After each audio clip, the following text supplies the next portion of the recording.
my next bag for shit. What's up, guys?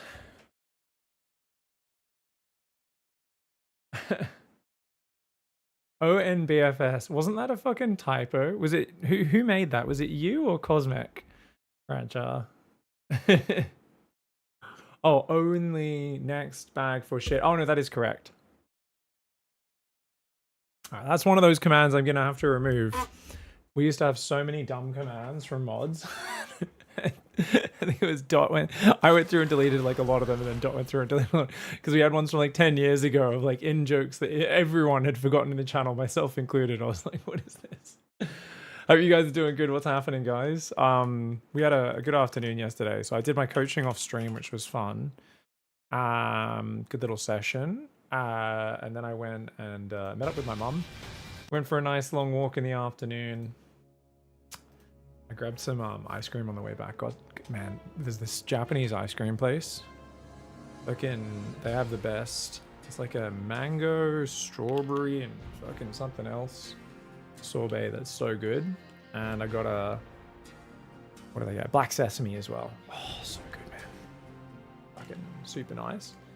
I also did some, did an Ironclad run in Slay the Spire, where I'm still so new to Ironclad because I got silent up to like Ascension 5 or something. But it's funny when I play the other ones because I still don't know all the cards and I'm unlocking them all. So like I'll start having like an amazing run, but then I'll just see new cards and be like, ooh, that doesn't really fit in my deck archetype, but I want to see the card in action. So I always end up making my deck this like bloated deck that wants to do 3 different things. I'm like, this is frustrating because I'm like throwing runs, but it's a fun way to learn at the same time, you know. I got robbed at the Tesco petrol station. They took all my money, rang the police, and they said, "Can you describe the robbery?" I said, "Yes, it was pump number 4." Nice. How you doing, Venji? Hope the price. What's how much is petrol? Where you over in the UK right now? I think is it up to $3 here? How much is it now? How much is petrol in Sydney right now? I don't know if it's kept going up. I think it's about $2.50 Australian, something like that. A litre at the moment, which is not too crazy considering. See, it's not good, but yeah. Pig, have you seen my creep tumor? No. Should I have? All right. So guys, let's play a few more games. Sorry, I've said guides. Let's just do a few more of these easy Zerg cheeses today. See who we play against. Maybe we play some different players than yesterday. Tournament starts in just over an hour if you guys want to sign up. I posted it in fan art. Oh.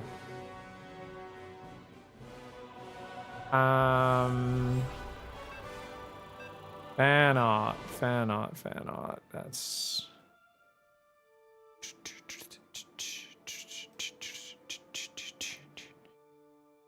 Oh, cool. Oh, you made like a creep base. Oh, that's awesome. Or is that the actual... Because... Or is that... Did you actually already get like an official creep tumor model thing? Or you just made that yourself, right? Surely you don't already have models, right? It's cool, because it was so funny, because we were thinking the like little creep tumor models... Oh, whoops. For what are we playing? Oh, Terran. Oh, specials Terran. Oh, okay. I'm just gonna play a normal game to warm up, guys. Just a normal game, okay?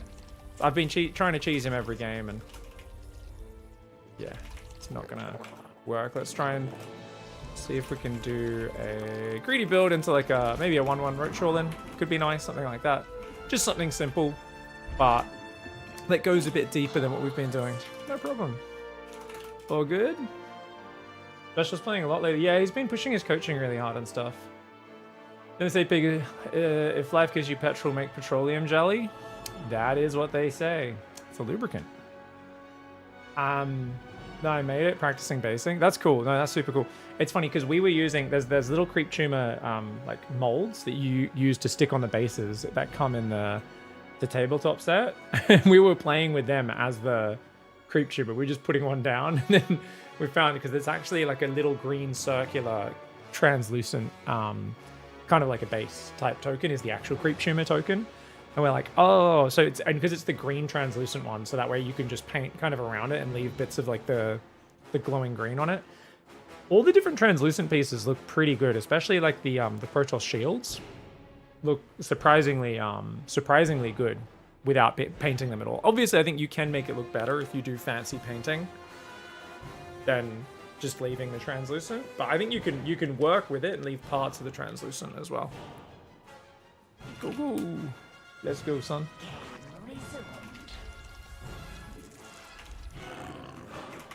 Okay, let's go. So you're gonna go up here, and then here. You're gonna go there.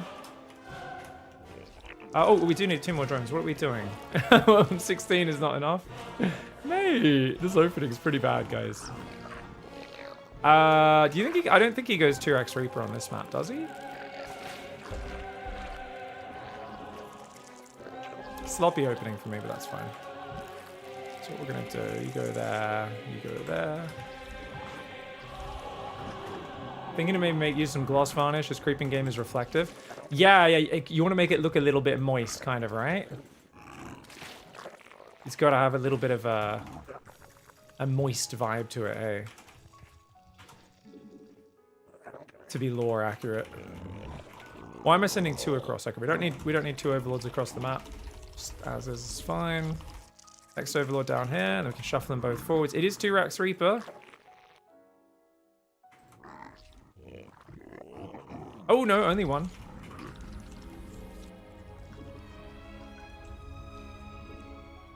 Interesting. Factory wall off.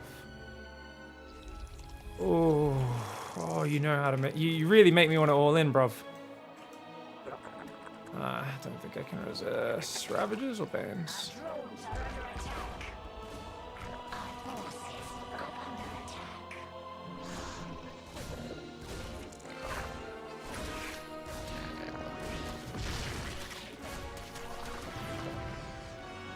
Oh, not expecting that.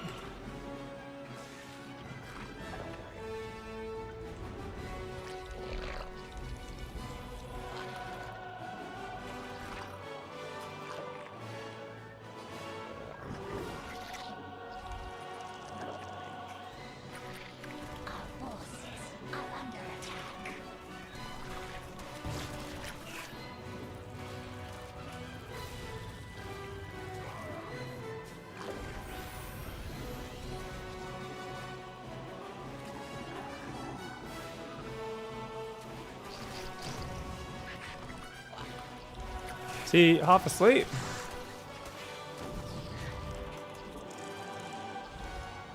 Normally special's a lot better than this. Lots of overlords on the way. I think he's dead, guys. Yeah, special was a pro not long ago. Come into me.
Damn, I didn't think you'd get a the Banshees out as quick. I don't know why. I should have realized.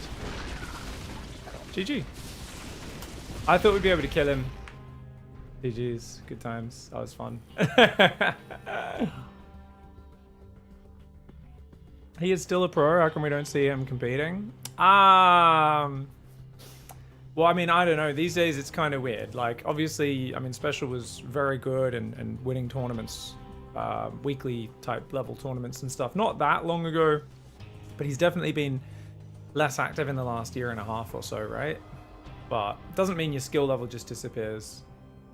Yeah, takes quite a few years for your skill to degrade. And I know he's coaching a lot and streaming a lot at the moment, so he's definitely active. I guess you could say he's not really a super active pro player, but he's not too far off of pro level, you know what I mean?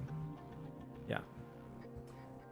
No fucking way, StarCraft is alive. Kaziyami says, yes, it is in Korea, but SC2 is dead everywhere. Do you mean like StarCraft 1 is popular in Korea? Yes, yes it is. StarCraft 2's relatively niche outside of Korea, you're not wrong. Yeah, you're not wrong. StarCraft 2 was never super popular in Korea compared to StarCraft 1. Obviously, it was more popular before, but yeah. Am I still playing Slay the Spy? I'll probably play some after PiGosaur today, dude. I'm hooked World's Forge. I was playing some Ironclad yesterday, just trying to learn that deck. I had a run the day before where I got the limit break, endless strength win. Yesterday I had a run where I got 2 of the knives early that give you bonus life. I got to almost 150 hit points, but I filled my deck with a lot of garbage trying new mechanics, and I threw the run. I was literally 2 hit points from killing Decker on Donu and Decker, and I'd forgotten to pick up the last bit of the key, so I wouldn't have been able to fight the heart anyway. I literally fucking forgot to recall at the last campsite, even though I didn't even need to. I like upgraded a card that wasn't even necessary. I was like, oh, whoops. But then I died to Donovan Decker anyway. So my deck was filled with so much garbage. Just like random mechanics that were all working in opposite directions. It was really fun. Yeah, well, because I haven't played much Ironclad. I'm only on Ascension 2 or something with him. So I'm like, oh, I haven't seen that card before. Take that. Oh, I haven't seen that card. That looks like a cool mechanic. It was really funny because I had almost 150 life, but my deck was like 1 billion powers that took forever to get going. And if I didn't get Barricade early, I was just like, I would take so much damage to the most basic hallway fights. But then I'd like kill 2 dudes, steal 8 life. My Relic would heal me 6. And if I hit them with Reaper, I'd also sometimes heal for like 20 life off Reaper. So I'd be taking like 60 damage and then healing 60 damage in a hallway fight, and or like sometimes healing 40 or whatever. And I was like, this is fucking weird. I was like, this is cool. All these, you know, after I've mostly played Silent, so I was like, oh, that's kind of crazy to be able to throw so much life away, which you can't afford to do with Silent at all. Yeah, I really like this Helix. I think, yeah, just a little bit of shininess on that would make this look this is like lore accurate creep, right? Looks fucking cool. I really like that. Like, it's not a creep tumor, but it's just creep itself. Yeah, I really like this. That's awesome. Helix is testing out some creep for the bases, getting ready for when the tabletop arrives. I've still got my 2 little cheerleaders, guys. Over here we got, you know, Reginald, our Zergling pack leader. Fucking Reggie. Bloody legend, painted by Activillain. Exclamation mark painter. Give him some Instagram followers, guys. Painting all my shit, like the legend he is.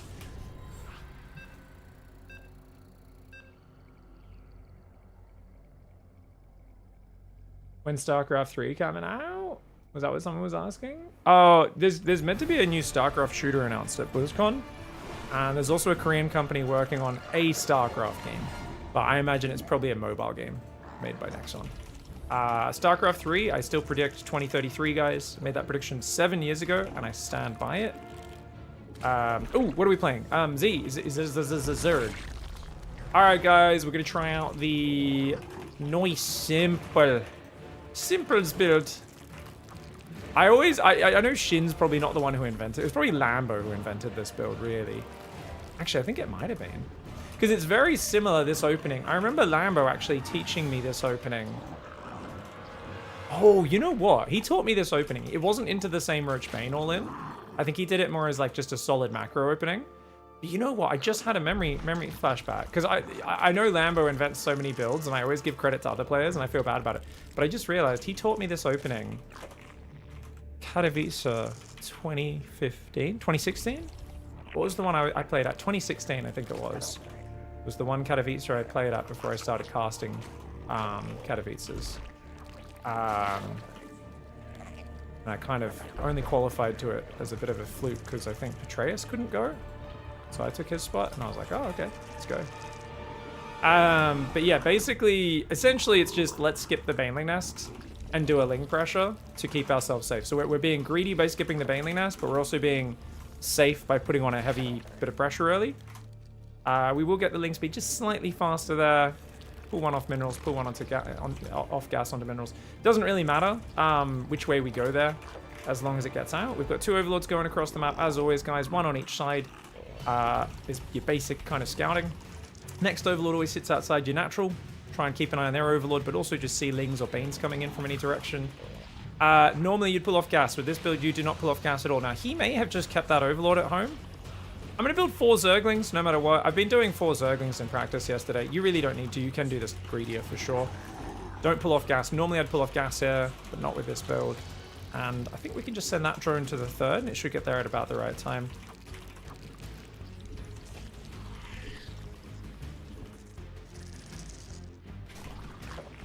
How are we doing, guys?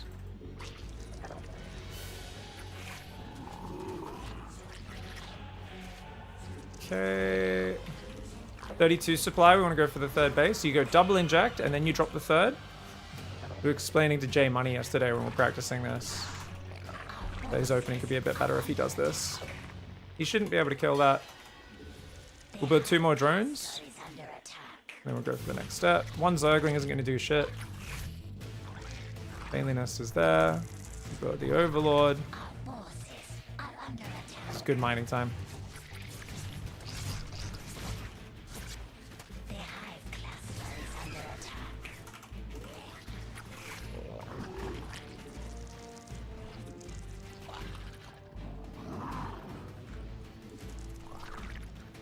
I think we just want to waste time here. The longer we are inside this base, the better. We need to make the Roach Warren the second all those Zerglings make, which they've now started. And then just Overlords.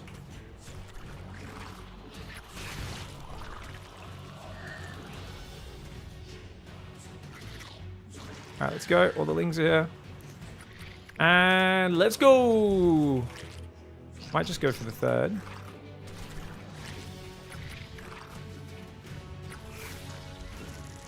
It's going to be a ton of roaches when that pops.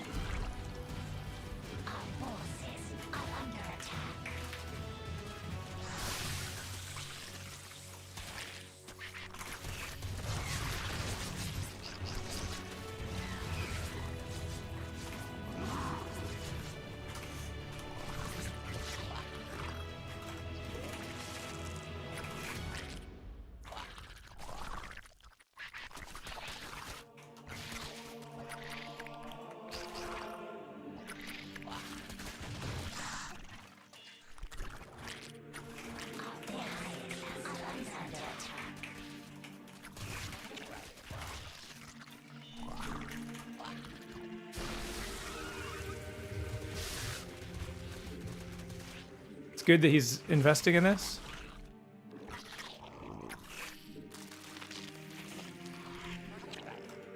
It's all off 1 gas, guys. Don't know why those guys are running home.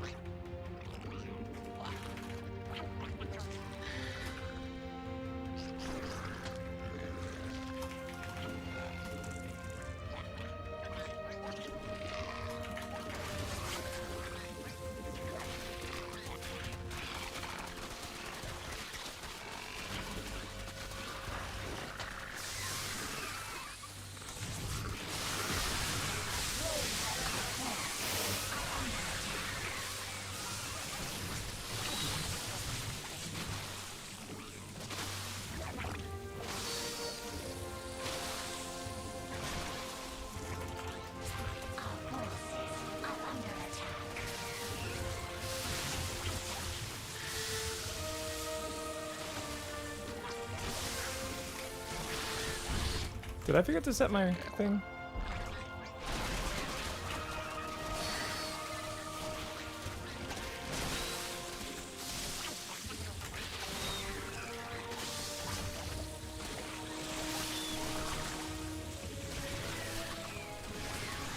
Is this enough wings? It's not.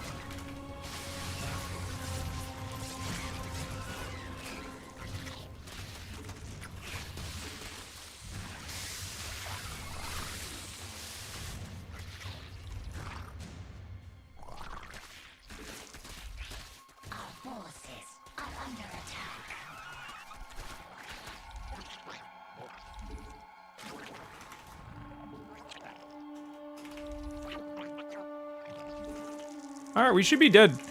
Really well done by him. I think my lings might have derped at home or something. It's a bigger map. It's not the best for it. But I did feel like certain parts of what I was doing should have gone my way. Not the best fight for me. Good job of him kind of buying time, pulling back. All that stuff that he was doing was really well done. And, yeah. I mean, we are going to try to send 2 lings in, I guess. Just to see if we can do some stuff.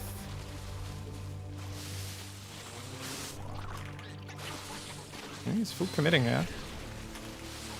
Well done.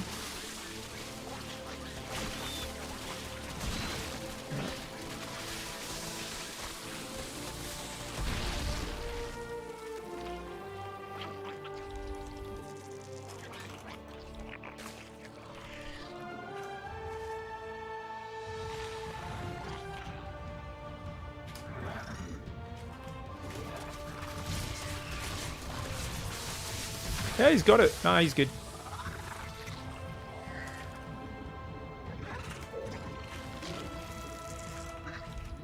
Got no drones, so...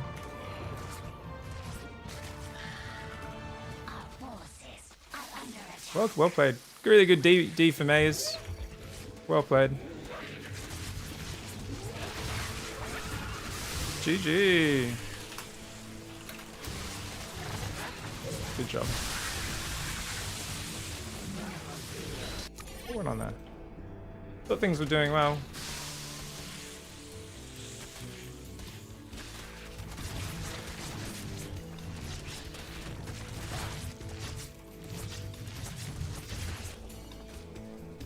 I thought it was doing pretty good with the Zerglings, but these roaches feel late.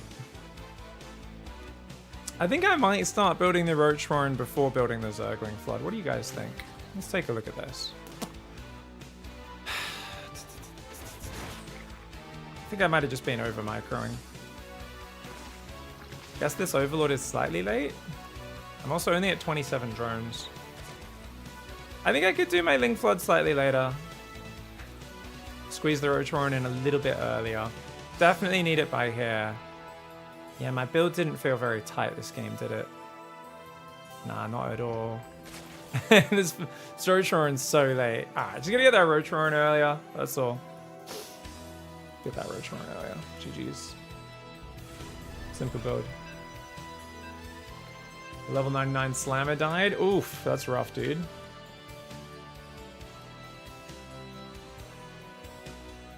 Ooh, special again, alright.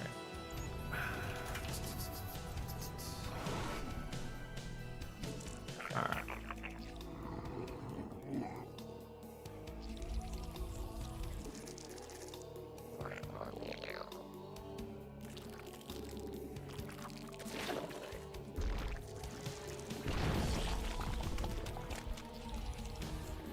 Yeah, second base, third base, fourth base. ZVT, so first Overlord will just chill outside. If he proxy Reapers or something, he can probably kill me very quickly. Ping advantage makes it incredibly hard to deal with that. I kind of want to take this third, but then where do I take a fourth? Yeah, I think that's better for that reason. Oh, I forgot to send the drone to the natural. What am I doing? Oh, geez, my focus is not there for doing a macro game, am I? Sorry, it's just a shame. This is I wanted to do, you know, I want to do the cheese build, and I'm just a bit too slow to adapt. That's what I hate about the legacy start. It's just you have 2 seconds to pick your build order. You don't completely lock in that time. It's It's annoying. If you're in one mode where you're thinking about 3 different cheeses that I'm preparing, and you play the same guy you've tried to do that cheese against 10 times in the last few days, and you're like, okay, yeah, no, let's not do that. Got to figure out a new plan instantaneously, which is rough. I do normally like pull first builds, but this is going to be really hard to not just be too far behind against special. See if we can make it work.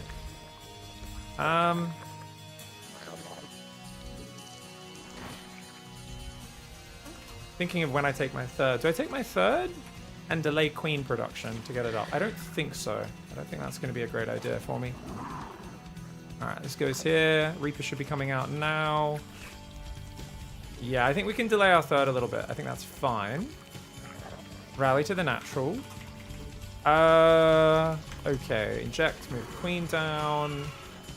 Oh, I could go for it. Actually, yeah, let's get it up now, because otherwise it's going to be blocked. Fuck me. I might have waited too long to send this drone out. I almost certainly did if the queen blocks it.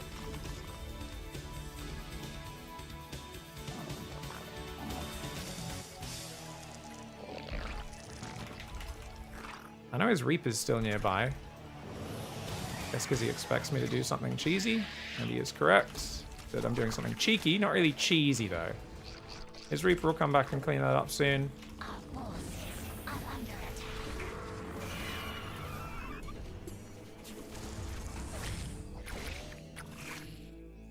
So that's the double gas build, guys. So you do want to get a pretty early layer against this. Should we go link speed? Probably should have already done link speed, to be fair. Alright, I think we build this overlord can go out here. You're already out there. That overlord can go up there. And we can go there.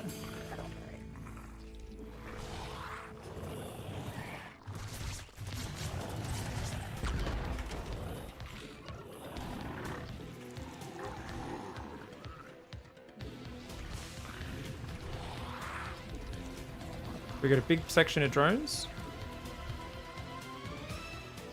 I'm gonna make that layer really early to get up overseers. You do another inject. I'm feeling very creative right now, and that's usually a bad sign against someone who's this good.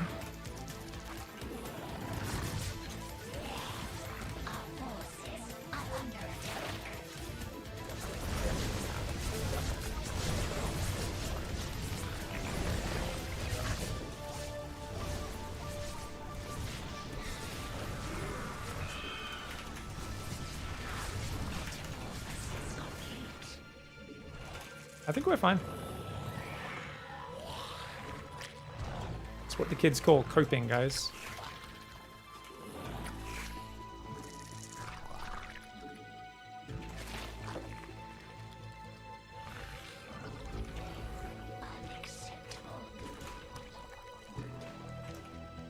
Fuck are my overlords?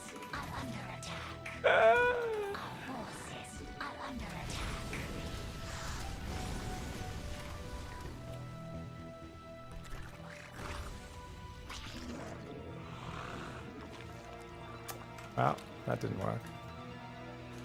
GG, well played. Sorry, guys. Bad game. Bad game. I am quite dead there. Supply blocked. If I wasn't supply blocked, I would have kept playing, but I was supply blocked. I was like, ugh. GG's.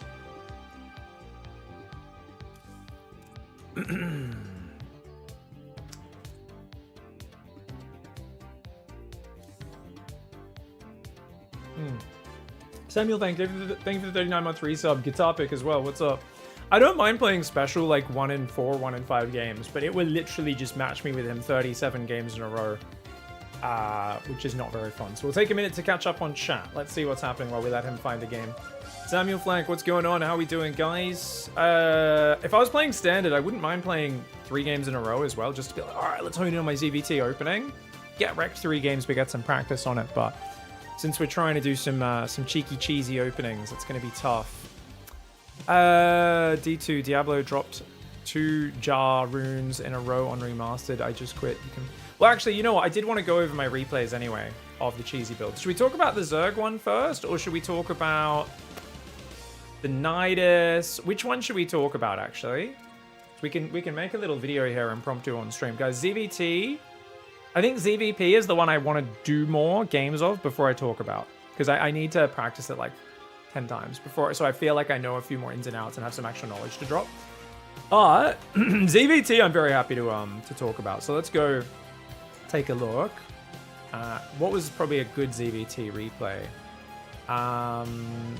I guess if we go back to the initial win over Special that made me think about it, it's probably not a bad idea. Was that, what day was that when we got that dirty Nidus victory over him? Trying to remember that.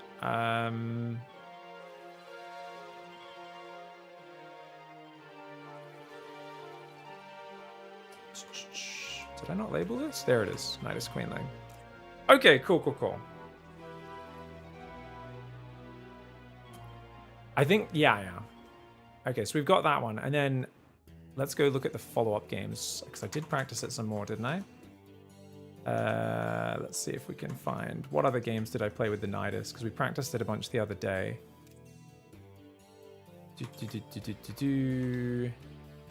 Okay, let's look for quick ZVT games is what we're looking for, guys. Jeros. Okay, so this is PiGosaur. Be the day after PiGosaur, wouldn't it? From last week. 11 minutes. Should be some like 6-7 minute games in here somewhere. All right, that was viewer tournament. Okay, here we go. 9 minute, 8 minute. Could be an 8 minute game, maybe. I don't think those were it. Ah, yeah, this was the day though where everyone we were getting like proxy racks to every game. We didn't get a chance to get going. Okay. Nidus, ZVT, 6 minutes. Yeah. And this is kind of, because I remember these versions were, yeah. Nidus, CVT, 3 base, yeah. 3 base, this is kind of the version that pretends. Big third. Alright. Nidus, yeah, these were all Nidus CVTs. Nidus CVT 3. Where are they all? Alright. Cool. Yeah. And then I guess later that day, I think maybe this is the one against Pez where I built a few more queens and actually hit a bit faster.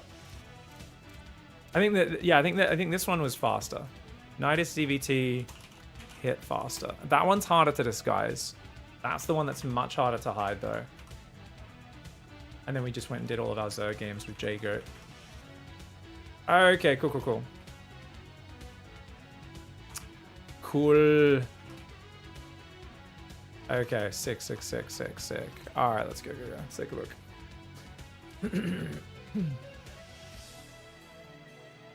How many sexual favors for the 1600 subs? Not so many, eh? I'm not sure.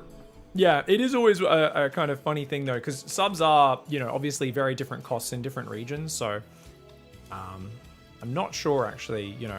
Obviously it's insane generosity and stuff, but you never. It is very.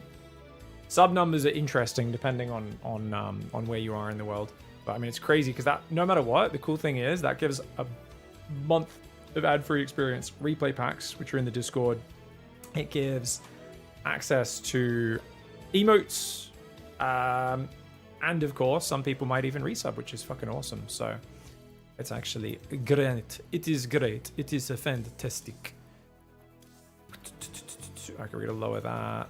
Let's go. Gameplay damage. There we go. Let's take a look. All right. What's going on, guys? Recently on the ladder, I've had to play a lot of games against a player who's 1,000 MMR higher than me because they're playing on NA ladder, and there's not a lot of high-level players on NA ladder. So here I am in the top right, hanging at about 5,400 MMR. I don't practice too hard these days. I don't really grind my build orders. And I also don't have a lot of cheeses up my sleeves. As a guy who spends a lot more of his StarCraft time casting and hopping on and just kind of playing by feel these days, it's really hard when you play against a 6.2, 6.3k former pro gamer, still incredibly high-level player. Hasn't been as active recently, but is streaming a lot, coaching a lot. He's still active playing the game, even if he's not playing a ton of tournaments, and will still be playing show matches here and there and that sort of thing as well. It's obviously Team Gosu Special, who's an absolute monster. One of the most creative aggressive, in-your-face Terrans and a guy who's been known for many, many years. So what was especially hard this day is I was going on, and my stream title this day was Easy Cheese, you know, and that was my goal. Let's just do simple, easy cheeses that people can copy and do. And I was thinking more like 1.5 base timings. Like, simple, but not that simple. And what ended up actually happening was I played special, and I went, ugh, dude, if I let the game go anywhere normal, I just feel like I don't have the mechanics, my builds aren't tight enough, Hellions are going to run in and kill stuff, Libs are going to kill stuff, I'm going to be supply blocked because his Reaper's annoying me more than normal. I was like, let's just use this as build practice, because I'm not even motivated to try and overcome that hurdle right now. Like, I'm trying to figure out these builds as I go, and then I'll, you know, teach them a bit more once I've learned them. So when you face someone who's this much better than you, and you're still trying to figure out a build, you're like, oh, I'm screwed. Like, I can't figure out a build on the fly against someone this much better than me. He knows everything in and out, right? So I basically said, what is one of the easiest ways to get a win, potentially, that requires very little skill and very few chances for interaction on both sides, because every interaction is going to be a losing equation where I fall a little bit further behind. And 2 games actually popped into mind. This was actually the second of 2. I'll show you guys the other one later, but this is the build I've been practicing a lot more since this game, as it reminded me how powerful this can be. Because back in the day, this was one of the regular ways that Clem would actually drop maps to Zergs who could not match him in macro games, when Clem was a very, very good player, but not quite that world championship caliber just yet. And it's going to be a Queenling Nidus. So notice we've started here with an exceptionally normal hatchery first opening. If you guys want to know, I did do 15 Overlord, 16 hatchery, 18 gas, 17 pool. I built 4 lings, I built 2 queens. The trick is, though, we do not pull off gas. Now, you could go ling speed first, but if you want to go for the fastest possible Nidus, you don't start ling speed. You go straight for lair, then you start ling speed only after that. And the reason is, obviously, this just gets our Nidus going pretty quickly. Now, is this actually that efficient? It's okay. The problem with this is if I was doing this on a map which was a bit more open, it would be so obvious that I'm doing something dirty. I can rush it this way here on Enclave because we have a closed off map. He thinks, oh, you might just be taking a third in the back. He can always send an SCV across to scout my backdoor, but he can't get in there with a Reaper. It's just a bit more standard also for Zergs to chill on 2 base a bit longer if they're rushing mutas or something on this map. Normally, I would just play ling speed, hit a little bit of a later Nidus, but if we want to hit the fastest possible, you can do it this way. And the trick is you want to stop at about 25 drones. I've gone to 27. I think if you want to go this high, you probably want to take a second gas as well, because notice, we are not going to have 150 gas to put the Nidus down when the lair finishes. We're not too far off of it, but, you know, it is kind of in that weird area. Now, he comes in. Luckily, we kill the Reaper before he sees the lair. Problem, we've let him scout no gas on the natural and no second gas, which means we're on 1 gas. If we're on 1 gas with the lair this early, we are not playing mutas. We are not playing hydras. Heck, we're probably not even playing roaches. Honestly, he should know this is a Nidus worm. I think he does. And we've basically massively screwed up. You cannot let your opponent scout in this situation because there is nothing you can be doing off 1 gas fast layer other than Queenling Nidus or like Queen Drop with Mass Zergling, essentially, where you make Overlord speed, load up an Overlord with 4 queens, drop it in here while flooding a billion lings in. So obviously this is also one of the best maps in the pool for Nidus because there's so many areas I could Nidus worm. I've sent my second Overlord across as a spotter as well. Now, if your Overlord starts getting it, you can quickly morph this into an Overseer to keep it alive for another 10 seconds or 15 seconds or so, because it heals back to full life when it finishes morphing. So if you morph to Overseer, just after it starts getting shot, it'll not quite die, heal back to full life, you'll have a bit more time.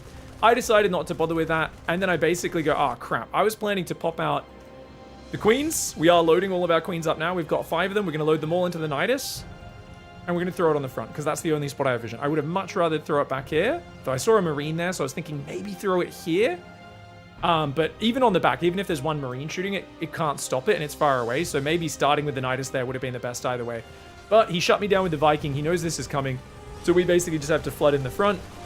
And I know this is not going to work, but I'm just committing anyway, and that's the crucial thing. And at this moment, as I run in, it dawns on me that he didn't build a wall off, despite knowing what was happening, because he was so worried about the Nidus in the back door and spotting it in the Viking. And not only that, he's moved his Marines, his Cyclone, his Hellions, his SCVs, all over here to stop the Nidus getting up. And with no wall off, that is a crucial game-losing mistake. Now, once I was scouted, there was a part of me that said, oh, I should pivot, he knows it's coming, he'll be ready for it. But never underestimate even a very high-level player's ability to mess up if you just commit to something in the most pig-headed and stupid way possible. And that's exactly what we see here. The Lings get us around. I don't know if Special was a bit distracted by Twitch chat. Maybe he got a few gifted subs. I don't know what was going on. Him moving in the open with the wall wide open like that, obviously a bad idea. The way he holds this is the queens aren't that big of a concern. He just needs to keep his units together. If he abandons the low ground, pulls the SCVs back to the high ground, and just defends his main ramp and doesn't let a Nidus up here, he's still got 2 bases mining. Command center can lift. He only loses 1 depot there. He can build a bunker on the high ground if he wants, but there's no way for me to breach that wall, and it's game over. But because he loses all of his fighting units down there, I'm like, oh crap, maybe I can actually get in. And I'm all in.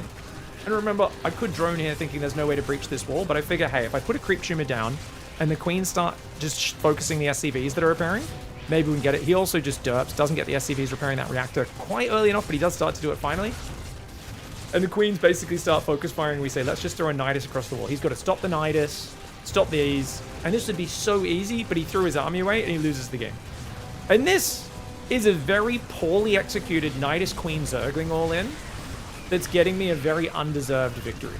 Let's be honest about what this is. But the point of this is this game and the other one I played inspired me and reminded me that if someone as good as Special can even drop trousers and make a doo-doo like that in the face of just a very silly all-in, anyone can make those mistakes. Anyone can screw that up. And so it can be quite good. And because of that, I've been delving into the Queen Ling Nidus, and I think depending on how the people play at your skill level, you're going to be able to pick one of several different varieties to do this and get a lot of very easy victories. If you feel you can't do anything, Terrans are all going 3 command centers. They're all relying on a single Banshee to defend. Doesn't matter if they get Cloak, by the way. You can just morph this into an Overseer. Your queens beat it. People are relying on just a few Hellions and a Banshee. You feel like you're defending all game. You just want something simple, all in to do. This is one way you can do it. Now, this version is very simple. It's not very good at disguising what it's doing. Why? Because we don't go Ling speed. That being said, if we stop the Reaper just running straight through our base, that would have been okay. You notice the Lings were blocking this ledge. I don't know how that Reaper got in. He just ran straight past. He literally just runs past, grenades the queens, and gets in the main. It's not good at disguising what you're doing, right? But this is one version. Once you could say this is the simplest version. You just go for the lair, then Ling speed. You make a bunch of queens on your way up. You stop it at most 7 drones on the natural, 16 drones on minerals there, 3 there. You start making nothing but queens and zerglings. Plop your Nidus down. Have 2 overlords across the map, the standard one at the front, and then this one. And then basically you want to load your queens into the Nidus first, so the queens unload first, and you especially want to put your highest energy queen in first, because the first thing that loads is the first thing to unload, and you want something that can quickly transfuse the Nidus popping out first.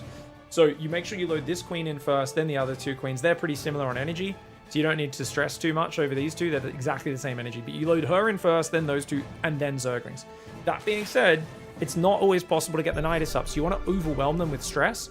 If they have Hellions roaming the map, which normally they do, often these Lings want to sneak around the Hellions and then flood into their base while their Hellions are on the map. So suddenly they're trying to run SCVs from here, bring Hellions back, your Lings are rallying across the map, and some of these Lings can turn around to surround their Hellions, and there's a Nidus in the back all at once. And you can imagine that's a whirlwind of things where most Terrans cannot handle that. They got to pull SCVs, pull units to kill a Nidus. Also, oh god, these SCVs are dying. Also, oh man, my Hellions are out on the map. They were looking to deny creep.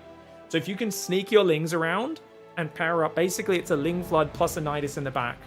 And because the Hellions are on the map, you're trying to surround them. The problem is, if the Hellions get on the ramp or in a tight area with SCVs in front of them, Zerglings can't fight that, right? The Hellions are just going to massacre them. But if the Hellions are out on the map, what do Hellions have to do on their own if they don't have anything buffering? They have to run away from Zerglings. And if he's got to micro his Hellions away from your Zerglings further onto the map, so he comes back, 20 Lings turn to chase him, and he's got to micro back this way. Not only does he have Lings surrounding him from your rally point from the north, he's microing away from his base. His base, he needs to be repairing things, pulling things, doing this, doing that. He can't do that and micro his Hellions at the same time. So you're purposely making this as difficult for the Terran player as possible. We didn't get to see that in this game, but let's go look at some other games, as well as some other variations where I disguise the Nidus Worm better to make it look a bit more like a normal build. As opposed to this is like, I'm not even pretending to take a third base. I'm not even making things big. This is the dumbest version of the build. But as long as that Reaper doesn't get in to see everything, you'd be surprised how effective this is. He knew it was coming, and he still managed to drop the trousers. I was all in from the start of that game, Samuel Funk. I was like, what can I do? What all in can I do? And I was like, oh, fucking Queenling Nidus. That's a simple build. Takes 0 skill. Yeah. All right, yeah, and then we'll watch these 3 quickly.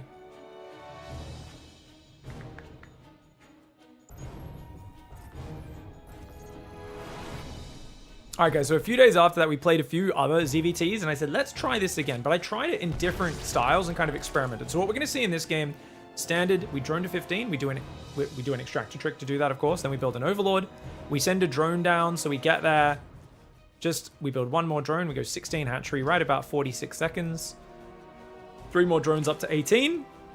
We get 16 on minerals, and then you can see we've paired them all up. And then we go, you go on gas. This one will build the spawning pool. Except we built that drone a little bit late, so I had to send a different drone.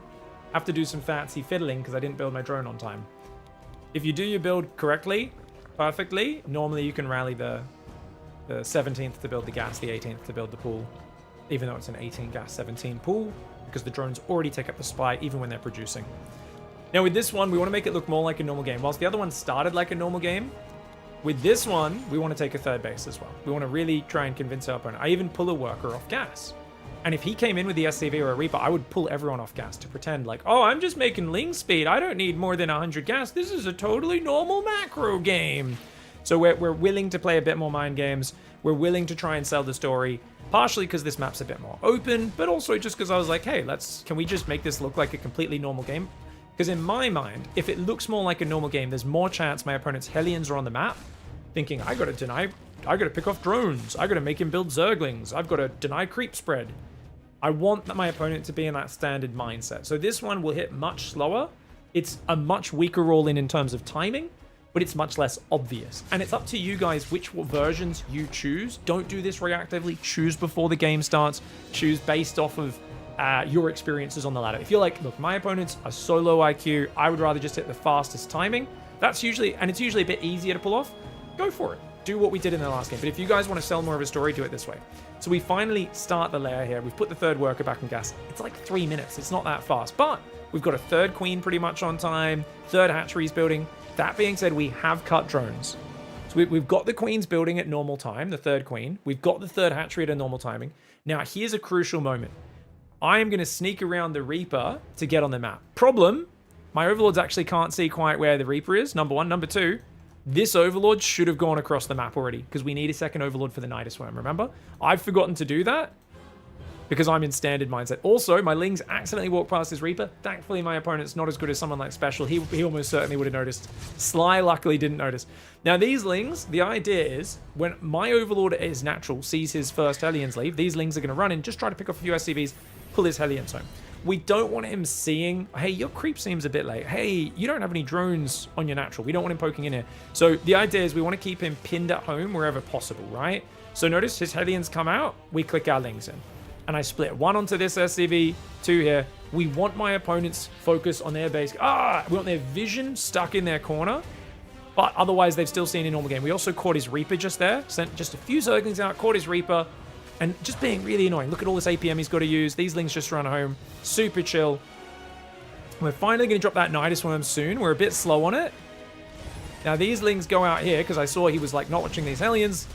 If we didn't catch these Hellions, we would have just gone around the edge and once again counterattacked, which would have been a really good play. But you don't want to just chase these Hellions too far. This is a little derpy from me.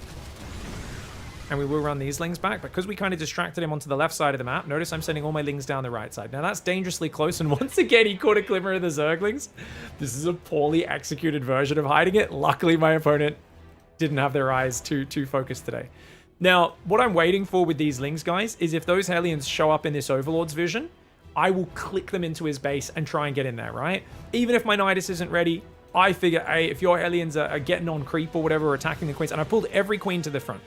I put a few injects on my hatcheries, and I'm like, whatever. We just want to have the queens here. So if the Hellions poked forward, they're going to see 4 queens in creep spread. That looks like a normal macro game. You got to think about this from Terran's point of view. Unless he actually goes in and sees no drones on this 3rd, he sees 4 queens in creep. That looks totally normal. Now, I run in with my Lings, and he spots it with the Banshee, because I'm like, I got to pull the trigger, man. It's Nidus time. And remember, I would have gone in earlier with the Lings, just cause some chaos. But at this point, I'm like, hey, we got to go. Nidus is ready. Nidus in the corner. And Lings in the main. Now, I did need to morph an Overseer, I think. Oh, no, actually, I got just an Overlord for this. We run in. My opponent totally drops trousers and just messes up. He should have raised the depot. Now, in his mind, guys, the mistake my opponent made here is he went, oh, I can't leave my SCVs. If I raise the wall off, my SCVs are trapped on the outside. All he needed to do was grab the SCVs, click them on a mineral patch far away after raising these depots to make sure I don't get in. Then his Hellions could have clicked to that top corner as well and just very safely kited away. And he could even have microed on his minimap maybe to defend it. But my opponent shits the bed here. He's, oh, what the fuck's happening? Ah! And many players who aren't pro gamers, this is like a 5.1k player, I believe, just will panic and make mistakes in the moment. All of his Hellions get surrounded. Hellions are worthless when they're not surrounded, and it's game over. It's bam bam. I actually don't even have my queens loaded because they were a bit too slow to get back in the Nidus Worm, a bit too slow to unload, but that's okay. We're going to pop another Nidus up. We're also going to morph an Overseer here, realizing, oh, he's got Banshees. He might have Cloak. You need the Overseers with the Queen to shut down the Banshees. So many players rely on Banshee as like a... this stops everything in this matchup. So any attack like this, whether it be a Queen drop or a Queen Nidus, it allows you to get your anti-air across the map very fast. You can also change your rally point at this stage, you can see, to rally your Zerglings into the Nidus Worm. But you always want to send most of your Zerglings across initially to create chaos, because that's often what allows the Nidus Worm to get up, if that makes sense. Overseer's now morphing. I used Lings from both sides to tear his depot down. And of course, this is clearly going to be game over. He just doesn't have any Hellions and he's supply blocked, so he's screwed. If he gets a pack of Hellions with their Banshees, with the SCVs together, that's where this sort of attack can suffer really badly. So you can see, just looking at the timing, when did that first Nidus pop up? This is way slower than the other. The other one was a lot faster, right? The other one was like his Viking had just popped out and killed one Overlord. In this case, he's gone Tech Lab. He's gone Starport. His second Banshee actually probably could have been out by now. Nidus only goes up at like 5 minutes just past. This is pretty friggin' late. Big micro on the minimap. What is that? Well, basically, if you're busy raising your depot and pulling your SCVs, your Hellions are out on the map, and you know, oh, those Hellions need to run away so that I've got time. I can't micro my Hellions at the same time as everything else, right? So you just click them on the minimap. This is something not enough players do. So in this scenario, at this moment, before those Lings got up, just a few seconds earlier, all he needs to do is go, okay, these Hellions aren't going to deal with this. That's too many Lings. What I need to do with, pull these Hellions here, control click the depot, raise, grab the SCVs, run them to the corner, and then you just select your Hellion hotkey, which is probably on number 1, just click them to the top left side of the map to run away. Depending on your APM, you might actually stutter step them. Say you get to this scenario before you do this with the Hellions. There's Lings engaging your Hellions. You could literally right click on the map, quickly make sure you're building some things, do a supply drop. Okay, I've got Hellions and Banshees queued. Your Hellions have been running for like 4 seconds on their own. They're up to here with Lings right behind them. And without even looking at them, you can just select one, do an A move anywhere on this side. So you can just A move here and or wherever. And then you can immediately right click in the top left corner of the map again. That way your Hellions are going to shoot and then go back to running away. And you can keep doing that. If you want, you can double tap one and actively micro it if you think that's worthy of your APM. But you probably need to put more APM in here, right? To making sure SCVs are killing the Nidus. Make sure you got some SCVs pulled over here, maybe on auto repair to repair your wall off. So what you're doing is you're giving yourself time where the Hellions aren't dying. Too many players don't ever think about this. Give yourself time. This is what we always tell players. If you're getting attacked by someone and you're not ready to fight, move your army back. Give up a base, give up ground, pull back a screen or two so you've got time to build your units, chrono boost this, grab that unit from there, organize this, put this on that control group, build some more units. Do all of those things that need to get done, and then you go, okay, cool, now I can focus on microing this. So that's what he could have done here, but obviously he was just panicked, overloaded, let the Lings in the main, and everything fell apart.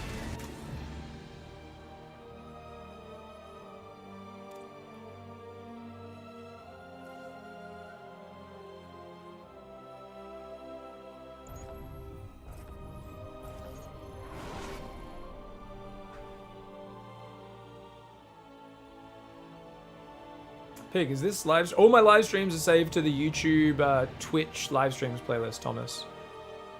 Yeah.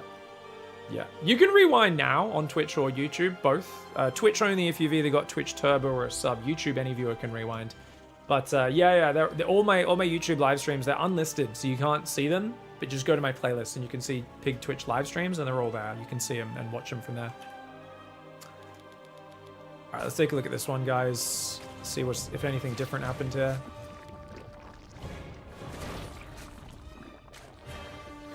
PV equals NRT, recognize respect. What's it mean?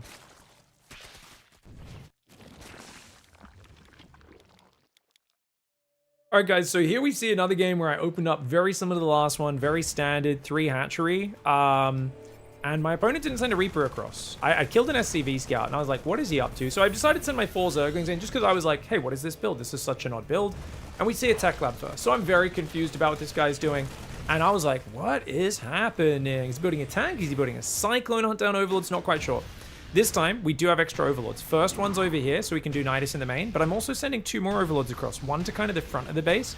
He could maybe go over here, throw Niduses here.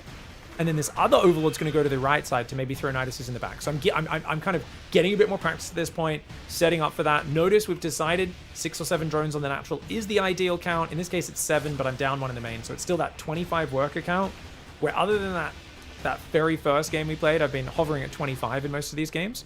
We're massing Zerglings, and we're just going for 3 or 4 queens in most of these games. Yeah, and you can see I'm just massing Lings. I'm kind of waiting for him to move out with Hellions or something. I'm waiting for my opportunity. Now, this is weird, because he sees Ling speed, but he has 1 Hellion. And I'm like, okay, this is weird. Why has he just got 1 Hellion? And if I show him all my Zerglings, this is really bad. But I also just want to make sure he gets shut down. So I'm like, you know what? He has a bunker. I'm probably not going to be doing run-bys anyway. Let's just shut down his vision. But I just show him 8 Zerglings. No more than that. We A-move 8 Zerglings to limit his scouting.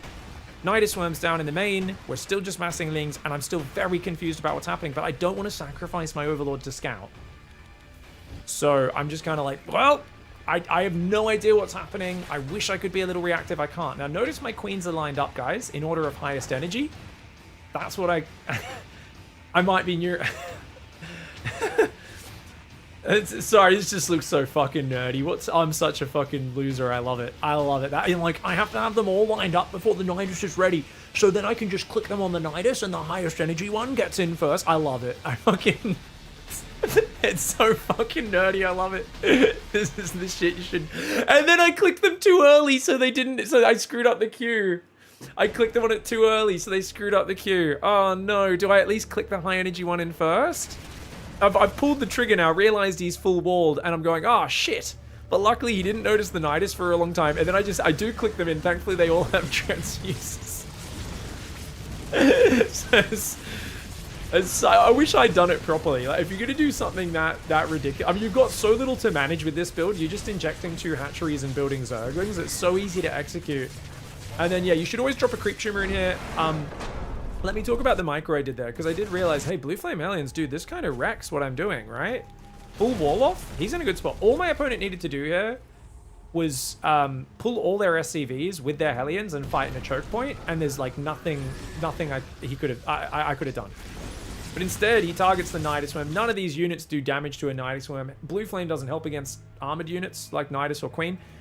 Queen's not armored, but, you know, things that aren't light, basically. And neither of those are light. Only helps against the Zerg. So Hellions do 8 damage, SCVs do 5, Nidus has 1 armor. So you're doing 7 damage and 4 damage. It's got bloody hundreds of hit points, 300 hit points, plus transfuses. He just needs to run away here, pull back, pull a good 10 SCVs from there. These SCVs, these minerals, he can mineral walk his SCVs to safety. Most of them will survive. He gets 6, 7 Hellions together. Like, he's got this in the bag. So this is just my opponent crapping the bed. Like I said, though, no one does these builds very much at the moment. It feels like, at least at my level. A lot of people aren't really on point. Now, what do, guys? Notice I'm sending my Lings to the left to go get his SCVs. I don't want them trickling into his Hellions, because I figure if my Lings go towards him, it's going to prompt him to pull away. All I do is I grab these queens and I actually shift-click his Hellions, because I know my queens can do fine. As long as I keep transfusing and try to focus down his Hellions, I'm like, focus the Hellions, kill those, bro. Because I realize if I can get this Hellion count a bit lower, this could be good. We got Lings there as well. Because he's got a bunker at the front, I wasn't rallying any Lings to the front. Because he'd unloaded, I actually could have rallied some Lings across the map. And all you're going to do here is just keep unloading Zerglings and do as much damage as you can. I actually had stopped unloading here, which was really sloppy. I have a lot of Zerglings inside. And I did send a few Zerglings to the front of the base. Because I was like, oh, he probably unloaded the bunker. Let's go. You know, I saw those Marines in the main. Let's do it. Yet again, another really easy low effort victory. But once again, this is kind of the later version of the build, hitting closer to 5 minutes.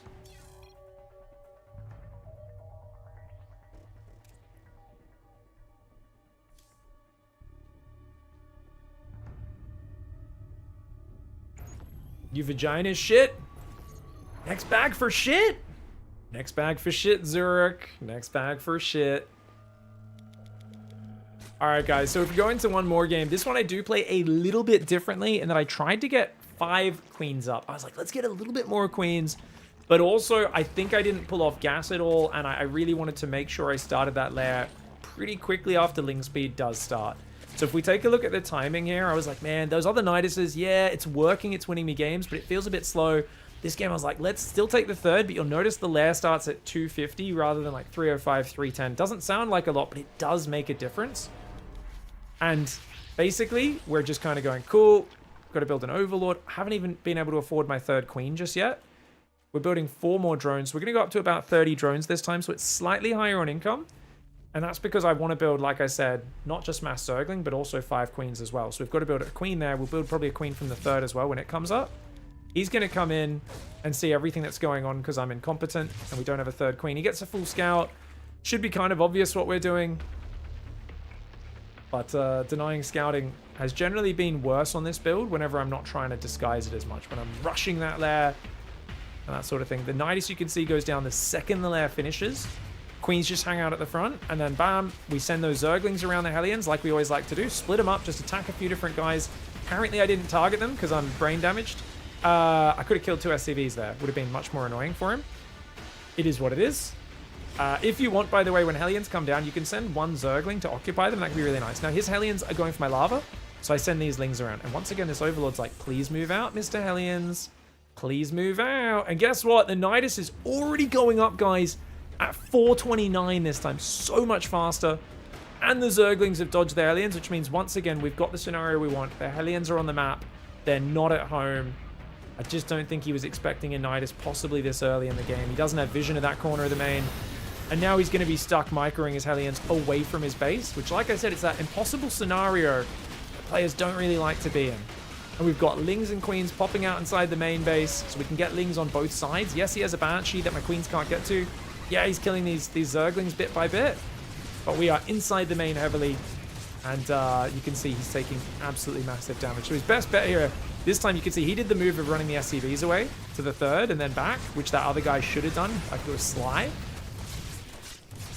And the Zerglings don't want to just chase him the Hellions. He knows if he gets his Hellions together, he's in a good spot. But the Banshees are worthless against Overseer Queen. They focus the Banshee first. And we don't need to just headbutt into the choke. I'm happy to take my time and deny mining in the main, damage the command center, damage these add-ons, tear these buildings down, and try to bait him into fighting the Queens. Because the Queens can beat the Hellions and the Banshees as long as he's not getting tanks out over here or bunkers or something on the other side of the production that can really stand and fight the Queens and whatnot. We're in a really, really good spot. All right.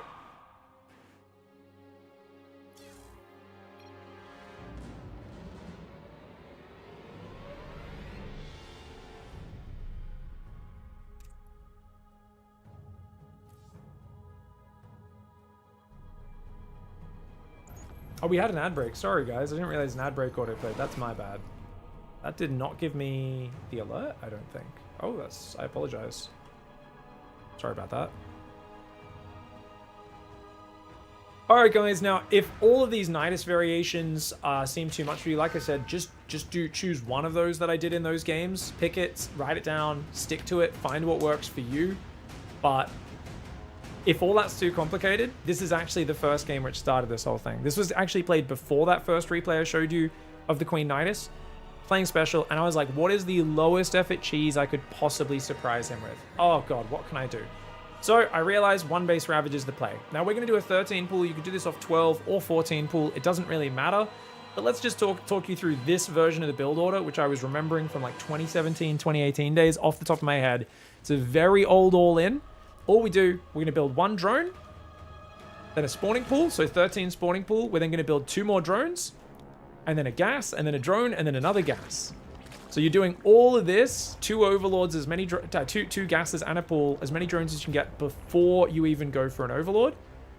And then you're going to go for an overlord next. 100 minerals, overlord should be starting. Pig, overlord, I've forgotten the build. There we go, overlord finally starts. A little bit slow on that. This is pretty bad execution. We're putting 2 workers on each gas initially, and we want to start a roach warren as soon as this spawning pool's finished. No queen, just immediate roach warren, okay? This is one base Ravager, guys. This is actually the easiest all-in you could possibly do. Even a drunk baboon could pull this build off. Obviously, I'm not saying you'll win every game. Sometimes people defend it, sometimes they won't. But this is such a classic, and I feel like a lot of players will underestimate it and lose to it because they just don't realize how powerful it is and how hard it hits. So, 3 workers on each gas. Notice we stopped at 9 workers on minerals. So that's 15 drones in total, guys. When did we put workers on gas? Let's talk you guys through. What was the marker for that? So notice, once the roach warren started, I had it. Soon after that, I rally workers onto the gas. So we're basically the next drones. We rally 1 onto gas, pull 1 off minerals onto gas. Or you could just rally the 3rd into each gas, is fine as well. You need to build another overlord while you're waiting here so that we have 30 supply free. And then we want to have 3 roaches pop the moment that roach warren's done. One of them was a second or too late, not the end of the world. Now the trick here is you do want to morph these to Ravagers as quickly as possible. I'm going to make 1/4 roach, but you need to make these as Ravagers straight away. Why? Because Ravagers are faster than roaches. The earlier you make them, the quicker the movement speed pops in, and they can use that movement speed to cross the map. If you cross the map at a slower movement speed and then wait the 12 seconds to morph the Ravager, you're just slowing down your push. Now this push is weaker since they morphed the Ravager nerf time, and that's one of the reasons I'm sure pros say, it doesn't work anymore, that 3 seconds breaks it, or whatever. And, you know, they're not completely wrong. It's probably not the best. I don't think it was even that good before the 3 seconds, if people remembered how to deal with it. But that is how all-ins work in StarCraft. For people who haven't played against these all-ins that hit exceptionally fast, they're just caught off guard. So I think this is a really good classic. I built one more Overlord after my 4th Roach, and then all I'm doing is building, or maybe after my 5th Roach. I think it was 5th Roach and then Overlord, and then I'm just rallying Roaches, coming across. We've got multiple Overlords rallying to the front because we need those for high ground vision. And you're going to see, if we watch this from my point of view, we're just going to bring that forward, start picking off the depots, and you could run up the ramp if they don't have a bunker yet. My Overlord should have already looked for this, but I knew Special would already have a bunker. I'm like, Special's too good. He's going to have a bunker. He scouted it with the SCV. If they don't SCV scout, they might just die to this. But usually they always have time to get a bunker. Even if they Reaper scout, they should be able to build a bunker on the high ground. So notice we're placing the biles behind the depot. Otherwise, we're kind of making sure to stay out of range of the bunker. And we've killed 2 depots, which might supply block him and delay production time, which is why I went for that so quickly. Now we're just going to bile the bunker from far away. You can move the Overlord a bit further forward to try to put the biles on the backside, where you hit both the bile, but it also forces him to dodge with any repairing SCVs. Otherwise, all you're doing is you're building more roaches. Now, the reason I'm building spores is I messed up, forgot my next Overlord. So I really needed to make more Ravagers, and I didn't have any supply. The trick here is now you want to get to at least 6, preferably 7 Ravagers as quickly as possible, and then you want to shove in and kill the bunker. Now, a bunker has 400 hit points, guys. A bile does 60 damage, so if you do 6 corrosive biles at the exact same time with rapid fire setup, I'm not going to go into how to set up rapid fire. Really easy if you just guys search up, you know, rapid fire. I've got videos other people do about it. You can find how to set up rapid fire, but basically that'll allow you to just hold the button down. You don't need to click. If you're wondering how we cast corrosive biles this fast, you hold the button down. You don't need to click at all once you've got corrosive bile set up. If you're not using rapid fire, you can technically toggle it where you can just hold the button down and go click, click, click, click, click, but that's just not going to be as good. Now, the way we're able to bust this bunker with only 6 Ravagers, you think 360 damage, can't he repair through that, is also 6 Ravagers times their 16 damage attacks is going to add more than 60 damage. So if you throw a big round of biles and you also attack the bunker at the same time, they can't, you know, repair through that. They can't survive it because it's all hitting at the same time. Also, because I spread the biles where the SCVs were repairing, if they stood there and repaired during the damage, they're going to lose all those SCVs. So we just bum rush once we have 6 Ravagers, number 7 coming in now as well. We want to get in there and do as much damage as possible, because if a tank or a cyclone comes out, that thing is going to be such a problem for us. We can kill it if we get on top of it, but notice he can out micro Ravagers forever if he has room. But if he has room is the big problem for him. Now he pulls the SCVs to block, so I start to step backwards against the SCVs a bit, and then I basically just try and dive on that cycle. I'm like, YOLO, kill it! And I actually get kind of surrounded by the SCVs, but you can see the SCVs just do so little damage. We're trying to bile the SCVs, do take out a few of them, but the Cyclone, he's going to run out of space to repair. Even though technically with unlimited room, you can kill these Ravagers, he's out of room, gets a Ravager, does go down, and we've already killed every SCV. Now, obviously, you could have just built a second bunker. Maybe you could have built an extra depot earlier, not being as supply blocks on production. There are ways to defend this. I'm not going to go into super detail about how to shut down these build orders. I've already given a few hints here. You guys can figure out. I don't think it's rocket science with a little bit of practice, right? But I think this is an even easier all-in. And today's video really wanted to be all about giving you guys a few options, showing you a few ideas of builds to, I think if you're traumatized from cannon rushes, bunker marine rushes, void ray builds, you know, just the all-ins that feel like they're very simple to do, maybe like a clean Hellbat Marauder timing, and you feel like, man, I wish Zerg had builds like this where you just commit to a build, and sometimes your opponent defends it, but who cares? Sometimes you just get a nice, easy win. It just feels good to get in there and just focus on executing every detail of a really simple build order as well as you can. Now, as much as I'm making fun of these builds for being simple, you still really in simple builds want to focus on the details. I'll often do a video like this where I talk about, do these builds, they're so easy, and then people go, oh, it didn't work, and they're like supply blocked and can't build their first 3 roaches and they're delayed 15 seconds. And they're like, well, you said it's easy, shouldn't it work even if I'm supply blocked? I'm like, you have nothing to manage in a build like this? You've got 9 drones on minerals, you can't remember to build an overlord? You've got nothing, you don't even have a queen to inject with, you can't remember your overlord? That's you being a lazy piece of crap, guys. Just because a build is easy, what I'm saying is there's less things to focus on. Therefore, you can do those few things very well. I'm not saying you can mess up the few things you're doing. In a game where you're playing a big game, managing many different things, there's more room to mess up individual things. In a game like this, you want to be laser focused on build orders, tiny details, and hitting it just right. Good luck, have fun. I hope these cheesy builds help you guys out in the ladder. And I think especially for a lot of Zergs who've been complaining lately, like, we need more options. I hope it helps you. Thanks for watching. We've got some of this stuck format. If you guys like this format of video, we've got one going for ZVP and also ZVZ with some simple builds I've been enjoying recently. We'll put up. You guys let me know which one you'd prefer to see next. We'll see you guys next time. Goodbye and good night.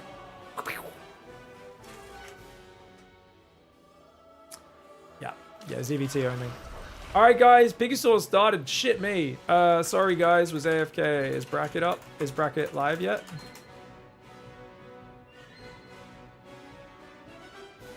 Thank you. It is awesome. Thank you. Any close matches, fam?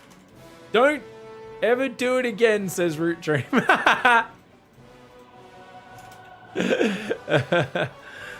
right, let's get after it. All right.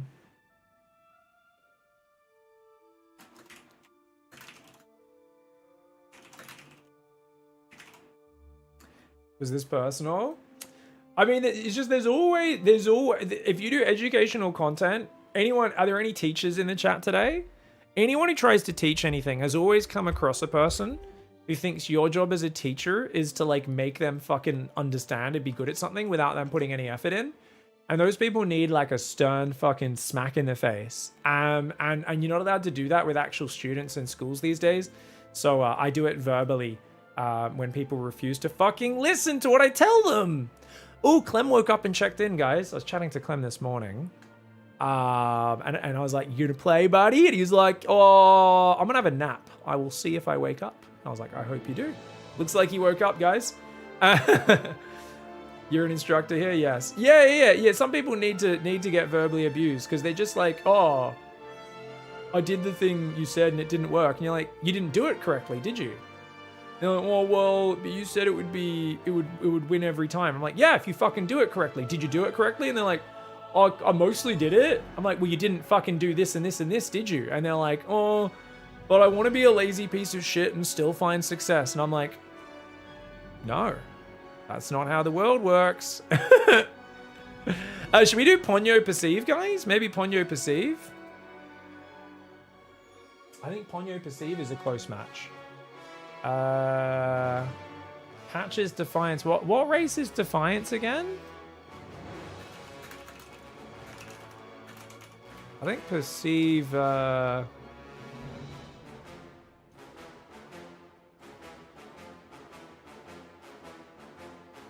wait, what race is the Wayman?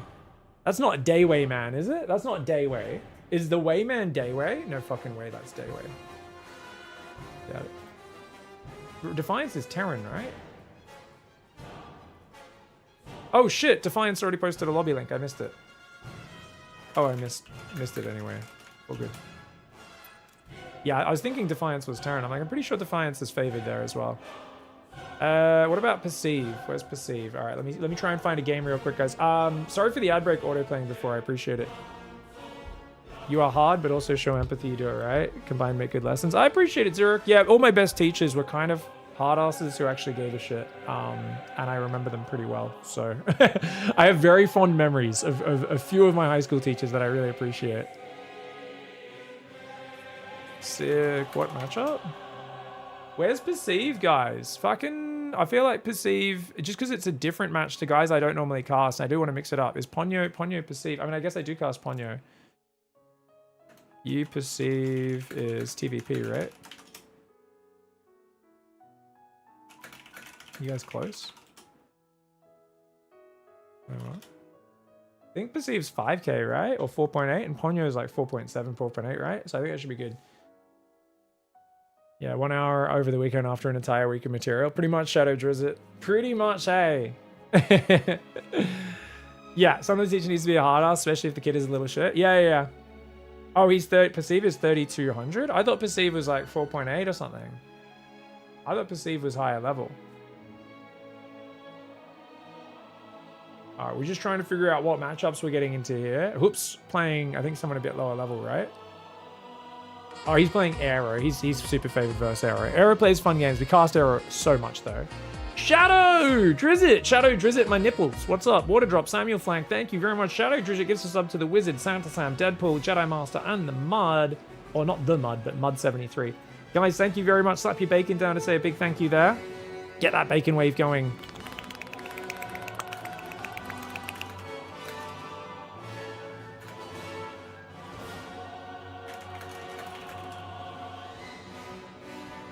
Guys, that's 2 people slapping bacon. There was 5 gifted subs.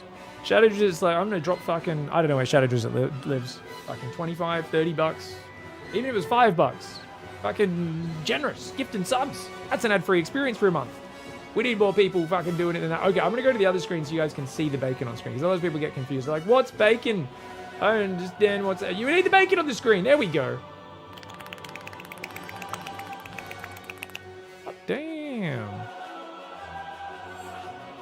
Hot diddly. Thank you very much for the support, my dude. I was probably going to do Perceive. Hey, guys. I was thinking of doing PVT other match, but are you guys close? Playing PVZ? If you guys are close to MMR, I'll cast this. No problem. All right, PVZ is good as well. Okay, I'll let Ponyo. Sorry, found other. Rare Zerg. Alright, letting Ponyo know. I'm doing Bully Wayman. Alright, I'm gonna do Bully Wayman. Thank you, Carson, for the big 59-month resub. Alright, guys, let's fucking get some predictions going. Pig versus opponent. Who wins ladder game? When the fuck was this? When did Activillain set up this bloody... Is this from a different day? Did Activillain open a prediction like yesterday and then forgot about it? That's not from today, is it? I'm going to delete that since he forgot to pay it out. Yeah, I mean, there's only... It's like literally 2 people bet on it. And I don't know the outcome, so I'm just going to delete and return points. Alright, guys, who's going to win game 1? Who wins game 1? Bully or Wayman? These guys are both about 5k MMR. Let's go take a look. Oh, right, guys. Let's get into it. We've got Bullmeolger in the top left side of the map, Wayman in the bottom right. It's Necropolis, a new map here from Avax that is quite pretty. We've got Protoss statues on it, purple aesthetic, and of course some nice Zelnaga watchtowers, which we don't see too many watchtowers anymore these days, do we? They kind of fell out of fashion. Why not mix them in? Pigstream to ask. Sorry, I loaded Pigstream to ask if he wanted. Do you want to Oh, shit. Oh, fucking A, dog. Did you see? Yeah, did you see the build? Did you fucking... Oh, fucking map hacker. I don't think I... But I didn't say anything about... Did I say anything? He's like, I heard Pig talking. Bully field gameplay related. I didn't even say if he droned or anything. I guess I didn't mention a 12 pool yet. So fair call. Okay. I guess he's like, oh, no, you're not 12 pool and we could regame just in case. Sorry, wrong chat. Casting Wayman Bully now. Ponyo's struggling to make maps, and I think he accidentally asked me to do it for him. Is this some viewer games? Oh, sorry, guys. I haven't changed the title on the stream. Let me fix that. This is the PiGosaur number 75, guys. Let me change the title on YouTube as well. The Tubes of You, as we call it. Now would be a good time to insert ads. Shut up, YouTube. I'll insert ads in your face. It's trying to make me play ads for you guys. If you want the bracket link, I guess I'll link that to you guys. Oh, Dono Goal, guys, it's the biggest. I got to pay 200 USD at the end of today. It cost me about $204 really with the fees we got to pay as well. But let's fucking set up that tip goal, hey?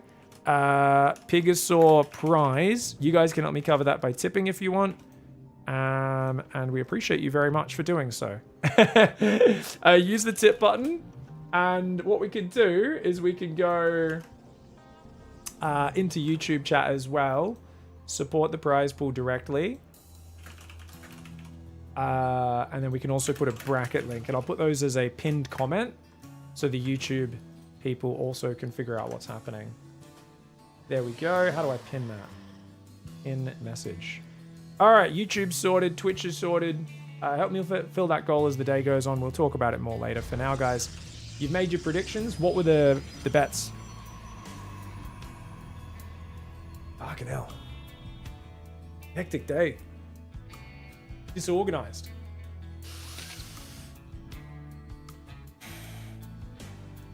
Take a deep breath, calm down, and let's cast some good games. Alright, guys. Boomy Ultra in the top left side of the map on Necropolis. A new map from Avex. We've got Wayman in the bottom right side. We love Avex. We love Boomy Ultra. We love Wayman. The reason we love Wayman is a GM Zerg player in the PiGosaur Weekly, a rare sight, and I think I will follow Wayman's journey in this tournament, even if they do get eliminated, even if they do face a pro gamer in the next round or something like that. We'll see how that goes. There's a lot of pros in this tournament, but this is the first round, so it should be awesome. Love when you cast games. Thank you around then, Bam, for the $10, helping me cover today's PiGosaur prize pool. We appreciate that very much. It's going to be 8... Sorry, I didn't see the gateway. I just had a mental blank. I was like, is this Nexus into core? I was like, where's the gate? It's right there. So this is going to be a gate, standard gate expand. What's interesting with this wall off is this is pretty hard to wall off. Because I don't know if that pylon will fully wall to the right side. I think that's unmovable. You got to be careful. I know some newer maps, made by patches mostly, will have little worker paths on the natural that aren't marked. I think AVAX has better quality assurance than patches. Don't tell patches I said that. Link it, clip it, send it to him. This is going to be link speed. Wayman's awesome. I did harass both Solar and Shin this morning, trying to get them to sign up, guys, but I don't think I've seen either of them in the bracket. You guys let me know if there are any Zergs in there. And I will be investigating ways I can bribe them to play these cups, because I want to see more Shin and Solar mixed in, as I really think they're a big feature in the weekly scene that makes it so entertaining. And if you don't have Solar and Shin playing, it can be pretty rough on the matchup variety. I think I'm not sure if I saw Beyond in today's list. Was Beyond signed up, guys? You guys let me know. Twilight openings. This is going to be a Glaive Adept opening. He is going to go for the diagonal wall off. Oh, I don't like this. Guys, that's a full diagonal, which means if you put an Adept there, Lings will just run straight past it unless you are pixel perfect on your positioning. Even if you are pixel perfect, when the Adept's attacking, Lings can still run past it, because the Adept has a smaller collision size when attacking than when it's just not attacking. So this is awkward. Oh, Wavex is in the chat. Yeah, this map, you can't wall the ramp with a 3x3. You got to use the bricks as well. So you got to wall here. Building. Smart. So you see, these bricks are immovable. There and there, guys. So that way, your ramp doesn't get right on the edge. It gives the opponent a bit more room to push up the ramp and harass you. Holy crap, that's a Zergling Flood, guys. Oh my god, this is the game time move. This is the old game time move. Oh, this was really good back in the days when everyone was playing Twilight. Don't move out of your wall! Bully, you could not have worse timing on that, bud. Can the battery save save it? The battery's going to save the Adept for a few seconds. I don't know if that's going to be enough, man. Oh, he gets a new Adept in the wall and an energy recharge. Big micro. Bully saves the day. That could have been a lot worse. I mean, you could not have worse timing than him moving out, but the battery saves the day. He's got a Dark Shrine and 2 gate. Pretty clutch there for Bully. This is a good pressure opening for Wayman, who's now going Lair Evo chain. Oh, Wayman's a dirty bastard. This style is gross, guys. I think Wayman's going to go straight Ling Hydra. So Wayman, I've pegged Wayman. I forgot how Wayman played. It's been a while since I've played against or cast him. So Wayman is clearly one of these players who... Sorry, let me just get that over there. He's clearly one of these players who does what I call cheeky fucker StarCraft. Now, the way cheeky fucker StarCraft works in this matchup is you die to Glaive Adepts every single time, unfortunately. But if it wasn't Glaive Adepts, you do a Ling Pressure, you mess with the Protoss' build, and then you get in after it. Let me swap to this. Sorry, guys. A little bit of admin there really quickly. Got it sorted. Thank you very much for the patience. There's not that many Adepts. It's only 5 Adepts. Wait, this might actually be good against Bully because Bully doesn't... Oh, because he plays Roddy style. He only builds 5 Adepts. That's not enough. Even with Glaives, the Lings are going to do fine. The Spore getting focused is a big tell, though. Big tell, big tell. You're going to make it Overseer right now. Overseer right now. He's not read it. Wayman, wake up. Why would he focus a Spore Crawler? You should know why. It's because the invisible meta here. Oh, no. He's actually gone Carapace, guys. Now, Carapace is really good in this matchup if your name's Armani and you enjoy never literally taking a map off of a Protoss player in your entire career. I'm sorry, guys. I hate Carapace against Protoss. It's occasionally decent, and then it's usually trash. I don't like it. But Archon Morph saves that. Really nice play there by Bully. He's got a battery on the 3rd. He's looking pretty healthy. Hydra with Carapace, it's just so awkward because here's the way Carapace works. If you get Carapace before they get +1 attack, your Zerglings can take 3 shots rather than 2 from Zealots, which is amazing. Problem, this has like a 1 or 2 minute window where it's useful if your opponent commits to a heavy Zealot timing, and then your opponent has Archons and Storm or Colossus, and like it just doesn't affect anything because your Lings still get shredded. And you're like, at least I had that 1 minute where my Zerglings did good against +1 Zealots. And then it was a worthless investment for the rest of the game. You know, I don't like it. Armani was adamant about this being the best way to play against Protoss back in the Void Ray meta. He would do a +1 Carapace Queen Roach Hydra timing. And it was awful, but he just kept doing it time and again and again and again. And I really, every time I looked at it, I was kind of like, why are we doing this? But who knows? Wayman probably has some sort of justification. We are going to see 2-star Phoenix from Bully as the follow-up, guys, which going into them only now against a guy who's massing Hydras, dangerous, because the Hydras might have the critical mass. But if you get similar Phoenix count, similar Hydra count, the Phoenix kill the Hydras so one-sidedly is not even a close battle. It is brutal. So there's going to be some moments where Wayman's strong, but if Wayman overcommits to a Hydra Ling timing, Glaive Adepts and Phoenix could ruin. No drones on the 4th, so Bully seeing that should definitely be running away. He's running forwards, he's just going to click on the Queen. Dude, thought he'd keep these Adepts alive, but I guess Bully was like, nah, we don't need these units. It's got to be careful, man. I think he's throwing away a few too many units, and you know this is a big timing from Wayman. I actually really like the Wayman Decisive Ling Flood, 4-gas Hydra Ling. Ling's the best against Glaive Adepts, almost the opposite. They're kind of trash, but I think he's got too many Hydras. That Archon needs to come out. The Archon in the natural wall is kind of wild. Mass batteries. Will they save the day? Battery Adept. The Phoenix are going to go after the Reinforce, it looks like. Oh, he goes for the Overseer. Such a dickhead. Because he knows if he kills that, DTs defend everything. But he hasn't even started. Wait, Wayman didn't even start more Overseers. Is he crazy? He didn't start more Overseers. What in the world? Bully's going to warp in DTs. The Phoenix committing. I don't know if he needs to commit. I feel like the DTs should have got in here a bit earlier. This might be a decent fight for Wayman. He's going to have to turn to fight the Archon and the Phoenix, though, which means the DTs will get good damage. But if you can kill all the Phoenix, I think it's fine. That's a lot of Phoenix kills. Archon goes down, and then you turn to run from the DTs. Brilliant move. Still hasn't made... No, okay, now he's got 2 more Overseers. That was wild, though. Lost, like, the Overseer barely surviving at first was kind of crazy, but it didn't really buy him that much time. I guess it allowed him to kill all the Adepts before the DTs came in, which was pretty massive. And the 2-star Phoenix from Bully playing the full Roddy. But I love this build. Like, it's really cute. But it felt like the Phoenix were too late this game. And I almost feel like he needed to lean into 3-star Phoenix with how late he went for it. Does that make sense, guys? I'm not like, I've never done the build, but I've played against it a bunch. I think with how late the Phoenix were, 3-star would have been actually the play. And +1 air weapons. I think Roddy would want to see +1 air weapons. I don't know if it even helps against Hydras. Maybe you go armor against Hydras. But the Phoenix, just not in high enough number. There's too many Hydras here. And that's going to be an overwhelming push. Wayman getting right in there, dude. Taking him the way of the Wayman. Very nice play. So the absolute best drama of tonight is that because Reaper and Shino both no-showed after checking in, we actually have a 2.1k MMR versus a 2.5k MMR player fight to get top 8 and go up against Clem. No way, Stego. That's sick. Dude, that's amazing. All right, guys. Everyone voted for Bully. Wow, you fanboys. I love Bully too, guys, but come on, man. Put some respect on Wayman's name. Who's going to win game 2, guys? Bets are up. I play a really quick ad break. I'll be back in 3 minutes. Next game coming right up. Oh, he's looking for the barracks. Oh! Oh! Oh! Does he find it? He's going to find it! He's going to find it! Oh, this proxy barracks location has come back in favor because no one was doing it for so long because the Protoss always checked here. But because of that, I was saying this the other day, Protoss stopped checking this spot.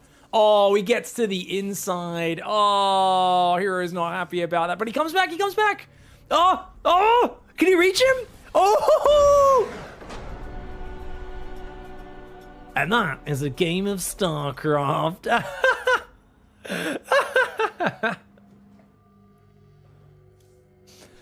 The best real-time strategy game in the world.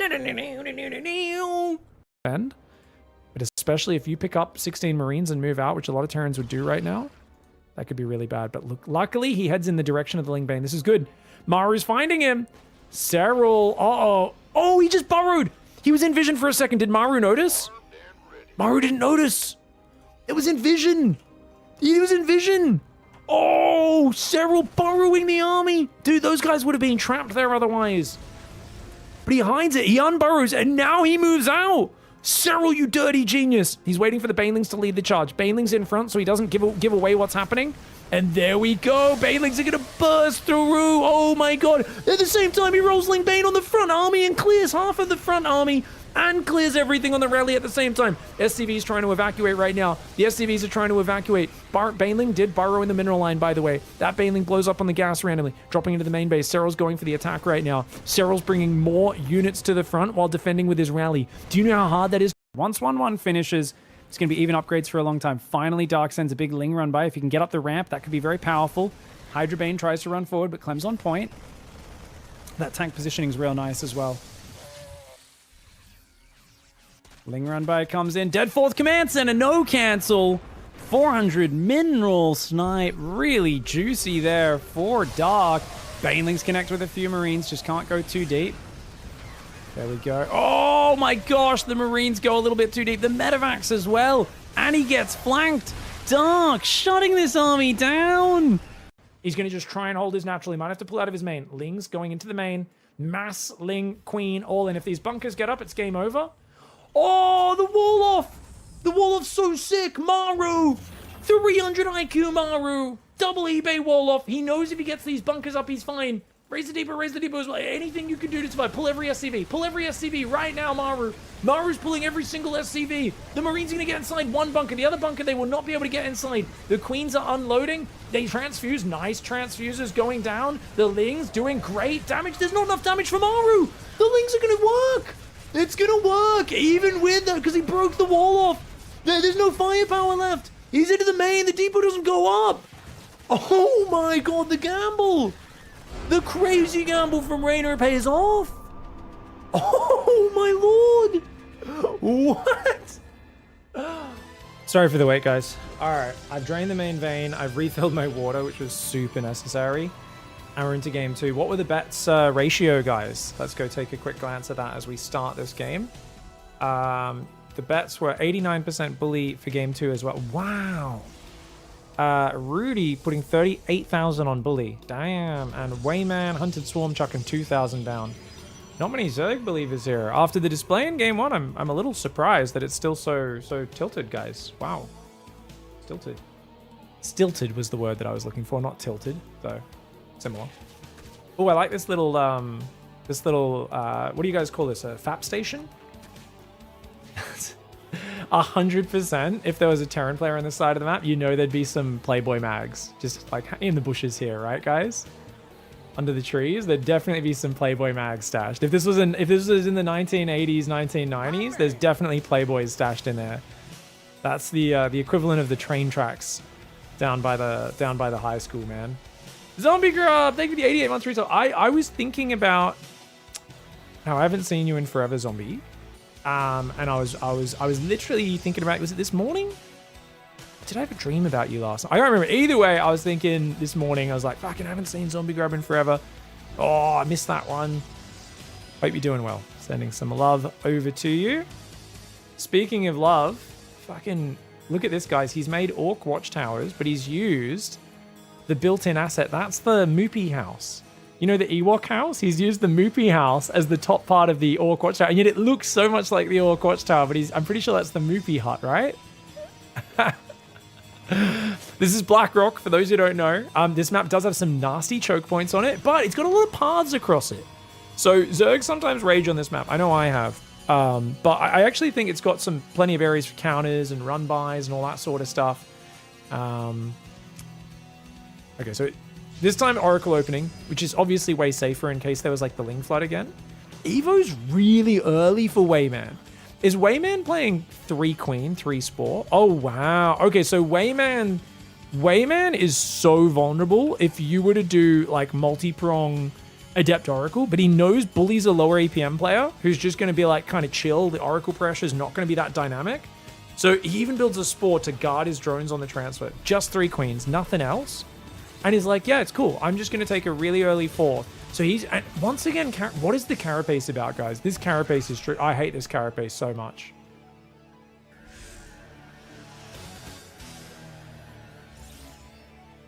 Zog. More work? Yes, me lord. Apparently there's a lot of Easter eggs around the map. Oh, really? I haven't really taken the time to look around the map yet. Oh, I'm so keen. Oh, look, there's 2 sheep. Oh my God. That one was eating that one's... I'm not going to say that. Pig? PG-13. Calm down. We've got flowers everywhere. We've got... was that part of your Easter egg, by the way? Did you program the sheep to stick their heads in each other's butts? Or... Oh my God, these 2 are also on each other's butts. Did you do that? That's twice now. That must be intentional. Look! Those 2! These 2 cows were also doing it. Look! Oh my God! Dude, what is this human centipede animal critter programming that you've done, Avex? What in the world? I mean, it's not a human centipede, it's an animal centipede by definitionally, but still, what is this animal centipede?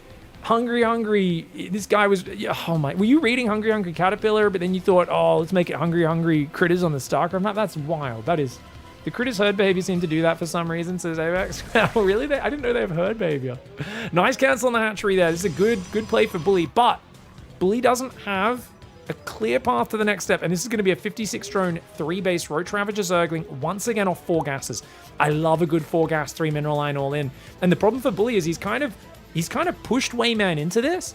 Bully needs to do nothing but Stalkers and energy recharge these Oracles. And if he does, I think he holds this attack just fine because there's no anti-air and there's no follow. Like, I feel like Wayman's whole strategy should be get some Zerglings out, wait for Bully to move across the map, and then like have your whole army hidden here and just run in. I think that's how you win this game.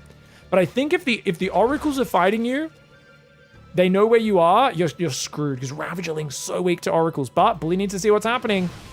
And he's going to have to turn on those Oracles, and that's exactly what he's doing. 3 Oracles already taken out the Ravagers. The Stalkers trying to get away from the Lings. You kind of want the Oracles on the Lings. 3 Stalkers will get surrounded.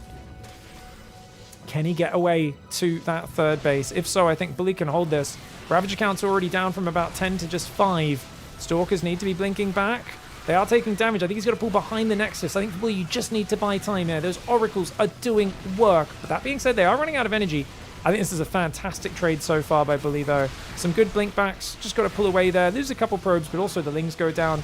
And as the Ravagers fall, that is a fantastic hold for Bulmiolja, who's also got Storm coming in. And can take a 6th gas, try to secure a 4th base. Maybe on this one?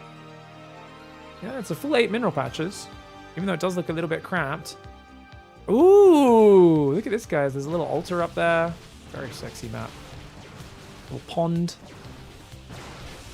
All right, 4th hatchery's under assault, and I think Wayman running into a wall this time, guys.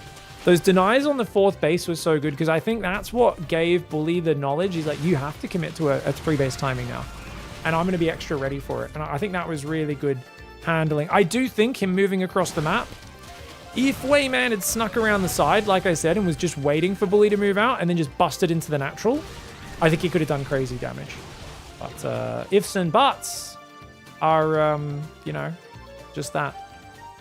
Oracles could have maybe finished that hatchery off. It's deep in the red. Bully doesn't care too much. Hive's on the way. Oh, Wayman. Gonna go melee. Yeah, this Carapace. I really think basically Wayman's whole thing is, hey, with a lot of my timings, my Lings getting shredded by +1 Zealots is what's been ruining me. I'm going to rush Carapace. You know, as much as I hate it, and I've whined about it, let's appreciate that if your strategies are focused around hitting timings where, like, normally them warping in 8+1 Zealots and ruining all your Zerglings ruins you, it does make sense. Like, there is a logic to it. This is not like someone, you know, I don't know, rushing air weapons Zealots or something stupid like that actually does nothing. This actually does make sense. Cannons and batteries trying to go down. There is some storm here, but I think he's going to have to give up the 4th base. This is a 54 drone Zerg. You do not need a 4th base against this. The army just looks small for Blee, doesn't it, guys? Looks a little fragile. Like, I'm looking at this and going, oh no, it's Stalkers. What are we doing? The Stalkers out in the open. The Storm. Oh, my lord. That Storm just massacred those Lings.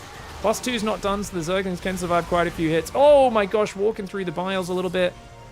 But Bully, once again, holding on. He's ahead 1,700 resources, the unit's lost. He's really got to just gather energy. Got to gather energy here. Tags the army. And we've got an Ultra Cavern. Wow, 50 drone Ultras. Wayman. Wayman's a psycho, dude. Who the heck? He hasn't even saturated his 3rd. And he's going to go for friggin' Ultras. I think he maybe thought the 3rd was saturated. He's now transferring workers to it. Ultras are good against everything except the Immortals, but look at this. I think Bully knows his style. He's never not seen the Hive or anything, but he's like, you know what? I'm already building Immortals in a 2nd Robo. Trying to take a 4th on the left side. I think one of the big things that goes on here in this sort of game is knowledge of your opponents in ZVP is so important. Same thing, like if I'm playing Bully, I know that he's going to play like weird DT builds and friggin' Roddy builds and all that sort of stuff, you know? Lots of sight blockers used on this map.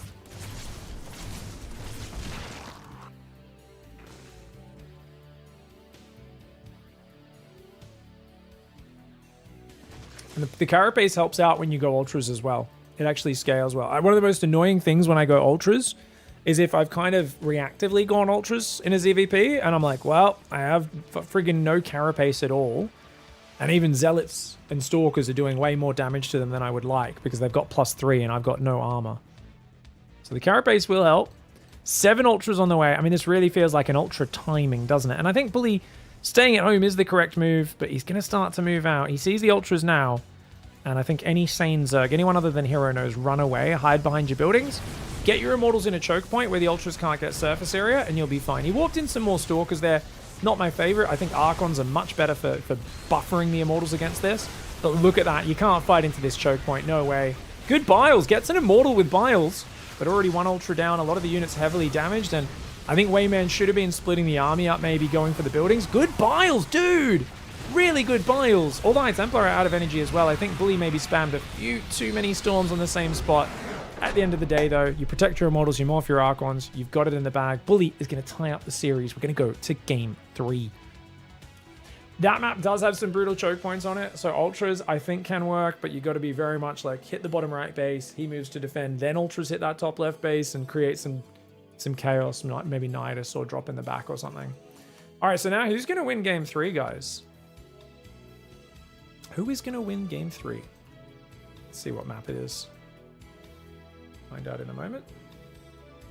How are we doing, everybody? It's the Noah's Ark map. Yeah, they did have to take 2 of each animal, not just 1.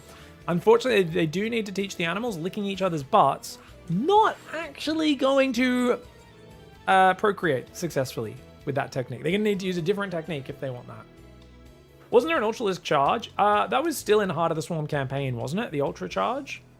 They kept it in the campaign, I think. But yeah, they were thinking of putting it in multiplayer, and they were like, yeah, nah.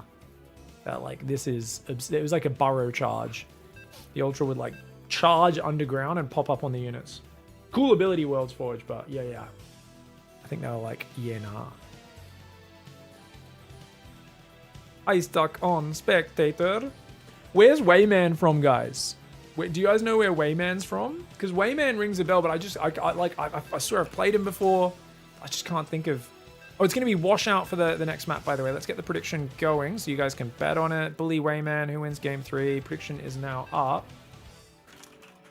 By the way, I heard Stego bought he's got a Ligulac. He's going to be running a Ligulac soon, which is cool. Wayman, SC2. Comes up with Wayne, Wiseman. You guys, yeah, I know the name, but I'm like, I don't think it's Dayway, the German player.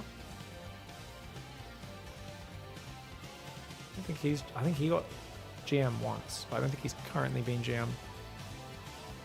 Wayman is from rural Mississippi. Oh, really? Is that real? Cow cheese, price, pig, Stockman? Or are we just saying words? I'm going to believe you. I'm going to choose to believe YouTube chat, guys.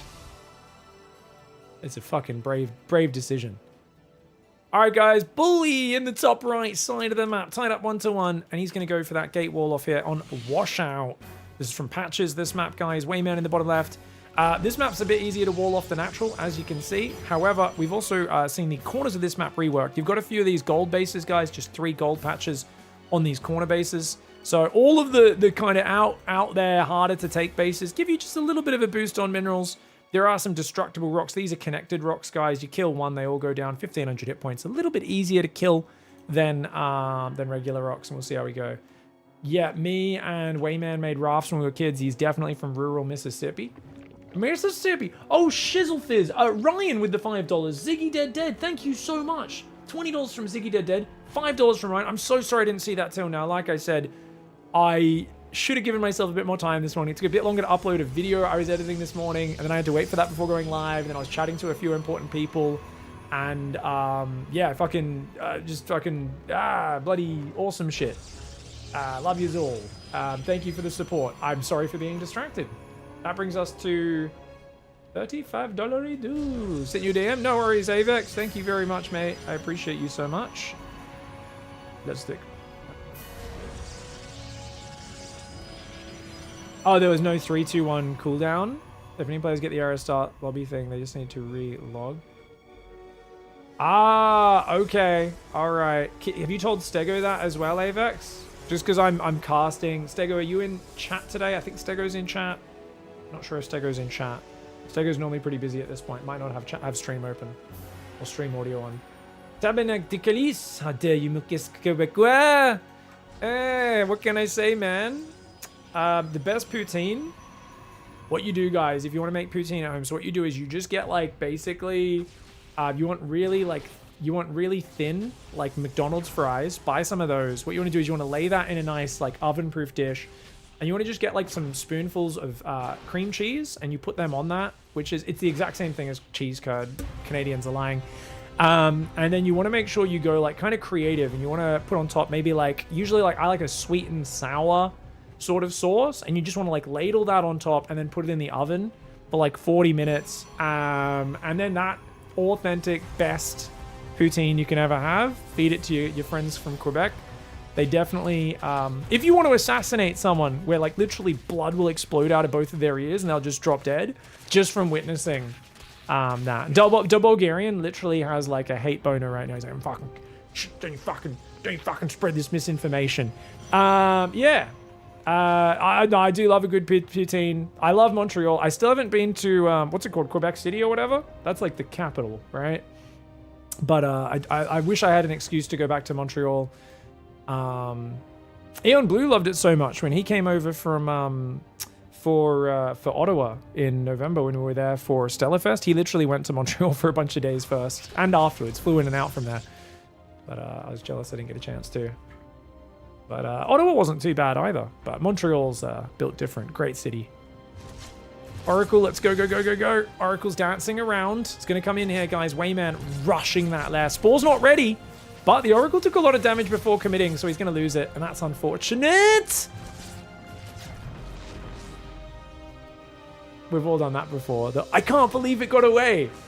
Oh, there's a Zergling at my base. Panic. F2 click or something. You just turn it around. I can't believe it was going to escape. It would have got out. There was no queen on the natural.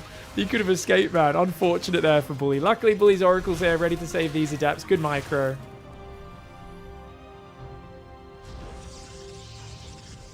And we've got the gases coming up. Forge and Twilight on the way. Pig, are you into carne asada fries? I don't know what that is. I've heard the name. It just sounds like a loaded chippies, loaded fries. Sounds good.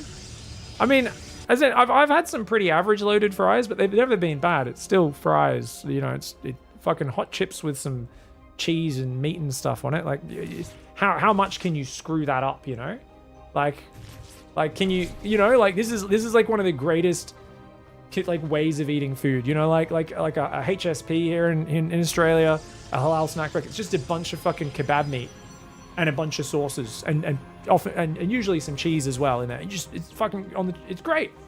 I don't think any culture has fucked up. Spice bag, Irish spice bag, legendary. So it's just the Mexican version of poutine. Oh yeah, I think you guys, I've looked it up. You guys, someone told me about it on stream and I Google imaged it and it looked amazing. It looked really good. I trust it because Mexican people have pretty friggin' good flavor and respect in spices. I'm sure it's pretty banging. All right, guys, we're going +1 Carapace, Hydraling, Bane timing. Wayman is going to be on 5 gas this time, slightly more gas. And we'll see what happens. I don't get the hype for loaded fries. Why make your fries soggy? A mixture of crispy and soggy fries is like literally what it's all about.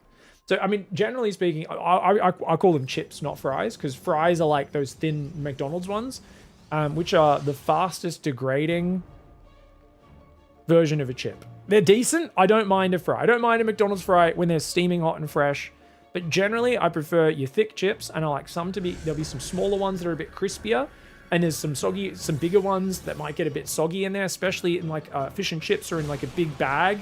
And then they've kind of, some of them have steamed up in the middle. So you've got these ones that are soggy and floppy, and then you've got some crispy ones. It's the alternating texture that does it. Oh god, he doesn't quite... Oh no, the Hydra's here. Watch out, watch out, watch out, bully. Stasis traps. Creating a bit of a field of safety there, though. See what we can do. Oh, got to pull back the little ones. Any fast food fries need to go in the air fryer. Yeah, you just shouldn't be getting fast food for like those thin fries delivered. And the problem is they're so thin, even heating them up in the air fryer does degrade them a little bit because they're already so small. It does make them better than eating them cold, of course, or even not just cold, but you know, not fresh and hot. But yeah. All right, guys, let's go. Guys, oh, Pat! Patricia's made it to the quarterfinals, guys. I haven't made it into the round of 8 in a weekly tournament in so long. Patricia's is 2.5k MMR and is in the round of 8 of PiGosaur. 2 walkovers leading to a hilarious turn of events. One for you, one for your opponent. You guys had a showdown in the 2.5 versus 2.1k MMR range. That's amazing. Gonna play Clem in the next round, Patricia's legend. Wayman's got a pretty good timing here, guys, but Storm is ready. The problem, there's only 2 High Templar. He's only gonna have 2 Psy Storms. This has got cannons, got batteries. It's all about Storms landing the Banelings. Wayman's way too clumped. Wayman's way too clumped. These Storms could be game-ending. Holy moly, good first Storm. Second Storm needs to land. It lands pretty well, but the Banes are getting through anyway. And that means, oh, the probes. Quite a few probes do go down. I think Wayman might be able to overpower him. The Zealots don't quite have charge yet. The Archon, on move command, walks into the middle of the Hydra. Only gets 1 shot off before he goes down. There's 2 Immortals in here as well. Oh, I kind of feel like Bully needed to go forward and meet him in the choke point, guys. I really think Bully needed to start the fight out here and then micro backwards. But because he had all these buildings kind of blocking his units as well, it created a bit of awkwardness. It would have been, if he had a bit more room to move, maybe. Because a Storm, imagine if he does 1 Storm in the choke point and then does the other, and maybe he gets enough time to get a 3rd one as well. Remaking the High Templar, super key. Bully's got a lot of gateways coming online. He's going to have like 11 gate, 12 gate, something like that. So he can warp in a ton of Zealots here. He's got to send like a few Zealots around, but there's spines at Wayman's base. I don't think Wayman's a big control group user, guys. Wayman strikes me as a bit of an F2. Am I wrong in that? Like, send Zerglings out now, but no, he's using the army on 1. These guys also not on a control group. Okay, no. It's definitely using control groups. I feel like he should hit the natural with his whole army. He's going to go for the 4th. Denying this is good, but he's got to get through and do something soon. The supply is dangerously close. That's a lot of Banelings without many Zerglings or Hydras. Oh, I think he's got to get a move on. This is huge! Bully's back in it, guys. This is huge. He buys himself a minute at a crucial time. Hatchery doesn't get cancelled, and this means his High Templar are now at 100 energy. Archon building, Immortals building, cannons and batteries finishing. There's a real problem for Wayman. Wayman's building some spines, but Wayman needs to be splitting the army up and creating more problems. Right now, he's making defending this a bit too simple for Bully. And this is, I mean, yes, he'll deny the 4th, but do not click on the Nexus. Those Banelings are not going to renew themselves. Wayman's economy is too low. He can't do this in the long term. Remember the rule of Protoss ZVP, guys. You don't go for the economy, except as a means to lure their army into the open. Bully, way too smart, doesn't go into the open. He goes into the open and trades now. It's bad. Losing a 4th doesn't matter. It's keep your High Templar and Mortal Archon account and grow the number, grow the energy, and he's going to scale. Wayman's army is not scaling. Wayman's still on a low economy. Zealots come in. Wayman's whole army gets sent home. Wayman needs either drops or multi-prong or something like that. Come on, Wayman. Fight for the glory and power of Zerg. Show him, Wayman. But Wayman, you can see everything's on one control. I want to see half the army in the north denying the 4th. Half the army swinging into the natural and getting on the production and killing the Templar Archives and the probes. But you can see Wayman's just a bit too cloggy. He's a bit too cloggy. This is not me hating on Wayman. It's the same thing I criticize Solar for, Sue for. Sometimes every Zerg gets in this mode where you feel like you got to keep your whole army together to concentrate its power, and it loses you a lot of strength. Shows his hand a bit too early here. Doesn't have the Hydras busting the wall. It's just Lings on their own. Oh! Fudge me sideways. That storm was savage.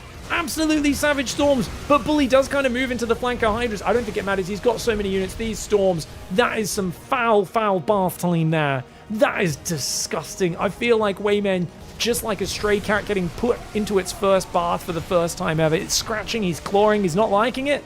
But at the end of the day, he is getting all of that filth eviscerated from him, and this is just absolutely brutal. And that's, yeah, I mean, I like Wayman's early game. I like his style so much.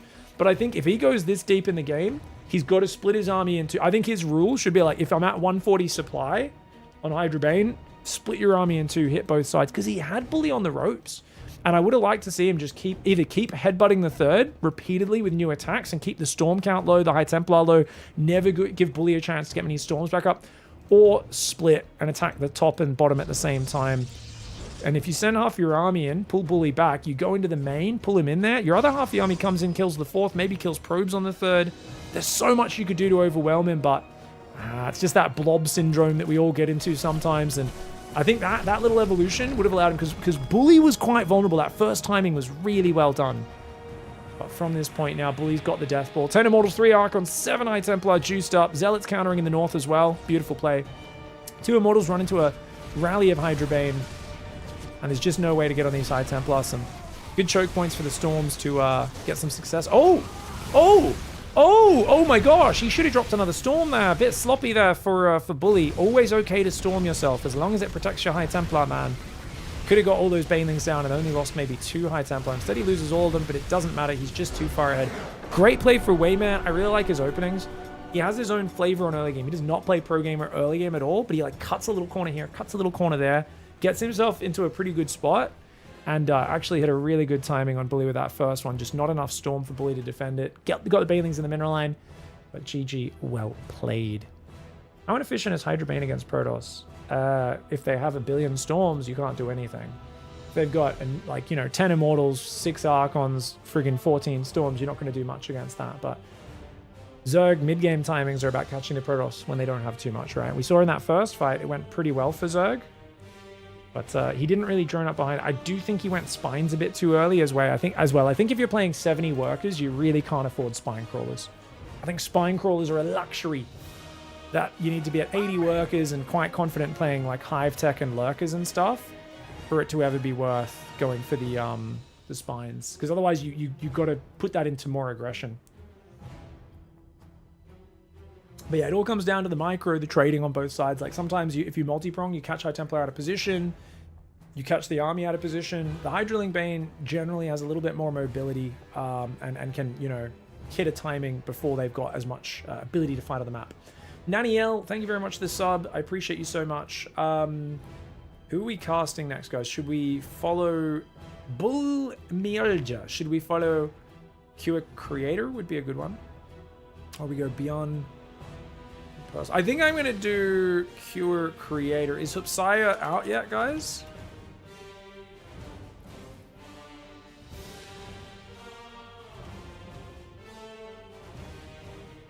Oh, he's still playing Cure?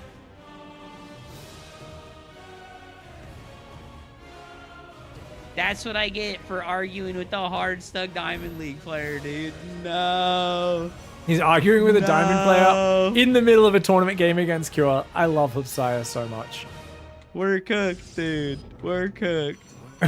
He's saying we're cooked. Oh, looks like he got eBay blocked. He's had to take a third. Man, that's brutal. Oh, this is only game 1? All right, I'll probably cast the next one. Because I think Cure Creator is like one of the few non-mirror matchups in the round of 8. Oh, fuck, we're fucking cooked. And then we can get Cure versus Clem TVP. And then probably either Clem or Cure up against like Hero finals. So that puts us on the line of non-mirror matchup matches, which would be really fun. Thank you, Patricius. Needed lurkers? Well, I mean, StarCraft's an interesting game. Because obviously, like, yeah, it would be good to just have lurkers, but you can't just afford to just magically have lurkers. So it's kind of like saying it'd be good to have Broodlords, would have been good to have Ultras before the Immortals. Maybe not Ultras, but Broodlords would have been great. This is what I get for arguing with the fucking guy that's calling me autistic in my YouTube chat. Like, oh my god. Kenneth Moore. Listen, bro, listen. You can stand... You can stand for your StarCraft guru Lambo, who's been hard stuck round of 16 in every tournament that he's played in for the last 10 years, who's been coping about how Protoss is imbalanced, and the reason why he's not able to be Serral champion guy is because Protoss imbalanced. But you know what? That's not the reality. The reality is always skill issue, okay? I got owned because I'm bad. I wasn't paying enough attention to the game. I flew into some Widow Mines and I lost because I'm bad. I have full accountability for myself in this moment, and I always do, okay? I always do. Hey man, if Lambo coached Serral and fucking Lambo literally coached Serral and Lambo. Yeah, everyone's their own coach. I agree. Anyways, listen, man. I'm not personally attacking you, and you're personally attacking me. Kenneth Moore. I said it's because I was conversing with you about this topic rather than putting 100% of my attention on the game that I'm playing. So yes, that was a big mistake on my part, okay? So listen, if you want to continue this discussion... Okay. Fucking guys, what are our thoughts on Kenneth Moore? I love that I've heard his name. Like, he's like, Kenneth Moore. No, I'm like, Kenneth Moore, man. Do you guys think Kenneth Moore last bag for shit, guys? Or do you think like maybe he's like ugly vagina shit or last bag for shit? So I'm already referencing the salt mines too much. Not that many people were watching. We cast the salt mines yesterday, guys, where one of the guys' salty comments was last bag for shit. We don't know exactly what it means, but we like to repeat it a lot now because there's just something beautiful about it.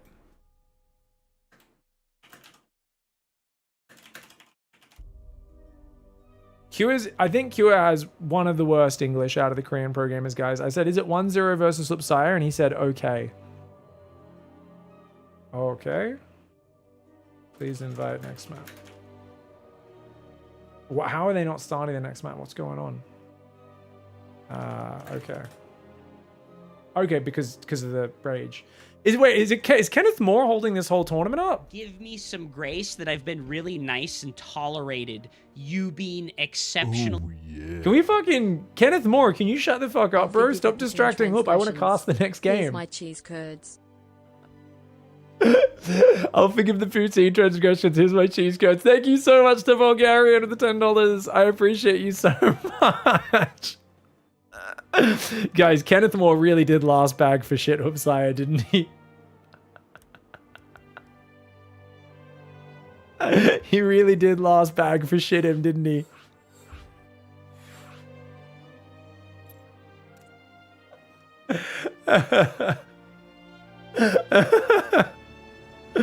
Kenneth fucking Moore. What a dickhead.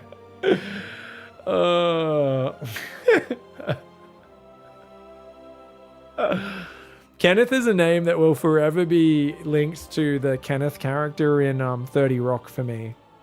Who do you guys imagine when you hear Kenneth? Oh.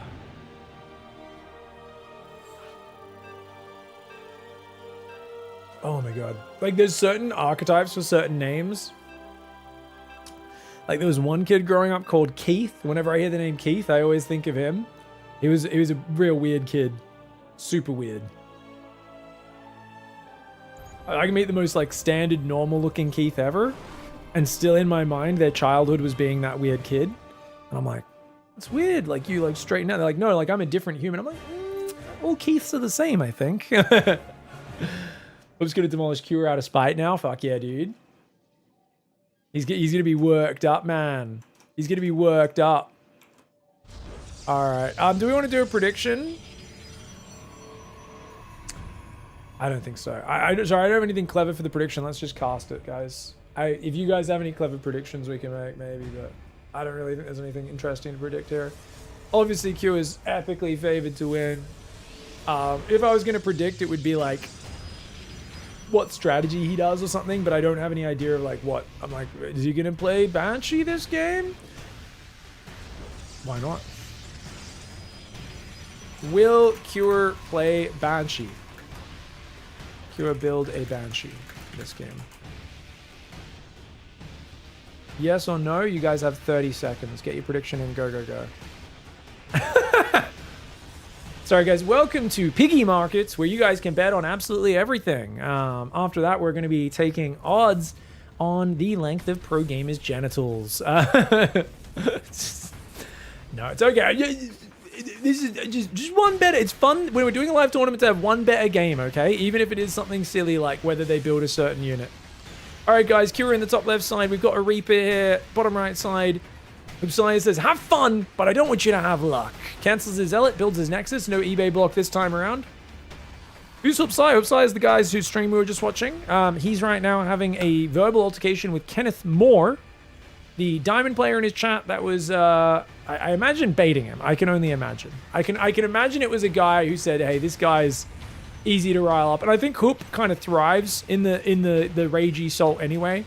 I think that's kind of like his modus operandi. His best state as a human is kind of just like rah, frothing at the mouth a little bit. Like, I think if Hoop tries to play cool, calm, collected, no smack talk, no rage, no salt, just like, I'm just going to focus on my build order and play optimal StarCraft. I can't imagine that's a good version of Hoop. Can you imagine how flat his play would look? That would be crazy. Like, Hoop, there's no way, man.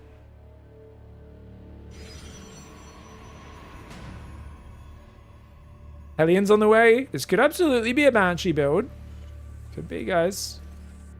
We have no idea just yet. That's sad news, another Clippy. Not sure if you're being real or not. But if so, sending you love, brother.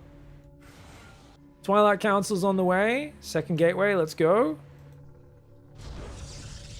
2 Reapers and a Hellion are building. So it's going to be 3 Reaper, 2 Hellion. Does this normally... I feel like Raven's pretty standard after this. Could be Banshee still, right? Just try and pin the Protoss at home. Now, on this map, that's the only Reaper ledge, guys. Obviously, I think Hoop probably should have taken the gold base. I think the gold base is amazing. You've got to mine out these 80 mineral patches to get it open. There's these 2 80 mineral patches, but getting 4 gold base minerals, I think is really good. But a lot of players have been playing Lumen, but they haven't actually been expanding to the gold. I think for Terran, it's very hard to defend. And I think it was actually Cure who was struggling to defend it against Max Packs, and then ended up just killing him with a boy pool, which was a really cool game we cast the other week. Oh, this is big, guys. 3 Reapers there, 2 Aliens on the natural as well. Oh, no. So many probes going down already. That's, I think, 3 or 4 probes to start. Good grenades. He's going to get a few more. And the battery, I don't think it can heal through this Hellion damage. There's so much Hellion damage. Oh, roasting and toasting.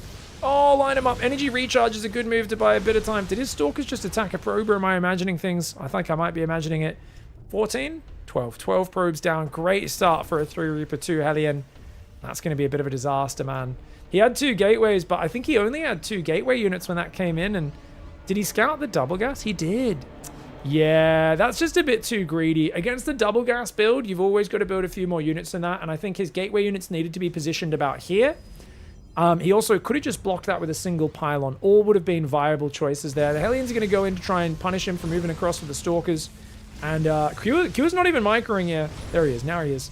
But look at this damage. No energy recharge, I think, available right now. And even more probes going down, as well as pulling the whole army home, which means second bunker is time to get up.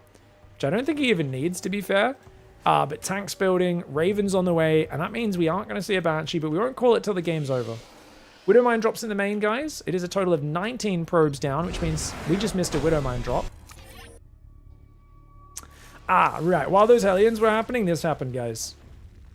Oh! Gets himself a few more, and just stacks up, doesn't it? GG, well played. Hoop has to tap out. Kua gets the 2-0.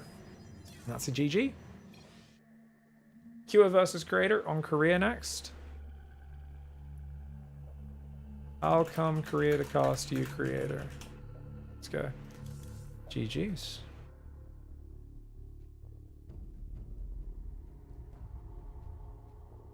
He did not build a Banshee, guys. Nope. Alright, I'm going to get over that. Let's clear another ad break. Guys, please do help with the tip goal if you can. We are at $45. I'm going to pay out that money no matter what at the end of today. But if you guys help me cover it, it means I hemorrhage a little few less fun supporting StarCraft. We'll see you in 3 minutes. Thanks for the love. Creator versus Kua coming right up. GG. Well played. Oh! Oh! Oh! Oh! How's that feel? But remember, orbitals take forever to build. You got to build one, takes like 70 seconds. Then you have to upgrade it for another 35 seconds. It takes minutes of attention. Oh my god! The wombo combo! He just landed a fungal parasitic bomb combo. Got like 2 to 3 medevacs. The rest are in the deep red. And okay, I guess I just don't do damage this game. It's a scouting Banshee. Guys, he upgraded Cloak to Scout. He's like, this, I have an Observer too. Look at me, Protoss player. I have an Observer as well.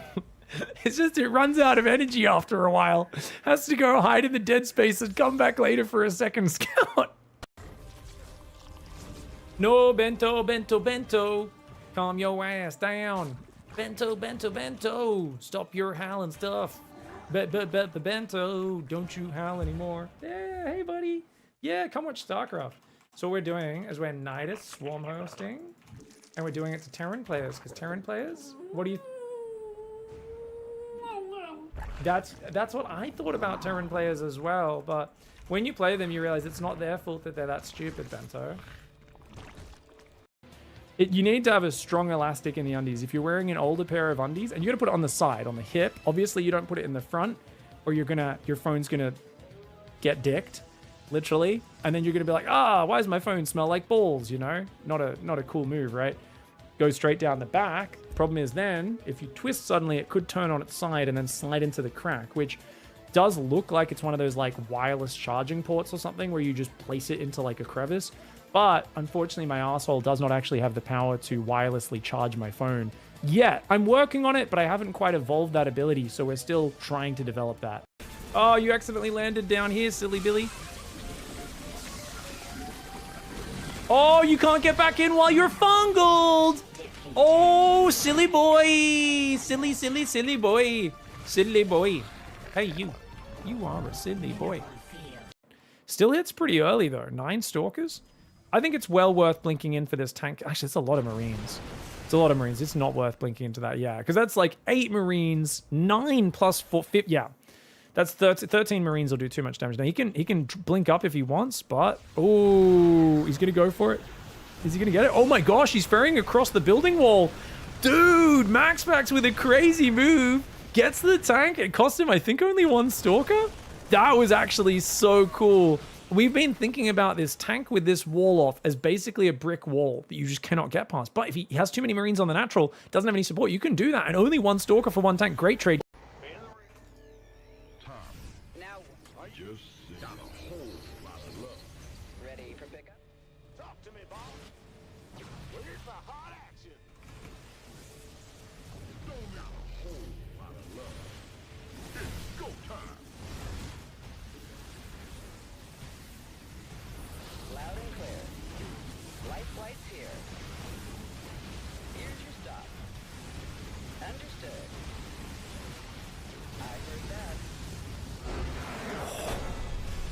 Oh, micro! Oh god, guys. I forgot to buy range on the tower you guys are pointing out. Yeah. I don't have the range upgrade available on my overlords. Please kill the tower, guys. Please kill the tower soon. We need to kill that tower right now before I lose any more overlords. Otherwise, we're dead. The wasps are on the wrong side. They're not protecting me. The wasps aren't protecting my overlord. Oh, no. We're going to lose another overlord. Oh, we got the tower debuff. Perfectly timed tower debuff. Perfectly timed tower debuff. I was never stressed. I was never stressed. I am so good. My first tournament win. I knew it. I knew. These were strategies I practiced. Just going ham on these drones. For those who don't know, you might not be familiar with these sayings. Going ham, it's a term that actually originates because I used to be the best player in the world at killing drones, so they changed the name of killing a lot of workers to going ham, and something that I'm very proud of to change the vernacular here in StarCraft. Definitely a true story, guys. Tell your friends. The Zergling Ravager Swarm Host finding insane efficiency. Look at that! Oh my god, that was cinematic! Oh, man. Talk to me, boss. I'm going in. Not a problem. All day long. Mineral field depleted. I'm waiting on you. Bandit. Ready to raise some hell. That's the dumbest game of StarCraft I've played in a while. This guy did. We're back, and after many minutes of waiting, I've made myself a peanut butter sandwich. I got myself a beverage, took a pee, and finally, Cure and Creator have their first map up. You guys have to get your bets in, but I better put up a prediction to allow you to do that. Game 1, who's going to win? Game 1, Creator or Cure? You guys let me know. You guys have 1 minute on that prediction. Go, go, go. Get after it. Good, we've cleared some ad breaks away now, guys. Makes this a bit easier. Not going to have the stress of ads breathing down our throat. One of them accidentally auto-played earlier. Felt bad about that. Should be good now. Now we're ahead of the schedule. Thanks for the follow, Nalman. Nalman Kurkopf.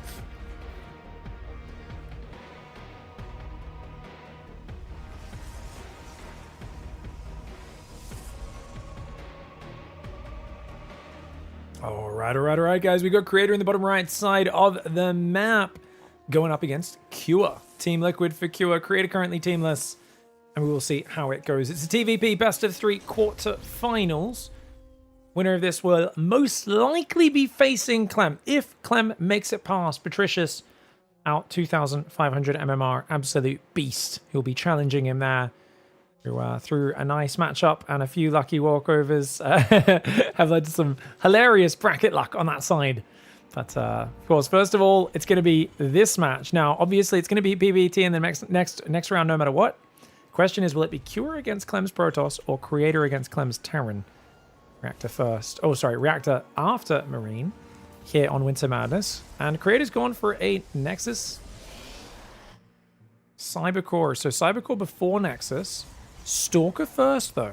You can see when you go Stalker first and Warp Gate and your second gas is delayed because you've gone for that Nexus a bit later, your Twilight Council gets quite delayed. It's hard to get an early blink unless you're willing to skip on a gateway production.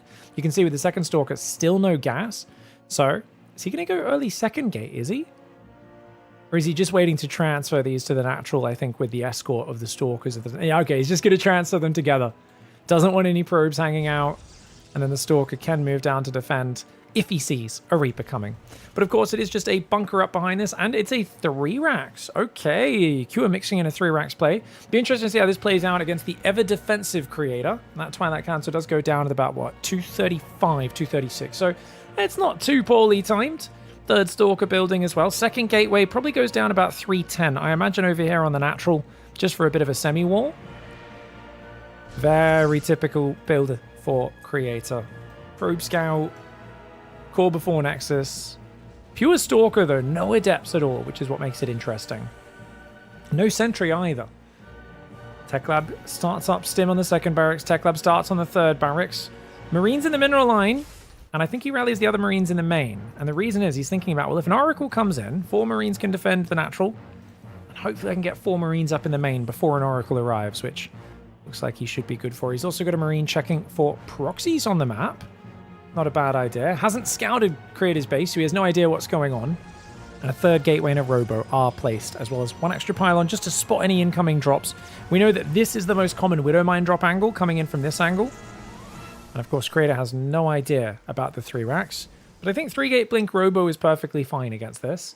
But it's all about vision and where the units come from. If Terran can sneak a bunch of army around the blink stalkers and hit the base as a surprise, that is massive.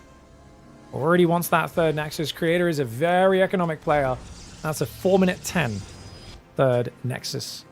Now, notice there's no engineering bay, but a very well-timed factory, 4 minutes 15. When you've already built 4 Marauders, that's a big investment. So still getting this factory on time, you can see he needed to skip the engineering bay to do this. If he went early eBay, you can't afford early eBay and Marauders and still have a well-timed factory. But Cure managing things quite nicely, all off of 1 gas, and only takes second and third gas at 4.5 minutes. So well-timed out build order. He goes back to Marines now, realizing the gas has to be saved for Starport Reactor. And of course, the +1 weapons that'll go down in that engineering bay when it does finish. Observer comes across the map. The bio barely misses getting spotted by the Observer. Ooh, Creator pulls it back because he realizes this is dangerous, but he's going to stumble into the Stalkers into the Marauders. Luckily, there is no concussive.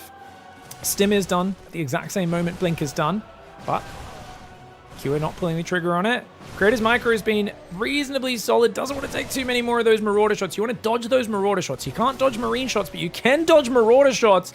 Stim gets baited. Battery coming up just now. Stalkers are going to try and keep the third alive, but he's got to try and bait the bio, pull back, bait the bio, pull back, and that Nexus will be falling. Q is going to go for the Stalkers. He will get the Nexus as a consolation prize, but good Stalker micro for Creator. And Creator's job now is to wait until Stim runs out and then hunt all these units down, but he doesn't want to lose too many of them.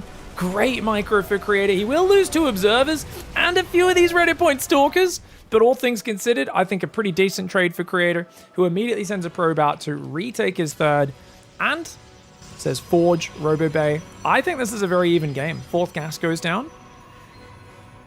Some people would say that's better for Terran because they've killed the third and killed some gas, but only 4 Stalkers? I don't know, man. I usually prefer this setup for Protoss, but a lot of those Stalkers are damaged, and if they all start dying, that's a big issue. Bunker going down, it's only 100 minerals. Stalker costs a lot more than that. So that sort of defense against that sort of attack is the sort of situation where it's much easier to just stim and A-move some bio a lot of the time. So I think at mid-tier level, this is like kind of a build order win for Terran, usually. But you can see at this level of control, the Stalkers have such amazing micro ability. And Creator really did the best he could with that hold. 4th Nexus on location. Stalkers pick off 1 more Marine, it looks like, as the move out comes. Got to be careful with how damaged these Stalkers are, like I said. Colossus has just started. There's 1 Immortal, 3 Zealots, and a Sentry behind this, but it's not able to really pick these units off. And yeah, you got Concussive Marauders stimming after. You just got to run away. That Stalker's dead. Accidentally rallied it in the wrong direction. Energy recharge on the Sentry is a good call. There's only 2 medevacs. Can't pick everything up, which means force fields could be really effective. The 4th Nexus is in trouble. If the Colossus was here, this would be a much easier fight for Creator. And yet it's not. Oh, he dodges a few of the first volley, but the second volley lands. Great cancel for Cure. Very necessary. That buys him time for his third to come up. His second eBay and Armory going down so he can continue upgrades. And he scans another Observer, keeping Cure in the dark. Cure has to keep building Colossus, and therefore cannot afford to rebuild that. Now, all the gas needs to go towards charge. Right now, Creator not having charge is a travesty. He's so distracted by this army. Finally, charge starts up. 7 minutes 45. And he's got to get extended thermal lance. That's the other really important thing. All he needs gas on is Colossus, extended thermal lance, attack upgrades. Everything else should be Zealots making, because he doesn't have charge. You really don't want to make too many Zealots when you don't have charge, but I think with 2 Colossus adding range damage, it could be effective. He's got a new Observer out. He's been kind of mixing these in, but he's got no gas, and that really does hurt. And another 4th base going to get sniped here. This is huge for Cure. Cure's now got 2-1 on the way. Ship weapons, Vikings building, and you know he's going to pop a starport down on the factory reactor. A Ghost Academy, and then 3 more barracks. Maybe in a different order, but he's going to get that to round out his play. 4th Command Center might go down a bit sooner as well. Doesn't have gases on his third just yet. Creator's going to take the base on the left now, thinking about a different base orientation. 4th and 5th goes down at the same time. 4 more gateways and a Templar Archives are chilling.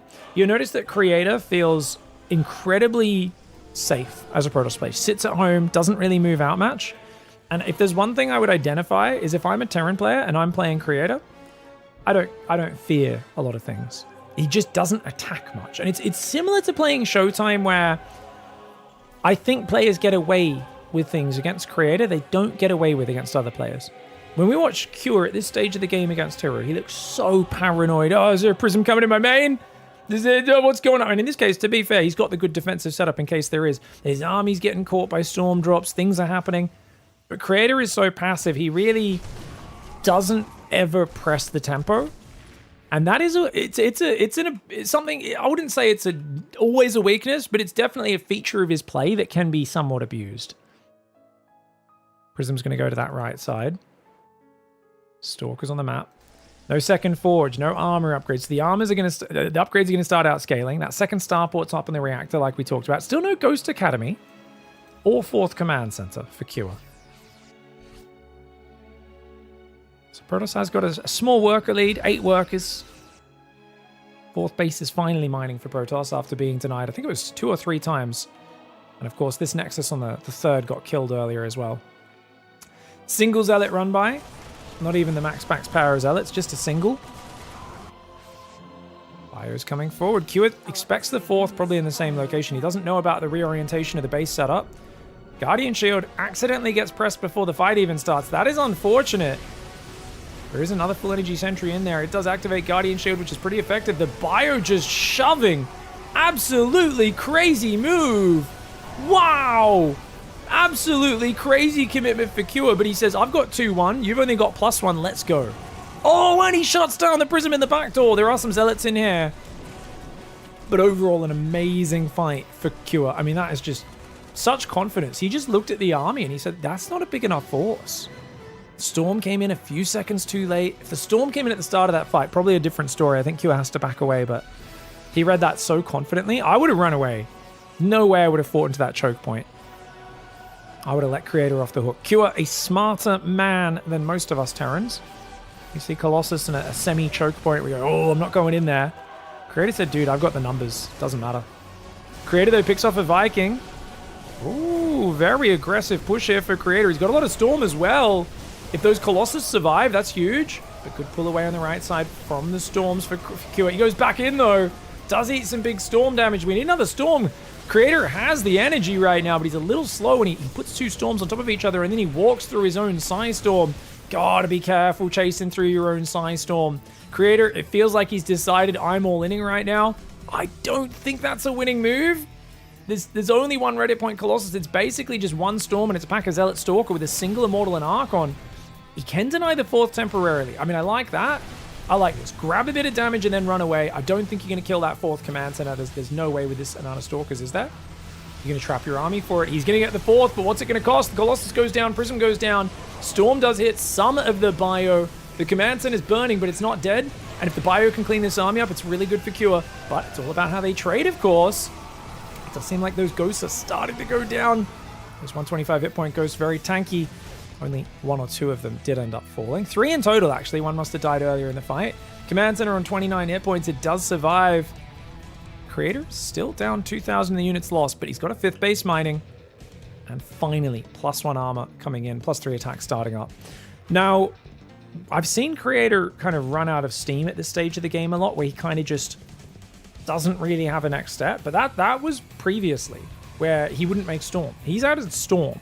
So he's clearly added a bit of longevity to this style. He's added a 5th gas. I wouldn't mind another gas or 2, just because it does feel like his gas is going to run out soon in the main. A few minutes till that runs out. I think a little bit more gas buffer might be nice for him. It's going to be hard to break down a Cure, though, as he gets to the later stages. His +3 armor finishing will round out his upgrades. There is no fusion core, no ship weapons just yet. So you could argue, okay, no Caduceus reactor, the Metavaxer will run out of healing. There's no +2 ship weapon lib range libs or anything like that. Disruptor getting added into the mix right now for Creator. So he's going to go for the old, the Showtime Whirlwind style. I think Showtime was the first guy we really saw play the triple splash damage style very, very effectively. 2016 BlizzCon, where most people would go, oh, you know, you're a Storm player, you're a Colossus player, or you're a Disruptor player. And Showtime was the first guy who brought out that style where he built all three and stacked them on top of each other. Hard to micro correctly, though. Very easy to fumble your unit control when you're using 3 spellcasters like that. Prism gets shot down by the Vikings. Big Disruptor! Does take out a bunch of Marines. Damages one of the Ghosts and Marauders pretty heavily. Another Ghost does go down to the Zealots. Nice chase here for Creator. Cannons there as well. Chasing into cannons always feels a bit awkward as Terran. But I think Creator's... He's got... I mean, the Zealots are expendable, right? I guess he's doing good.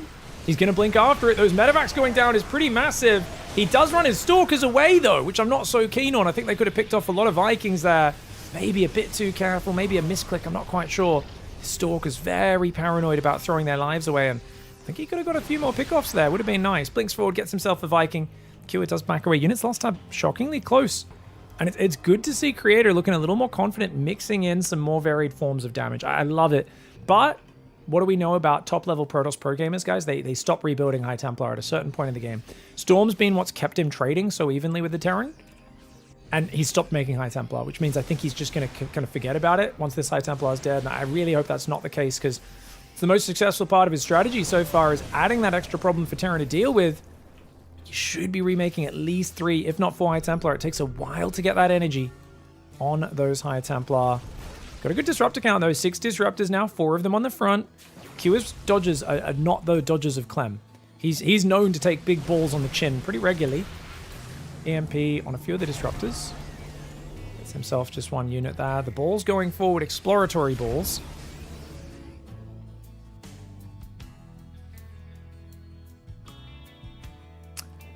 Guys, just wanted to come in just momentarily and point out, guys, Twitch chat and YouTube chat have a big rivalry.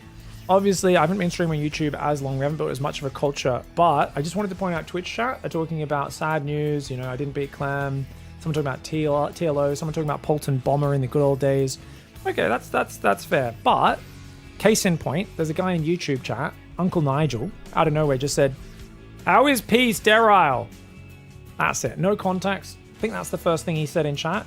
I think he wins. YouTube chat's winning today. Up your game, Twitch chat. Here we go. Can the balls defend this base? Q is kind of between him and his economy a little bit. Ghost does go down as well. That Nexus is going to fall. Probes getting gunned down. Good Storm. Good zoning Storm. But that means this base in the bottom's exposed. The Zealot drop gets into the main. He's tried so many times. There were always Vikings stopping it. Finally, a Prism gets in the main. Creator's going to lose a lot of probes and a Nexus here, it looks like. The Stalker Zealot tries to come in. He's got to be careful about chasing into that army.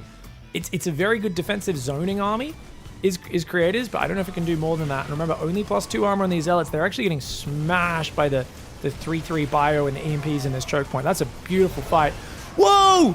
Half the bio army got left behind. Kua got so distracted staring at his base, and yes, he was winning that fight, but he just lost a bunch of bio.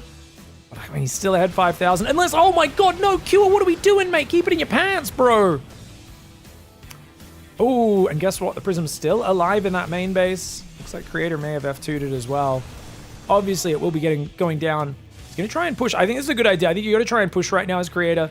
Kua's in a bit of shambles, even though he's got, I think, plenty of units to defend. They're not organized. His ghost count's a bit low. He's overstimmed. He has no medevacs with his army.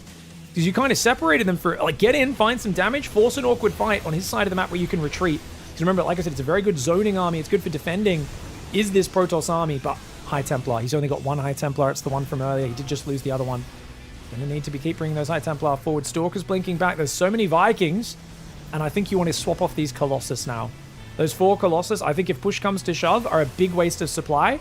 But if you can trade these Colossus out in small skirmishes, maybe, and then Kua will have way too many Vikings. But it's all about the balls right now. Kua's going to force the fight. A lot of the bio trapped down south. The Disruptors going around the corner and landing some big hits on the Ghosts and Marauders. Oh, man, look at the Vikings, though, coming from the rally. Marauders from the left as well. Zealots are going to reinforce, but they've been a bit slow to do so. The Prism finally does go down. Honestly, what a messy fight. And Creator might have actually done well enough.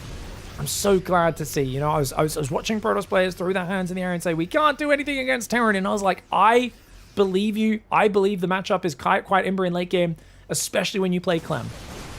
But there's a lot of Terrans out there where the Protoss players were looking lost at how to fight them in late game. And you can see Creator, he's expanded his toolkit. He's using Disruptor Storm. I'm not saying this is easy or super reliable. But I love that he is outplaying Cure at a stage of the game where most Terrans and Protoss players would say Terran has a little bit of an advantage at this stage. That being said, Cure never got to lib range and +2 libs, and that's where the disruptors really fall off in my opinion. So I think Cure now is realizing I better get those libs out. If the libs come out, that's where Creator's army's going to struggle. But Creator's remaking High Templar, he's making more Colossus, which I think is good because he killed most of the Vikings. So now I think Colossus is a good investment. 65 workers for Creator. Remember, Creator lost a lot of his economy and didn't retake the bottom left yet. Retook this base, and he's got the top right mining. The Creator, he's mining these gas as well. He needs to retake that bottom side. Otherwise, his income's gonna dry up as his third half mined out, and this base will start running low in a little bit. Dark Shrines come in. There is no DT blink just yet, but 2 Colossus building at a time. Hewitt trying to get his way to lib range. And he has the +2. Lib range is about to kick in as well, so... Oh, and Liberator Harassment. Such a good thing to mix in there. Oh, Creator's going to go Storm Drop in late game. That's so dangerous. There's not many Vikings, though, so if there's a time to do it, now is that time. Oh, look at that. Pulls back the Liberator just to be annoying. Oh, that's such a nuisance. You need a Stargate. Actually, on this map, he should have already dropped one. You need to build a Stargate as Protoss, otherwise he can keep scanning and denying your minerals. I know it's not crazy damage, but it will be very annoying if he gets libs on the other bases as well.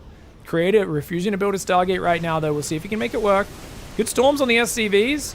That's a lot of his storm energy used. And he throws 4 disruptors out. One of his Colossus rallies in. Get out of there. Creator wanted to do a hit and run. He wanted to just bust that planetary while the SCVs couldn't repair because of the storm and then get out. But Cure was close enough by. And continue to push in there now with very little storm energy. It's a little dicey. It's got no Guardian Shield anymore either due to that EMP. This Liberator being a dickhead. But that's the compliment, just so you guys know. Disruptors going forward. It's your job in war is if your opponents don't think you're being a dickhead, you're probably doing war wrong. Hot tip, guys. I know I'm filled with wisdom. Sun Pig's Art of War.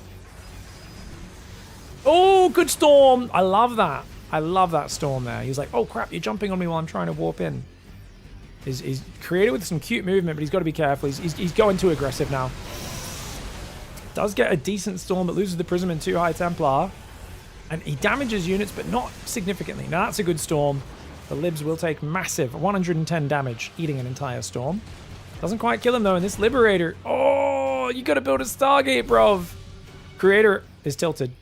Uh-oh. He's remaxing on army. He's going to try and kill Cure with an all-in. He says, screw playing long game. He's not really focusing on his economy. Creator's had enough. He wants to finish the game. He just made more Stalkers out. He has 29 Stalkers.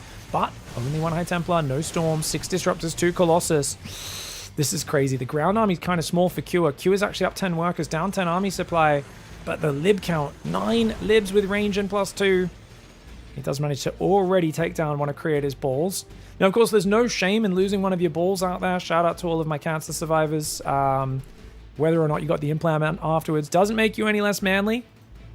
And Creator right now, he's honestly, I mean, by any measure, he's got 5 balls either way. So it's not really... anyone who questions that manliness is wild. I mean, that's... He's wasn't that Charlie Sheen show? What was it called? 2.5 Men? Well, 5 disruptors. What can I say? Maybe Creator's a fan. He's got 2 next line going off the bottom left side of the map. Plasma Shields is on the way as well as Blink DT. He's going to siege up on the base down there. Does need to scan though to actually see it. Liberators no longer get vision of the circle, even though they do siege a bit faster. Nexus in the bottom left goes down.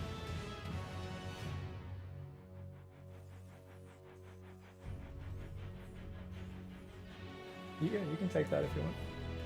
Yeah, this is my lunch. My wife's coming looking for the peanut butter. I stole it. Disruptors going forwards. Libs come forwards. Oh, dude, the lib push is so scary. We need a storm to stop this push.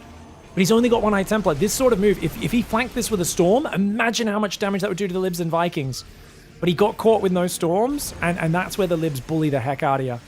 Ah, it's unfortunate, man. He's got to go around for the counter. Maybe he can get Cure to get caught out of position, but he's going to lose a Nexus and a bunch of probes. Really good play for Cure. Creator going around wisely, but it's in these moments where your opponent's moving, that's where storms wreck them. Disruptors down here. Oh, this section of Stalker Disruptor gets caught. He tries to save the balls with a recall, gets 1 of them out of 4. Stalkers are going to try and fight these guys. Planetary will go down. There's a few DTs in the mix. It does fall. Disruptor goes out, but it does not hit Vikings, of course. There is a Storm in the mix. Lands a decent Storm on the Vikings. Prism goes down, though, and I think this is, oh my gosh, such a messy fight. Such a messy fight, in fact. A lot of Vikings go down to the Stalkers. There's Stalkers from behind. What the hell? He surrounds the army. The second Prism gets sniped just before. If that Zealot warp-in was complete, he definitely gets everything. But I think with the Stalker Blink, he's going to do it anyway. There's so many DTs in the mix. Dude, is Creator actually going to do this? Both Prisms went down before their warp is completed. He blinks forward. He gets one of the full medevacts. He gets the other medevac. The Vikings are going to go down. How in the world? Cure. He wasn't able to finish it. I thought Cure had this, but Creator finds a way to just create chaos with movement. Never builds the Stargate, which I told you guys he needed like 10 minutes ago for the libs. Creator kind of being a little pig-headed at moments. But it doesn't matter. You're allowed to be pig-headed in StarCraft if you find the thing that wins. And in this case, it was the engagements. The fact that he has traded evenly with a Terran 25 minutes into a game, this is something we have not seen in a long time. Very impressive. Very impressive for Creator. I've seen Hero swamp people because he's just far enough ahead. But even then, him and MaxPack's very rarely trading evenly. Usually still down 10,000 in the resources lost. And obviously in the games they lose, often down 20, 30,000. Damn. Creating some chaos. Really well played by Creator. Just not fighting into the libs, going around and forcing the Terran to come to you. Tried to run back, and the Disruptors, the Storms, very good for controlling space. The Storm did a lot of damage to those Vikings.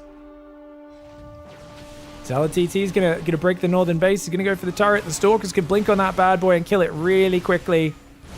He's gonna try and take care of it, but he's got to get away from the bio, and he doesn't get the planetary. Oh no, Creator! He does get the planetary, but he's gonna lose so much. Oh my god, he's gonna run away, dude. Surely he's gonna run away. Dude, Creator has no money? No, he's got money coming in on the bottom. He's got to transfer workers, though. He needs... Oh, dude, I feel like Storm would be so amazing here. I know I'm a massive Storm stan, but I think it would be good, but he doesn't have any gas. He's got 2 gases. Is that all it's mining? Oh my god, it is, isn't it? He's got to transfer workers around. I think the Mules... He knows that the Mules will win this game eventually if he lets him mine. He's trying to trade with the Stalker Blink. He's doing a good job, but I think DTs into the production could be good. Maybe a DT into this base to just pick off SCVs and force scans. Disruptor picked up into the prison, pulled away. Q is going to try and shove like a mad lad. Oh, the Disruptor accidentally unloads in the front of the army. That's unfortunate. Dude, I really feel like a Storm could do... Are you going to give this base up? Creator, give this base up. Don't be stubborn. Good choice. Run away. No! Creator! He's trying to do the fanciest micro, and he almost loses his Colossus for it. Yeah, see what he's trying to do? He doesn't have... What was that Colossus doing? Maybe he was targeting a ghost in the back or something? I'm not sure. Crazy fight right now. Colossus still dropping around. Stalkers blink forward, take out the libs. There's not that many Zealots, but he jumps on top. Oh, the libs are doing crazy damage. The Colossus a little bit slow. The ghosts start to go down, though. Can he get rid of these libs? Not quite. The libs doing too much. I think the libs have done too much. He's got nothing that shoots up anymore, man. And Creator, he kills so much, but he still ends up losing. Oh, he'd lost too much economy. I thought he had that one in the bag. But that planetary, retreating that army to that planetary, he lost way too many units there. He just couldn't quite kill it. The mass repair was just enough. And I think in this sort of game, this is where there would be so much more movement between these bases. A few High Templars scattered in would be nice, but when you're already... This gas just runs out. These gas run out. You have so little gas income, you suddenly can't afford the High Templar, and we can see why that happened. Great game 1, though. Really evenly matched here between Creator and Cure. Oh, damn. The Bulgarian, thank you for $10. Guys, if you're enjoying today's games and you thought that was a banger, and you like seeing these cast every single week on that NA time zone, the only tournament that caters to the American time zone. It's not the only one. I'm kidding. But one of the few. Please help me fill up the prize pool today. I will be paying $200 to the winner of this tournament like I do every single week, no matter what. If you guys use the tip button, there is a link on YouTube. Pinned comment. You see that pinned comment, guys? There's a link there. Otherwise, you can use the tip button here on Twitch. Right there. Press that button, and that will, of course, help me fill up that bar there. We are just at 45 out of $200, guys. We've had only 10 subs today and no bits, which means currently we are at losing several $100s from today's stream. So not just working for free to cast the tournament and donating our time, but also losing money on helping to fund the tournament as well. If you want to help make us continue to be able to do this, please help us click that button if you're able. If not, don't worry about it. But we do have to show this do the shout outs once in a while so people know how they can support these sorts of events. Who's going to win game 2, guys? You have 2 minutes. No dilly-dally. Let's get straight into it.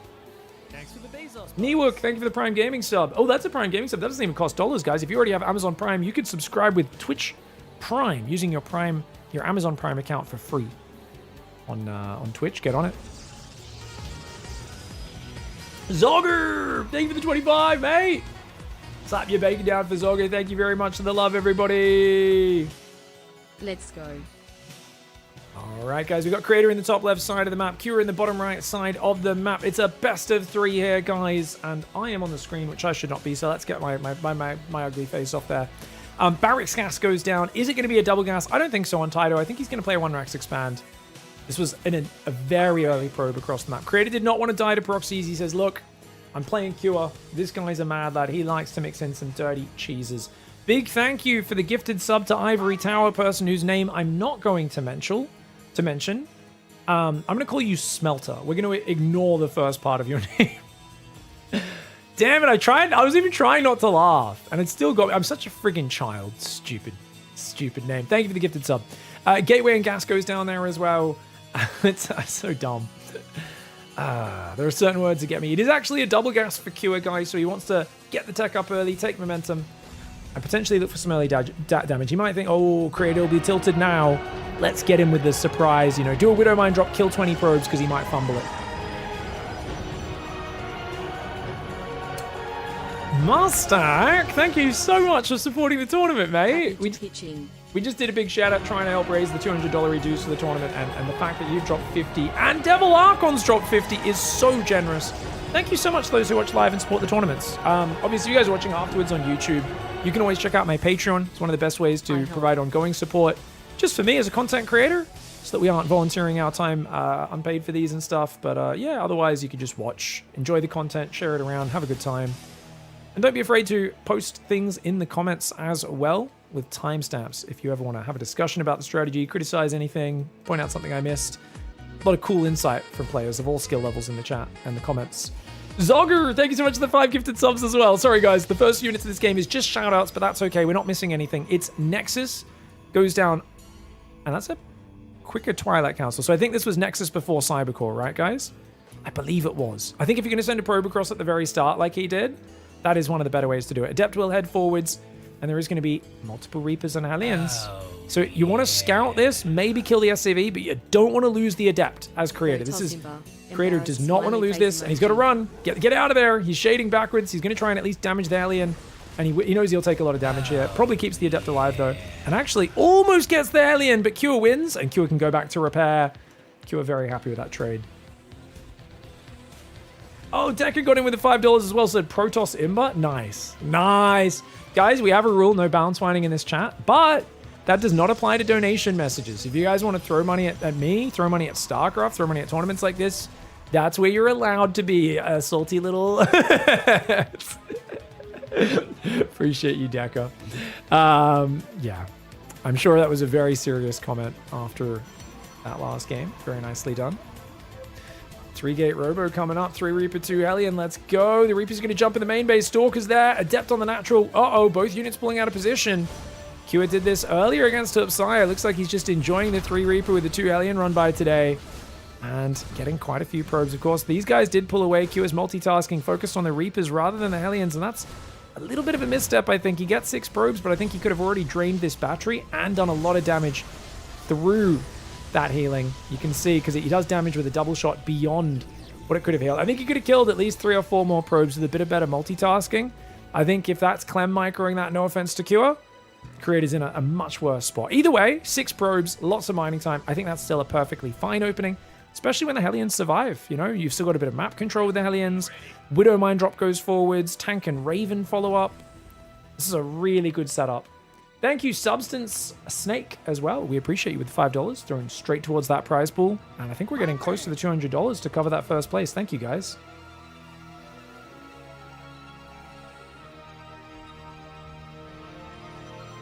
Clem's not fair. Not human. That's not a fair comparison. Okay, Beyond. I think Beyond would have microed it a bit better. Oh, I do agree. I'm like, if...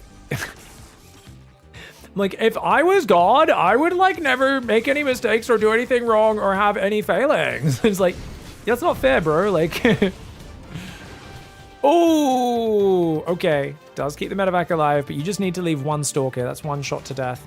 Hellion drives in the natural. Will actually survive to drive out, but I think that's a good shutdown. Of course, there is an altar up there, guys. I don't know if you guys can see in the top left of your screen. Behind that medevac, there is a Moopy, a little Ewok here, who's getting friggin', I guess, sacrificed on an altar here. They're doing some sort of demonic ritual. There's 3 of them just kind of doing some crazy stuff. I don't know. There's some sort of dark magic going on. The medevac pilot's like, what in the world is happening over here? Not sure if you can see it on this side. It's kind of off screen in the bottom right. Hard to see it with just the perspective of the camera. Pretty standard follow-up for Cure, as we always expect for him. You know, 3 barracks, factory starport, +1 weapons, stim shields. No doubt concussive will come in next. Hellion did probably spot what was going on. I think the medevac just went down. Tried to fly that in. And the Nexus did get spotted. So Cure's going to push towards the 3rd, but it is Cure, so it's a non-committal push. Like, he could absolutely be like, yep, I'm ahead, let's just kill you. And it might work, but he's very chill. If he sees enough resistance, he's usually one of the best players at just backing off, not overcommitting.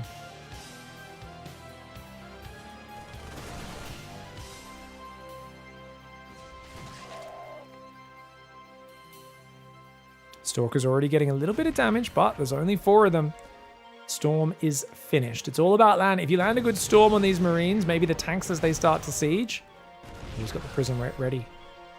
And he goes for it. Nice! Oh, a little slow on the first storm. 1 Stalker goes down, but good damage there. Yes, 1 Stalker does die to the auto turret, a little sloppy. Cure's going to have to chill, wait until the medevac's here. He could rotate to the right side if he really wants to force the issue, but... Oh, the Stalker's going to get the tank. Well microed there by Creator.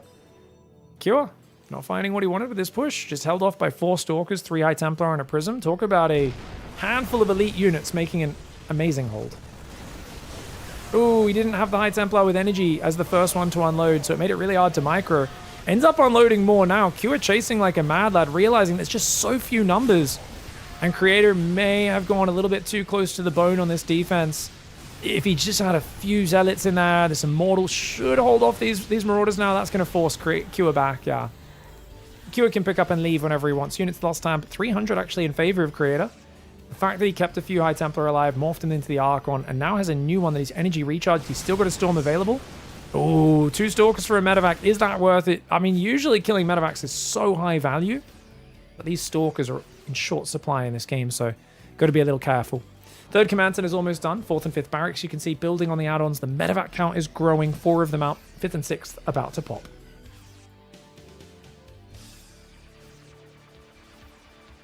Nice little green pylon here, guys. Green crystal here.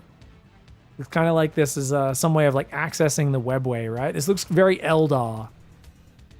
You know? Forge and Robobay go down. It's going to be Colossus transition for Creator. His 3rd is fully mining on minerals. And he has 4 gas. It's a lot of tech. All off of just 5 gateways. I guess he's got 8 gateways coming up now. And lots of Stalkers waiting in the main. Oh my. Oh my, oh my, oh my. Cure doesn't know about those Stalkers. Cure has no idea. If he boosts in, and the Stalkers blink at the last second. Oof. I think Creator knows he's up there as well. He has 9 Stalkers, right? Oh, he doesn't. He's only got 8. That's the wrong count, guys. You need 9 Stalkers to one-shot a medevac. He's miscounted. He's miscounted his Stalkers. This is a mistake. You need 9 Stalkers so you can one-shot the medevacs. Oh, but you know what? Cure doesn't take the risk, so it's okay. Yeah. He does scan for the safety and does not run into the trap.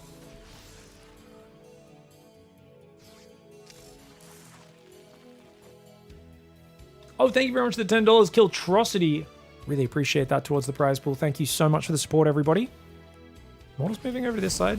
Sorry, guys. We always, if you're watching on YouTube after the fact, we always have like 1 cast a week where like I've just done a shout out before the game and half of that particular game is just me thanking people. But, you know, hey, they're the generous people who make these tournaments happen. So got to show some love, right?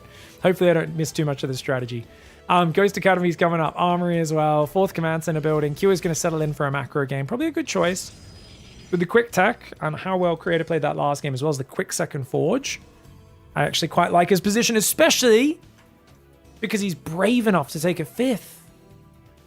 Wow, wow, wow, wow, wow. Okay, all right, well done.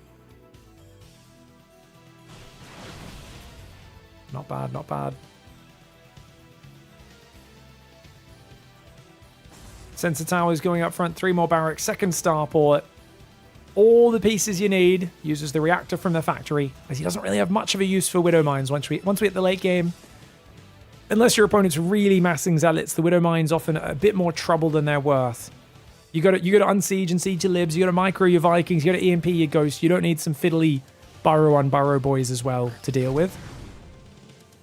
And normally getting the second starport to pump Vikings to deal with Colossus is higher priority. What I love this game, guys, is I was going to say he stopped at 2 Colossus, but actually no, he's just supply blocked. He's going for a 3rd Colossus. Oh, did he cancel that and then restart it, guys? The 5th base is now building. 2 zealots down south. 2-1 upgrades getting chronoed for Creator. +2 attacks on the way for Cure. He hasn't started armor just yet. Lots of things for Cure to afford all at once. I would imagine Q is probably going to head to range libs a little bit sooner this game. 5th command center goes down.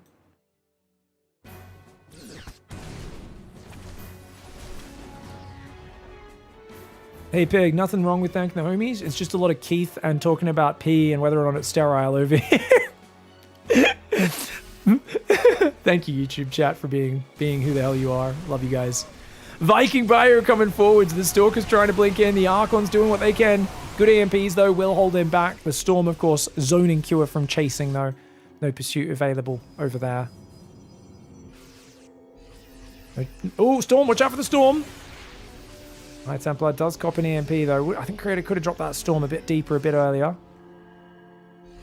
+2 armor finally starts for Cure, but he's already got a 5th and 6th command center. His Viking count is growing. I don't like the 4th Colossus. I'm a big hater of 4 Colossus, guys. Creator did really well with it last game. I feel like 4 Colossus is basically saying, hey, I want to make sure you get maximum value from your ghost. I think in this sort of slow game, you're clearly going late game. Chrono the heck out of your upgrades, because you guys aren't going to have a game-deciding fight for quite a while. Keep extra High Templar scattered around the map. Don't just keep them all in your main army like this. This is way too vulnerable to making a hero mistake and just clumping them all to an EMP. So leave 1 or 2 scattered around the map. But more important than ever, I would say stop at 2 Colossus. Go Disruptors already. The Disruptors, you could tell Cure was struggling against those balls. Good EMP to start. High Templar coming in, but none of the Storms land. That's a good start to the fight for Cure. Another EMP lands. There's still a few High Templar in the army, but there's 2 High Templar at the back that he's really looking for. He's trying to do the classic style, bully you back, exhaust your EMPs, but I think there's enough EMPs for all of the High Templar. You can see no Storms really landing on the actual Terran army. The Vikings chasing. You can see how much value the Vikings are getting. He's just killed 2 Colossus. Look at that. The Colossus going down. The High Templar getting EMP'd and going down. Archon's being forced to morph. There's still EMPs left. There's only 1 High Templar. And it's just such a good fight for Cure. I always despise that push. No offense, guys. I've seen Classic win with it before. But at this stage, when there's that many ghosts, I think you have to look at their army and go, there's too many ghosts. You have the Watchtower. You know that the only way that works is if Cure fumbles it. Extra Robo goes down. See, he's rebuilding his Colossus, but there's already 10 Vikings out, and that's always a dead-end tech tree. He's going to swap to Disruptors now. A lot of Protoss feel if they don't have Colossus, they can't deal with Ghosts. I do think you can. Disruptors still knock most of their hit points off. Even if they don't one-shot them anymore, which does hurt. Oh, that Prism Micro is dodgy. Dude, what are we doing? Creator! I don't know what he's doing. That was not even a speed prism, guys. And he was just leaving it right in front of the Terran army. Very sloppy, and Creator doesn't have any splash damage. Only 2 Colossus. 3rd one rallying out. The Zealot Archon gonna try and chase here. Cure's army's a bit small, but it doesn't matter when you've got positioning like that, eh? Gets rid of 2 of the Colossus. The 3rd one does waddle into the fight, but this just feels like it's a monster series of trades for Cure, and this time around, it's kind of what I was expecting on Winter Madness. A 2-to-1 units lost ratio and much better.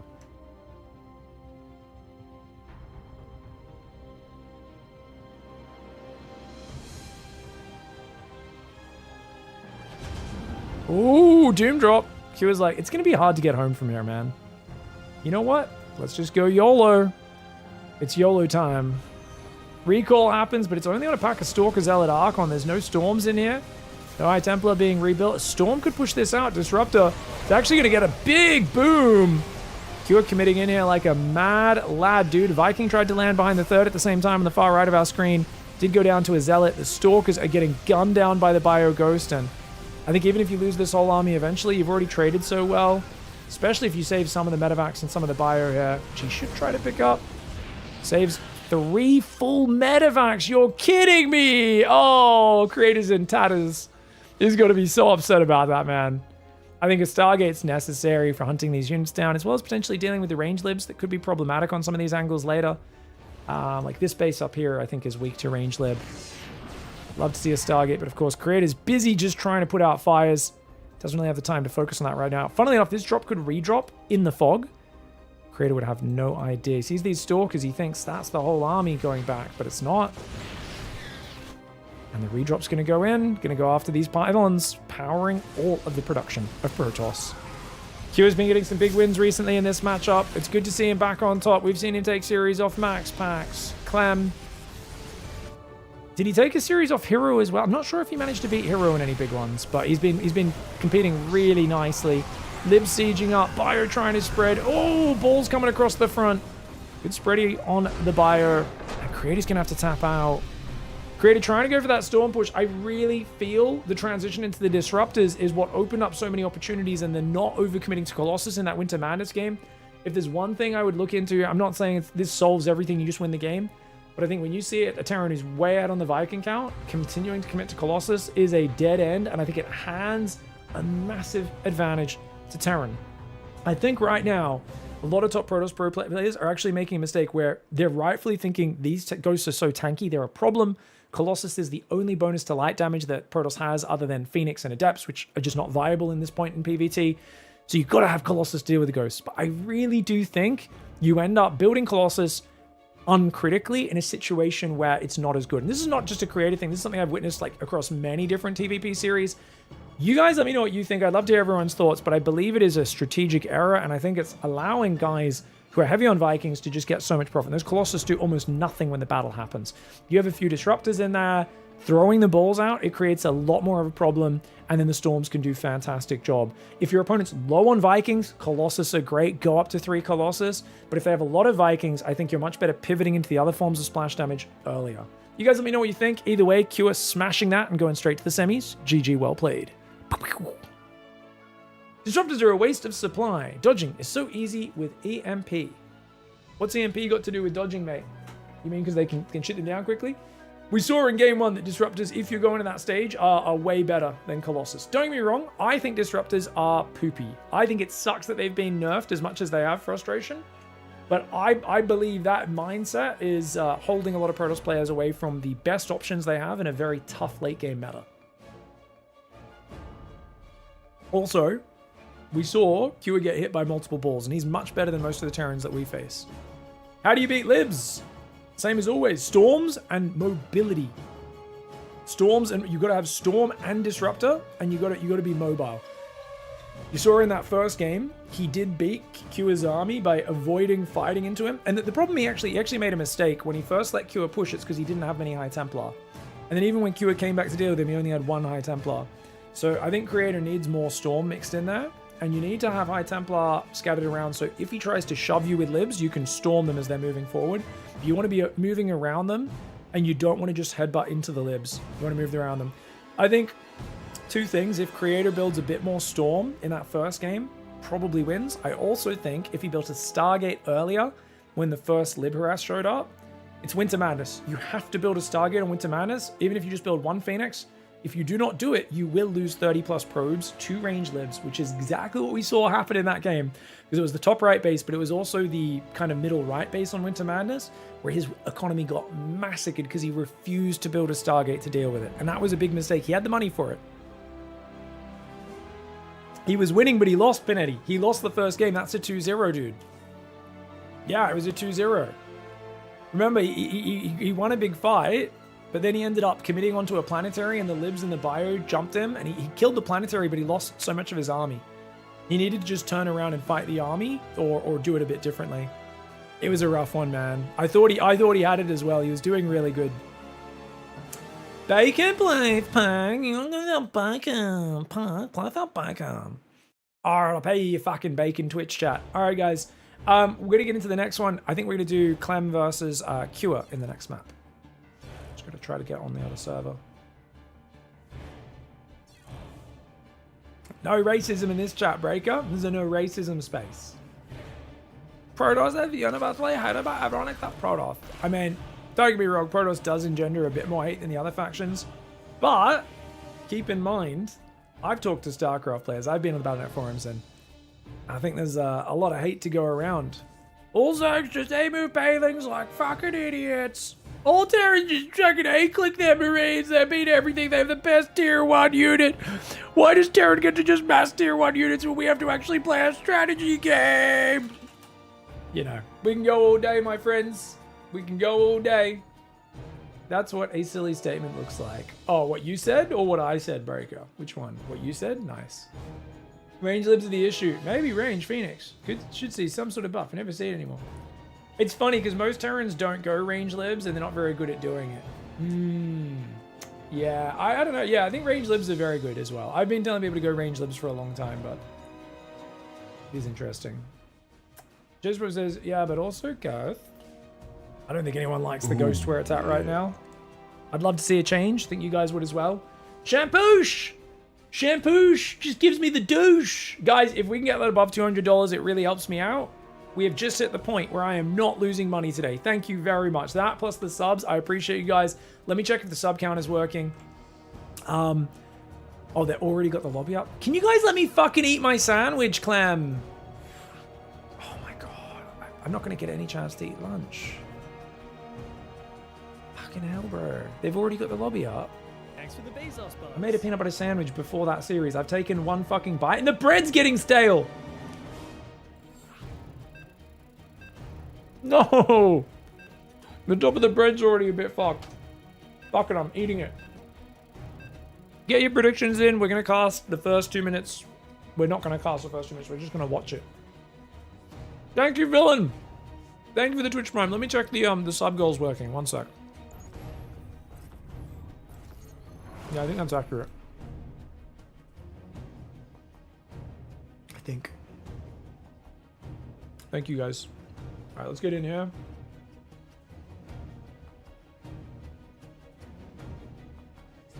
The fuck kind of bread do you buy that makes it stale? Well, it's not stale. What do you call it? You know when you leave bread out and it starts getting hard? How do you not know what I'm talking about? So I made this bread before the last series. It's been sitting here right in the middle of the air conditioning fucking that's trying to cool down my crazy computer. So, you know, when it gets crusty. What's the fucking word for that? Crusty? It gets dry and hard. You know what it means.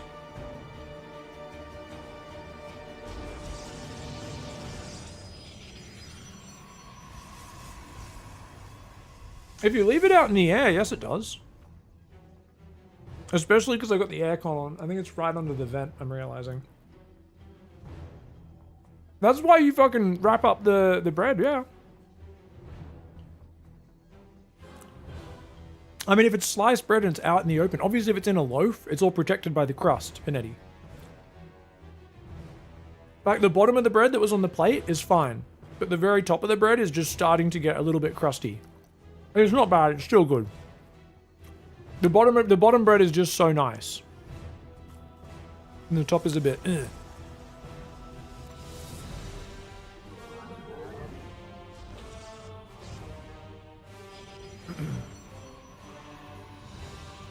Dude, what is this greedy build, guys? What the fuck?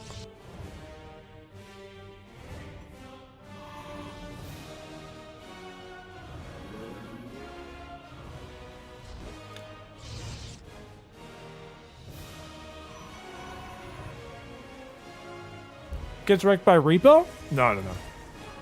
If you don't scout, you actually have your unit out really early.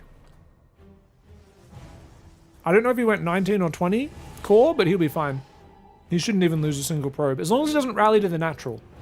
He's rallying to the natural. He might lose one probe if he doesn't hide it.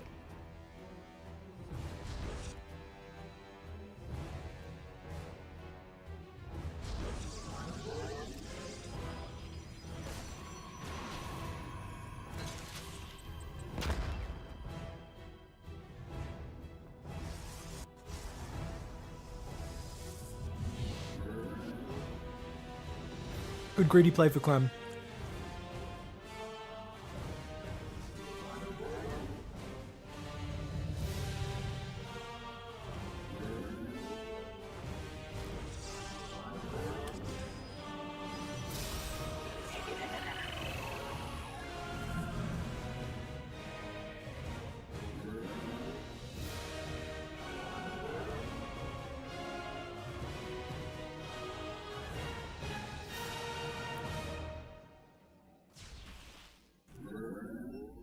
Panetti, go get some bread, put it out in a room with the air conditioning on.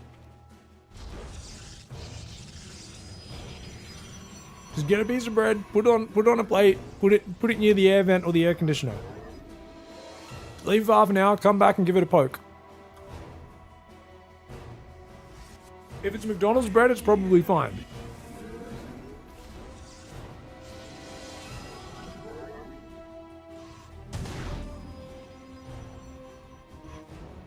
That was still fine, it was just starting to get a bit crusty on top.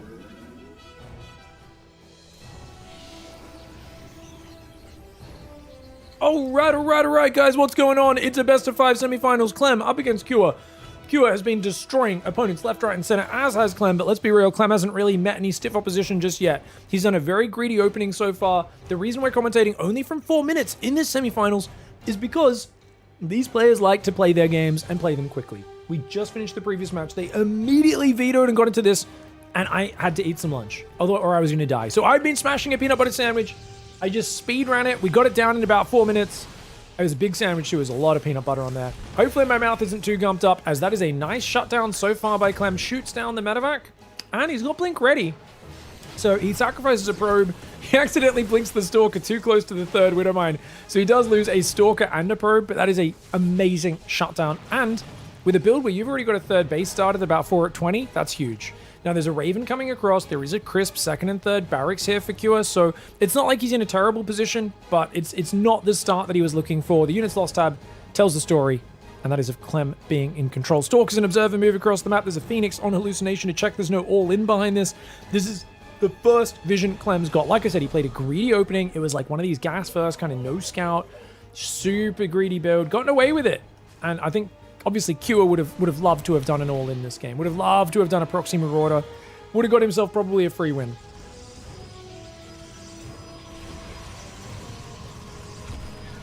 Pig, Clem fought Perceive. Don't do him dirty like that. Isn't Perceive like a 4.8, 5k player?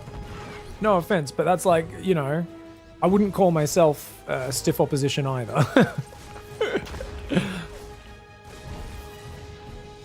Reaper does get pushed back. Big difference between Percival and Perceive, I think. It was a joke. I just check it. I'm like, do you think Perceive's Percival or like something like that? But he's got some cute strats. All right, Order Turret doesn't get much, man. So this is pretty good D for Clem, but Clem's been shaky lately. There's a bunch of people who are like, dude, Clem's not good at StarCraft anymore. We put up a whole bunch of videos. I was looking at my comments, because Hero smashed him a few weeks in a row, and someone else did as well. People were like, yeah, Clem's too emotional, he's not good enough. He might be good at clicking, but he's not good at thinking. You know, there's the standard accusations. I think Clem's still very good. Who knows how distracted he was during that week of online tournaments. He plays so many games that I think, you know, people sometimes do jump to conclusions. Don't get me wrong, Clem's never been as consistent as some of the other players. And when he is a little off his game with his kind of aggressive, chaotic style, it does lead to games slipping away in sudden, brutal fashions when he's not playing his A game. But we'll find out. I think this series is going to tell us which version of Clem is showing up today. Hero is likely to win the other side of the bracket and face the winner of this match in the grand finals. Extended Thermal Lance is not quite there. +1 though, only just now starting. It's a very late upgrade for Cure. And that's a ton of Zealots. Oh, this is an easy shutdown for Clem. The tanks don't get to do anything. The Stalk is gunning down the medevacs. This is a greedy build into an absolute shutdown. And that is the power of opening game one with a no scout gamble. Getting greedy, shutting down the first mine drop. Cure finds himself up shit creek without a paddle. A very tough situation to find himself in. Medevac and Raven go down. The Widow Mine there. Good old position for Clem to minimize the splash damage. He actually lets a bit more of the bio escape than I thought he would, but he is pursuing now with the Colossus in tow. We've got the Forge About to finish up behind it. Clem probably thinking about dropping a 4th base, and the bio's just too overstimmed. Even though this is not that big a Protoss army, the Zealots trickling in, the bio is so damaged, and that 3rd CC is incredibly vulnerable. He's waiting for Blink to be ready so he can set off the Widow Mine. There's actually an Observer right there, so he doesn't need to do this fancy move. And actually, he's going to potentially lose a unit. He does. The Observer could have just moved to the left and he could have killed it. That was kind of hilarious. Clem getting a bit fancy, a bit excited. He is macroing and microing, of course, at the same time. Extended Thermal Lance is now done. The Colossus doing good damage. 3rd command center goes down. Widowmine gets a good shot, but Clem has complete control over this game. I think he senses victory is within his grasp. He baits the stim. Whenever he baits a stim, he pulls back and he says, I'm going to let you take all the drugs and damage your own units as much as you want, mate. The bunker finally falls, and it looks like that should spell the end of game 1 for Cure. This is one of those frustrating games where you feel like you can't get anything done. Cure has to be clever here, and he has to really think to himself, do not freak out. He played a greedy as heck opening and shut down my first harassment.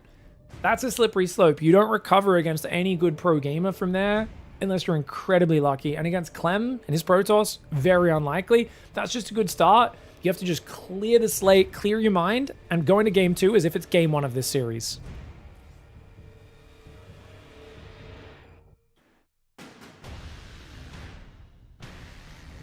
I mean, it's good. I like people getting excited. Oh, he went out in RSL early as well. Well, he went in the group stage, right?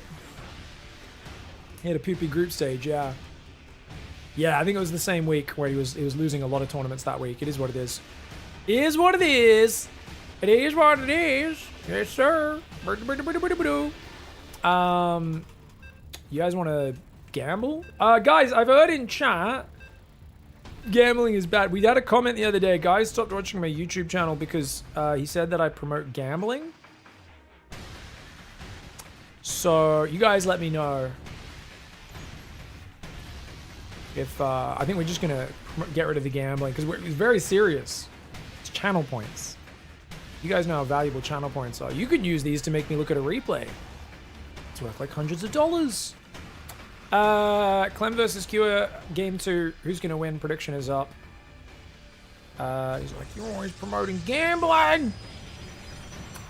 Who designed your pixel wallpaper? Exclamation mark background. Pixel Eye Bat made it. She is an e-artist, an electronic artist, and a fantastic artist. Yeah, there's her portfolio is there. You can give it a click for the website and stuff. She's cool. Got it like 8-9 years ago, but yeah. All right, guys, Clem with a nice game 1. Now he's going to open up a bit more standard. He goes for a quick scout across the map. I think a gateway scout. And Cure is going to go for the engineering bay block here on a Ruby Rock. Barracks gas, eBay block. That's going to be quite frustrating. Clem will have to take a 3rd base. See how Cure tries to take advantage of that. This is going to be, I think, a bit more of a dynamic game and one where should be interesting. Pig, what is this link? It looks so suspicious. That's not, no, that's like, I mean, it's my bot's posting it for a reason. It's her portfolio. Thanks for the Bezos box. There's her Twitter account and her portfolio. If you guys want to check out who makes my pixel art background many years ago. Artists don't really get paid enough. So, just because we commissioned it doesn't mean we shouldn't give a bit of advertising to who created such beautiful art. eBay gets cancelled. 3rd base at the front's being taken for Clem. This base very vulnerable. We often see tanks push after this base is forced. See if that's the case in this game. Or if Cure just tries to play a normal macro game and maybe fake him out a little bit. Do we see Hellions? Factory going down here. Could just be to create a wall off, put a tank there, cover the ledge, right? Yeah, starport here, tank here. Could also be to swap it over and build Hellions as well, though. Hellions very popular after forcing such an awkward nexus. Even if you just build 2, it makes the Protoss have to play so defensive and careful. Thank you, Deathbull, for the Twitch Prime sub, as well as Villain. Appreciate you guys. Okay, so the Stalker on the high ground, it's Stalker into Sentry. Now, this is interesting. I remember back in the day, we used to always play Phoenix against this. People have gotten so good at defending with just Twilight openings. In this case, it'll be a very delayed Twilight because he's gone Sentry. I wonder if he builds an early 2nd gateway, like very soon after I guess he still goes Twilight first, but I wouldn't mind a second gateway. I think you have to defend this front base no matter what. Like, you're never going to give it up, so it's okay to build infrastructure out there. Extra tanking power potentially in a fight. Pig, why can't Clem ever give us a banger TVT? Q is one of the Terrans he had one of the worst win rates against, actually, in TVT. I think he's very happy to dodge that matchup and play Protoss. He's got a very good winning record against Q. Even Q has beat him a fair bunch of times, but I mean, there are so many best of threes for like a 6-month period where Clem barely dropped a map to Q. These days, it's feeling like it's a bit more competitive. I think Q understands how to play against Clem, and Clem makes even a few small mistakes. Q will punish him for them. I like this Reaper hide. I really love this. He's just waiting. Might come in sniper probe going for the third, or even catch a rallying probe. Stalker sentry coming forward. Command center goes down. No bunker this game for Cure. Which means these stalkers and sentries could actually harass the natural, but you can see Clem's just kind of like scouting around. He's like, what's going on? I think he wants to catch the medevac coming out. But look at that. Look at that. Oh my gosh. Threading the needle. Clem doesn't see it. You're kidding me. Clem does not see it. And the Reaper runs into the main. He's going to kill one probe. Maybe even get a second if he's lucky. Or he could run away. Dude, imagine if he gets this probe here and denies the Nexus. Oh, it's so annoying. And he doesn't know about the Widowmine drop coming in. The Reaper's like giving the middle finger to the Stalker and saying, hey, idiot, follow me, follow me, follow me. If he clicks that away, it would have even escaped, but he's not paying attention. Widowmine on the high ground is going to get a big boom. 3 probes. Ooh, and look at that. Gets a Widowmine in the main as well. Oh, another 2 or 3 go down. Dude, great opening air for Cure, creating some chaos. And Clem, I don't know if he's even noticed this one. I don't think he's noticed that Widowmine on the high ground, guys. And that's the problem. If that fires again, it could get an even bigger shot. Wow. Wow, wow, wow, wow, wow. Oh my gosh. He doesn't know. And there comes the tracking line. And bam! Another 4 probes. Oh. Clem's like, what is happening, bro? What's going on? It's on the high ground, man. Finally, the Stalker comes over. And look at that. The Marine tank Viking push is coming. This is game. I don't see you defending this push. He's still struggling to deal with the mine drop in the back. He's got 3 Stalkers there, nothing on the front. He sees an army. It's already at his doorstep. And this is just lights out. There's no way you stop this with a sentry, 4 Stalkers, and a battery. Tanks are sieged in range of the Robo. If that Robo goes down, that's a disaster. And there's no ifs or buts. That Robo will go down almost instantly. Widowmine goes back in the main, knowing everything's being pulled to the front. Blink forward for Clem. Oh, but he can't quite finish the tank. He gets it finally. He just lost 10 probes in the main, and he taps out. That is a great recovery for Cure. That's exactly what I wanted to see. Game 1 looked really, I think, one-sided. I think anyone can look at that, and if you're not super paying attention to the openings, which unfortunately I was eating a peanut butter sandwich, so I apologize for that, guys. Like I said, it was a gas burst, no scouting at all, super greedy opening, and we saw him shut down the Widowmine drop. You could think, oh, Clem's way out of Q's league. Here you see a more even or even better opening for the Terran, and it looks the complete opposite way.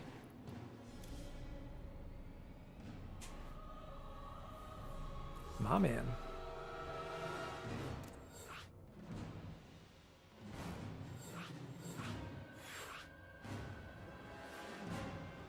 Yeah, it was the dark roast Mavis peanut butter, guys. Oh. You know, I finally ran out of it. I don't eat that much peanut butter because I've been on my weight loss thing. I haven't been eating as much peanut butter for the last year, and I finally ran out. They never go on half price anymore. I had bought, I kid you not, 16 jars of it the last time it was on half price. It hasn't been on half price since. I had to buy a 20 or 30% off jar. I was like, what the fuck? It's a really good peanut butter though. It's worth it. That dark roast Mavis peanut butter gets me giddy, man. Ooh, yeah. Where are you losing it? Mostly off my ball sack. I had really, it looked like I was at my friend's place. They didn't even know that I was actually not wearing pants. And they literally like, dude, why are you sitting on your pet toad? And I was like, oh, that's not a toad, that's my ball sack. They thought I was riding a giant devil toad or something like that. It was crazy. So I basically said that was the moment where I should probably lose a little bit of the nut meat, you know? Actually, I'm down to 78.2 this morning. So I changed that number up there. Getting closer. Get a good run in this afternoon. We can continue the progress.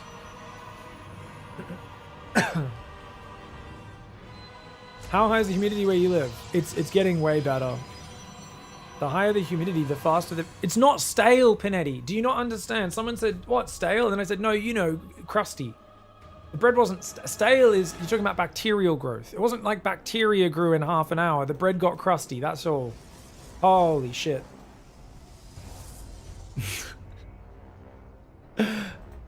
Crusty is... No! Dude, the humidity is... That makes it grow... Yeah, crusty is more from dry. I mean, it's kind of the same, but like humidity would make it go the other way. Yeah. It's just the air just makes it crusty. It would do the opposite with humidity. Yeah. It just got oxidized. That's all. All right, guys. Bottom right side, Clem goes for the early block on the command center with a pretty standard scout, and there's a Reaper on the way as well.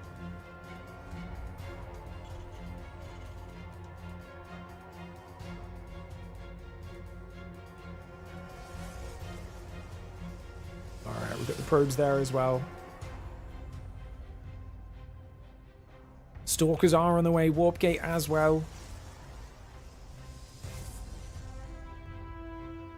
Apparently starch crystallizes the more humid it is. It's super dry in my room because we have aircon on in here. Sorry, guys. Having a debate here about... Panetti doesn't understand that bread can dry out. Yeah. I don't know, man. Maybe it does crystallize more from humidity. You could be totally right. But in this case, no. It's just air. That's all. We're gonna have to educate because we're having struggles understanding this. Bread goes stale primarily due to starch retrogradation, a process where starch molecules recrystallize, push out water, causing the bread to harden, while moisture lost to the environment contributes to dryness. The main issue is migration of moisture inside the bread, moving from the soft center to the crust, changing the starch structure. Interesting.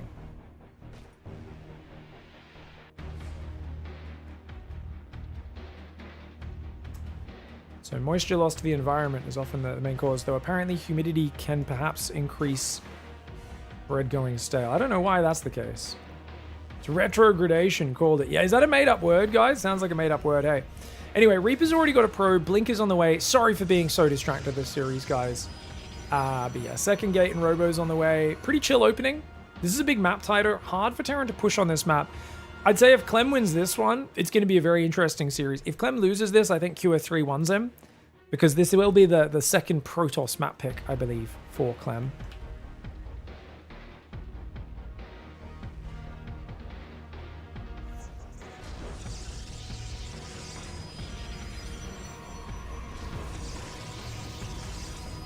Sorry, guys. So distracted.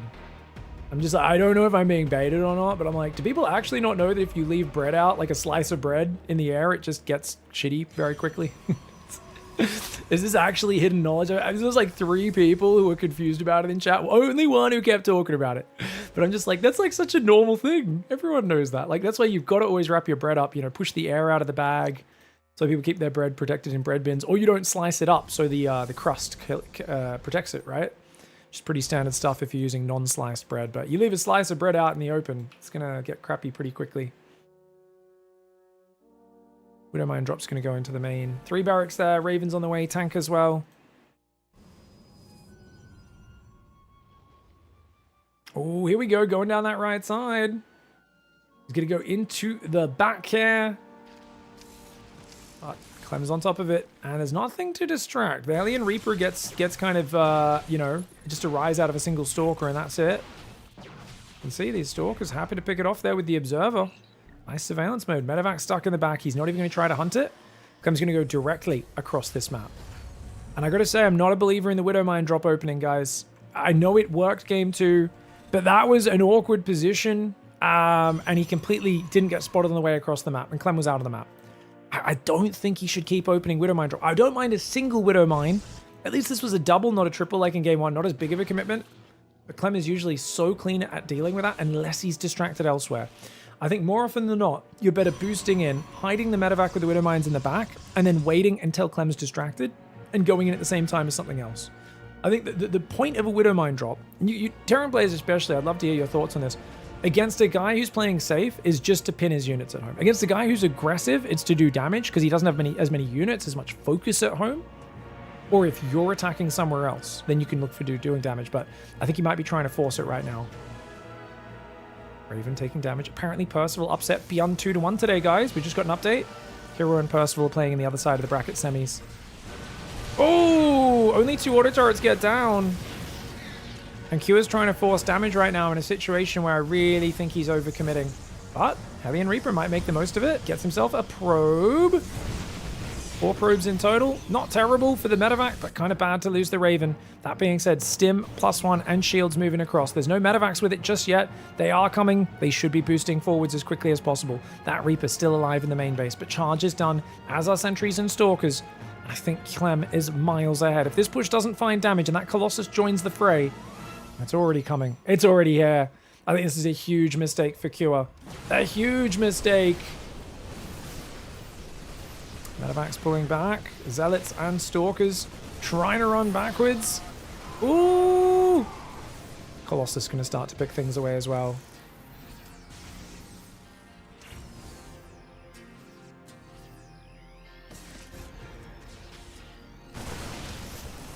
Stalker's taking a lot of damage. Colossus trying to pick things off. The Bio is coming forwards. Zealot's charging forwards as well, but I think the Bio, even though he's getting a few valuable Stalker kills and an Observer, Clem holding on, keeping the Sentry alive is the most important thing. He has a 4th building, 62 probes, 8 gate production, and he's moving out to put spotters up here, pylons potentially, so that there's no chance for Cure to distract him with a sneaky drop in the main. That 3rd base is so much later than the 3rd of the Protoss. That being said, Cure I've seen make many, many wins from this sort of situation where it feels like he's 1.5 bases behind. But it's all about the army efficiency, and so far he has not found that. With the 3rd Colossus almost out against a guy with only 2 Vikings. Texan Clem's advantage. The only thing that's not is his unit count is still a little sparse. He's only got like 8 Zealots, 8 Stalkers. So as his army gets a bit bigger, and those 3 Colossus with extended Thermalance and +1 get together, it'll be good. That being said, his +1 is kind of late as well.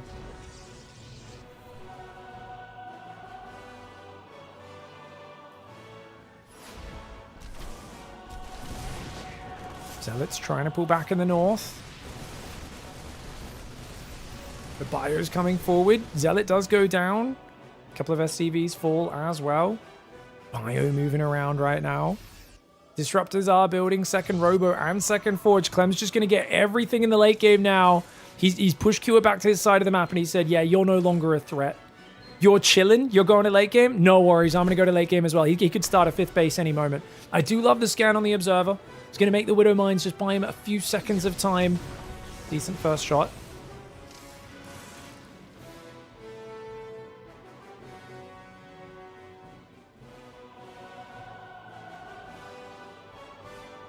Fake Prism going into the main. Zealot run by on that side as well. It's just a scouting Warp Prism, right? He just wants to get a rise out of Cure and get a scout at the same time. Speaking of rising, that's what Bread does. And then it becomes crusty after being out for half an hour. You're wrong, Twitch chat. No, I'm just kidding, guys. I don't know how long that's... It was a whole best of 3. But you guys are like, it was only 20 minutes. Oh, I think that first game was like 28 minutes between Cure and Creator, wasn't it? And the second game wasn't too short either, so... Probably closer to an hour, guys. And like I said, there's strong aircon in here. It's a small room, and I think the air vent's right above it. So it's just, you know, if you got a lot of air blowing on something, that's literally what causes things to go bad. It's air, right? You guys ever leave a bag of chips wide open? You know, crisps, as you guys might call them, for a few hours? It's gonna. That's just how. Whereas if it's in like a place with no draft, like you could leave a piece of bread out exposed, but in your pantry with the door closed, it's gonna last a lot longer. No, it was not toasted either. If it was toasted, you wouldn't notice anything, obviously. And like I said, it was just the top of the top piece of bread that was exposed was just starting to feel a little crusty. You know when you press a piece of bread and it doesn't have that nice, delicious, pillowy softness? It's sad. That's all. It's all right. It's all good.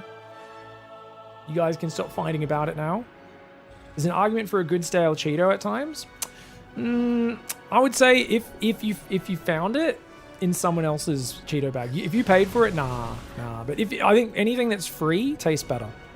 Disruptors, no storm, guys. Look at this. Clem believes in the power of the disruptors. I've been talking about you got to go disruptors because you just need a way to force the Terran to engage, and disruptors have extreme range, extreme damage. We know that Q is not the best at dodging them either. That being said, disruptors chew up your supply. 6 disruptors is 24 supply, and they don't one-shot units, but they do shoot faster than they used to, and a lot of Protoss players have forgotten that.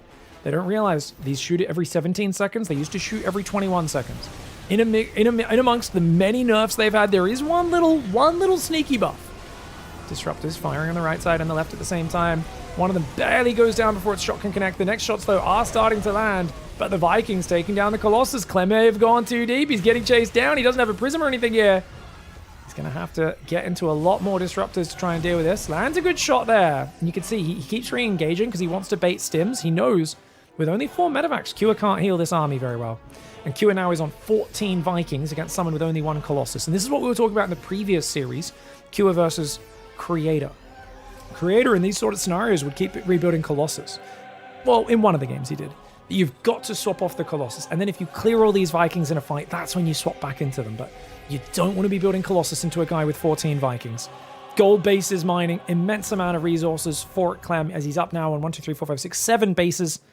But a 4-base Terran can turtle for a little while. And as long as Kua eventually gets the 5th, we'll be able to go toe-to-toe. For now, though, he's only got 2 ghosts and no libs. And he desperately needs libs against these disruptors.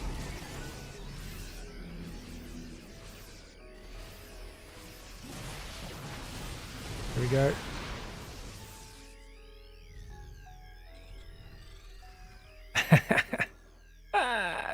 Now everyone's arguing about the difference between stale and crusty. Guys, just Google it. But actually look up the dictionary. Stop using the stupid AI summary. Don't. That thing lies all the time. It's very inconsistent. I will settle this argument after this game.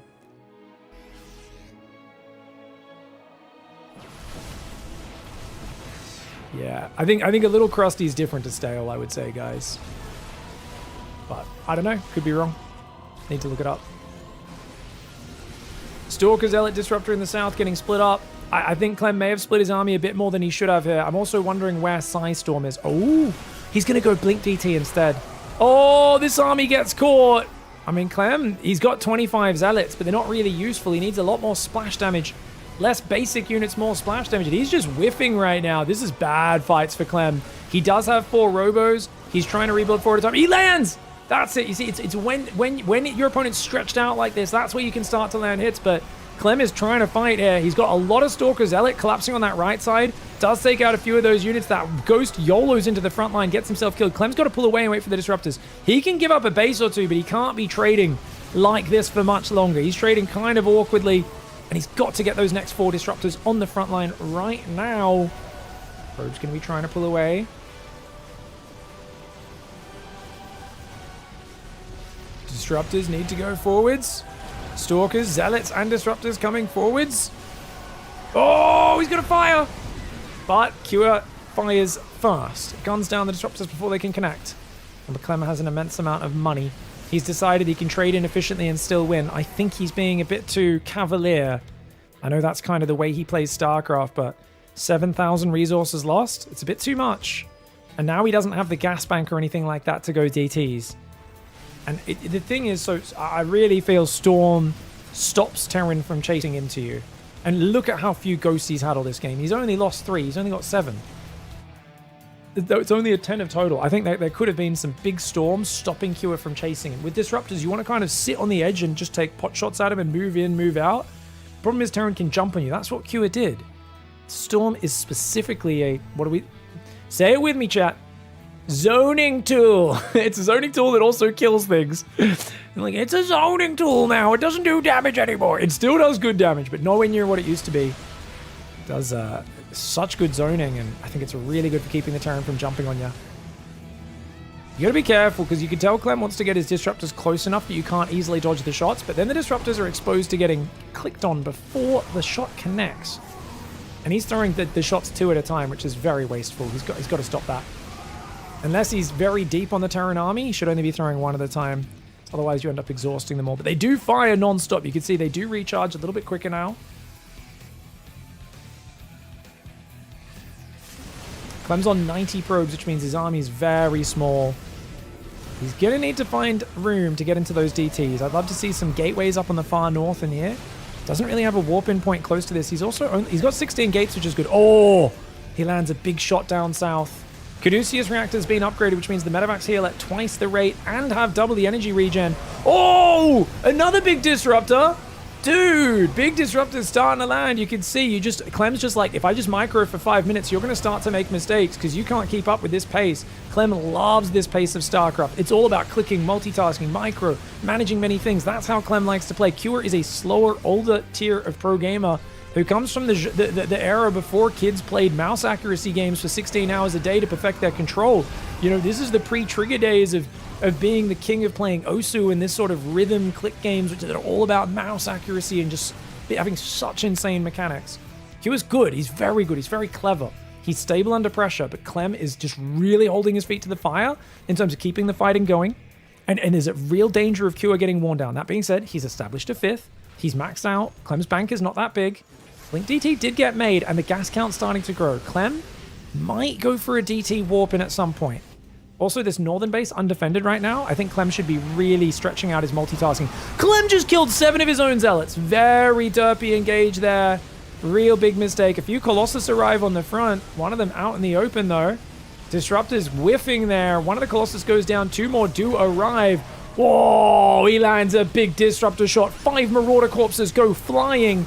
Libs are trying to siege up here. The Stalker's blinking forward. Clem realizes with 16 gateways, he might be able to just momentum his way through this. Balls! Balls! Cry havoc and let loose the balls of war. I didn't realize Clem knew about Shakespeare, guys. I thought these gamer kids didn't know anything about anything outside of gamer culture. Who knows? He's probably quoting some sort of friggin' meme off of the internet. Probably doesn't even know that quote. Disruptors, Stalkers, and Zealots moving around. Because I'm sure they learned a lot of Shakespeare in France, guys. That's got to be the main thing they learned. Who's the Shakespeare of France? Let me know in the comments. Colossus and Disruptors. Very little support here. Not a lot of anti-air. Some Storm would be amazing for hitting the air units. That medevac count is out of control. Finally, the Zealots find that undefended 3rd. Does he stop the command center building? No, he doesn't. He's going to get right on that mineral line.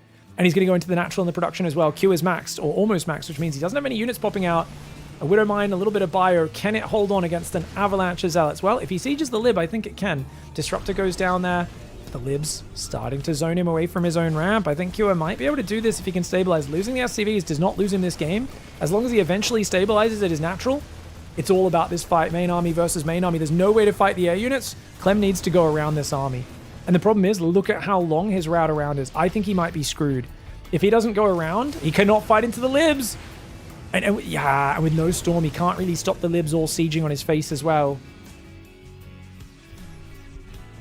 A lot of SCVs went down there. Pig, I think he lost 20 supply of units dying to a ball. No, that was SCVs. He lost like 30 SCVs there, guys. 27 SCVs just went down. I think the Bio Ball's still the same size. Bio Ball was a little bit smaller there. Clem's still got 16 gateways. He's going to go Prism speed, Warp Prism, a few cannons around the edges. I can go back and check, though. Tell me the timestamp.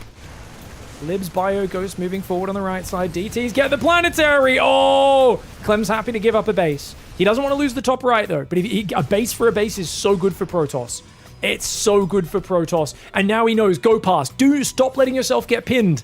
Getting pinned defensively is very, very bad. I know a lot of you Americans apparently don't call them clothes pegs. You call them clothespins. So you've been very confused when I say pegged because apparently that's a naughty word. It's a clothes peg, guys. Get with the program. But I will sometimes say pinned as well. It means the exact same thing.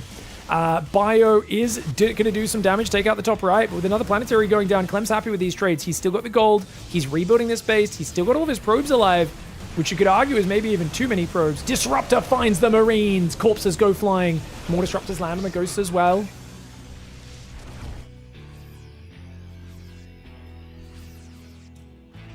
WTF is a clothes peg? I just explained it. Yes, it's a stale clothespin. That's right. Oh, the balls. The Libs are facing the wrong direction. But a lot of the units are going to die on the way out. He does lose a lot of Disruptors and Stalkers, but I think he's just going to be way quicker to replenish. Oh, Q comes in with the flank. He says, no, I can't let you get away with that. The Libs trying to use their anti-air mode, which they're just not as effective at. And that's going to be enough. Clem is so good in these late games, man. I've been loving watching Clem in late game PvT lately. Because, like, I still think Terran's a little favored there, technically, in a lot of the interactions.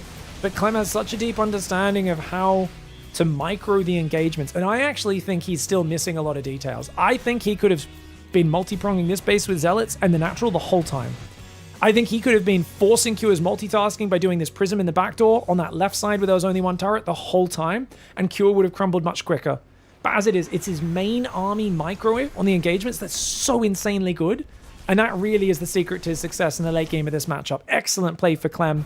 And here on the big macro map, which, you know, we usually think favors Protoss because it's hard to kill them early, but then favors Terran if it gets to the big mega late game. It's not necessarily the case. That being said, this map maybe doesn't favor Terran in the mega late game because there's these corner bases that are so hard for Terran to push, and so Protoss does get quite a few extra bases that it's hard for Terran to get past 5 bases ever. And it was indeed when he moved out on the map where Clem started to pick him apart a little bit. There's no scans left, chat says. There's only 4 orbitals. No scans is a real problem. Still 1 DT in the natural. That's so annoying. Finally gets another scan for that one. +3 plasma shields. Oh, +2, sorry, is done. Gases up on the gold as well. Ooh, nice lip siege. Pig just likes getting pegged. I have had people clip clothes pegs on me a bunch. I feel like I have a memory of someone sticking one on my nose once as a child. I think it hurt. Zealots in the main base, the Vikings going up there to deal with the warp prism. Oh, can he get the orbital? Get the orbital and run away. The Stalkers can get it. Yeah, Clem knows the power of killing an orbital, but he doesn't get the extra volley. That would have been worth a few Stalkers, I think. But look at that. Prism gets in, rotates, gets more Zealots warped in. Oh, he's being a proper nuisance, isn't he? A proper nuisance is Clem.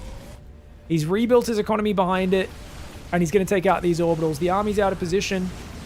Oh, the Disruptor's going to go down, maybe. Oh, the orbitals almost died to the Disruptor, but it does survive. Man, it's so weird watching Disruptors only do 100 damage to buildings. They used to do 145. It looks so wrong. The fact that Disruptors used to be a 3 supply unit that did almost 50% more, their damage versus building sucks now. Same when you're shooting Thors or tanks in a mech game. It does feel very wrong. Look at what they did to my poor balls. My poor balls. They were so promising. They had such a future ahead of them. And they came and they nerfed my poor balls. Can I say, man? A proper kick to the kick to the nads for the balls over the years. To be fair, balls have been one of the most divisive units in StarCraft 2. Many players have been triggered into Alt F4ing their StarCraft client after getting hit by a big disruptor shot from the Fog of War. I would be lying if I said I didn't have infinite highlight reels of me ruining people's days with disruptors. Stalker's blinking forward. Nice moves for Clem. Nice move for Clem. Clem's movement. Oh, you can just see, like, there are technically ways to deal with this. Obviously, earlier in the game, Q's army barely the same size and with no economy to back it up now. But it's just one of those things where once he gets you on the ropes and he starts opening up weaknesses and the DT's distract here, his army's rotating to the right, rotating to the left, there's just no way to get there. He's even adding Psystorm finally. Still no Stargate, no Mothership or anything like that, no Fleet Beacon. But yeah. Hey guys, were there any bangers today that I should watch? Definitely go watch the game 1 of the previous series, Kua vs. Creator. Freaking fantastic game. What's a group of disruptors called? A group of balls? A testes? I mean, what else? High Templar from the right, he lands his first Psystorm. Good Psystorm Colossus combo. Blinking onto the tower was so incredibly greedy. And yet Clem still does alright in that fight. He's just so far ahead. Yeah, you could call it a sack as well. Jeez, take your pick, guys. This is beautiful play for Clem, man. I mean, I really thought this was looking quite even for a while, and then once Clem pops him open, the problem is the libs need to be perfectly sieged in the right direction, but you don't have enough bio to fully guard them. Your lib count's too low to cover 2 entrances at once. It's just an impossible scenario. Blinks forward, takes out that lib. You can see the bio lib trying to push forward. Clem just kills the orbital, fades away. Top there. Oh, he's doing cute. Clem's trying to steal his base and mine from it, which is hilarious. DT's going to kill the Ghost if you're not watching. Ghost can take 2+3 Dark Templar shots without dying now. That's actually one of the few interactions I haven't really paid attention. I didn't realize that. Because a plus 3 DT does, is it 60 damage, guys? And they got 125 life now, plus the 3 armor, so it's 57 damage. Yeah, wow. I was kind of shocked. I was like, how did the 2 DT hits not kill the ghost? But that's the new 125 hit point ghost. Clem there with some fantastic play. I mean, I've seen him do this on Old Republic. I've seen him do this on Taito Citadel. I think he would struggle to do this on 10,000 feet because the equivalent of these expansions would be in the middle, right outside the Terran base, and you can't really get that like proper economic lead going, where you probably need to do a lot better in the early mid game and that sort of thing. So I kind of hope we get to see another late game in this series, but on a smaller, more cramped map where it could favor Cure a bit more.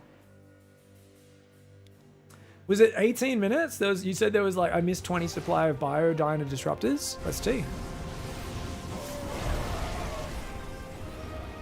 I caught that one. I showed that one. I might have missed that one. Not sure. Sorry, I better not miss the next game, guys.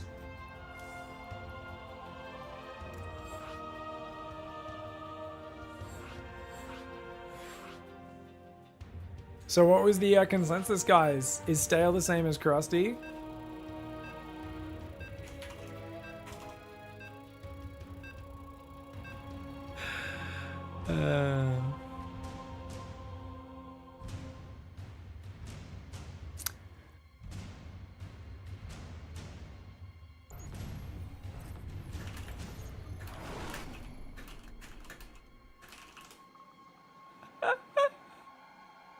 AI says no.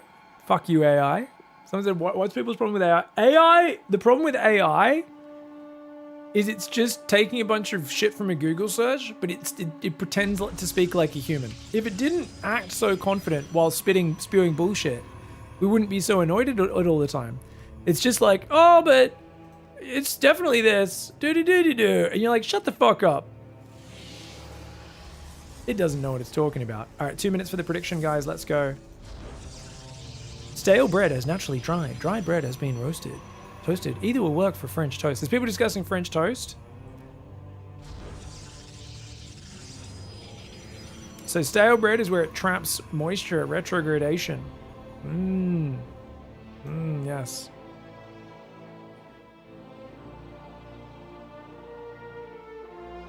Yeah, the AI overview is completely... I mean, yeah. The AI overview is literally just talking about the bread crust.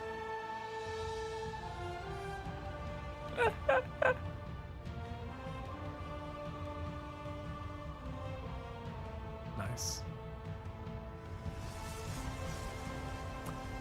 No clear answer, guys, which means it's based on our own choice of how we use language. All right, guys, Kira in the bottom right side of the map. No scout for him. There was a probe in here being a bit of a nuisance, but it's a pretty chilled out gateway. Nexus into Cybercore scout, I believe. Nothing too crazy, and a double gas opening for Kira is going to go factory there as well. Oh, okay, guys, did you guys end up voting what was the term for a group of disruptors? I'm going to stick with a testes. I think maybe, or a sack. Probably just a sack. Sack off balls moving around. No, I don't think I can use either of those consistently in a cast. Sorry, guys. It'll get a bit too weird.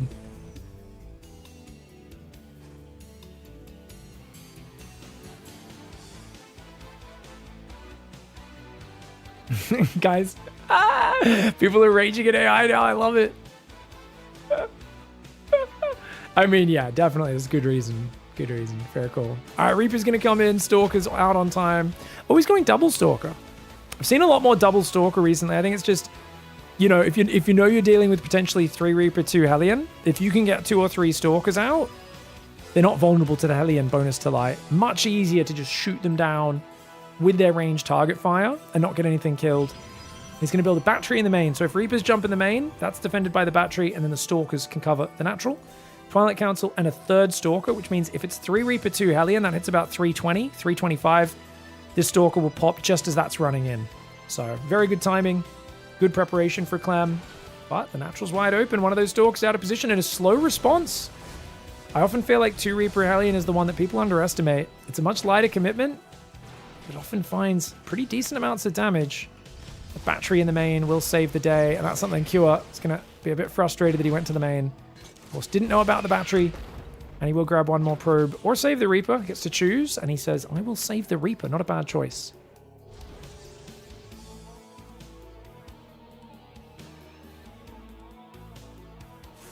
Guys, stop posting AI and definitions in the chat. We're going to move on now.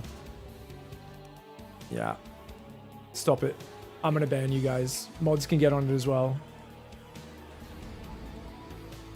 Stalkers coming in right now for the pressure. Bunkers are there as well.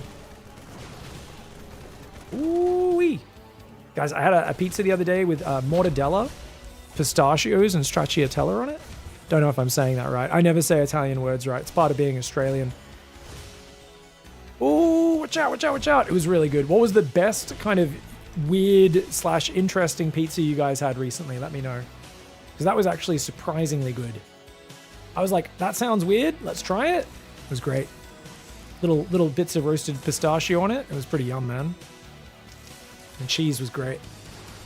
Nice Widowmine unburrow so far. I like that Q is creating chaos, but I worry that Clem is so good in this sort of game because he's still got the quick third up, and the scrappier it gets, the better Clem tends to be.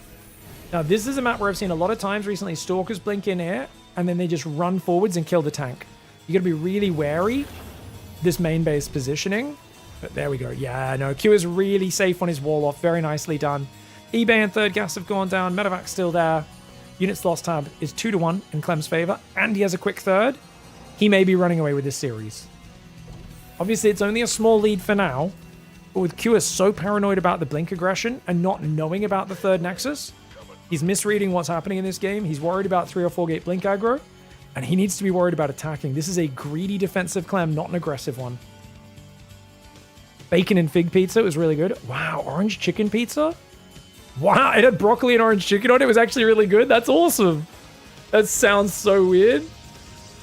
Pizza Bianca, goat's cheese, walnuts, and honey. Oh, that sounds really good, X-Squiff. Oh, hot take buffalo chicken pizza. It was really good. Nice. 2 kinds of meat, buffalo and chicken.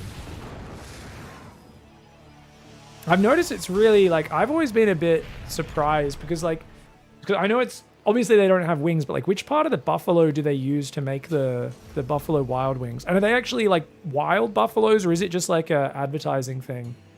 Can you guys explain that?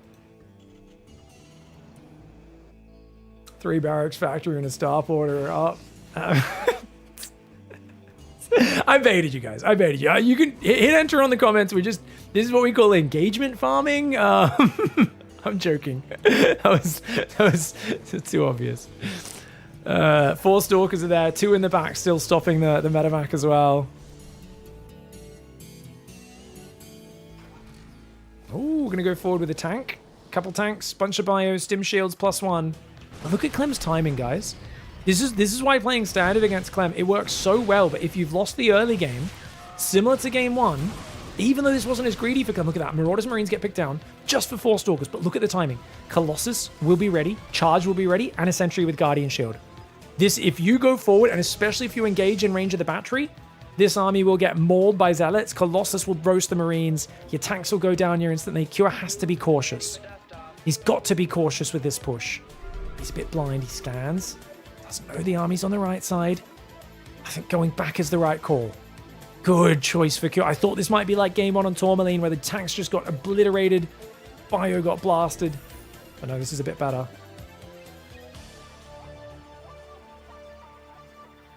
And move to the right side.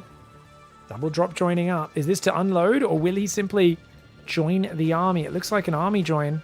Still looking for that fight. He's trying to like kind of bait Clem into a fight in the open perhaps. He knows Clem loves a fast 4th base. Just by threatening, Q has kept him off this 4th for probably a minute longer than Clem wanted. So he's already done something. And remember, Clem's upgrades are kind of late. There's a lot of players who feel like, oh, Colossus are no good without upgrades. Clem, he's got the early sentries, the blink, the zealots. He's got so many pieces to this puzzle. The stalkers have moved into the natural because he's worried about a drop there. He doesn't have enough stalkers to one-shot a medevac though. Remember, it takes 8 stalkers. 9 to one-shot a medevac. If you have 5, you can 2-shot them. 6 here. Cure goes in. Quickly turns around upon seeing those stalkers. How does anyone know where Estrella is? I actually haven't messaged Estrella. If you remind me after this game, I can send him a message, see what he's up to. I know he was a bit passionless for a little bit after EWC, and I imagine he's kind of figuring out what he's doing next, maybe retiring, but hasn't announced anything, so I think he's keeping it open. He might just get the hankering to grind again. I really hope we see him play more because he's such a unique and fascinating player to watch play. Ping, was last time you were at a live venue casting a live match? I don't think I've done anything since Stellarfest in November. In Canada. Ottawa, Canada. The government city of Canada. Very exciting place. Went across the river. Everyone was French. It was very fun. The poutine was very nice. Had some good beer. Also, very exciting time, guys. It was the week when they do the budget in Canada when we were there. Very exciting. The public servants. Very busy. You're like, it's the budget week. Woo! You're like, this is the Canberra of Canada. Canberra is the capital of Australia. It's a very boring, cold city. No one wants to go there. That's why we made the politicians go there. No offense to local Canberrans, but you guys know I'm right. Maybe a little brutal, but it is facts. Fourth command center is almost finished. Second starport's on the way.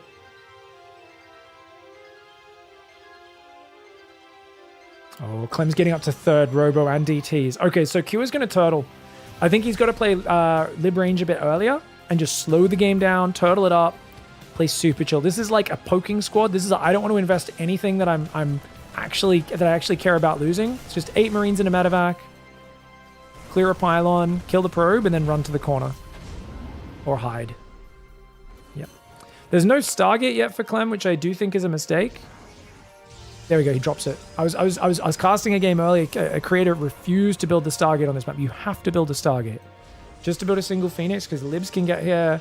Libs can deny like 4 or 5 different bases without getting shot in return. There's so many bases on this map that are exposed to Liberators. Bio's there. Anti-armor missile goes down on the Stalker. Good disruptor dodge. Q walks back forwards a bit too early. And a Marauder gets punished for it.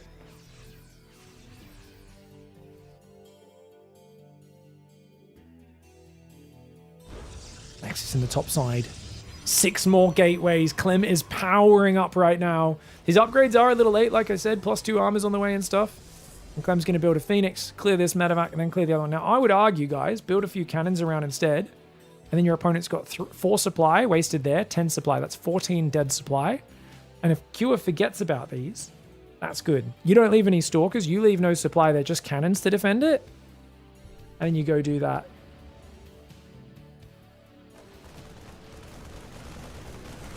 Q is going to come in, find a bit of damage. +2 ship weapons, and Caduceus is on the way. And this is going to be a real test of how well... Oh, he's got to scan to see the high ground. The medevac died, so he can't see the Stalkers on the high ground. Clem blinked them back thinking they were going to die. We'll eventually clean this up. Oh, big fight in the middle.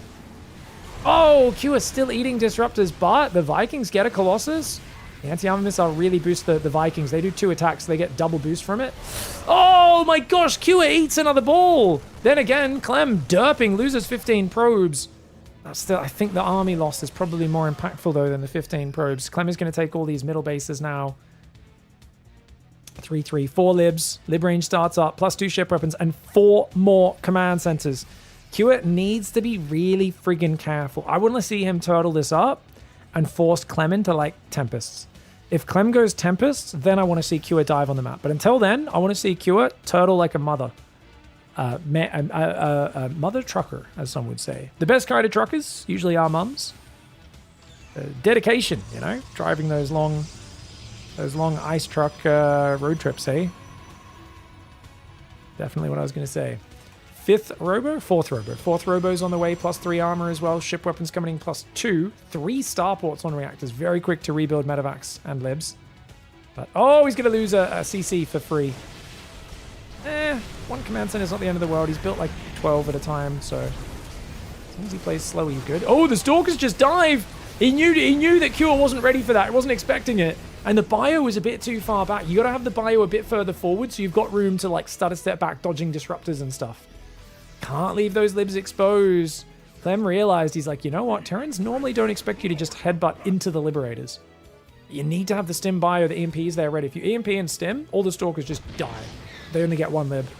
That tank's still anchoring the position. Another tank on the right side as well, helping out. DT's tried to run in the right side, but there's a turret there. Got Warp Prism speed coming in. Lib sieging on the left. Disruptors go for the turret. They don't even take it out. They do set it on fire. Anti-armor missiles have been consistent. 6 more libs building. That'll be 12. There's a Stargate out, but no sign of a fleet beacon just yet. Oh, disruptors! Taking out quite a few Marauders and Marines. Oh my lord. Command center trying to land. Is that going to get focused? I think it will. It's a lot of disruptors, and Kua should have secured the area before he took it. But you know what? He gets it up. That could have been much worse. DTs on the right side still threatening with no extra support. I really worry that these DTs go inside the base. But oh my gosh, he got pushed back. I thought Kua had the position. His libs must have been caught re-sieging in a different position. His bio count getting hammered. Where's the rest of the bio, mate? A bit of it's on the right side. The PF goes down. The DTs blink in. A bunch of them go down. Actually, the Widow Mine only gets the splash damage. Most of the DTs survive. And Clem picking him apart. Disruptors on one side. DTs on the other. And it really does feel like Clem here is abusing his micro and his multitasking against a Kua who he knows is not as fast as him. He says, you can't play as fast as me, mate. You need to have these things locked down. You can't be counting on your reaction speed because it's not enough. Even with the quick EMP, the DTs blink on top, take out the Ghost, the Stalkers, take out a bunch of libs, start to shoot down the Vikings as well. The Disruptors covering the retreat. Dude, he's a menace. And now you can tell he's confident and he knows Q is making mistakes and then he can get away with even more. You can tell he's playing like a bit greedier, a bit more in your face because he's like, oh, you're making mistakes. I can get away with this and you're not going to be quick enough to punish it. He's getting a bit cheekier with his movement. And Q has to GG. Wow. Clem's late game looking really good. To be fair, Q has looked a little shaky in the late games when he's played against like Max Backs and Hero and stuff. I don't think he's like the king of late game. But I think Clem there really showing a lot of faith in the Disruptor. And this is always what's funny is at the start of this patch, Clem said Disruptors are worthless. And then a month or two ago when we were asking him and he's like, him and Trigger were like, Disruptors are the most underrated unit in StarCraft 2 right now. Disruptors are actually really good at forcing trades in TVP. They're not the most amazing unit, but they're the one where you can kind of force trades and get in there and chip at the Terran and kind of make them constantly have to dodge. And then your Stalkers can blink in and focus some stuff and you can run back and cover your retreat. Really nice game for Clem. He gets a 3-1 victory and goes to the finals. Oh my lord. Hero Percival going to the 4th. Have they already started? Game 4 Aero? Or do you think I'll be able to get in there? They've already started it? No worries. Alright, we'll stay on NA then. Okay. Is Steadfast casting it? No. I think the Cranky Boys might be, yeah? Hero's up 2-1 on Percival, guys. Let's pay out that prediction. Clem's looking too good. Guys, we will hop over and cast off the back seat of Cranky. First, I need some water. I've got to play an ad break. Please do support the stream, guys. If you want to see more tournaments like this, please help fill up some of these goals. Help that PiGosaur prize go higher. Every single week, we put $200 towards that first place prize. Will we cover any fees on that as well? Covering that is great. It helps me not lose money today, but of course we are casting for a whole day. Lots of StarCraft games. So if you guys want to help support me, throw some subs, bits, cheers, super thanks, Patreon, or of course, throw more tips is always the best way to support a streamer. Use that tip button there, and every single dollar we do does help us make this a very productive stream, a very successful stream for me as a streamer, and allows us to keep on doing this long term in the future. Thank you so much, of course, to everyone who's already donated. Shampoosh, Kiltrosity, Substance, Decker, Zogger with the gifted subs as well as Substance, all the individual subs. I can't name all of you right now. Anal Smelter, still, I finally said it. Said I wasn't going to, but there we go. Oh shit, Narcosis fills up the video goal. Thank you so much, Narcosis.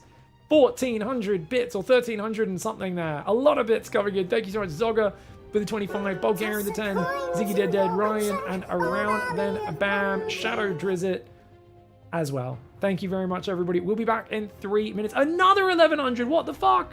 Narcosis. Thank you. I gotta play an ad break, mate. I gotta play an ad break so we can watch the final moments, potentially last game of Hero versus Percival as Alec runs in his base. Here you are, being a generous guy.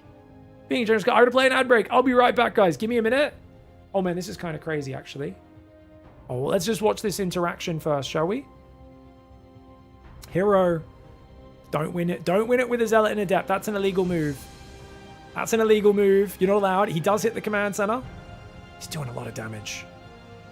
He's doing a lot of damage, man. And there's a Stalker.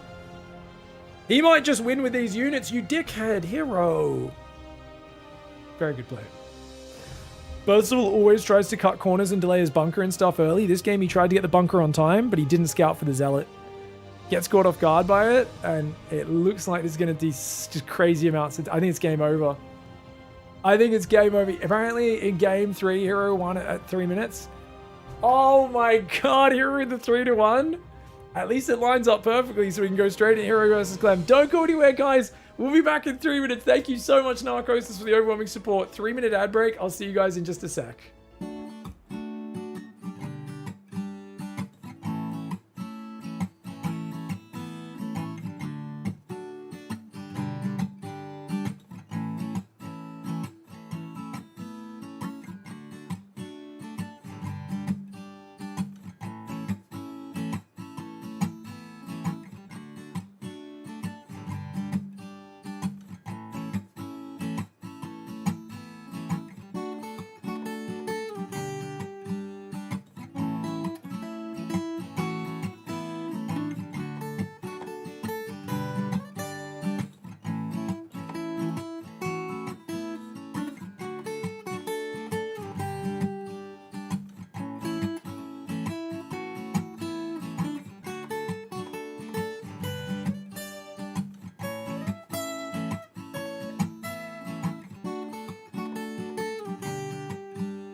we're back. What's up, gang? How we doing, guys? Best of 5 finals. Should get to see at least 1 or 2 of the new maps. We saw a lot of them early on in the tournament. We do have quite a few new maps in action. We haven't seen a lot of Storm Surge. People have been vetoing Storm Surge. Storm Push, I guess, is the version we're using where the water does push you. But we saw a lot of Blackrock and Necronomicon, whatever it's called earlier. Necropolis, not Necronomicon.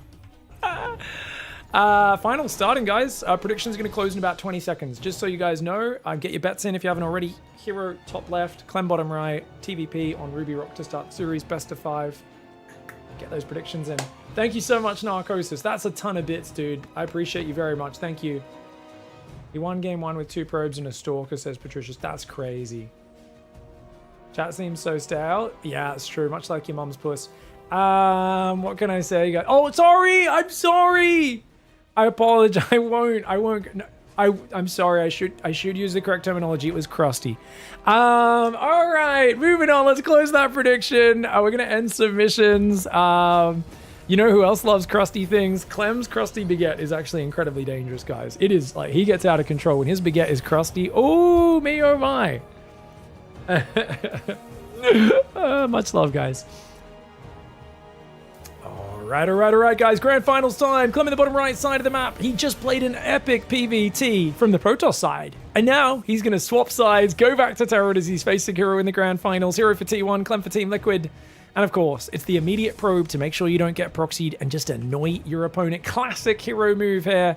He does often like to go Nexus very quickly after this. And I'd love to see him do that, but it looks like he's just going to go Cybercore first this time. Not as favorite of an opening for me, but it gives him the ability to get Adepts across, Stalkers across, get in his opponent's face, cause some pressure.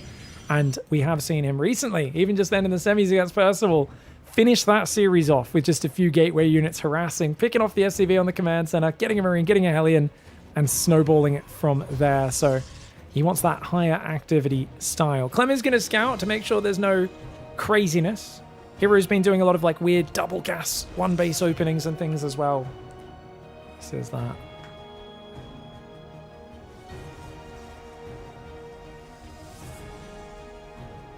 Northern Europeans ruining Southern food, a tale as old as history. Oh, can you guys on YouTube please tell me what the context is for that? I'd love to hear this. Did we just get a story about Finnish pizza or something like that? What are Finnish people doing with their pizza? Are they putting like salty licorice on the pizza or something? I did once, we were raising money for charity on stream many years ago, and I had to eat a licorice and pineapple pizza. So I bought a cheap Domino's pizza, and then I just chopped up a whole bunch of licorice and put that in a bunch of pineapple slices on it. And I like a ton of it, and then I put it back in the oven to let the licorice melt onto it. It was one of the worst things I've ever put in my mouth. And I like licorice and I like pineapple, but that was not right. Okay, Reaper's gonna run away. In Finland, they put Turkish pepper candies on pizzas and stuff. Oh my god, so it's kind of the same thing. They put the Turkish peppers. That's Cyril's favorite candy. He's saying, or like one of the iconic ones in Finland. That's crazy. Oh, even the Finnish guy telling us this is saying it's blasphemy, guys.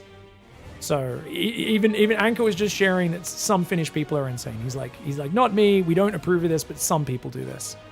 Stalk is chasing after the Reaper in the top right side. Twilight Council is almost finished. This 3-Stalker opening has been getting a lot of popularity. We saw Creator do this. We saw Clem do this. And I think if you can intercept like an early Mind Drop or something with the Stalkers, it's really good. Also, you can see how he's pushing Clem into his corner of the map, which means the 4 Stalkers get right across. Now, this blink does not feel very fast, but that's kind of the nature of going for a core first build order. Your Twilight gets delayed.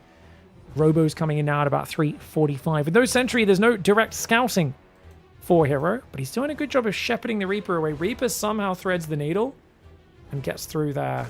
Sees no third base, but he will get a lot of damage. Probably dies to these Stalkers, I think. And will go down. Stalkers finally shut down Clem's map vision, but there's a Cyclone Marine drop coming out behind it. Tanks and more Marines, as well as a 2nd and 3rd barracks. This could turn into a big push. I don't know if Clem's going to commit that much to it. As for now, he's going for kind of the safest opening. Just like 1 Cyclone, 4 Marines. Probably hopes to catch a Stalker or 2 on the map. Maybe get a few probes in the main. He's only got about maybe until just after 5 minutes before Blink's done. I think if there's another chrono on that Twilight, it's going to be even less than that. And Looks like instead Chrono goes into the Robo, which unfortunately for Hero is supply blocked. A little sloppy there. Cyclone's going to lock on and pick off one of these gas probes. Gets, grabs 2 gas probes and gets out with only 1 shot on the medevac. I think safety is the best practice there, and Clem wisely gets out nice and early. Raven's building behind this. Going for a Cyclone this early normally doesn't feel great if you only get that little bit of damage. But I think he did this because Hero's been doing a lot of Oracle play recently. And the Cyclone covers you against that. But in this sort of game where it is just straight Stalkers and Blink, it doesn't feel good. I guess the Stalkers were also coming all the way across the map to pressure him, and the Cyclone maybe could have trapped 1 or 2, but... Dude, he's just going to YOLO the bunker. This bunker's about to go down. This might be game over. The tank's not ready. The tank's not ready. Oh me, oh my. The tank is all the way up in the main base. I think Hero's going to... No, he's not going to YOLO it. Okay, Hero showing a rare moment of restraint. There's another 3 Stalkers and a Zealot move across the map. He's thinking about taking a third. It's a heavily delayed third. Clem's seen a lot of Stalkers there. I mean, he realizes how dangerous this is. That tank in the main base, very vulnerable, by the way. An extra depot or something blocking there would be very nice. You can see these Marines moving up, try and hold that choke point against any Stalker encroachment. 17 Stalkers and a Zealot to take the tank shot. Oh my gosh. Hero going for broken game 1 of this grand finals. It's the PiGosaur $75 $400 open tournament. And Hero says, that's my $200 first place prize, mate. But Clem scrambles. That tank so far back. Pulls the bio from both sides. The SCVs. What an excellent hold. But he does send his Raven forward. A bit of a derp there. And that's unfortunate. See the units lost up. I think that's very good for Clem because this third base was massively delayed. Just now starting. Hero desperately needs more damage. These Marines at the front need to pull back. The Stalkers diving on the tank. Hero happy to pay a lot of Stalkers for that, apparently, but I'm not sure if he should be. Definitely seems risky. Oh, Cyclone gets baited for the Prism. Clem's Stim is not ready, but he does have a medevac, a bunch of Marauders. Okay, this is bad. Clem's getting too excited. But, oh, Hero was not expecting him out there. 2 Stalkers go down, third one barely blinks away in time. And it looks like Clem, I think he's just going to go siege up somewhere in this middle if he can take this ridge. Is he actually going to push, maybe? He's only got 1 medevac. Another Stalker goes down. That's so many Stalkers. 14 Stalkers have died in this game. Hero knows he's got to keep the fighting on Clem's side of the map, but he's bleeding units out trying to do this. And Clem, look at this nice split. Just a few Marauders and Marines. Maybe not enough, though. Is it? 1 Marauder goes down, but the medevac's there. He boosts forward. He is ready to pick up whichever Marauder got targeted. I think he should pull these guys back, though, or the Stalkers could pick this off with Hero's micro. It's 1 Marauder. Hero does manage to contain himself, but look at this. Clem says, you know what? There's no way, mate. You ain't getting a third base up. Not in a situation like this. The Widow Mine will fire on the Zealots. The Bio says, I'm going to abandon the tank. Just focus down the Stalkers that he can. And the Stalkers blink back. He gets the Prism, does he? Oh, he does get the Prism. Barely retargets it at the last second. I thought he was going to have to get out of here. Oh, my lord. Clem just ravages Hero.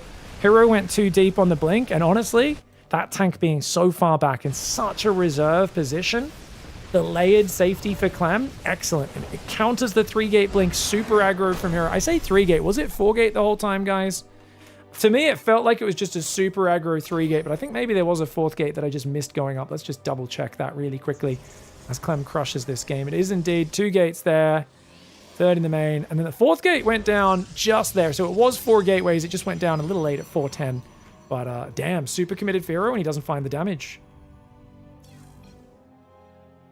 Hey, Pig, I forgot to check in. Can I just go play in the finals? Are you making fun of some of our new tournament signups from the viewer tournament, you? Are you making fun of some of our signups over the weekend? That was one of the biggest turnouts we've had for a viewer tournament. Yes, there was a lot of new people who hadn't played a tournament before. You were there an hour and a half late going, why am I not in the bracket? What's going on? What do I do? How do I join a chat channel? What's a StarCraft? Do I need to have the game installed? But, yeah, good times. It was good. It was good. I think we onboarded a lot of new players. It was a great tournament. It was actually a lot of fun. It was one of the best viewer tournaments we've had in a long time, guys. That was really cool. Thank you, everyone who played in that. Kenneth Moore.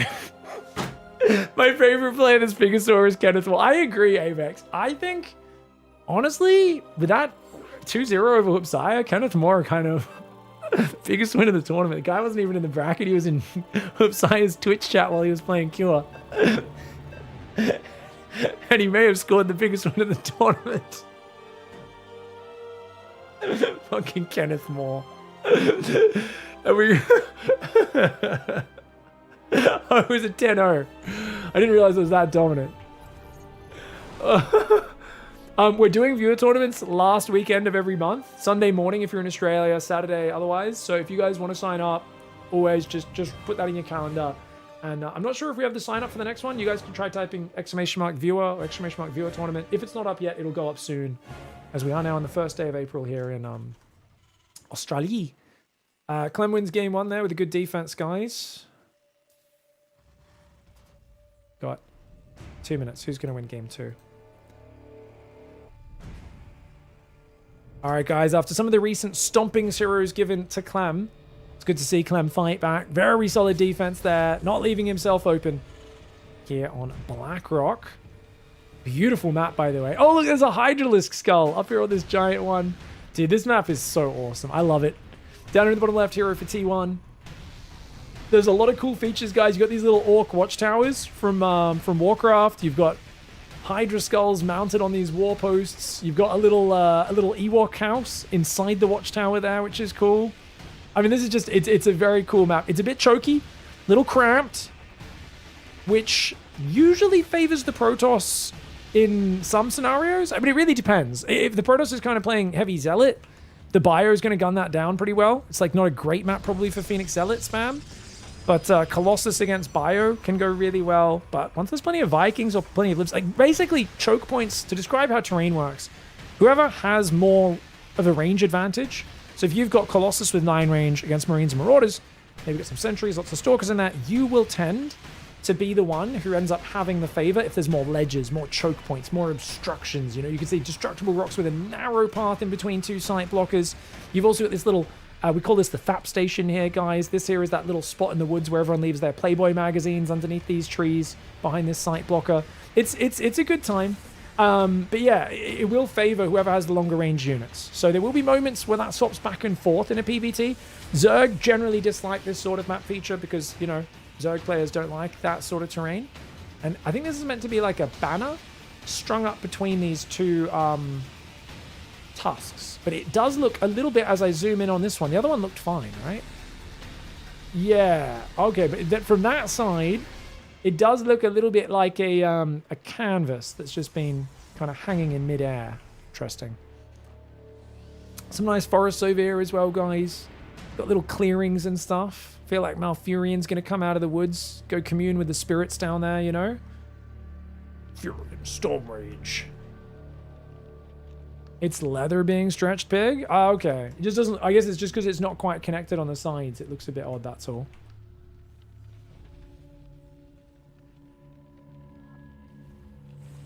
Nice wall off.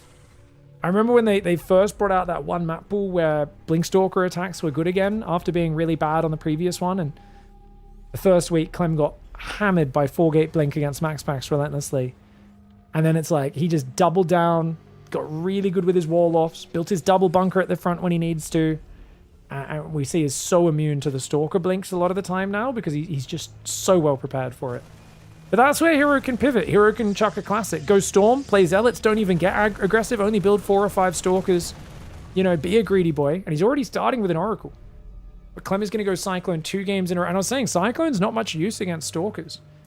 But I think he's like, nah, there's been a lot of Oracle openings for Hero. I just want to open Cyclone every game because I know it's inevitable that this is going to happen eventually. Oh, look at that, guys. So he just collapsed these destructible rocks, did Hero? Hero's always one to explore the features. Now, there is a cow over here. For those who don't know, I have noticed a few times the animals do like to sniff other units and stick their heads inside them, which is always interesting. This one fitting the bill. Third Nexus does go down very early. Oracle tags, and he says, yep, you've got a Cyclone. Let me get out of here. Might throw a few stasis traps down or something, but he's happy to just chill. Use that Oracle as like a scouting unit. Maybe do a bit of harassment later on.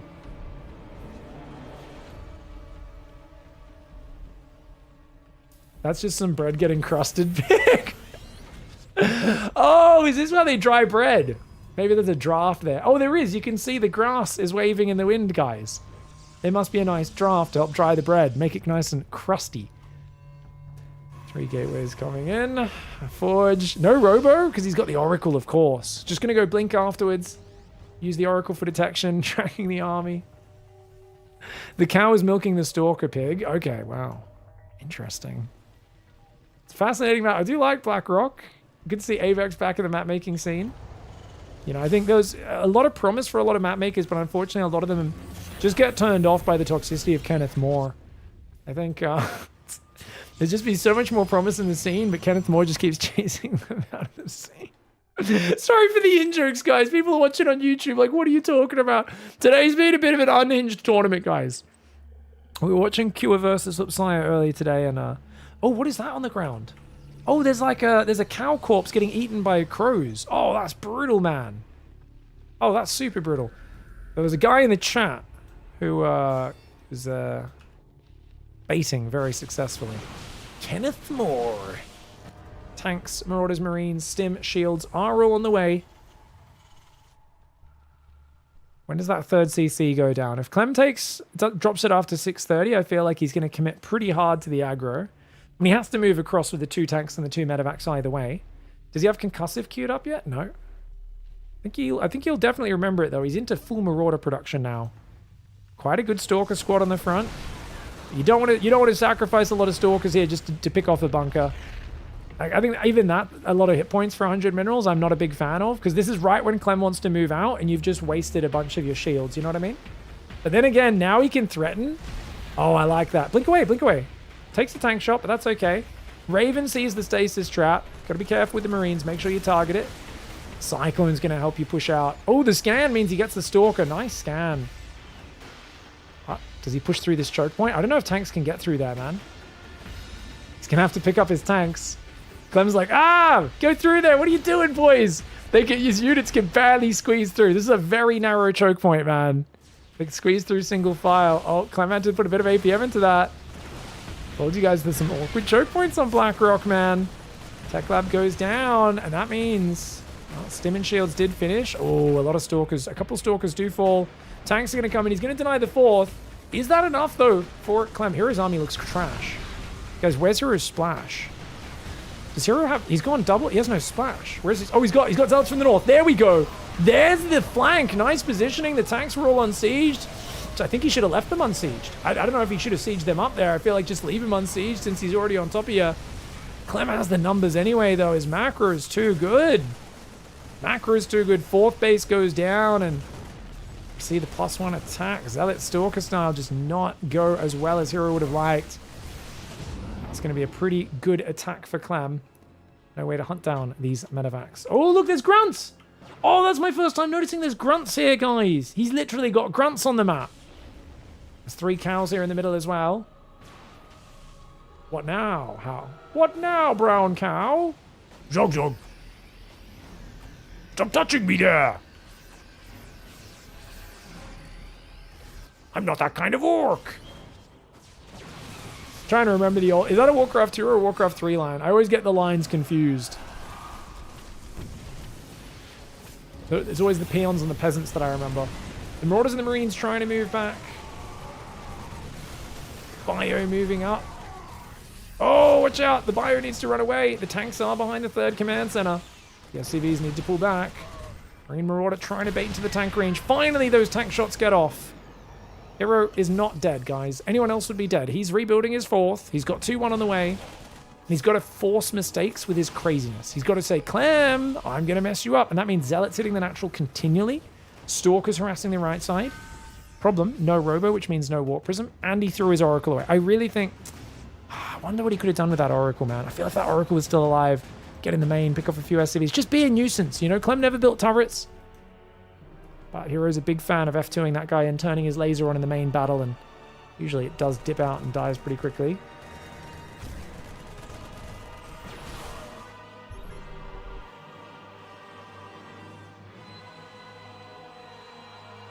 Are Warcraft and StarCraft canonically in the same universe now? Yeah, why not, guys? Why not?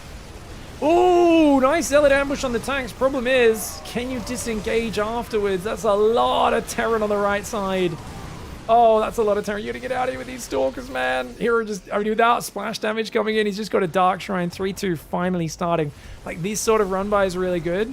I think the run by needed to hit first, and then he needed to ambush the tanks once Clem's army already scattered and like split up into multiple groups. Just can't engage the army front on, and with another snipe on the 4th, that's going to put him in the Stone Age. But the Zealots are getting a good fight over here, which is not too bad. Auto turrets helping. The Widow Mines do a bit of friendly fire, but not too much to the SCVs. I think Clem can stabilize. Yeah, he'll lose some workers, but he's not just doing the 4th in. He's also going to push into the natural and the production there. Actually, more Zealots arrive. He will have to give up the 3rd temporarily. As long as he stabilizes on that ramp, I think he's okay. Could hold position the SCVs, perhaps, just to limit the damage. Widow Mines are doing a little bit of friendly fire, but the Bio Ball is completely uncontested. This is Hero throwing every single reinforcement across the map, trying to force the trades there. And of course, despite killing a lot of SCVs, he's losing the heart of his economy. Zealots coming in, Widow Mine from the high ground, not quite firing. Bio turns around, shoots one. He executed one of his own Marines. Clem there with a misclicked A move. Just so much going on right now. But look at that. He even picks up to the planked area on the high ground. Really well done by Clem. Clem. I think a lot of people were doubting him over the last few weeks. Going out of RSL earlier, losing PiGosaurs, Monday Night Weeklies, Warty Mondays. So many tournaments in a row. There was one week where in 2 tournaments back-to-back within about 8 hours, Hero went 6-0 against Clem in Warty Mondays and the 2 matches in the Monday Night Weeklies. It was dominant as well. And honestly, I don't know if I've put out the video yet of one of them, but it will be going up soon on YouTube. It's literally just called like Hero bullies the heck out of Clem or something, because like there is no other way to describe it. Clem is justifiably getting some revenge after what Hero did to him the other week.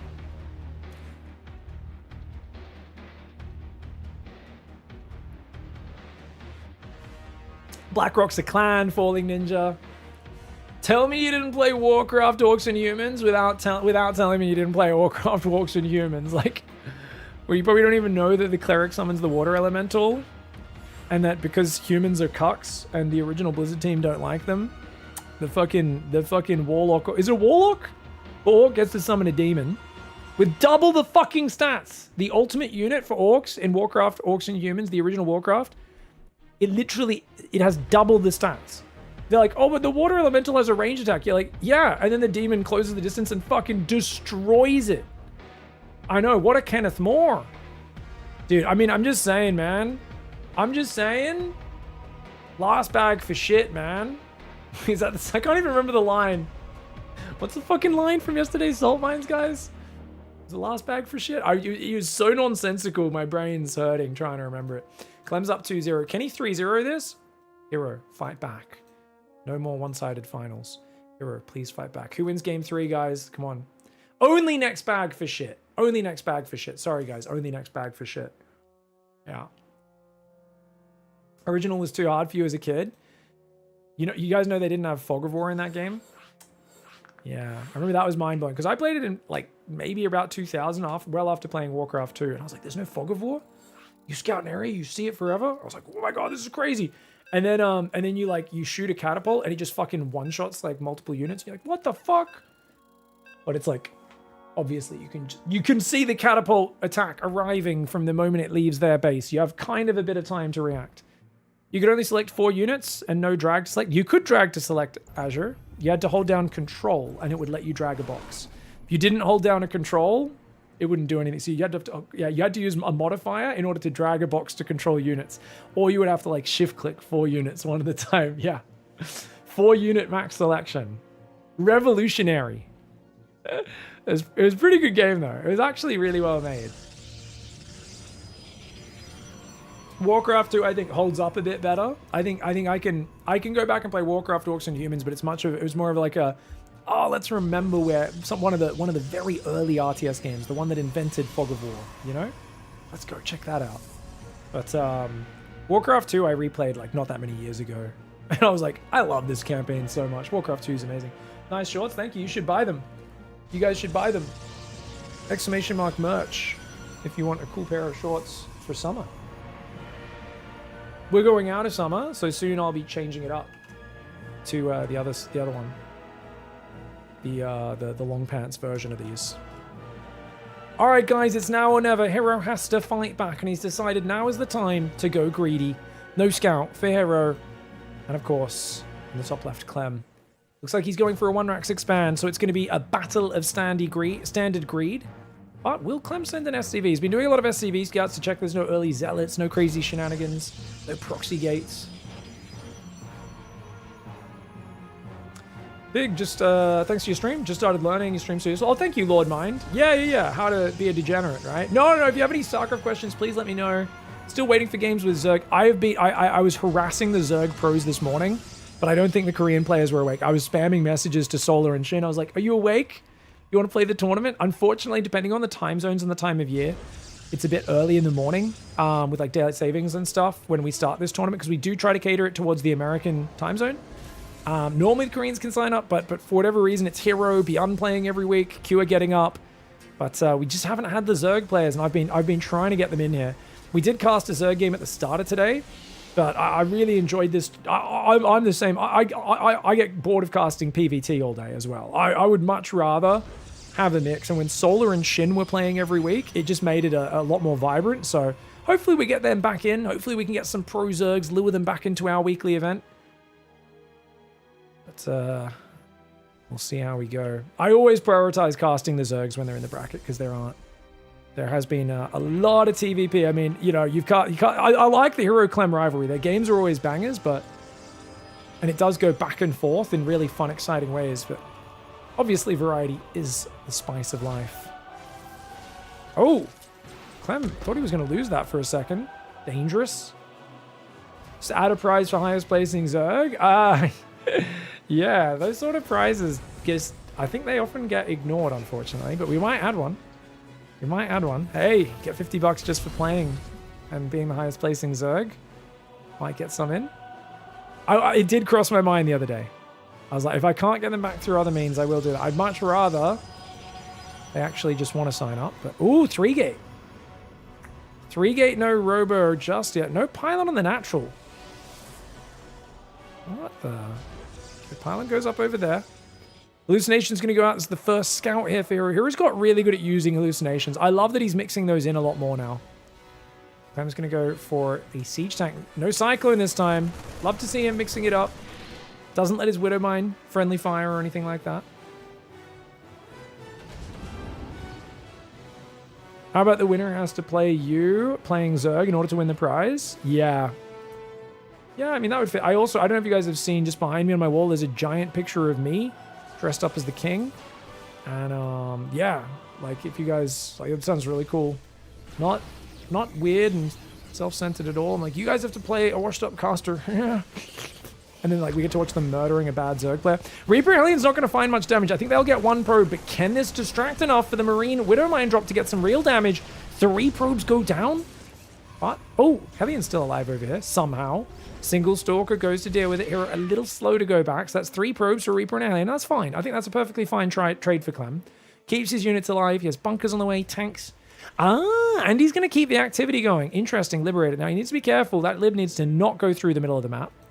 He will divert it to the left, which is a good call. Stalker's coming with the counterattack. 9 Stalkers and a Sentry, not leaving much at home. Just 1 Stalker on the natural, which will do very well against that Liberator. So much easier to defend when you already have a Stalker there. It's so bad if you've just warped in somewhere else, especially on the front with a Warp Prism. Not that he has a Warp Prism this game.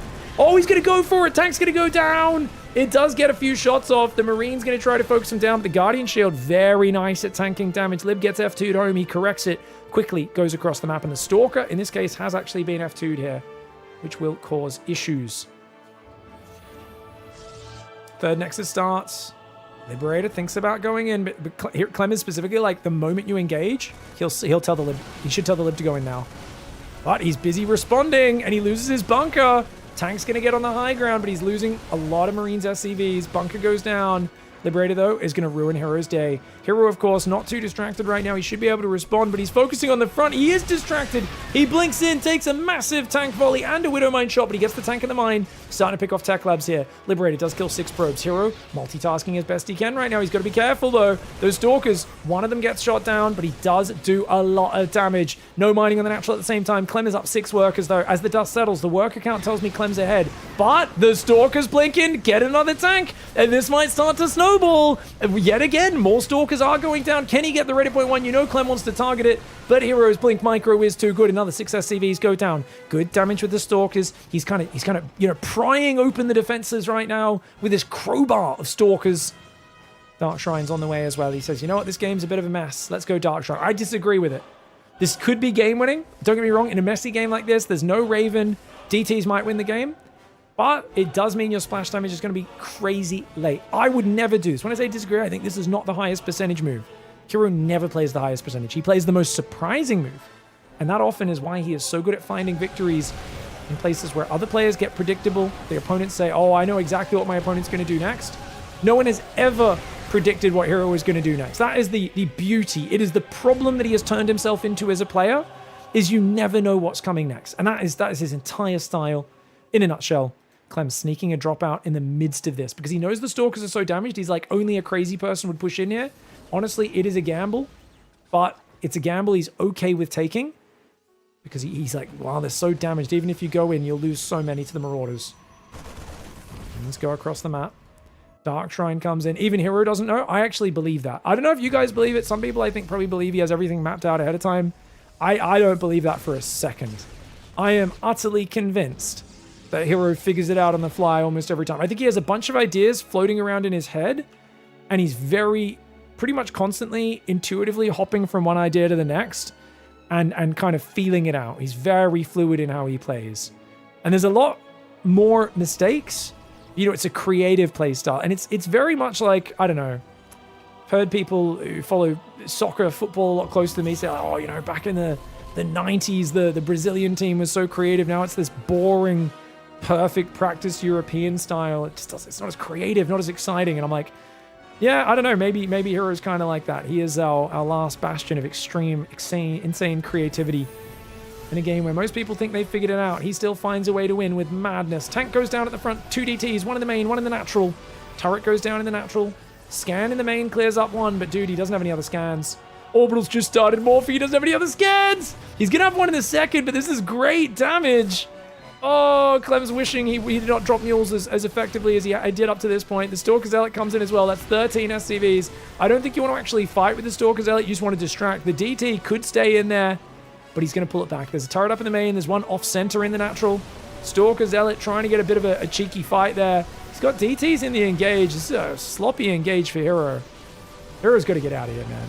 He's... Oh my god, Hero. He doesn't have any splash, and now all 3 DTs together. But he has Blink! Saves 2 of them. Not bad. Not bad. Yeah, Hero and Dark, definitely 2 peas in a pod, guys. Crazy players. Find ways to win. They don't care about perfecting things because they know if I perfect something, I can spend 1,000 years perfecting one build, and then people are going to know that's the one thing you can do, and they can counter it. These guys would much rather be impossible to figure out. And I love it. I think it's so entertaining to watch. From a purely entertainment perspective, it is the superior style, hands down. Turret's up on the 3rd now. Armor's coming in. There's a second forge as well as 10 gateways. Still no splash damage for Hero. Storm transition is pretty easy to make in these sort of games where you've got the Terran penned up inside their base, kind of putting up his palisades, entrenching his position, looking a little worried after those DTs caught him off guard. And Hero, I love that he's taken economic advantage. But this is a classic Hero scenario where he takes a 5th and he starts massing static defense and he does nothing with it. Just Zealot Stalker is not good here. There's so many good things he could do. So many good things he could do. But splash damage is the most important. And to not go splash when you have this much control,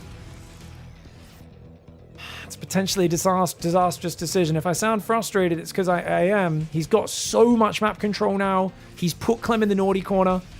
And instead it looks like he's just going to A-move into Clem's army that's already penned in the naughty corner. Finally, the Robo Bay goes down. Oh, sigh of relief. Thought we were throwing this game. Hero's in a great spot, but it's taken a long time to do it. And keeping 5 DTs in the army is a wild decision. Did he just... Oh my lord, he's got to be real careful.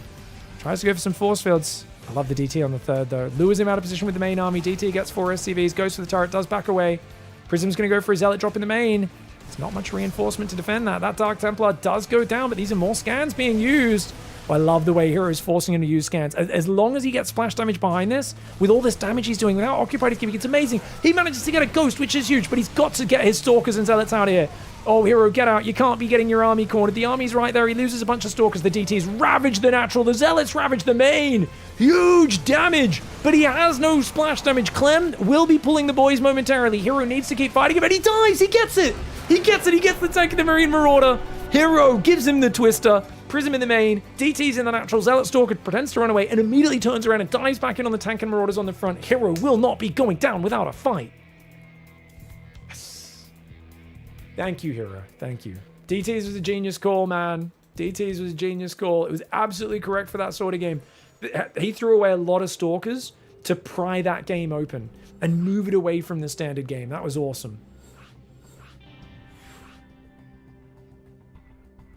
Yeah. Fuck me sideways, man. That was cool. That's not an Australian saying, is it? Or a British saying, right? You guys use that in America as well? Fuck me sideways? That's one of my favorites.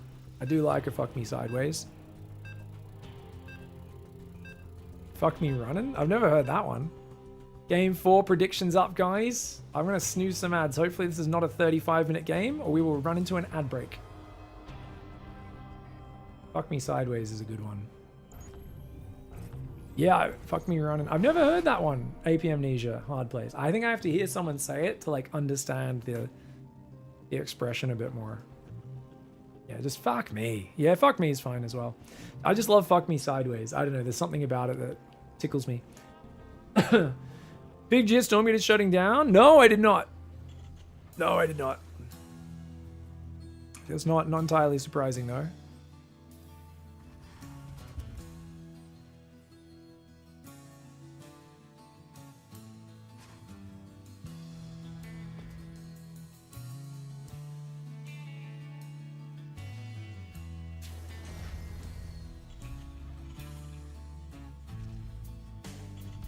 Okay, AP Amnesia. That makes sense. Thank you, dude. Alright, guys. Clem, going on to Storm Push now. Top right side of the map. This is the map where the water pushes you into this middle area where the currents meet and there's no movement. And of course, from the other side, also pushing into the middle. T10 in the bottom left side of the map. Looks like a no scout build again. It's a big map. This is kind of like an old Republic style map, I would describe it as, but it's got some really funky choke points. Like you come up this ramp, you're in this very narrow little area, and then you can either go left or right. There's a high ground above it where your units can get roasted by Colossus or Storms. It's a really awkward middle area, which kind of pushes people, and often to avoid pushing up that ramp against the current, you're already pushing to the sides anyway. So it kind of pushes players to engage more around the sides rather than through the middle. Obviously, you can go, wee, and then you get to the middle, and there's no current, and then you're like, oh, gotta push upstream. And you can see it's quite painful trying to push against the current. Yeah, CV does manage to get out of the wastewater here. This is a big, giant stormwater drain, I'm pretty sure. Gonna push forwards for the scout. Shout out to the music for designing this map. Fantastic map maker. Thank you, Patches, for just adding that little water mechanic. With music's permission, I believe. I think music was going to do it themselves as well in the near future, but music is the one who's designed the entire map. I just looked at it and went, that water needs to move. We need that water to be a gameplay mechanic. Please do this. Thank you for agreeing to that. Both you and Bulmy were casting, listening to both your streams. You both made the wee noise as the SCV went through the water. I mean, what else? It's the only way you can commentate that. Let's be real. Yeah, the music even is actually the maker of the original water mechanic as well. Patches is pointing out in chat.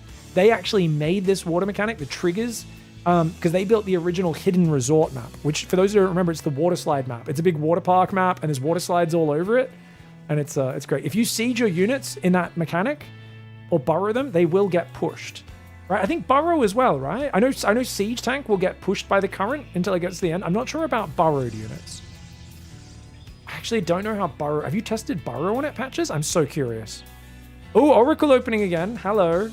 The Adept just cancelled the Shade, and in this couple of seconds before the next Adept pops, the Reaper's going to come in. Will he get a probe? Oh, not quite. I mean, he'd already seen the Stargate. Now he confirms that there's an Oracle building. Great scout for Clem, who's of course got the Cyclone. And 3 barracks on the way. Could turn this into an all-in. Doesn't have to, but he could. Oracle will use its laser and an energy recharge to take care of the Reaper. It's going to be a 3-gate blink afterwards.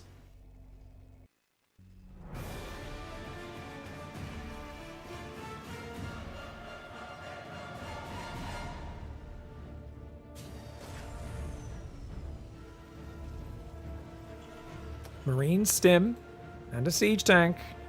How many tanks are we committing to? It is charge. Oh, charge Phoenix! Oh, we never see charge Phoenix. Now, I think Hero is one of the sometimes he plays amazing charge Phoenix. Sometimes he does really derpy charge Phoenix. I think it's all based on what he sees from his opponent. And he's seen nothing. He didn't even go across the map. I think because he got his Stargate scouted, he's expecting an early Cyclone tank Marine push. But I think he's thinking of a 1-1-1. He's not thinking about it 3 racks. And this could be a giant push. Do we see a second tank at 125 gas? We'll find out. He's got 125 gas now, and he starts the tank. Clem is pretty focused. He's cutting SCVs. He's going all in. Clem is going all in, guys. Hero's already thinking about countering attack with charge zealots, but he's gone 3rd gas off just 3 gateways. And this is what I find a bit weak about Hero's version of the charge opening. 4-gate charge shuts down a lot of all-ins with Phoenix. 3-gate charge, it's a little hard to get the critical mass, especially if you've spent money on an Oracle. You're not constantly making zealots. That being said, he's got 3. If he walks in 3 more momentarily, that'll be good. This Nexus will unsupply block him, even if he does another warp in. Here comes the push. He has no idea. He's not scouting. He just doesn't want to risk losing the Oracle to, like, random Cyclones. We might see Clem push down this right side. We'll see. The Oracle is probably going to clean up the Marine and then get sniped unless he gets over the pillar. Oh, there's a pillar there. Goes to the right side, which means he will barely escape, but not without a lot of damage. Great tag. Does see what's happening. 4th gateway proxied, so we can counterattack the natural and kill Clem if he holds this attack. But I think Hero probably needs to stop probing and to make about 1 billion zealots. The Marine's going to set off the stasis trap. No, he isn't. Oh, Cyclone and a Marine get caught there. There's not that many units, but the Phoenix. Oh, so many zealots. The Phoenix comes in. The Oracle does get shot down almost instantly. Needs to pick up Marauders. Oh, he goes for the Marine pickups. Phoenix do good damage against Marines. I thought he would disable the Marauders because they're like the tankier unit. He does pick off a lot of Clem's army. Remember, Clem's army is one and done. He does not have a starport. No medevacs, which means, guys, he can't heal. Every stim is unhealable. The Phoenix coming forward. There's not many Marines in this army. Zealots are trying to bait a stim. Look at the way he's trying to bait the stim. Really cute micro for Hero, but Clem with really good trigger discipline, not stimming just yet. One more Zealot does go down. And look at this. The SCVs got pulled through the storm. He turns them around and shoves them up the ramp. The SCVs are finally here to buffer. There's so few Marines. I think the Zealots need to pull back. The Zealot Phoenix needs to run away. The siege tank barely survives. The SCVs, they're all wet, but he pulls them in. He says it's time for a pool party. Hero didn't build more gateways till now? And he's building them at his 3rd. Why would you build them at your 3rd base? Dude, it's an SCV pool. Build them in your main. What the heck, Hero? No. You can give up your 3rd and still be in a good spot here. Clem does not have he's just started his 1st medevac.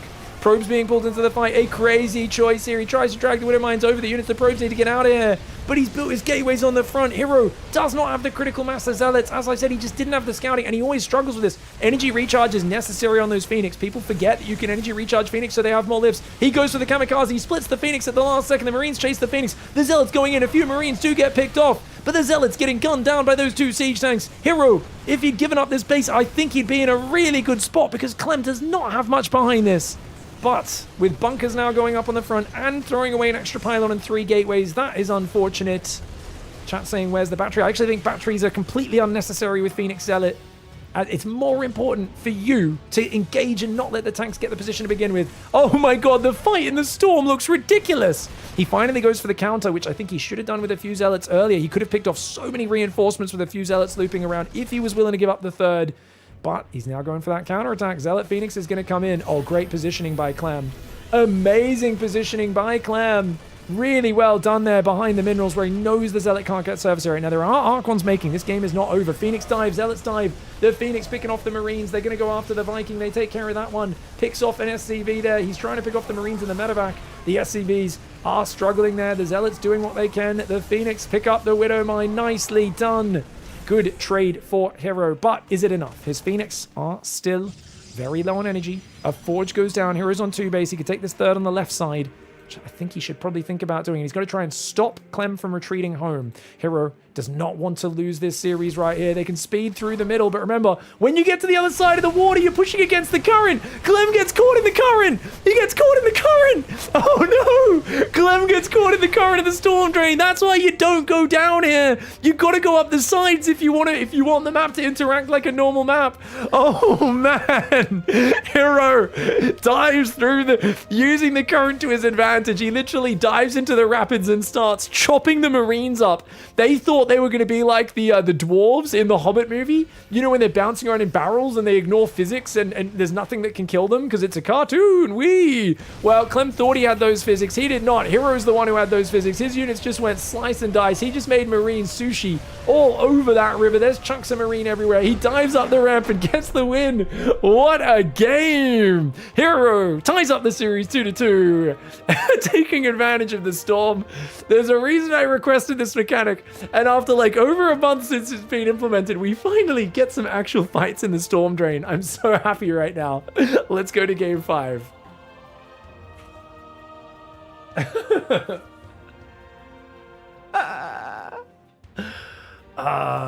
We need more stuff like this, man.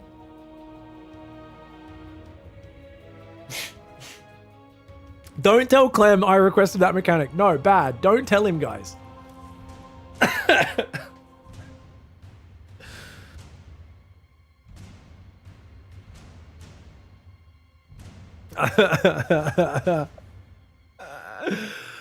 The music's a legend. When he figures it out, you're fucked, Pig. Don't tell him.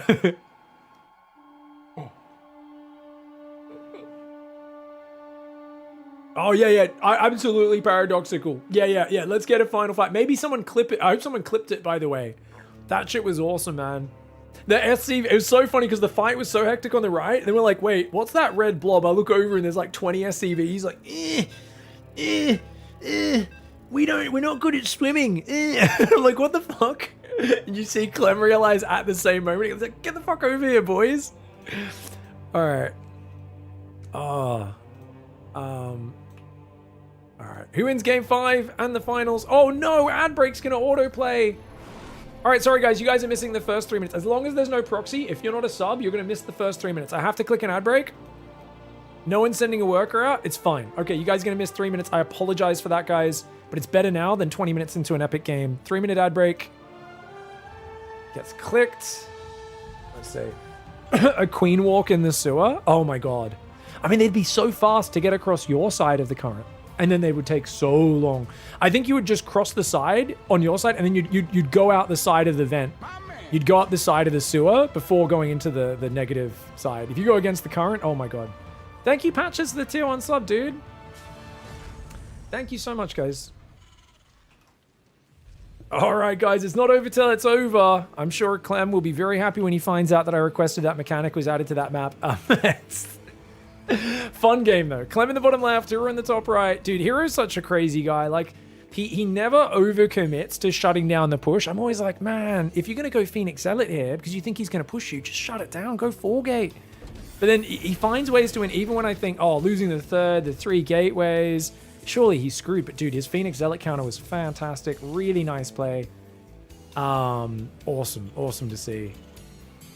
Hero's always been good at utilizing weird mechanics in maps as well. You can tell it. I think novelty just in general brings him joy, and you can kind of see it in his play where he's always done very well on the Team Liquid map contest map tournaments. He's won so many of those. So I think the weirder maps, the newer maps, always help Hero a little bit more than other players. This is a washout, by the way, much more standard map. It's a rather decent sized macro map as well. There's a lot of half gold bases in the corners. All the edge bases on either side, the really exposed ones, are all like that. I think if Clem kept chasing with a second SCV, he might have been able to kill that pro, but yeah, maybe not. All right, guys, what do we got? We've got Gateway Cybercore here. Cybercore before Nexus by the looks of it, right? Yeah, definitely. Oh, Pig, you're like Dustin Browder with his rocks. Yeah, Dustin Browder was obsessed with rocks, guys. It was his favorite mechanic. Dustin's pretty awesome. I do like Dustin Browder a lot. But yeah, it was like the mechanic was the destructible rocks.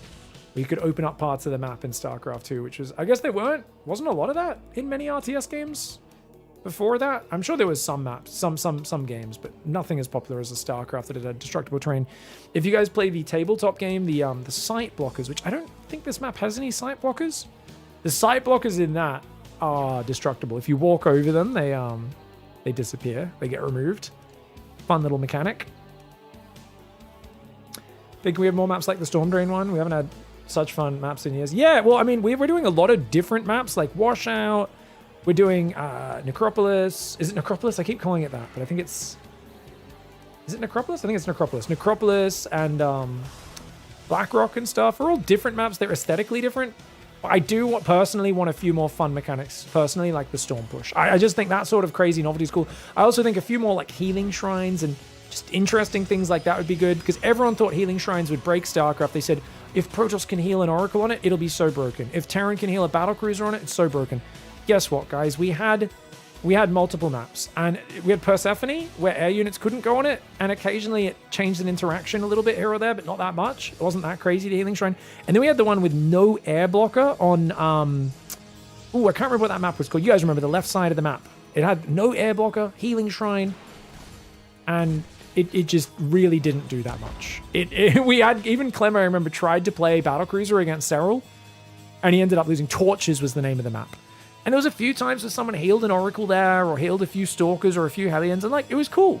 You went, you got a bit of healing, and then you just, you know, it was out in a far to get to area. It was too far, it was so far away, yeah. That's the thing, is like, I'm not saying just give everyone a healing shrine in their base where they can heal all their units for free.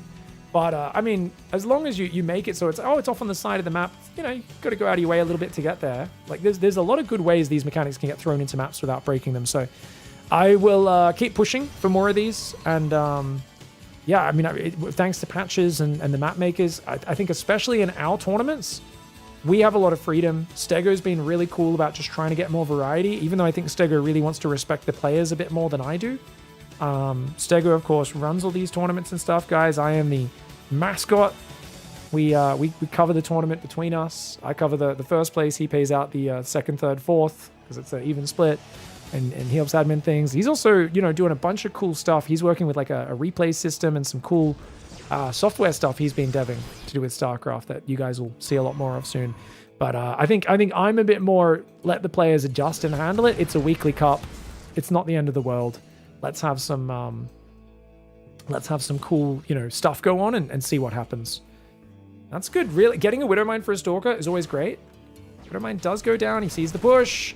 It's a very fast Colossus. Guys, does Colossus hard counter this push?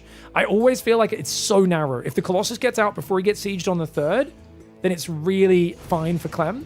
But if Clem can't siege up on the third, gets caught in the open ground by this Colossus, and he gets like 2 hits on these Marines, his army crumbles. Colossus is almost out. Chrono is so good. If he can dump one more Chrono into, that'd be amazing. I don't think he has it ready. The medevac! Oh, Clem's got to be careful, man! He's pretty committed to this tank push, but here come the Banshees. Surprise on the right side, and there is no Observer, which means these Banshees are going to do a lot of damage. But if the Marine tank army gets savaged at the same time, does it even matter? We will find out. I think oh my god, the Banshees aren't killing that much. Clem's multitasking starting to struggle. Clem's multitasking actually struggling. Not every day you hear that. Colossus Stalker ravages the push. The Banshees aren't focusing probes. I thought Clem would have killed 15, 18 probes by now. There's an Observer out that he's built reactively. And only 10 probes in mining time. The whole army gets minced. Third command center has just started. Clem. I'm not saying he's washed, guys, but I'm saying he might be a bit tilted. He might have a bit of Storm Drain in the last game. That was, oof. By the way, cool edge of this map. We've got a nice little kind of rundown area. Speaking of surfers, oh gosh, there's like surfboards and there's like dead bodies in bikinis and stuff. My gosh. What is going on this map? This is crazy, dude. There's like a lot of slaughter has happened on this map. I imagine this was some sort of cool resort, and there's been a bit of a slaughter happen.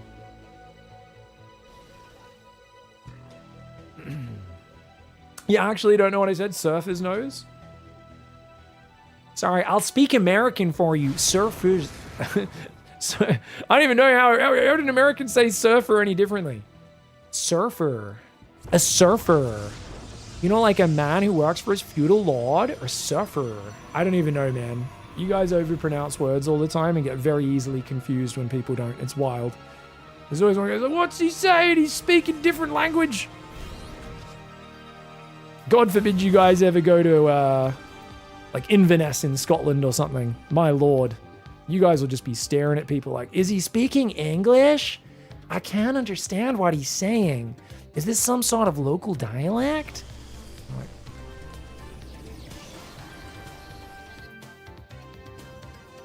all right, we got Zealots warping in. Third command center will be morphing. Felt like that was a pretty awful start for Clem, guys. Only 10 probes. He had to build 4 Banshees to keep 2 of them alive. But Viking intercepting the prison would be massive. Just out of vision. Surfer's nose is when you get a whole bunch of water in your sinuses, guys. Yeah. I was telling this story. I got it really bad just after catching some waves at the beach.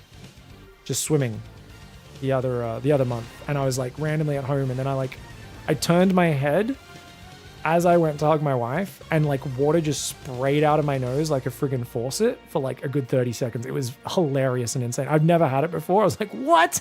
I was like, what is this? And she's like, are you dying? What's happening? And I was like, I was like, normally you get a little bit of a drip out of your nose after, you know, a few waves smash you. But this one was crazy. I was like, what?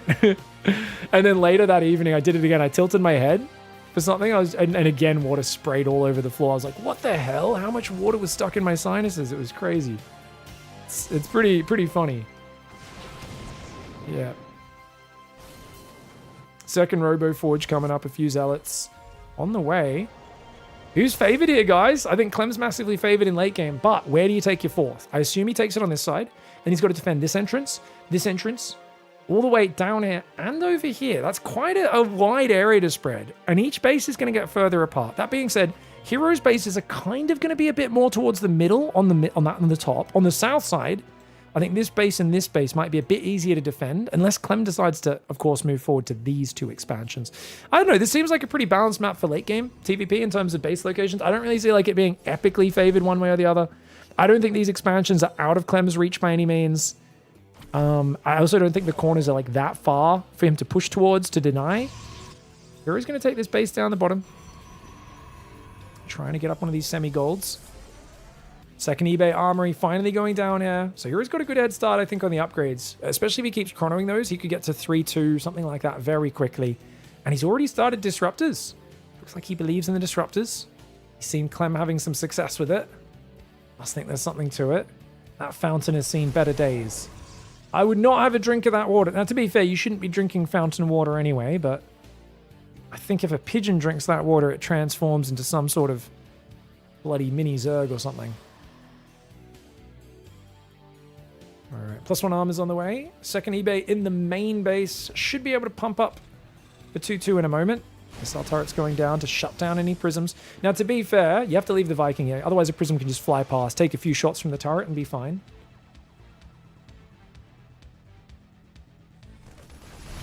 Hey, let's not start down the political line, guys, in the chat. Even though I may often, you know, have certain beliefs myself. Now's not the time.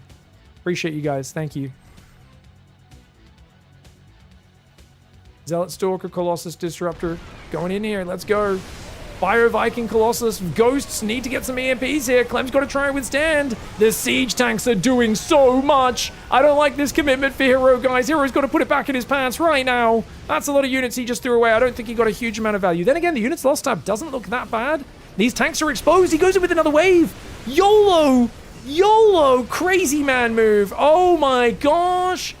Well, the units lost tab just changed, guys. I was like, hey, it doesn't look that bad. Hero says, hold my beer, and then smashes it on the ground. I look at him, and he's like, dude, I said hold my beer. I'm like, and then you threw it on the ground, and he's like, what the hell? And then he just, like, shoves me, and I'm like, I gotta stop hanging out with this guy. I gotta stop hanging out. This is not good for my safety. I mean, we are getting in way too many fights with strangers. That's what happens when you chill with Hero on a night out drinking, man. Banshees come up north, start to focus the probes down. Gonna try and get a Disruptor. Banshees will lose at least one of them. Does he pick up the Stalkers? Of course he does. I knew he would. Like, he has to. This is Hero. Most people would be like, I need to do macro and stuff. Hero's like, I must kill this Banshee. He's gonna get it. He's got observer's feed, so he's actually able to catch it. Nice. Hero hates having stalkers, says chat. Yeah, just a casual 22 stalkers into the meat grinder.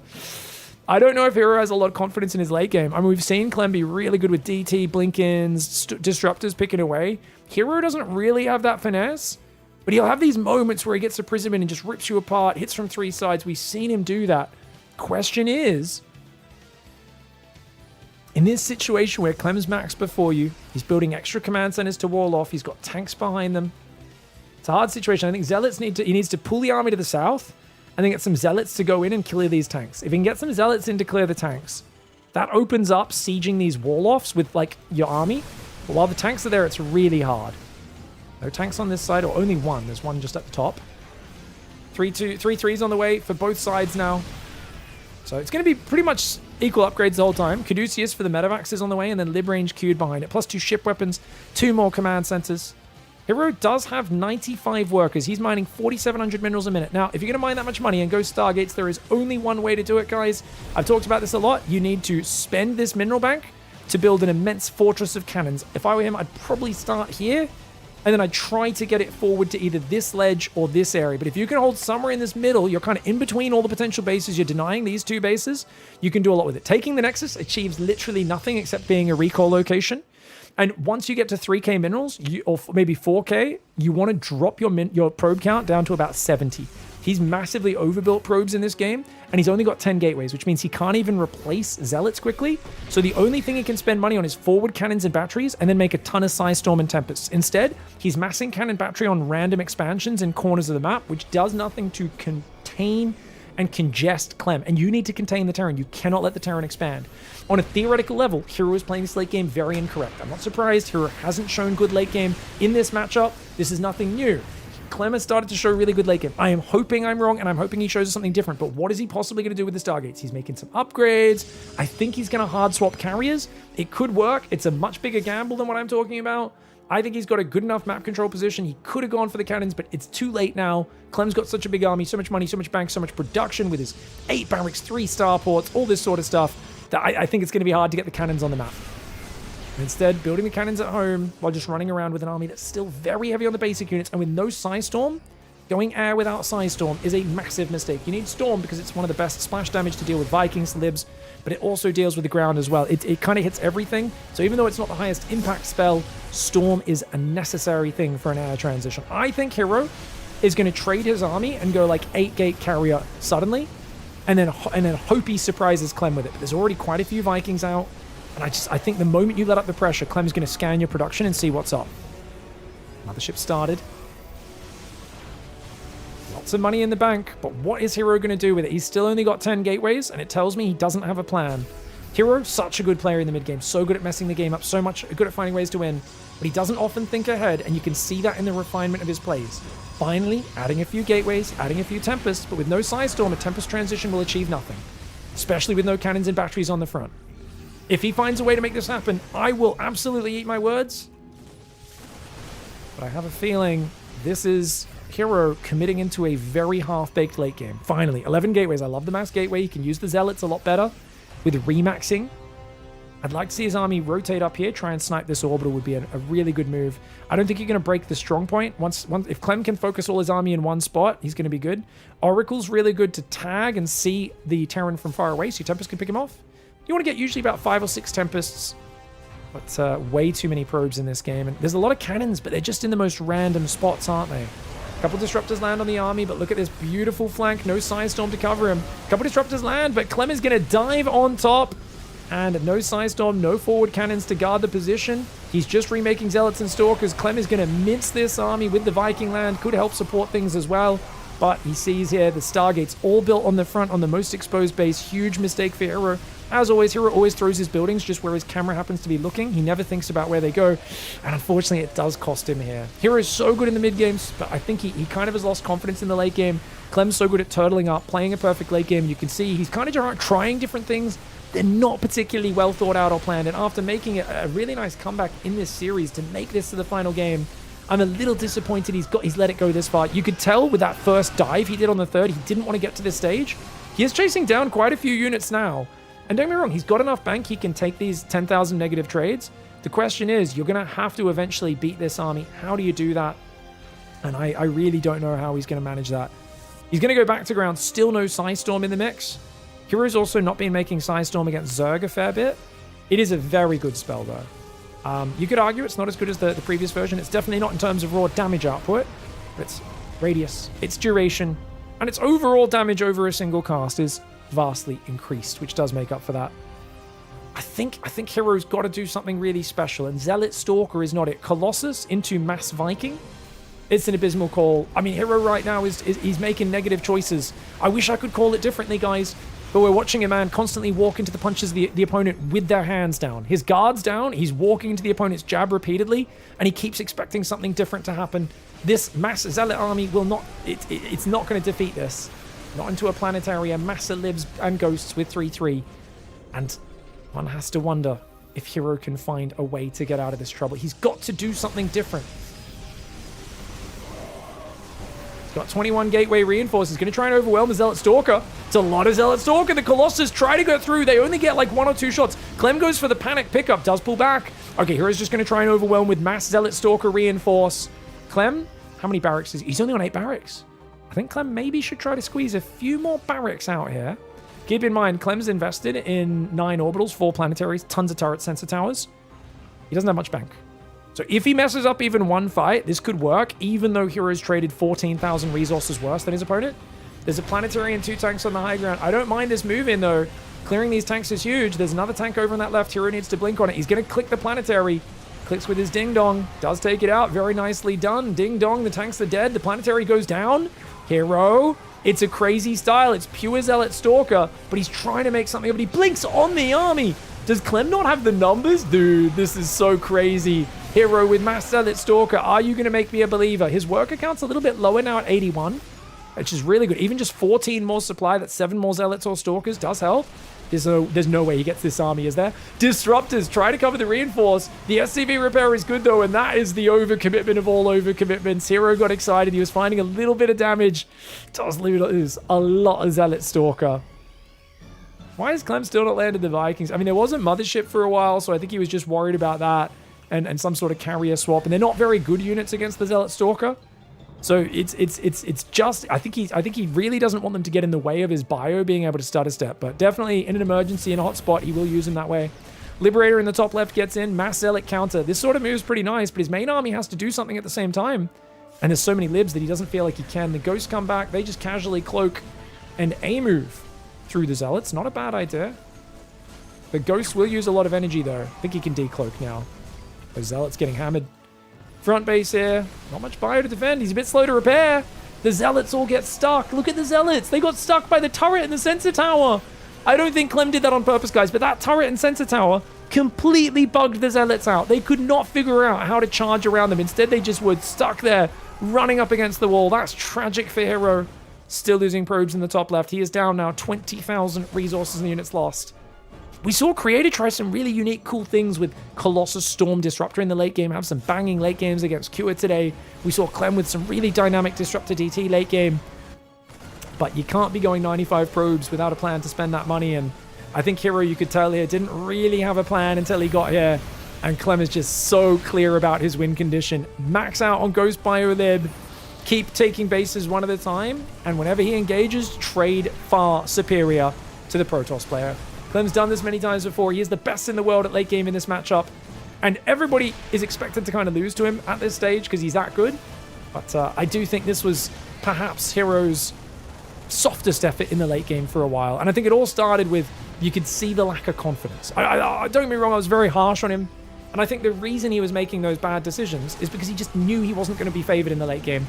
And you could see him, the way he just A-moved all those Stalkers to their death with his first big attack. Threw away a bunch of disruptors, so many units into the meat grinder. That kind of, to me, just it felt like he said, I gotta win now, because I know every minute that goes by gets worse for me. And then when that failed, he kind of had to just say, okay, let's figure something out on the fly. And it seems like Zealot, Stalker, Mothership with just a handful of disruptors mixed in is the play that he's going for. Hard to make that work against a god like Clem. Yeah, I wonder if that SimCity works in a lot of maps. That's so crazy, right? If you know they're going to attack from one side, you have these buildings with one space on the inside. I think it's because there was a space on the inside. The Zealots are trying to go through the other Zealot, but then there's like one space gap. If it's right flush with the planetary, I reckon the Zealot just charges around it. That was kind of cool the way that positioning worked. Yeah, Hero looks frustrated, for sure. I mean, to be fair, I mean, a lot of players have looked like that, but I was so impressed today with the other Protoss players because they looked a lot more creative in the late game with finding solutions. Hero, not so much. Hasn't really been in the late game until now. Disruptor does land there, but no, it doesn't. The bio stims on top, all the disruptors go down, and none of the balls will land. That is a lot of Liberators. 11 Libs, 11 Vikings, 9 Marines, 10 Marauders, 13 Ghosts. Those Ghosts are only 2 supply, 125 hit points. Can't lie, those Ghosts are incredibly strong. And once that maxed out army gets there, it is very hard to take down. And look at that. The Mothership uses a time off. Actually manages to scare him away. He doesn't chase too far. Zealot Stalker down south. This planetary has tanked so much damage. And it continues to do so. Is Hero going to really get any kills here? Bunch of SCVs go down, but how many units is this worth trading? He gets the command center of this building. He's trying to take care of the planetary, but I think he's going to lose a maxed out army doing it. He gets the planetary, gets 19 SCVs. He trades another 20,000 resources to do so. I am exaggerating, but he is at a 30,000 deficit. And Hero is going to have to tap out. Hero not with many answers in the late game right now. Pretty uninspired play there. I do think if you're going to bank up like that, you're going to invest in cannons, you have to think about it. Hero clearly hasn't really done the breakdown in terms of exactly what you're supposed to do. I've been talking about this for months. Some people are like, you're wrong. They would do it. They're pro gamers. They would do it if it's correct, Pig. I just want to remind you guys, no, you're wrong. A lot of pro gamers don't get to this stage very often. They often focus on where they can get the most frequent improvements. Improve your early game, improve your mid game, because often you can win or get ahead there. If you win the early game, you can win in the mid game. You can finish the game in the mid game. If you win the mid game, you can finish the game in the early late game. End game, nebulous. A lot of players don't like it. They don't want to study it that hard. My advantage is in the mid game. Let's focus on that. But you have to go back to that stage when he started building max cannon battery, and it's all about getting Storm and getting a forward position with cannons, batteries, and High Templar spread out so Terran cannot dislodge that position. And then once you have that position, you can Storm, Tempest, siege them. On this map, I think this would be the best area. You want to try and get it down over here. You want to clear these rocks, because if you get it here, you're denying this base. You're going to be able to siege this base from the high ground. You can poke into this base. And where's Terran going to expand? These bases out here stick out like sore thumbs. They're very exposed. Obviously, if you do take that middle position, Terran can branch out and try to snipe edge bases with a mixture of recall, tracking their army really well, High Templar scattered around the map, and the mobility. Tempests do have decent mobility. You'd be surprised how well you can kind of move out from those positions and either punish him by pushing in and denying these bases or catching those units that they split across the map. Cannon, battery, High Templar are the most supply efficient zoning tool and kind of defensive zone control stuff you can do. Where the problem at max out is you end up with this immense amount of money as Protoss that you can't use because of the supply cap. And the problem solving that I've done here and that I've thought about, and I've gone back in the history of PvT and I've thought about the max supply problem, it's all about how can you get value out of your resources, especially your minerals at max. And that's using the cannon, battery, High Templar, the most efficient zone control to defend edge bases and to defend your center control. While your Tempests shoot, pull back, shoot, pull back. It's the best thing you can do. No one's mastered it just yet. A lot of people have said, oh, you know, technically you should do that. But even Showtime was like, oh, you can't get cannon battery in the middle, though. And I really do beg to differ. I think if at this point, 13 minutes, 2 minutes earlier when Hero started going to 95 probes, he goes and just starts building some cannon battery here, I think he absolutely would be able to crawl that cannon battery down here. Sounds very weird. It's a crazy style. It's different to what players have practiced. It would take a lot of practice to get good at, but you'd absolutely be able to do it. Let's go back and get that highlight of that other game to rewatch that, because that was too epic, the Storm push. Isn't Nukes too efficient versus cannon battery? You've got Tempests and High Templar everywhere. They can feedback. You've got Tempests sieging him. So Nukes aren't going to do anything because you've got Oracles tagging their army. You've got Tempests shooting and pulling back. There's no way they're going to nuke you. Anytime they're hanging anywhere near that area, unless they're completely pushing through and shutting it down, they will be getting just picked off by Tempests. They'll be walking into Psy Storms. They will be having a really bad time. So, yeah. But Clem's late game's amazing, guys. Don't want to take anything away from him. My man. Blink DTPF snipes. would work again. I mean, they were working today, Markelaus. Blink DT, PF snipes never stopped working. They definitely work at the moment. Clem was using them really well. They can be very, very effective. They're hard to stop, man. They're one of the most efficient ways to dive in, sniper building it up. You can see how many times he dives in with Stalkers and Zealots. 10, 15 seconds, can't kill a planetary, and then maybe barely kills it, but loses like thousands of resources. Think about the DTs kill that in 10 seconds less, right? They just get in there and just get... Unless the Terran leaves libs and mines and stuff everywhere. So there's like this whole complex system in terms of how that can actually work out, which weaves together really nice. Australia needs to return to show how it's done. Yeah, I think Australia would be pretty clever. I don't think Australia would try to play that stage either. It's very hard to play. I'm not saying it's easy, but I think what I would have rathered is if he's not going to do that style, stop at 80 probes. I don't think you ever want to go above 80, at most 85. And then add Storm, add Disruptors, get triple Robo so you can rebuild quickly. Like, we saw games where like Clem would lose his army, but he had 4 Robos so he could quickly rebuild his Disruptors, right? Really important to have 4 Robos so you can instantly remax on the Disruptors. All right, guys, we're going to watch the...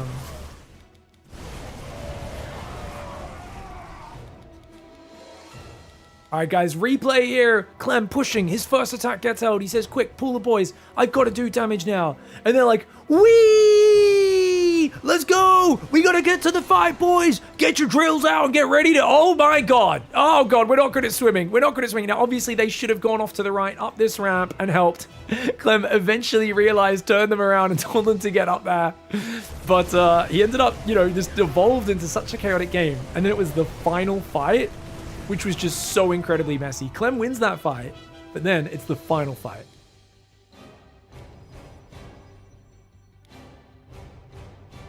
Pashika, thank you very much for the 32 viewer raid. Much love. Hope you had a great day. Thank you very much for the support. Enki as well. Enki, Pashika, double 5s for both of you. Thank you very much for the support. Much love. Ooh-wee. Okay, is this after it? This is after it, eh? Yeah. All right. All right, guys. And then there was that crazy counter push over there with the Phoenix Zealot. Got some damage. Clem said, quick, let's evacuate. And look at how fast. This is regular game speed. They're so fast. And then if they veered up that ramp, maybe they would have been okay. But they pushed into the wrong current on the other side. And they just get massacred.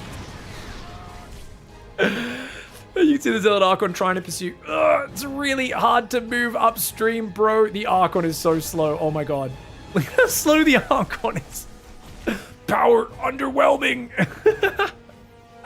Anyway, guys, what an awesome series. Hats off to Hero for bringing it back 2-2 in this game and getting the game 5. Shame he couldn't really contest Clem's late game. I still think this matchup needs a lot of work, but hats off to Clem for getting revenge after getting bullied last week by Hero. GG, well played. Yeah. My man. Insert John Lennon singing War is Over for Clem. Sorry for the ad break at the start of that game, guys. Hats off to everyone who battled on Clem. Clem did win that final game there. He was the champion of the tournament. Did I just hear an alert? What was that? I don't know. Was it super chat or something? I don't know. I didn't even know. Bloody... Not even sure, mate. Not even sure. Thanks for the support, guys. You know what? I don't think I have too much to do this afternoon. I have to download and edit my video. Yeah. I've got to schedule my salt mines to go out tonight. So you know what? Might be time for some Slay the Spire. Might be time for some Slay the Spire, hey? I gotta pay Clem prize money. I haven't paid Clem prize money in a little while. It's been a bit. Pay Clem $200. I'll put that in my little to-do list here as well. Make sure I do that. Dude, pretty good stuff. Late game looks unkillable. It's pretty hard to take down, dude. With Clem's control, it's insane. It is insane. Hoopsai, we have to thank you, by the way. Kenneth Moore has become a meme now. We opened your stream because we were trying to... We're like, oh yeah, we'll join you versus Cure. And now Kenneth Moore has been the guy. We've all been having fun talking about Kenneth Moore today. We're like, fucking Kenneth Moore, man. Anytime someone's saying something, we're like, this guy's been a bit of a Kenneth Moore, isn't he? I didn't even see his initial message. I only got the 10-minute rant from you afterwards. It was so... He's here! He's here! I didn't even see what the original message was. But I was just loving it. And I was like, I'm going to join this next lobby. I was like, Kira, I'm going to cast, yeah? And he's like, okay. And I was like, is the score 1-0? And he's like, okay. And I was like, I don't know if he understands what I'm saying. And then I was waiting like a few minutes. And I was like, oh, it must be series over because Hoop's just having a good rant here. I was like, oh, it's 2-0, is it? Is it over? He's like, no, Hoopsaya in replay. And I'm like, oh, okay. So this was just game one. Yes. You brought us some great joy today, Kenneth Moore. He was rage baiting me, so you would die. Yeah, I figured it was some good rage bait. He messaged me in game talking about how he won $10. Ah, he messaged you in game as well, the in-game one. I haven't had too many people messaging me in game for a while. That's crazy. It's been good. It's been nice, you know. I clear my block list once in a while, but it's good stuff. All right, guys, we're gonna play a very quick ad break when we're back. Should we do a Slay the Spire run? I'm playing Slay the Spire 1 because I'm a cool guy who just found out about Slay the Spire, guys.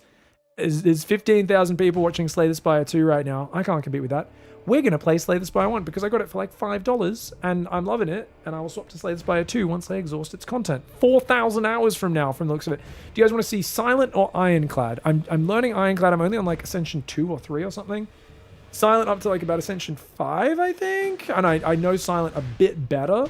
But up to you guys. Type Ironclad or Silent in the chat. I'm going to take a very quick bathroom break. We'll be back. I've only finished the first run with the other two weirdos. The Defect and the... whatever her name is. Give us 3 minutes. And we'll be back in a sec. Do Iron Shad. Are you a Shiv guy or a Poison guy? I've had the most success with Poison. But I tend to... I usually like want to play Shiv. Even my last one, I literally took an accuracy because I was like, I always end up with 1 billion Shivs. Let's take an accuracy early because it offered it to me. I was like, yeah. And then I ended up getting the catalyst, like, I got Corpse Explosion catalyst, you know, the full combos and stuff. And I was like, okay, we're playing Poison. I think I might have even paid to remove it from my deck. Because I got so much removal of cards that run. I literally paid to take an accuracy out of my deck because I wasn't running a single Shiv. I was like, all right, let's not necessarily commit to... I mean, it was fine. It worked out. It just depends what you get. I like both. I think they're both. Silent's great. Yeah, you don't pick Shiv or Poison, it picks you. Pretty much. That's what I'm learning. Yeah. I'm like, sometimes I want to play Barricade with Ironclad. Sometimes I want to play just Thing. Game often tells me just play Limit Break. That seems to be the way it wants me to win usually, is just use Limit Break in any form of strength. And I'm like, fair call. Okay, we'll spam Limit Breaks in a tiny deck. Don't go anywhere, guys. We'll be back in a minute. And we're going to play some Slay the Spire. Give us a sec. Very quick ad break.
Bento confused.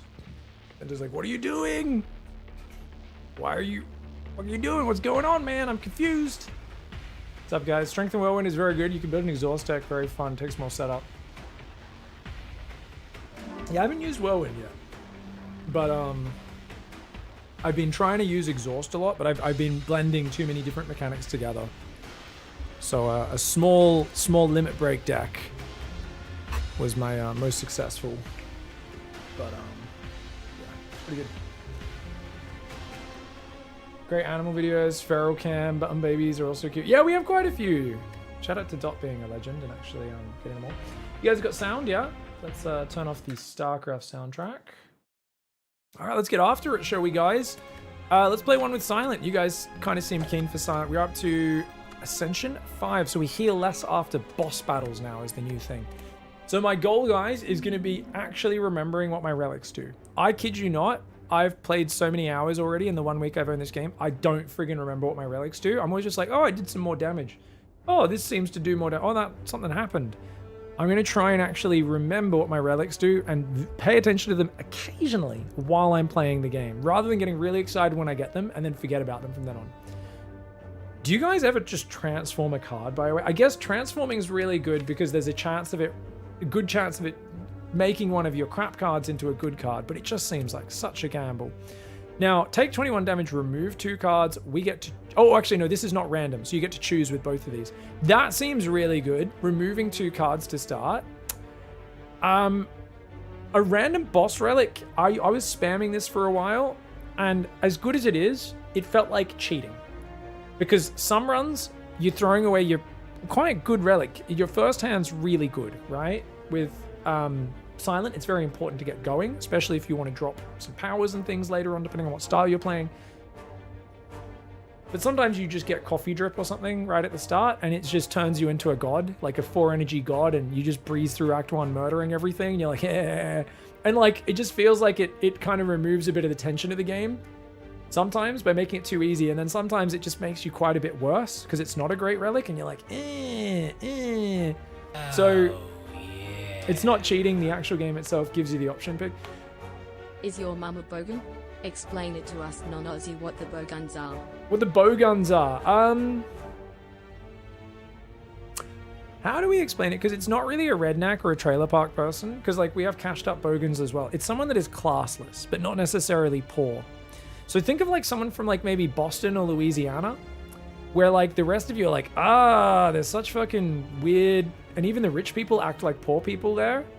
Am I picking the correct places? I mean, look,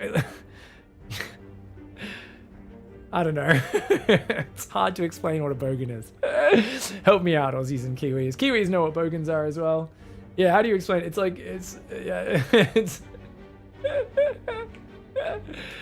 yeah, they think like mullets and they're kind of crass, but they're not necessarily poor. You know, that explains your mum is not a bogan. No, it's B-O-G-A-N, by the way. Bogan. Yeah, B-O-G-A-N. That's all good. Americans always assume we spell things differently. It's like, but you say it like this. And we're like, yeah, in fact, I can zip it. I'd remove the 2 cards, says chat. I'm going to remove the 2 cards, actually. I was going to do that as well. I don't care about 21 damage. I mean, I might care about 21 damage because you don't have great life. So I got to remember I'm playing... I did a few runs with Ironclad the last few days, and Ironclad can throw life away like nothing. This is much more painful, but I think thinning your deck is really good. Now, I'd probably do 1 strike, 1 defend. I've got Survivor. We naturally have Survivor, remember. I think 1-1. What do you guys... I'm going to do 1-1. I'm going to do 1-1. I think 1-1's fine. But you guys let me know if you think I should have done something else and maybe we can learn from it. We do like to usually card remove really early as well. Like I love to card remove right at the, like as fast as possible. So shops are good. But something I realized is I was so prioritizing shops for card remove in my runs that I actually had a few runs where I literally went through the whole thing, only hitting like 1 or 2 rest sites. And I just had no upgraded cards some runs. And upgrading your cards is really important, especially early on. Getting a few key cards upgraded is super crisp. Geez, I refreshed my page. It's April. It is the 1st of April over here, Avex, but I think it should be getting close to April for you guys as well, right? Right? It's almost midnight wherever you all are in America. Getting there? Thinning your deck early is better than late. If you know your deck is slim, it lets you plan your deck better. Yeah, I mean, dude, having a slim deck is so clean. Anyway, so we've got rests there.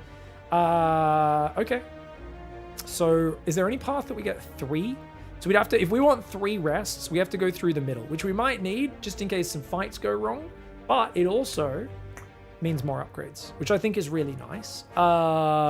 There's also multiple shops in the middle. Problem, usually if you take the path that gives you a lot of shops and a lot of rests, you don't get a lot of elites. I'm probably happy to take 2 elites on this run. I definitely don't want to take this path. 2 elites back to back is way too dangerous with no rest. So I think we'll take this path. I think we'll go bam, bam. We'll get a few question marks. I don't want to just hit a billion hallway fights in a row when I don't have much healing, right? But I think we get the shop. We get a few question marks. We get an elite. We get a campfire. We go here. And then we can either go right or left. If we go left, we can get an extra campfire. Or we go right. We get a campfire and a shop and an elite. I think we go that right side. I think that we're going to almost certainly just take this whole direction. Now I could go this way. No, then we missed the shop. Here, yeah, and we're probably just going to card remove, but who knows, maybe we'll buy something. Since I've already removed a bunch of cards, card remove's not as important. I might just buy like a nice power or something to start. All right, guys, so we can just strike, and let's get going. Yeah, 2 elites back to back. I mean, sometimes you get a few good cards, you can steam through it. Like, is it called, Bash or Smash? What's the Ironclad card that's 3 cost rare? I did the get a random rare card as my starting bonus, and I got the 3 cost that does like 32 damage. And then I got to upgrade it almost immediately into 42 damage. And I was just going around like popping dudes, bludgeon. Yeah, it turned the first act into like, it was kind of boring because often I'm just using a single card, but it is so good in Act 1. It wasn't much use later on because it also didn't give me an energy item for at the end of Act 1. So my Act 2 got hard and then Act 3 got very hard, but it made that first act into a breeze. I usually try to skip the shops early and aim for them at the end, says Richard. It definitely gives you a lot more room. I guess because in my mind, I've been prioritizing card remove and the occasional like discounted card or a power card and stuff rather than the relics. But the relic buys are really good from the shops. So I think your way is probably smarter and I'll probably get there with time when my brain improves. But we're still very new to the game. So I'm still kind of like, I haven't unlocked all the cards, even for Silent here. Still figuring out a lot of things. So feel free to backseat, have a go. Just be chill with the backseating is the only request I'll have as we go on. If I don't do what you want, it's all good, but you're always welcome to throw out the advice. Love Silent. Yeah, well, my first run with Silent, I fell in love with her. I was like, oh, she's so good. Was she better than Pig? Oh, my mom? She's better than me at a lot of things, yes. Okay, that. We don't need to take any damage here, guys. Should be able to kill him next turn, hopefully. Yes, we can. All right, very nice.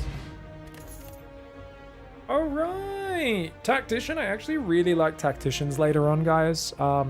Obviously, we only have 1 discard right now, and when it's not upgraded, it only gives 1 energy, which is like, eh. I mean, if I had 2 discards, I'd probably grab it already, just to be like, ooh, extra energy. But with only 1 discard, and how much I love Dagger Throw. Dagger Throw, I would describe as the card that gives me an erection.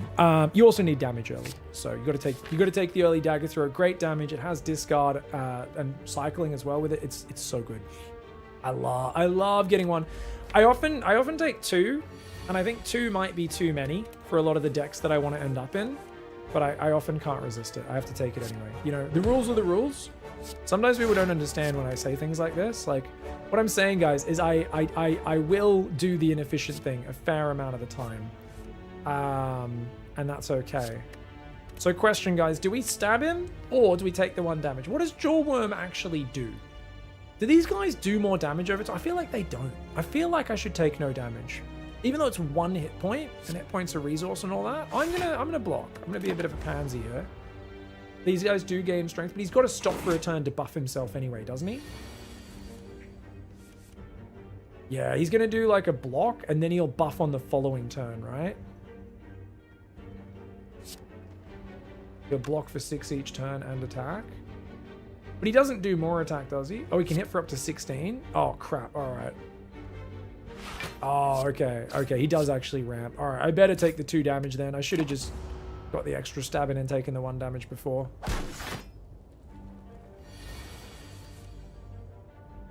He'll get 4 strength. Eventually, it's the same turn where he gets 4 strength. Ah, okay.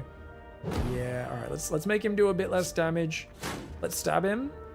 And we can throw away a defend. And then we want to use survivor. I think we take the 1 damage. 1 damage is fine. Because we might not get 2 strikes in our next hand. 1 damage is 1 damage. It's fine. Might be later when you fight 3 of them. I think it's after this. He's gonna buff himself now. It takes him a while to do it. There we go. Finally got it. We took 3 hit points. It's fine. It's not a big deal. I'm trying to like be a bit more pedantic because I've been playing as Ironclad the last few days and I've been a lot lazier. Ooh, I love Bouncing Flask in a poison deck. Taking it early is not something I normally do. Well-Laid Plans is a card that I generally just love. Runic Pyramid Light upgraded, right? It's very good. I normally wouldn't get it this early because it's kind of shit in Act 1. Bouncing Flask at least is decent damage. And what is it? It's 9 poison.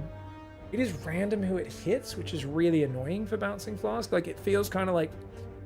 Obviously, 9 poison. I like to think of poison over 3 turns in terms of total damage. It's 9 plus 8 plus 7, which is 17, 24. 24 damage for 2 is good, but it spreads randomly. It's a bit annoying. Overall, it's still good damage for cost, and it sets me up well for poison. It's also good for removing Artifact.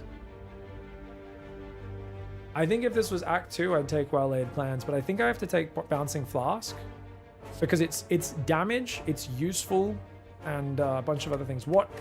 Oh, I always forget. I only found out the other day we've got Hexaghost, that you can see which boss you've got. We've got Hexaghost as our guy. I don't really... Is Hexaghost... I don't know. I actually don't really stress over the Act 1 bosses at all. I feel like none of them are that hard. What are the options? There's the really shitty guy that swaps modes. He's so easy to beat. And there's Hexaghost, and what's the third one?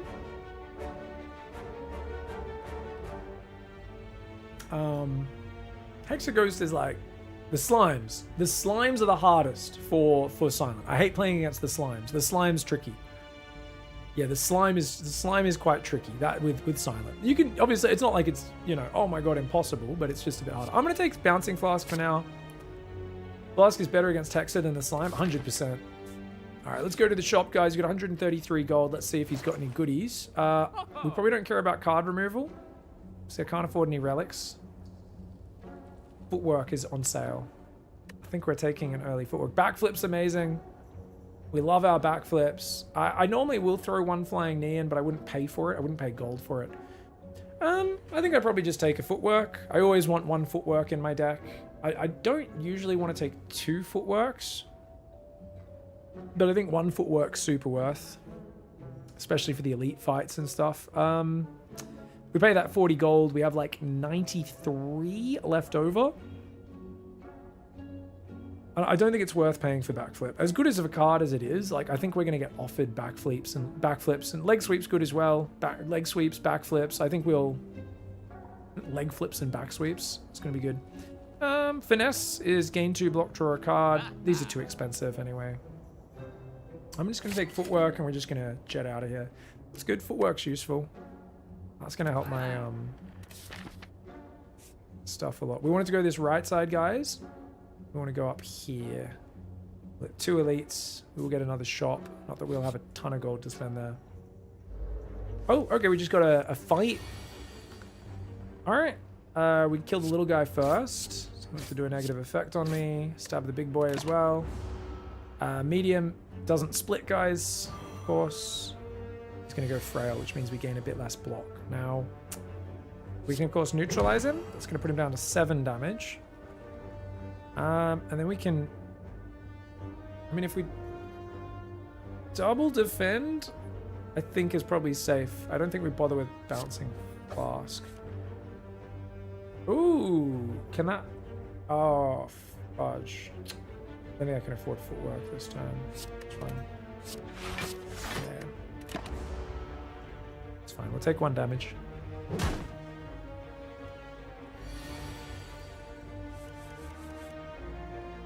Poison is good if you're against the Aquan boss that has thorns.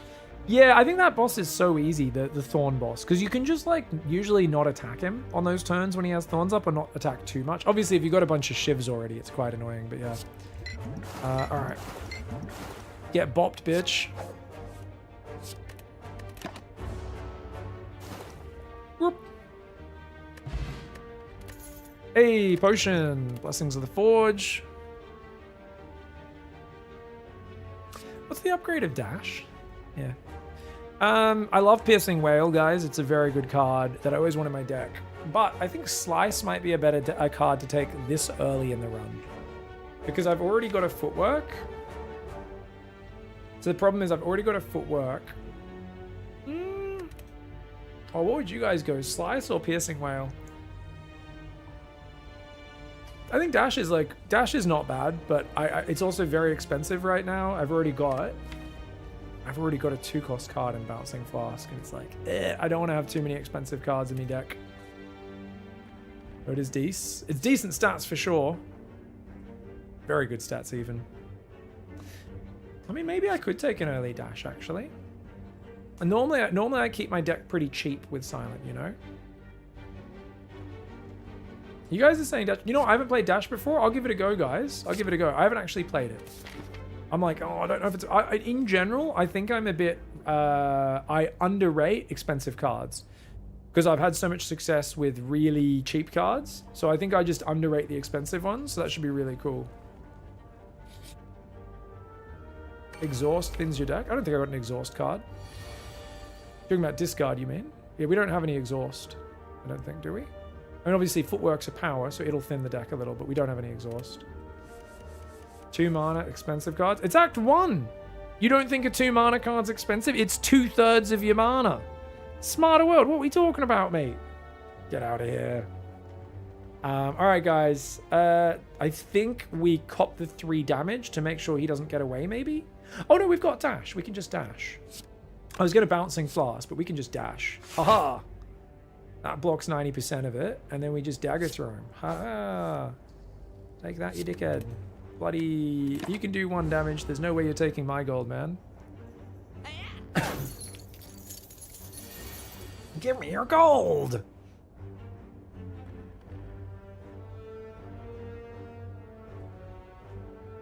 I think we just footwork and double block. No, we don't need to do that. Because he only attacks 1 more turn and then he runs away, right? Or does he run away on the 3rd turn? Anyway, we'll take 1 more damage. It's fine. No reason to use footwork in such a short fight.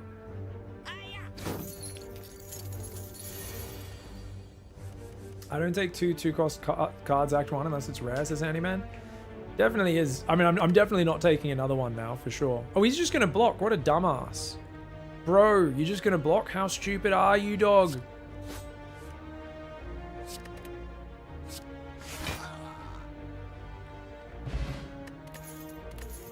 Dex Potion, not bad. Dex Potion is great, actually. That's so good, man. 2 Dex over a whole battle. I prefer that to Speed Potion so much. Oh, I mean, Piercing Whale is amazing, but I'm going to take Backflip here because Backflip's just a god tier card in any deck, and I don't have any card draw yet, so let's get some card draw.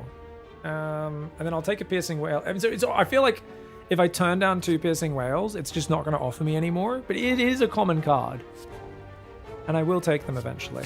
Let's go. Let's go, Elite Fight. Oh, Sentries. All right, it's a tough one, guys. Sentries is a tough one. Bouncing Flask does nothing here. Let's avoid using that. Let's power up.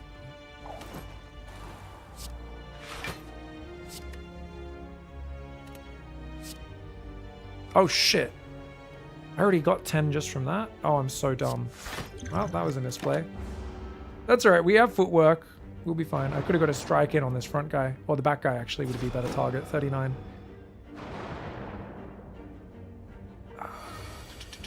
This is going to be a slow fight, I think. All right.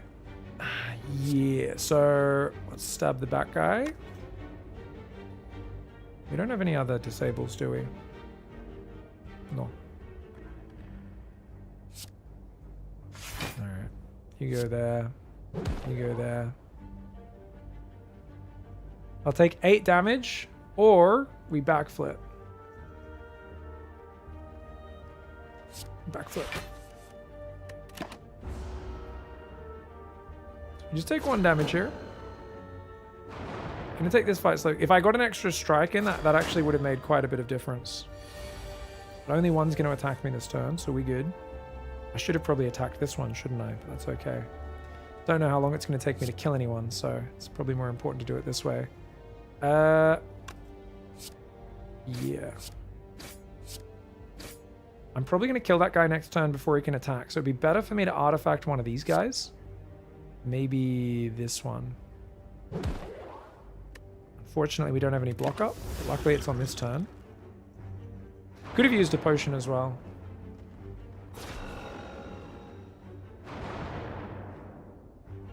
Oh, the third card was an exhaust, was it? Oh, I didn't realize, MOBA. Thanks for the heads up. Okay, we kill you. We throw you away.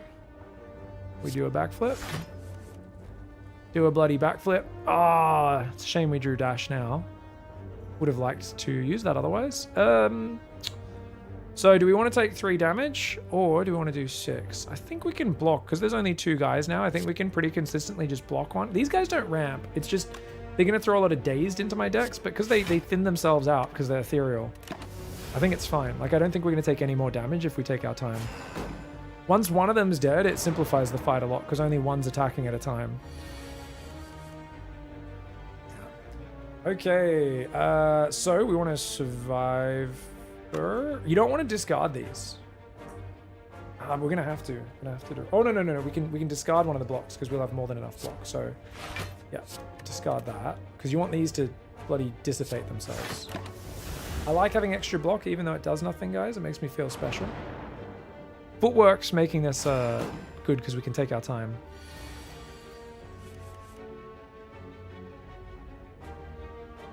All right, we dash.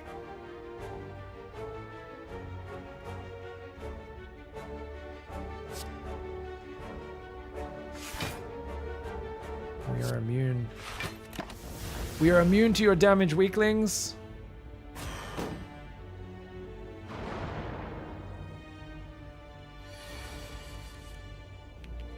Card draw's not quite as good on 3 energy. Yeah, I mean, it's decent block as well, right? It's decent block as well. That's why I was like, yeah, we can just do this, right? Okay.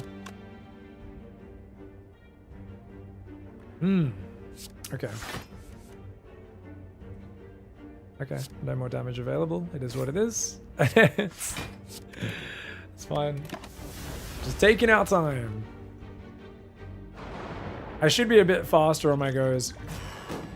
I imagine you guys have all played a billion hours of this and you're like, oh, you just like spam your buttons without even thinking about it. Oh, damn it. I mean, this is the downside. I am going to take a lot more damage now because I've taken so long. So that was kind of dumb of me taking this long in this fight. There was always a point where I was going to end up with no block in hand, wasn't there? Let's hope that doesn't happen too much more. Dagger throw is not going to finish him. Oh, you're kidding me.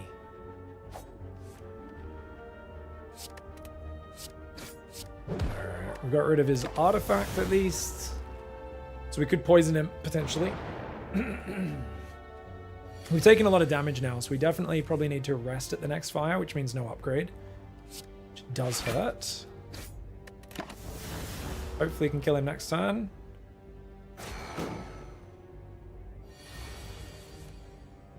Okay, probably not. Definitely not.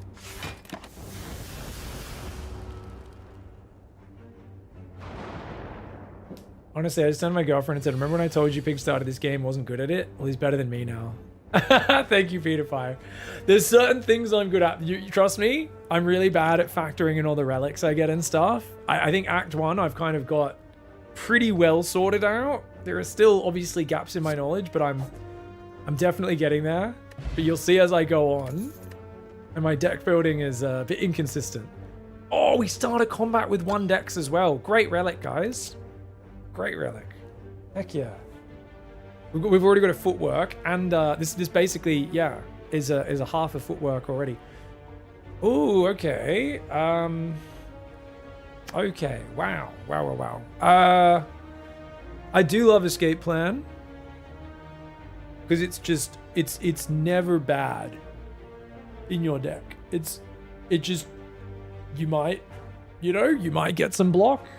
It's never a downside. So no downside, no matter what. This is always a good card to draw because it just draws the next card and maybe gives you some block. And when you've got dex and footwork, it could be actually a pretty decent block card. Not that I would ever upgrade it. Yeah, I think I take escape plan. I think on 3 energy, outmaneuver is like, I know once you upgrade it, it's 3, but it's like, I'd rather take that if it's upgraded later. Take escape plan. All right, so we're going to go this path, guys. We could skip the rest, get an upgrade, hope that we win these 2 fights and then rest there, but I think we might as well rest. Hopefully we can upgrade there. We feel like we're going to be healthy enough to get through the elite and then have the final camp before the end. I do really want to clear 2 elites. If you can't clear 2 elites, you are in trouble. So we're going to rest. Yeah, I am. You guys were actually, everyone, the first run I had with Silent, I finished off stream because it was going so long, Handyman Artist. Everyone kept saying, Time Eater is going to ruin you. And I was like, what the fuck's a Time Eater? I got Time Eater and I destroyed him. Don't get me wrong. He did punish a few things I was doing, but I destroyed him. It was like I had a lot of shivs and stuff, but it didn't matter. It was super. Like my deck was just so good. People were like, but the Time Eater has hard counters you, and I was like worried. And I was like, oh, I got this Time Eater guy everyone was talking about. Oh no! And then I was like, oh, friggin'! I just had such a good deck on that run. It was not fair.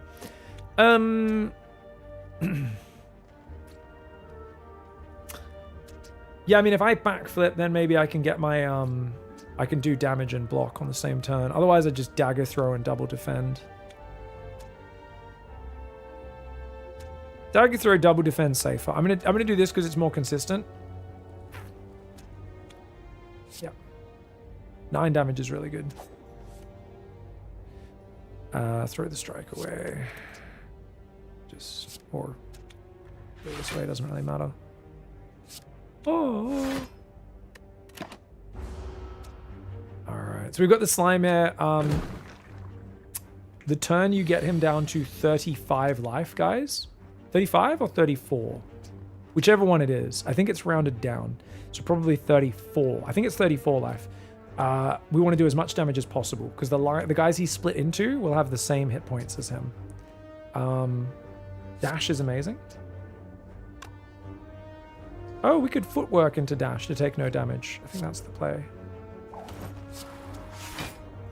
Yeah, mana efficient too. Nice. Field deck with 0 cards, you'll die to Time Eater.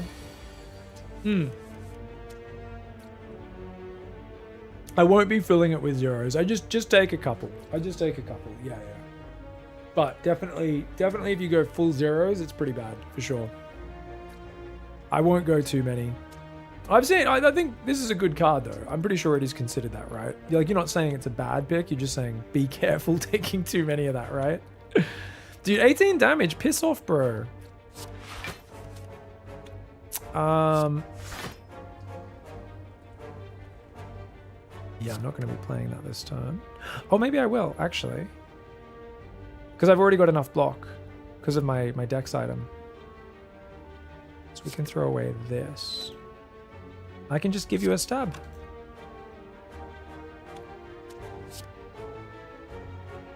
I mean, I don't think there's anything else for one that I'd actually do.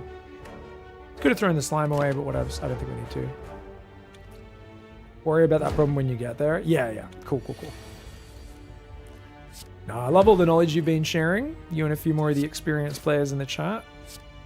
So we can exhaust these guys. Oh, I got him below half. I wasn't paying attention. Oh, that last strike was really dumb, guys. Because all he was going to do was like do it. Actually, I think he was going to... Was he going to weaken me?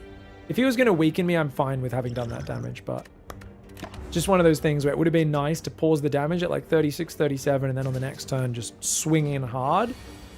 Because then he would split into these two. Instead, I got to deal with these little dickheads now, don't I? Alright, that's my only block this turn, which hurts. Thankfully, it's not a bad block. It doesn't matter which one. End turn. Alright, so we're going to take a bit of damage here, guys. Ouchies. Ouchies. Think he was going to give you Frail. Yeah, Frail probably wouldn't have been as bad, I guess. Maybe it would have, I don't know. He's the only one attacking. I could gamble on Bouncing Flask and then strike him. And the idea would be as long as 2 Bouncing Flasks hit him, he will die next. That's stupid. That's very... It's just I can't kill him with 2 strikes, which is really annoying. But that's fine. I mean, I can block everything with Survivor, so we can throw that away. And then we can just Bouncing Flask. That's fine. We don't need to worry about it. And that's cool. Finish him next turn. It's actually better that more of the poison went on the bigger boy. Weakened. All right. Let's go, guys. What do we got? Okay, this guy's just chilling. He's going to do a negative effect. We don't care about that. So at 12, he's going to come in with the big 12. We're going to say, oh, is it 12 or is it 9, idiot? We're only going to take 1 damage, which is awesome. I think I should stab this guy once just to make sure I can probably kill him next time. Or even make sure he dies straight away so we don't get the negative effect. Haha. Yeah, get wrecked. Get wrecked, bitch. And he's just chilling. Hopefully get another attack.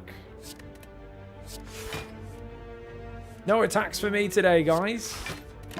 It's alright. With the poison, he'll be within strike. Lethal. Lethal, even with the 0 cost attack, whatever that thing's called. Still be lethal. Dagger throw, let's go. Actually, it wouldn't because I was weak. I love me a good backstab, guys. I love me a good backstab. Exhaust after use. It's great damage on the first turn, and then it just disappears. Costs you no mana. I like Reflex later for getting those nice discard combos. Speaking of which, how many discards do I have? I've got just the 2, right? Dagger throw and Survivor. I've still just got the 2 initial. We've still got the beginnings of a pretty good poison deck here, and then we've got pretty good block spread across a few of these cards. We've got the Bouncing Flask. So if we get offered good poison later, we'll take it. Let's take Backstab. Alright, that was just a regular bitch fight, and I took a bit of damage. That hurts. Dude, your healing's so weak. I really want to get a regen potion or something. Alright, guys. Roll the dice. Roll the dice. We got ourselves a medium chest. Oh, we got 48 gold and more bank. Whenever you climb a floor, gain 12 gold. Ooh! But this is actually such a shit relic. This is such a bad relic. You know, there's a problem with this, guys. Whenever you spend any gold at a shop, like maybe I skip the next shop and I get some value out of it, but it's like there's not that many shops to begin with, you know? And if there's a great offer that's going to power spike me early at the shop, I'll take it. Part of me wants to take Sapphire Key because this is such a garbage thing where even if I skip that one, I usually I'll get like 1, 2, 3, 4, 5. Maybe I get through 5 there. Let's say I get like 12 uses of it. I get like 144 gold. It's not my favorite. Like, I'll take it. Gold is still good. Gold is still very good, but you know, I think there's better things out there. All right, we're gonna go here. I'd like to upgrade a card, guys. I don't know if I'll be able to. We might have to do another rest. It's more important to beat the elites and get the relics. Oh, look at that, guys. We can remove a card. How nice is that? We don't have any curses. I feel like normally I have runs with a lot of curses. I think I probably removed the strike because we've got a damage card and an extra damage card, and it's an expensive one. And the defends are scaling already with my smooth stone and my footwork. So I'm going to take out one more strike here. And the more strikes I take out, the more motivated I am to do that. Now, what are the actual elites on tier? I'm gonna do a quick Google, guys. We're gonna min-max this and see, because I hate not having any upgrades by the end of the first floor. So what we're gonna do is we're gonna look at elites slay the spire, and we're gonna Google what the options are. Act 1.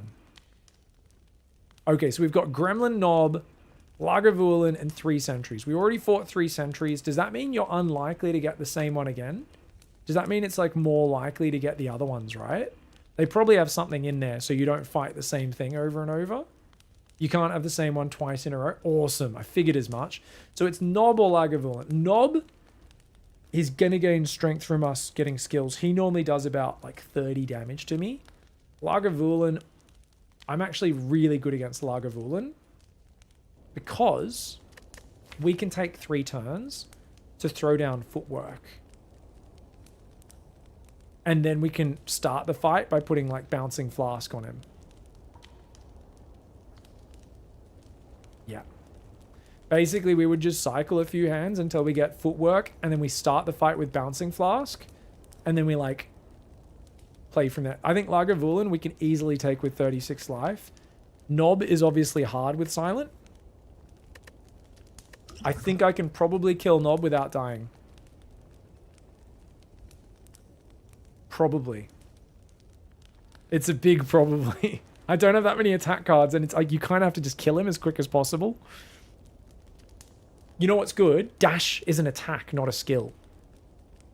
So I'm confident because this will not trigger Nob's strength gain, because that's not a skill. I'm used to all my blocks being skills, so I can't block against him without buffing him. And sometimes it's worth still, sometimes it's not because you buff him too much. Bouncing, yeah, bouncing. Okay, so we're happy to smith. Question is, what do I even want to smith? I don't even know if there's something that's like crazy. 4 damage at the start of every fight is nice. This gives an extra 3 poison, which is actually quite nice. Going from 9 to 12 against a single guy, for instance, that's a big damage boost over a few turns. I don't really care too much about any of these. Dash is not bad. Escape plans is Footwork's really... I think we go footwork normally. Just part of me wants to buff something else, because if it's not Lager, I'd really like the other thing to be buffed against Nob. I think in general, neutralize and footwork are the best profit. I think footwork's my main thing. I mean, neutralize would be really good against Nob, wouldn't it? Be so helpful against Nob, and it would help against Lager. You know what? Neutralize is going to help me get through this fight. We'll upgrade footwork later. We've already got the smooth stone. Getting an extra week, an extra turn of week, could very well be life-saving. Oh, noxious fumes. It's making me want to go poison deck, guys. Oh, look, guys. They're offering a rare. I should click it, yeah? Sorry, I think that's like the worst rare in the set. Or one. I don't know. I don't like it. I hate unload. I'm like, how is this a rare? This is a garbage card. Discard all non-attack cards. What stupid condition is this? It's not the worst. Obviously, I'm sure it's fine. I haven't used it. I'm not spending 140 gold on it. Like I said, I'd like to not spend money here so I can bank with more bank. We've got Bag of Marbles. Start of each combat, apply 1 vulnerable. Upon pickup, upgrade 2 random skills. Strange Spoon. Cards which exhaust when played will instead discard 50% of the time. That's an ironclad relic, that is.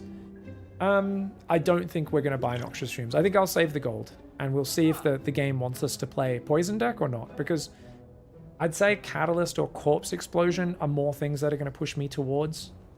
Especially for Act 2, playing Poison. Like, if we get a Corpse Explosion, sure. But otherwise, no. Whenever you apply a debuff to an enemy, they take 5 damage. That's actually a freaking good card. That, especially when you're playing, like, Poison or something, or a bunch of different things, that's pretty sick. But we're going to leave. We're going to bank the money.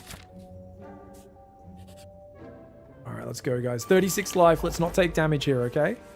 Don't attack me. Oh, they're both attacking. Dickheads. I think we want to try and kill them both on the same turn. I don't know if these always alternate or if it's completely random after the first turn. But we've already got +1. Dude, already the +1 on the decks is so nice, isn't it? Oh. Oh, then we can footwork. You guys suck. Yeah, let's do it. I'm going to stab the little one. Oh, get some drawy draw. You guys are going to do 12 damage. That ain't going to do nothing. You guys suck. Alright. I want to kill them both on the same time, if possible, to avoid the vulnerable. And especially if they start, like, alternating or whatever. Yeah, it's random. It is random with these guys. I thought so. Okay. We can kill this one, and then we can kill the other one on the following turn. Ooh, should we Bouncing Flask? What does more damage over 2 turns? Bouncing Flask will. We've got 2 turns to burn. Because he's not attacking me, he's just buffing. So we'll do 17 damage as opposed to 13. You should go Foot Job. Foot Jobs are better than Footwork, says Below Average Gamer. Mate, don't be hating on other people's work. What's wrong with you? It's disrespectful, chat. Easy fight. Easy fight. Very nice. Hello. Okay, so now we have decisions to make. Do we pivot to a Shiv deck? Dodge and Roll is a very good defensive card as well. It's not bad. I do like this card. I've obviously got such good defensive stuff with upgrade. I'll upgrade the Footwork next, and I've got the Deck Stone. So there's a temptation to just take all these really good block cards, but it's also like, hey, my regular defends already do decently, and I've got a few block cards here. So I think I might take a Blade Dance here, guys. I think I'm going to take a Blade Dance. Who knows? We might get offered like accuracies. We might get the wrist thing that gives bonus damage to your 0-cost cards. Had a 5-0 ladder day. Hey, Vicemans! That's awesome, dude. I appreciate the advice in the viewer tournament. Getting those reps in. Good play, Vicemans. Dude, thank you so much. I love hearing stories like this. I wish more people would tell me about their adventures on the games. A little bit more damage there with the shivvy shivs. All right, we got Lager. Like I said, we're going to destroy Lagavulin, guys. Cause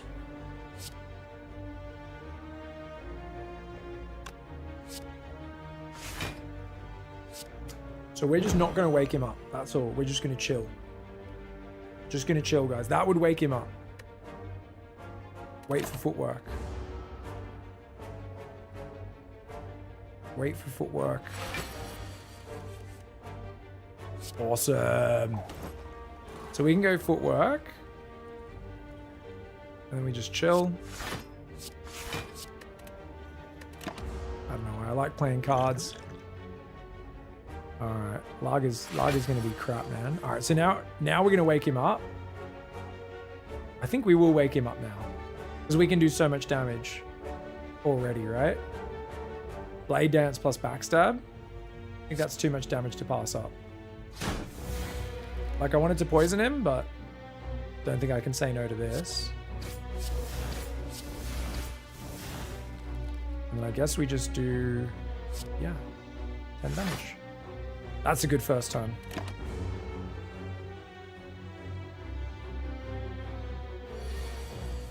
So he's going to do a big 20 damage to me now. It's not very nice. Come on. Hey, we drew a skill. That's really good. So we can actually fully block him with 2 defense. Isn't that crazy, guys? Or we could just use 1. That brings me to 14 block. I take 6 damage. Does Lagavulin... Does he gain strength, man? I got to remember how all these bosses work, bro. Let's take a look. How does he work again? Siphon Soul. Yeah. Attacks twice, then uses Siphon Soul. Oh, he always does the same. He just goes bam, bam. And he nerfs you. He doesn't actually buff himself. He just nerfs your strength and dex. So I don't think that's too scary. Obviously, getting the poison on him is going to kill him fast. But I could still do 9 damage here, which would be good. So he's going to attack twice. I'm not going to get much damage in if I'm double blocking each turn. All right, we'll take a bit of damage to the face. That's going to stack damage. If we get this early, it has time to stack on him, and we might come around and be able to do another one as well. Yeah, 6 damage is not too bad. All right, we're going to neutralize him again. Lower his damage output a little bit. And we can just...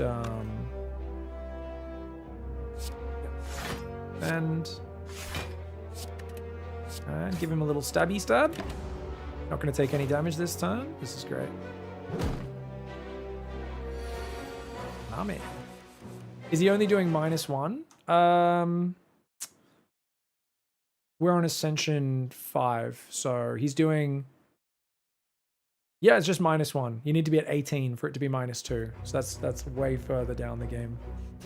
Cool. All right, guys. Let's escape plan first. See what we get. We get another neutralize, which means the weeks are stacked up for days, which is great. And then we just do the reliable damage. Sweet. This is really good. Like I said, Largo was the best case. I didn't want to fight Nob. I wanted to play as Largo. Ooh, if we throw the poison on him again, that's crazy. But I think we're just gonna block. And dagger throw. 2 of these, take 1 damage, do the dagger throw. Doesn't matter what card we throw away.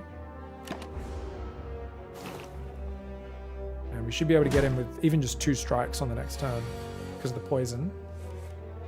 Blade will get it done. All right, we only took a few hit points of damage. That was really good. Oh! Guys, now we start with footwork in hand every single fight. How good is that? And then we're absolutely going to upgrade our footwork as well. I think we have to do footwork for this, right? That's so good. When he starts doing -2, it's brutal. Yeah. Look at this, guys. Footwork it is. That's amazing. Cultist potion. So we've got to use a potion in our next fights. We've got Ritual, 2 decks, and we've got the upgrade one.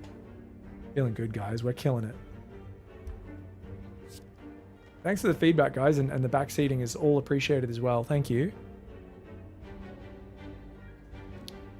So Setup's one of those like super combo deck cards that's only for very specialist things. I've never played it. Put a card from your hand on top of your draw pile. It costs 0 until played. Like I'm like, this is so fancy to make work. I'm sure there's some amazing deck. This is like so far beyond my IQ and experience. I'm like, there's some deck when I'm just being experimental and trying to make cool shit work that I will use this card. Flechettes is shit. Outmaneuver. Like I said, I don't mind outmaneuver when it's upgraded. When it's not upgraded, it's okay, but it's like, I'm not going to really play that this early. I think this is a skip. There's got to be like one of the pros is like found a way to do some deck where it pays off, right? Like it's not reliable by any means, right, artist? But surely there's like some cool combo. There's got to be something that's like not optimal, but you know, playable. I'm gonna skip this. These all suck. You guys can backseat me and tell me I'm wrong. All right, guys. Are we a psychopath who just upgrades footwork against Hexaghost? I'm gonna do it. Let me just double check. I gotta check the bosses first. Let me just remind myself what stats this guy has.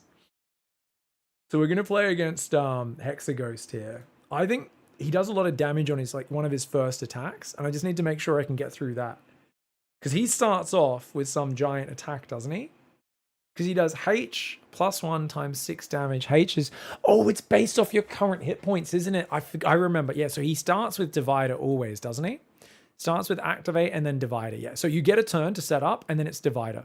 Which is, okay, current player hit points. Say I'm only on 29 hit points. Divided by 12. So my current hit points is 30 divided by... It's going to do like 2, maybe 3. Let's say it does 3 times 6 damage. 18 damage rounded down. And I'm already going to have some sick blocks. I think I'm fine. And then he does have a Seer. Shuffles Burns in. Don't care about it. It's Inflame that we'll be worried about, where he gains strength. 2 strength. But it's going to be kind of random.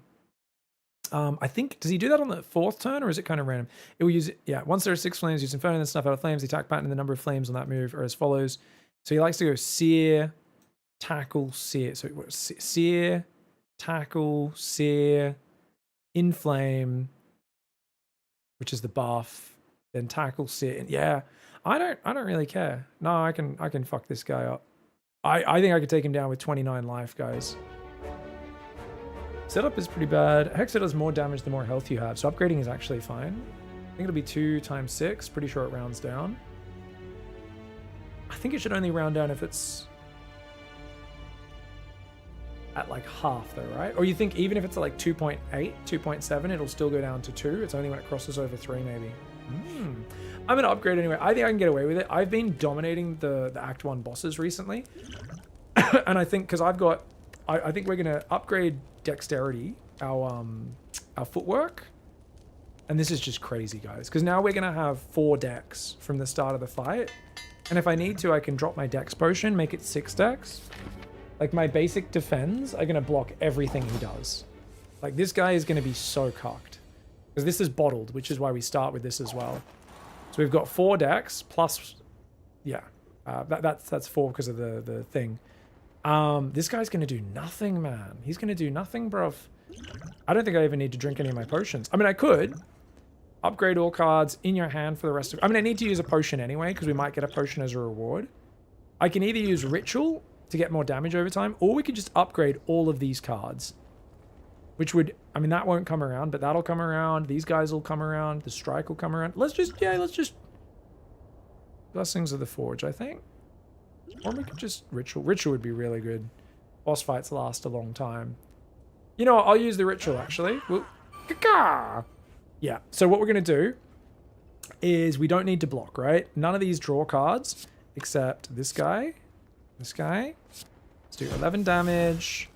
We've only got 2 energy guys, which means do we do 9 plus 6 is 15? Yes, we do. We do dagger throw and then strike. Throw the defend away. We do neutralize as well. We get a bit of bonus damage from the draw. Fantastic. Already done 30 damage turn 1, and we've got our footwork out. Obviously, he's going to do... It is... Oh, it's only 2 times 6 because we're so low. Okay. Oh, I'd love to bouncing flask in, but now's not the time. Or is it? Dude, I can take a bunch of damage. How much do you heal from bosses? I've just got to this level, guys, where you don't fully heal after bosses.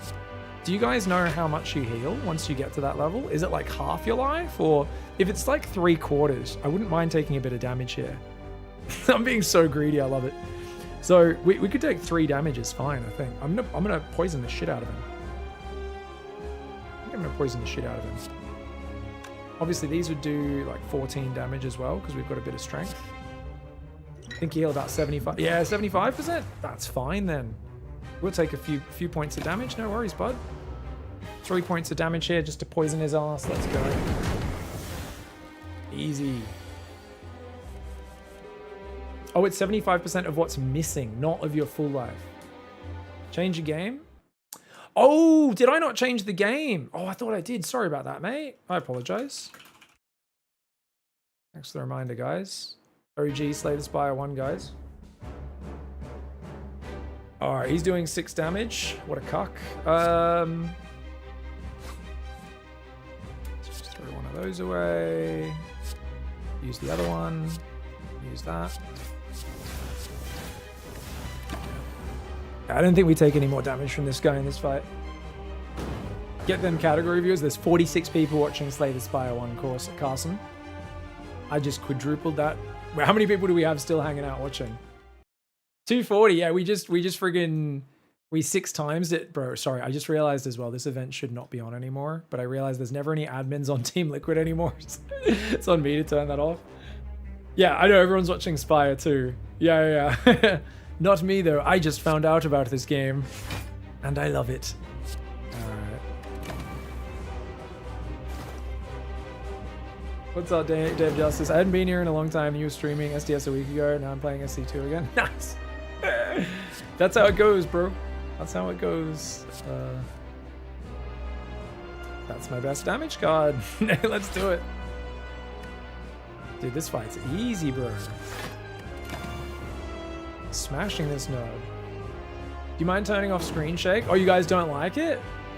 I heard people make fun of me for having it on. Does it just feel really bad for you, some people?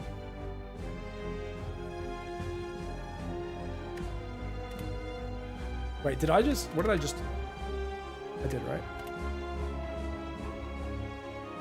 Temper plays this game when I catch his rare streams.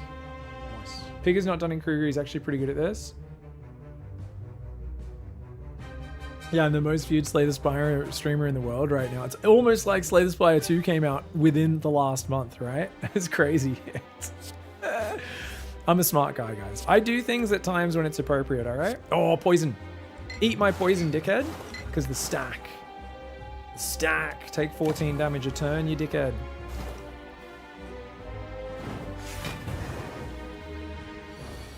He's only 2 orbs away from doing his power attack. Dude, look at this. Dash. Just completely blocks. Actually, it doesn't completely block what he's going to do. Oh, no, we've got a burn. It's going to damage me. Yeah, I don't want to take damage. That's fine. I can block all damage here. That's fine. That'll block his attacks and the burn. That's fine. Poison's going to kill him anyway eventually. And if we just get 1 or 2 more attacks in, we're good.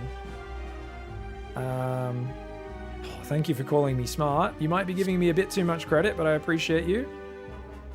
Wait, stop giving me burns, bro. Discard that. Got 12 against 8, which means we can poison his ass. Beautiful. I do like that flask. There's something satisfying about the bouncing flask, right? It feels good. Hey, is Bronze to Jam worth still following? I don't know how much it's changed. No, it's still good. Which one are you following, Day of Justice? I think the first one, if you're like Diamond Plus and you're playing quite a lot, you're more of a hardcore gamer, it might be maybe a little more effective to do the more modern stuff, perhaps. Can we just lethal him, guys? 17 plus 14 is 31. 31 plus 20, that's lethal. Especially when you account for the neutralize. Heyo. You did, son. Dude, you only did 3 points of damage to me. Hexaghost, more like Cuckaghost. Because he's a cuck, guys. I don't know. Just, did you guys... You didn't follow, because I'm calling him a cuck. I'm a pretty intelligent human, what can I say? Pretty cool guy over here. Not my favorite. Not my favorite rewards, guys. This is not my favorite set of rewards. People have told me burst is good. I have not used it. What is the upgrade on this thing even do? Okay, next. Like, glass knife is obviously like not terrible, but it's a long fight. It gets worse. Like, what the hell, man? I don't want a thing that gets worse. I think I have to take burst here because I don't want grand finale. Like, only if there are no cards in your draw pile. Like, come on, man. Who's counting for that? That's so ridiculous. I think we have to try burst out because I don't want the dead card. Glass knife, I'll be like, this is really good in Act 1. It's like, oh, it's pretty decent in Act 2. And then you get stuck in a long, hard fight where the problem with glass knife as well is I'm playing quite defensive and stuff. And also, I'm already a little bit poison-brained because basically, what do I have, guys? I have a very defensive deck and I have 1 good poison card. Burst goes well with poison card, goes well with defensive cards. Imagine double bouncing flask and backflip. Oh, it's not the same card twice, right? It's the next 2 cards. Yeah, that's actually really good, eh? Yeah, that's cool. Goes well with block and poison. All right, guys, what are we gonna get? Okay, again, yeah, you can no longer obtain potions or double the effectiveness of potions. I think we're gonna take Sozu. We're gonna play a potionless run now. We need that energy. Yeah, that's not a hard decision. I've gotten really good at actually utilizing my potions a bit more recently. I think it's because I got the alchemy card. I had one of those one run, and then I was like, oh, I'm getting so many potions, like, and I think it trained me to use them a lot more. All right, guys, so we've got to remember to try and save gold on Moorbank. Do we skip a shop because of that? Are we that scrimpy? And then we have like 700 gold. I think we go to these 2 shops in a row. Yeah, we probably go to those 2 shops. Or if we already spend our money at the first, we can go to the encounter. But that would mean going down this right side. We can dodge the elite and go to the campfire if we want. And that would still allow us to do 2 elites. Or we can be a mad lad, do the elite. And then go through the middle. Works. Misses a campfire. There's 3 campfires on this side. Yeah, I think I'm just going to take this far right side. This looks pretty good.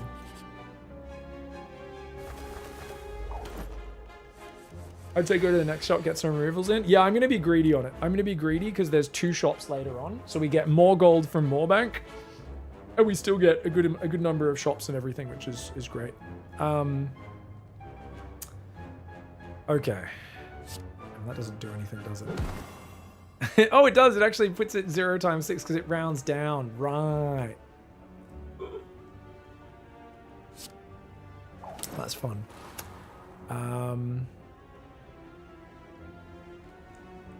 Burst's useless here, so we don't need block.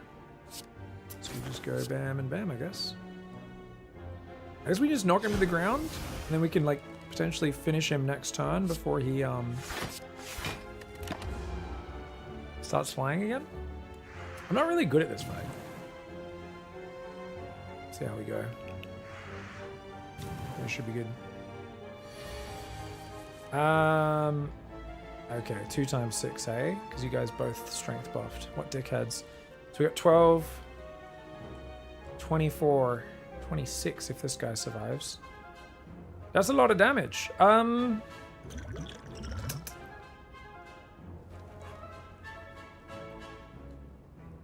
mean, I've got 21 block just between those two, and then I can still do a blade dance. I think that's fine. We can also knock one of them down with a blade dance, which means their damage is going to be much lower. Oh. Alright. Yeah, I think we just want to make sure we're safe. So we block and then we go stabbies. Yeah. Throw away one of the strikes. Do some stabbies. Obviously, shivs are good for stabbing one of the birds out of the air. And I guess we dagger throw this guy, and then he'll take off on the next turn, won't he? I guess he won't. Yeah, he's just attacking for now, so that's fine. So we'll have time to kill him. We don't need to prioritize killing him until he says he's gonna fly again. So we can chill. Stupid birds.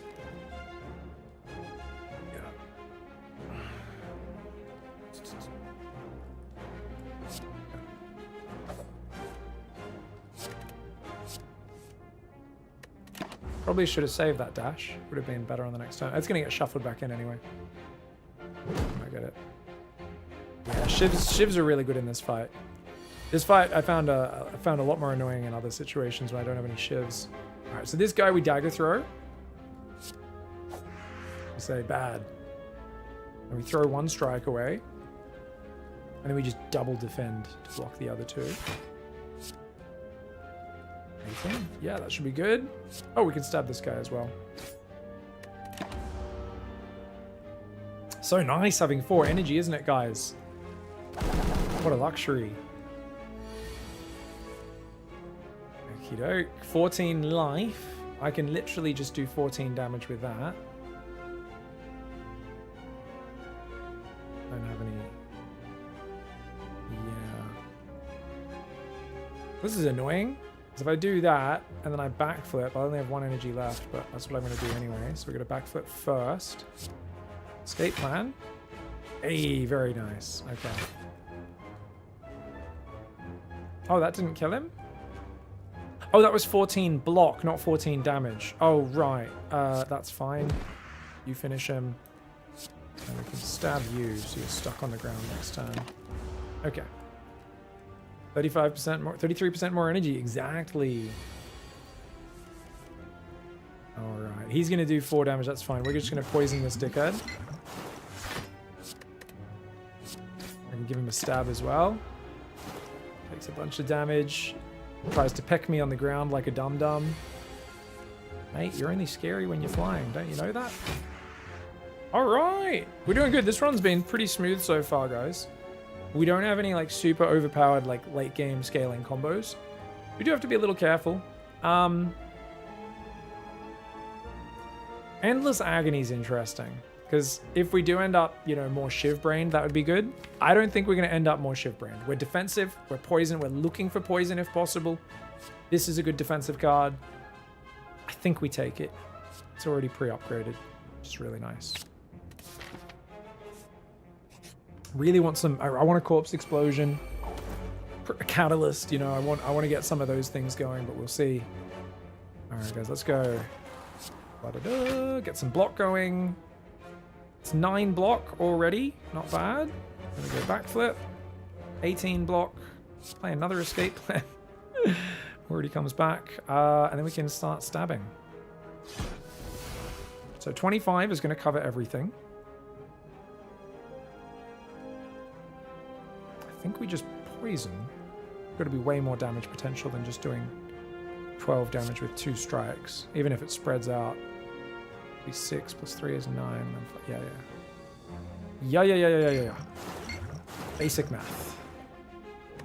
Cumulative damage with the poison. I'm always a bit like, ugh, wrinkles my brain a little bit. Give me your gold! Hey, what's up, Azure? You doing good? Dude, it's such a fun game, isn't it? What's up, Captain Damage? It's so much fun. Isn't it? It's just so much fun, man.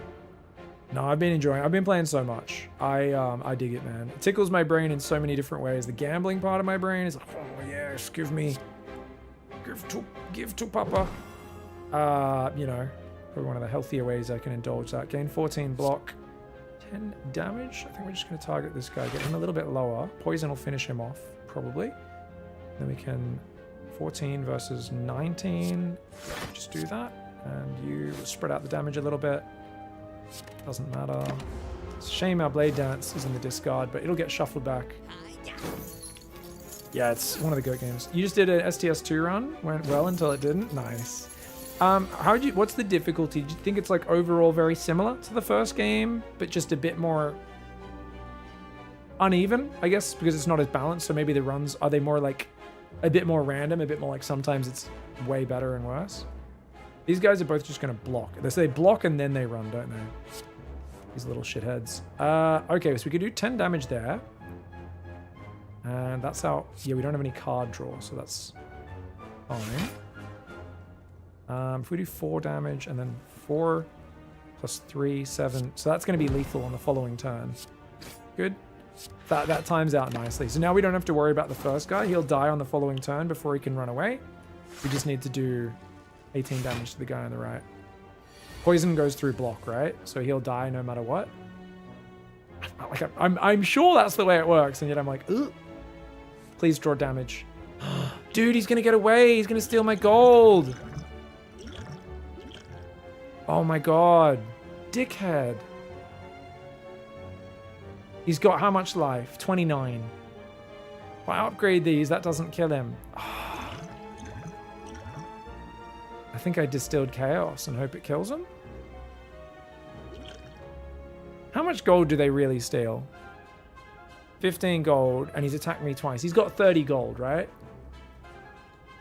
Oh, dagger can draw another attack. Good point, good point.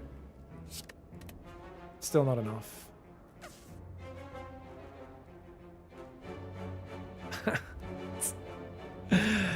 It's probably better to save the potion. I don't think 30 gold really matters. I'm rich. I've got so much gold coming in from Moorbank anyway. I think just killing one of them is fine.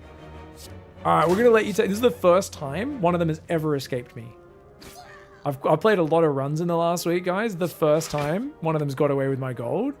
And I'm triggered. I know it's not a big deal. I've just crunched the numbers and gone, it's not a big deal. But it's the first time I've let one escape. And I'm like... The hell, man? That guy just took 30 gold off me. What the hell? I mean, I get it back in like two, 3 rooms of Moorbank, but I'm like, no. You save scum? Can you save scum this game? I guess you need to screw around, right? Feels a bit easier in some ways. STS2. I feel like they're still figuring out balance. Really good overall. I feel like I win more runs. Yeah. Just fresh, new encounters, cards, some classes. Yeah, it sounds fun. It does feel a little uncreative in its difficulty sometimes, says Vicefins. Lots of enemies that just stack strength forever. They need to still add some variety, probably, yeah. If you quit and reload, it boots you back to before the last combat. Alright, guys, I really like Prepared as a card. I think this is a very good card. But when I see an upgraded card, I get a bit get a bit randy. I get a little bit excited. It's an upgraded card. I've been really valuing upgraded cards deeper in the deck, especially. So I think it's good to get another upgraded card draw. Got 4 energy. I've only got 1 card draw, other than the cycle and dagger throw. And they're both good cards. I'm gonna take backflip. I would, if they were both upgraded, I would take the prepared. Hello. Hey, how you doing? I was planning to play for like another bunch. I don't know if I'll finish this run, but I was thinking maybe like another 45 minutes or something. What's up? Okay, you gonna get some groceries? Can you have me some chicken? Chicken breast? Ooh, I don't know. no worries. If there's like, get yourself a snack if you need it, yeah? Chocky or something I had down here. You getting beans and chicken thighs for butter chicken? Oh, okay, cool. All right, no worries.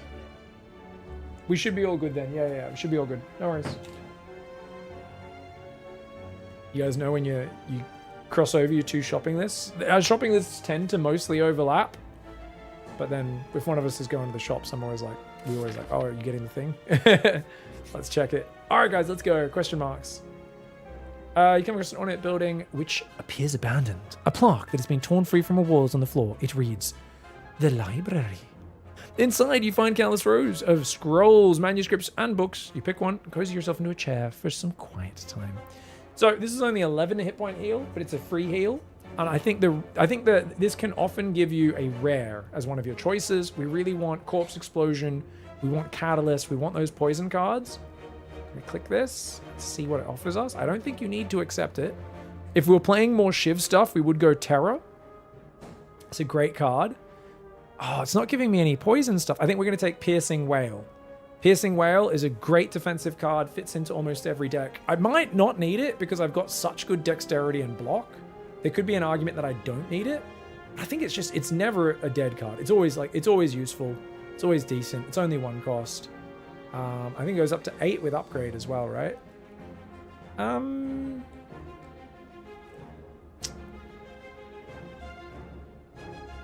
It's like obviously Poison Stab wouldn't be bad, but I'm not fully into poison yet, you know? I want to go into poison. I'd like to. The game hasn't given me that option yet.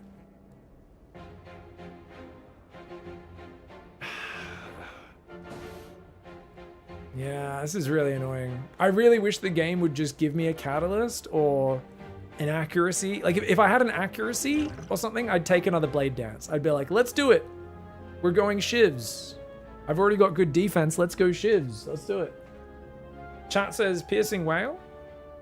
Gamble. Yeah, you reckon Gamble? I haven't actually used Gamble, but I've heard it's pretty damn good.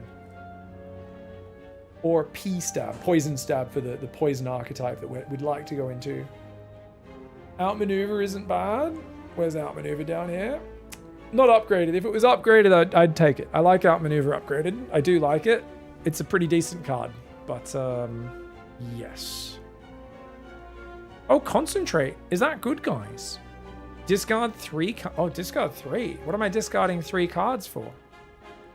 The fuck is that? I'm going to discard 3 cards. What situation am I in that I need energy, but I also want to discard 3 cards? This friggin', no wonder the graphic is like, look at my brain's so smart. I need energy to play these cards. I'm going to throw these cards away to get the energy to not play these cards. Like, what kind of a genius invented this card? Is this the card that just sits in your deck hoping you're going to have 20 curses in hand to get rid of? Like, what is this? It's fucking stupid. Yeah, Pyramid. Okay, yeah, Pyramid. All right. Yeah. I'm sure it's good in certain situations. I think we're going to go Piercing, guys. Piercing's like a mainstay. I always want one Piercing in my deck. We'll take one Piercing. Very good card. I used to really underestimate it, and Piercing fits every archetype. It's good always. So I'm still at that point where I'm kind of taking generically good cards because they do well. Okay, we're gonna neutralize the big boy. Even though he's likely to block the next turn, Wizard's likely to just screw around the next turn as well, the Centurion. Okay, so I think we probably want to kill the Wizard first. I always go for the Mystic first, the Wizard. Actually, Mystic is different to Wizard. Are there 2 different guys that can back up this guy? Dude, I was wondering why they behave differently. No way, he has a different sidekick, right? Oh, I thought it was always a Wizard. This guy's called a Mystic. Oh, it is the same dude? Maybe I'm just getting the names confused. Yeah, I don't know. All right, I think we backflip again to block these guys. Or we just... No, dash. We just dash. Dash is the best way to both block and deal some damage. Yeah! We've got our footwork in play. We're blocking them completely. They're probably both going to screw around on the next turn.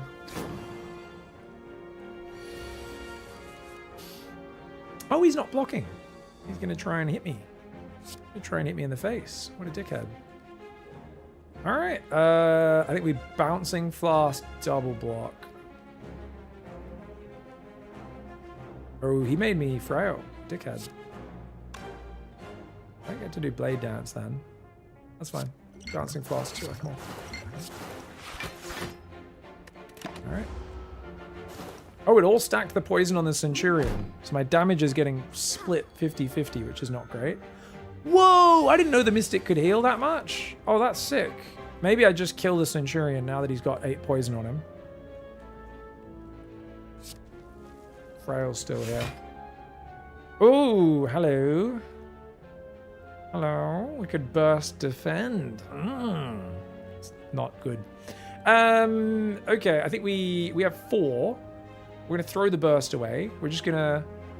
I guess we just... Yeah, we don't have much... any card draw other than dagger throw. So we're gonna... He's gonna block. I'm gonna kill the Mystic. I want to get rid of this Mystic. The Mystic's normally the guy I target. No reason not to. Throw the burst away. Pull the escape plan out. Unfortunately, doesn't give me any extra block. That's okay. We will go for the defend. We'll stab this guy in the face. We throw that down, even though it does nothing. That's fine. Pig, you make my crack addiction come back playing this game. Shame on you! It is gaming crack, isn't it? It really is. So addictive, man. Right, we're going to neutralize you so you do a little bit less damage because you're being a bit of a dickhead. This guy has block, so I think we're just going to target the Centurion this turn. These guys have no way of getting through. My block is so crazy, man. I have such good block. It's great. We have 3 there. Throw the backflip out. See what happens. Throw the escape plan out. See what happens. Ooh! Well, I'm already blocking him completely. Let's go. Eat my poison. Dude, having the bottled footwork is like such a good thing. Dude, can you stop fucking healing? Bro, I've never had the fight last this long against these guys. I'm normally not playing such a defensive deck, so it's a little bit different to normal. Oh, we can burst Bouncing Flask, yeah? But then I'll take 4 damage. And there's no reason for me to take damage against these guys. They don't ramp up at all. They don't ramp. So we can just... I think we can just defend and then Bouncing Flask. These guys are going to die to poison. 15 on the Centurion. 8 on the Mystic. Used to play Magic the Gathering. This just hits the spot. Oh, it is like... It's simpler. You don't feel as like... You like have to think quite as hard. And there's all this like... It's... I really enjoyed drafting Magic, J-Money. Like, I think I don't really like playing any sort of standard or anything with like Magic and most competitive card games. But yeah, if you give me just like drafting style, I'm like, ooh, it's the spot, you know? Okay, this guy's going to use a buff, this dickhead. Who should I kill? I think I'm going to kill the Centurion. I'm just going to get rid of one of them. Defend, dagger throw this away. I'm just going to bloody, I don't know, just dash. I just do whatever damage we can. Just kill. Kill. This guy's heal is so annoying. I've always killed the Mystic before he got a chance to heal more than once. Oh, he does buff strength now. Okay. Well, lucky for me. We have some cool shit. We could burst Blade Dance and then just stab like a billion times, but he's already got a lot of block up, so I think it's more useful for us to do this. We don't have any more card draw, do we? So actually, that is what we're going to do. Oh. Alright. You are now at lethal, 13 damage. And this barely gets through. Alright, cool. That's why this game is crack. You're drafting the whole run. Exactly. You're at the 12-year-olds at GPs, sharking in Modern. Nice. I'm pretty casual with Magic, but let's go for me. Bouncing Flask. You'll die. But yeah, I don't know, drafting limits the problem solving of deck building to like it takes a complex problem and makes it really simple and easy to just like sit there and focus on. That was a long fight, dude. This deck plays slow, doesn't it? Oh, okay, guys. Are we taking 0 cost cards, or am I thinning my deck out too much if I do that? Okay, at this point, I've got one. I mean, I've already got such good cards. It kind of feels like it might go against my draw a bit. I've got 2 backflips. Her name is Jace, which is a sick Easter egg for me when I found magic. Nice. Oh yeah, that would have been great. What do you have? How you doing, Tamalay? It's such a good game, isn't it? 21 at the halfway point. You could skip. Yeah, I'm thinking I can skip this one, guys, because I've already got such nice cards going into my hand every turn, and I've got so much block. It's like nothing is even challenging me block-wise. It feels weird because I do like deflect. You know, deflect's a very nice card. I'm gonna skip. And like, I think yeah. Cool. And we're not taking any damage, which is great. This is good. Everyone's favorite fight, guys. You know what's great? Normally this fight triggers me because I have to take so much damage. Like, you know, you're always like, well, you have to kill the little guy. You have to. But then you're vulnerable and you take a bunch of damage to the fat friggin' nugget over here. And you're like, bloody stupid rat shroom over here. You gotta kill him, then you get sick from it. And then this stupid friggin'... People call this guy the ice cream cone or something. He's like an upside down ice cream cone. And then he ends up doing it. But in this case, we have footwork and insane block. So I think this fight will actually be trivial for me, right? I'm pretty sure this fight's going to be super friggin' chill. I think it should anyway. What are we doing? 14 plus 6 stack. I couldn't kill you guys this turn, could I? I think we're going to use the piercing whale, even though it exhausts. Just because it helps make my block much easier this turn. Or I can just...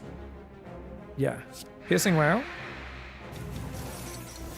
Which means we can just now backflip. This is not a good turn. I didn't do this properly. Sorry, guys. I'm just going to kill you. And then... I'll stab you as well. I'll kill you next turn. Kind of wish I could have got you this turn. It's okay. That was not the smartest go. But it's fine.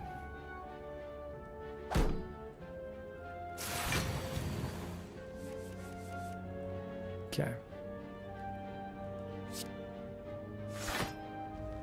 Nice. We got the goal we needed from that. And then we can do this. And then we can do that. We got good draw. Good draw. 14. He's not going to be able to get through that. So we'll stab the little boy with a strike. And then we'll dagger throw you. And we can throw defend away. And we can stab you in the face. Yeah. Okay.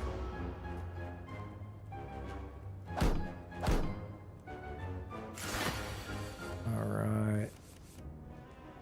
Yeah, I mean, my deck is just so solid right now that we're not really under pressure to draft cards to fix any weaknesses. We're just looking for the big power combos, I think, for the rest of this run.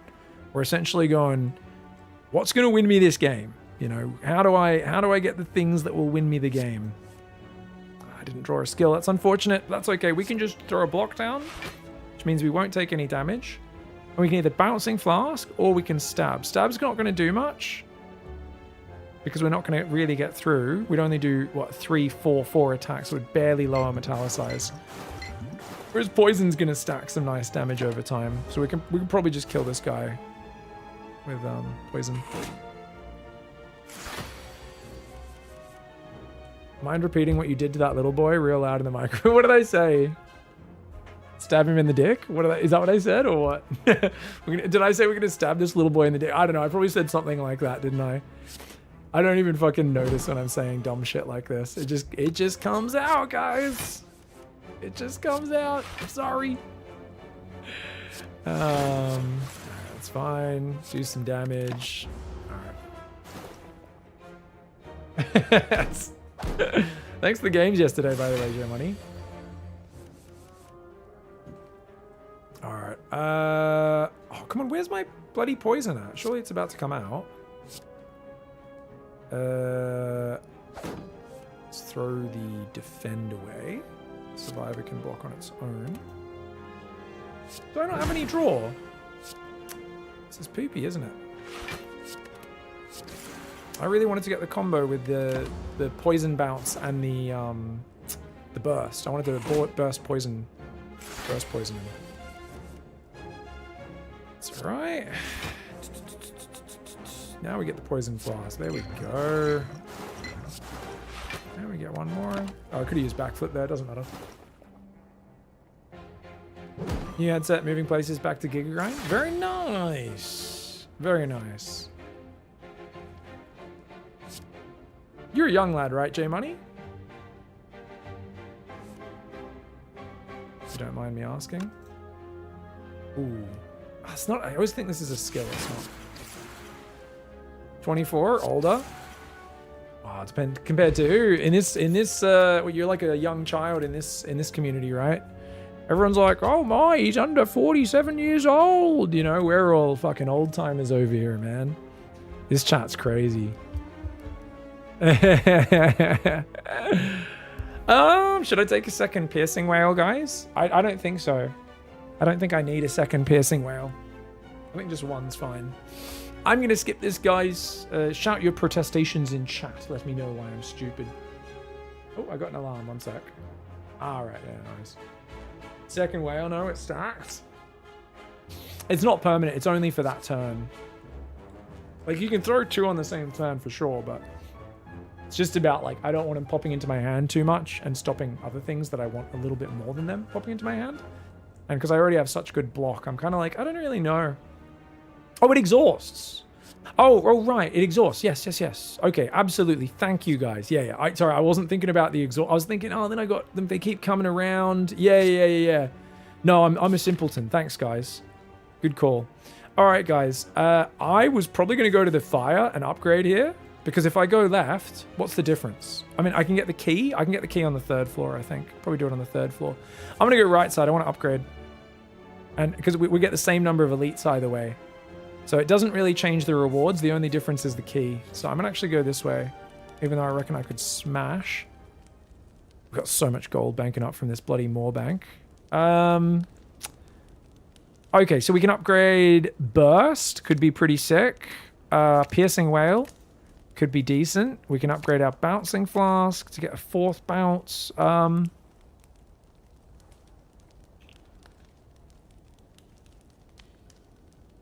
I think Burst is the best card to upgrade here, guys. I think it has to be Burst. Oh, I think we definitely have enough to go. The Burst I'm thinking of as a poison card. So like I'm literally thinking of Burst as like I mean obviously I've only got 1 poison card for it to buff, but like I'm thinking once I get Catalyst, Corpse Explosion, anything like that, it's good for that as well. Yeah. So I'm thinking of Burst as it. Someone else is saying Flask. I'm going to pretend I know what Flask is. Oh, Bouncing Flask. Yeah. Nah, we're going to do Burst for this one. Yeah. I haven't used Burst before. This is my first time. So you guys have seen, I've just been letting it sit in my hand because I'm not confident using it. I'll start using it. All right, guys, we got the Gremlin Fudges. They are not going to do much to me. I'm going to murder these guys. Like, this is going to be brutal. This is going to be brutal, savage, wrecked sort of territory. We've already got enough block up for this turn without spending any mana beyond the footwork. We can do 15 damage and just kill the fat gremlin. We don't have any card draw, unfortunately. Not a good first go, but that's all right. Kill the fat gremmy. And yeah, we'll just chill. I kind of want to play stuff, but I think we should be okay. Not the best first turn. Would have been good to have some draw in there. Yeah, we can also spawn more blades and stuff with the burst, which is good. Okay, so I think we're going to burst and then backflip. and then maybe Blade Dance, or maybe something else, we'll see. First time using Burst, let's go.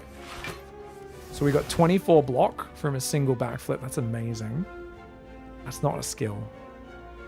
And I guess we can play another backflip. If I don't want to take any damage here, we play another backflip.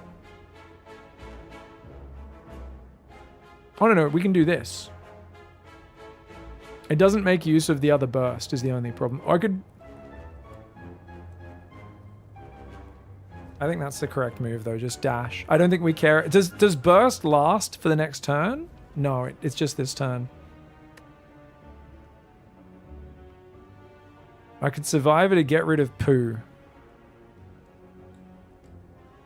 No, it's not exhaust. Yeah, that's ironclad. It's just discard. Yeah, yeah. If I was ironclad, that would be the right thought process for show. For show. I think I'm just gonna dash. I think dash makes sense here, guys. Chuck 10 damage on the Gremmy. I mean, it's only 4 because he's got a bit of block up.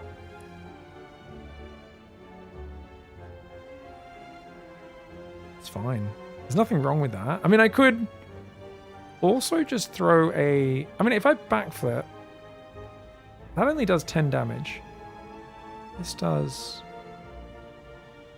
9. And then we have a chance to maybe do something else. No, this makes sense. It's only going to do 4 damage. That's fine. Doesn't matter. Doesn't matter. We can play slow. We've got 4 dexterity. It's cool. If you had done blades, you would have been able to play the double shears. Or if I burst the blades out? Yeah, I would have got 6 shivs, which I could have used to kill the little guy, but it wouldn't have reduced the damage, right? Would I have enough mana to block everything? I'm not sure. All right, Gremlin's being a dickhead, guys, so we've got to respect the Gremlin. And we're going to do that by stabbing him in the face repeatedly.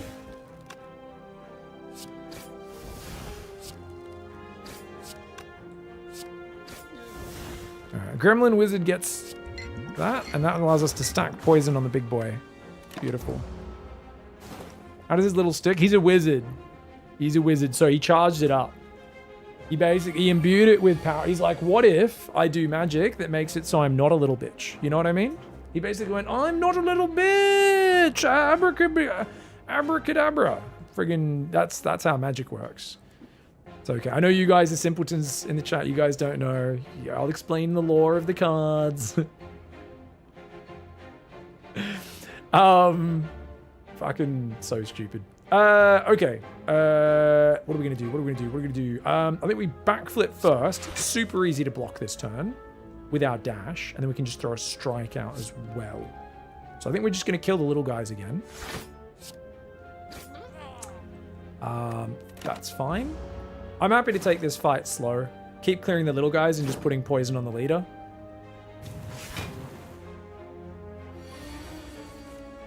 Got bullied in school? Definitely. Definitely. Yeah. Okay, you're only doing 9 damage. You're not a problem. You're a dum-dum. Do we want to double up the backflip? There's no need, so we can save it. Draw a card for free. Backflip, draw 2 cards. Can we get some damage? I need some more damage in this deck, maybe, guys. I'm not just sitting here defending every round, hey? I've got 19 block. I don't know, man. I've only got a little bit of damage I can do. Okay. Let's go. Oh. It's alright. Bloody. I should have doubled up on the backflip for more card draw. Oh, I didn't even know he could get above 3 gremlin buddies, guys. That's crazy.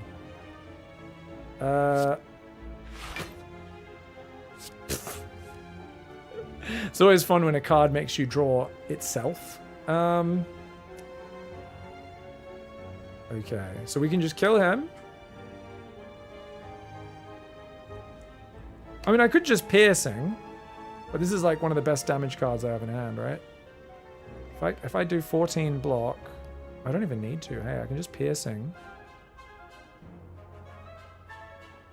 No, I'm just going to use this, and then I'm going to use Bouncing Flask.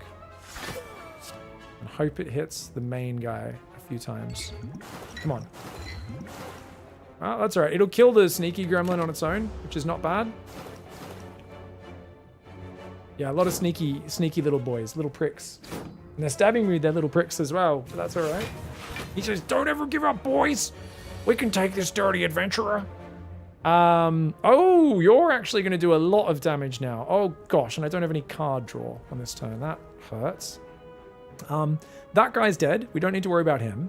18 times 3, I believe, is 54 damage, guys. That's a lot of damage. I wish I had some card draw this turn. That hurts. Okay, so what we're going to do is we'll throw Survivor last. We've got enough to use everything except one card. One strike. Enough mana, so that's fine. Actually, we just throw away a strike then. Alright, we got 21 block, which is going to make it not as bad. We can't even kill the little guy, though, unfortunately, which hurts. So we're going to stab him, though. We'll give him some stabs so we can get him next turn. Oh, he's getting a strength buff? Oh, shit! I forgot that's the bloody... Oh, no. Alright, let's not take 1 billion damage. Save me, please. Save me. Piercing Whale? Oh, Piercing Whale's really good there. Alright, sick. Alright, we're still going to take a bit of damage. That was bad.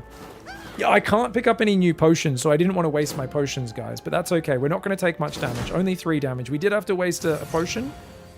But that was a big doo-doo. I forgot these guys. I'm so used to playing more aggressive decks where I just kill these guys quickly. So you can see I'm not experienced with this deck style where I'm like, oh yeah, these guys, I've never seen these guys ramp up. I've always killed them before that's made a difference. You know, and now I'm like, oh god, he's actually quite frightening, isn't he? Turns out I'm not used to this style, which is cool. It's alright. Macro God's Pig, don't take him to late game. Yeah, I gotta cheese these guys out, man. These are up to 15 poison on the leader, which is good. I still wish Burst would actually be in my hand at the same time, though. Dude, I love how Escape Plan... I do have 2 Escape Plans, right? Okay, I was thinking I only had 1. Yeah, because I got the upgraded one as well. Right. I love how Escape Plan's always drawing my other Escape Plan, though. It's kind of nice. I think we're going to Burst Backflip to try and get better damage cards. Oh, we got a little bit. We got something. Okay. I guess we just stab the little boys? Yes, that's all we do. Okay, so who's the problem? Mad Gremlin will get extra damage. That's okay, because we can kill him on the following turn. The wizard charges up that big attack, which is kind of scary as well. I think we'll just kill the... Actually, yeah, we'll kill the Gremlin Wizard. Because he's a dick. Kill the Gremlin Wizard. Try and one-shot the Mad Gremlin next turn as well if we need to. He's so easy to block when he's not buffed. To the extent possible in this fight, you usually want to keep the big guy weak, because the turns he hits like a truck. It's generally enough to use Neutralize on one of the minions. Yeah, that's a good point. That is a good point. Oh, he does hit like a truck, doesn't he? 6 times 4 is 24. 24 plus 14. I can't kill him this turn. Yeah, I think I definitely should have kept weak on him. That's a lot of damage. I did not know he ramps that hard. Hey, damn, his strength increase is crazy. Is he getting that from the wizard, or is that from something, or is that his own?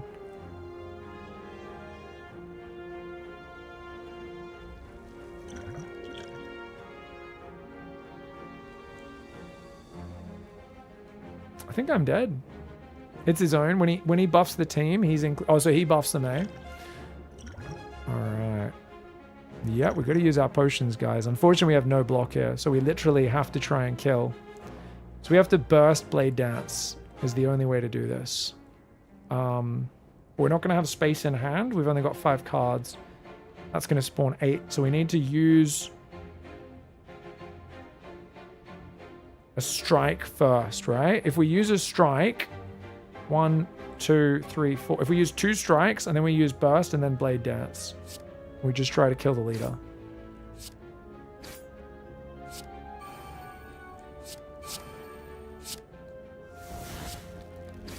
Remember, we don't need to use all of them on him. I don't think. Oh my god, we do. You're kidding me? I'm 1 life?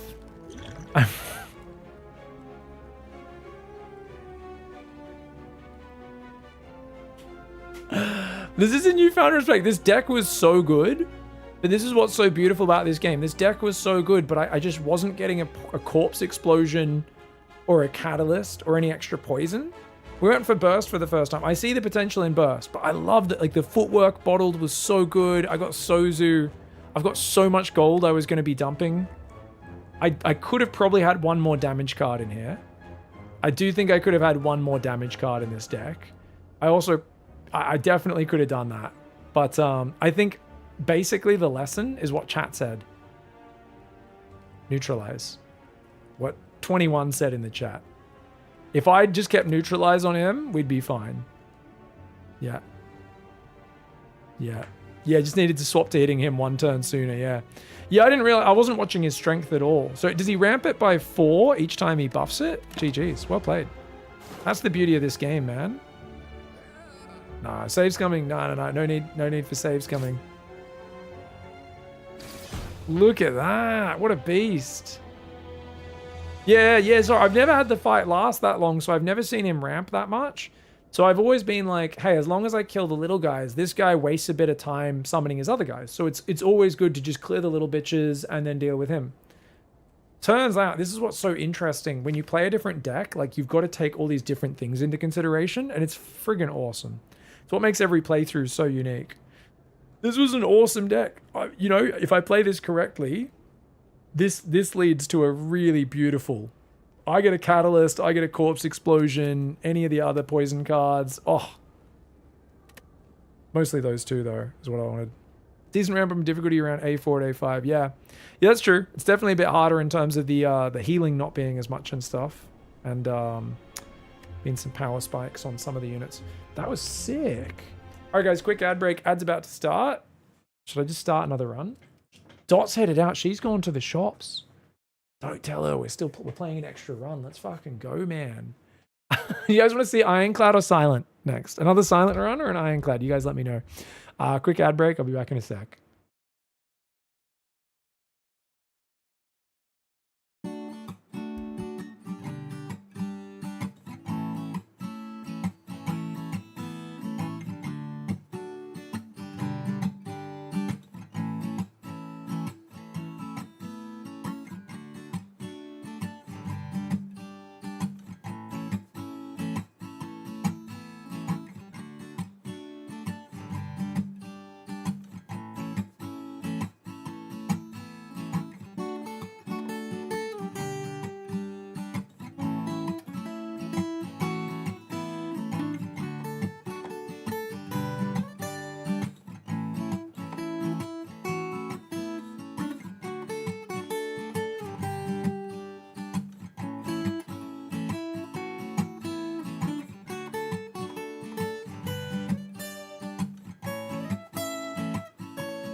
All right, we're back.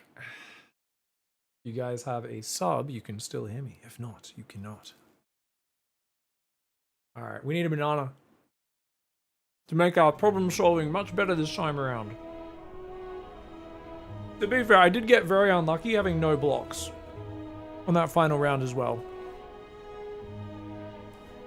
Clear misplays from me, but compounded an extra hard punish due to the bad luck on that last turn. Beautiful timeline of Fallen 2, my favorite strategist, playing one of my favorite games. Dude, such a good game, Zero Kira. I haven't played the second one yet. I just found out about, well, I mean, I've heard about this game forever. I just got it last week for the first time. It's so much fun. We just threw an amazing run. We just threw an amazing run against the bloody gremlins, dude. The gremlins got me, man.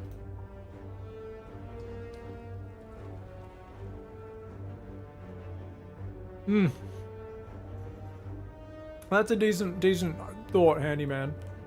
Yeah, I mean, I just rotate for the variety a little bit, but we're definitely way further ahead with Silent. All right, guys, what we got?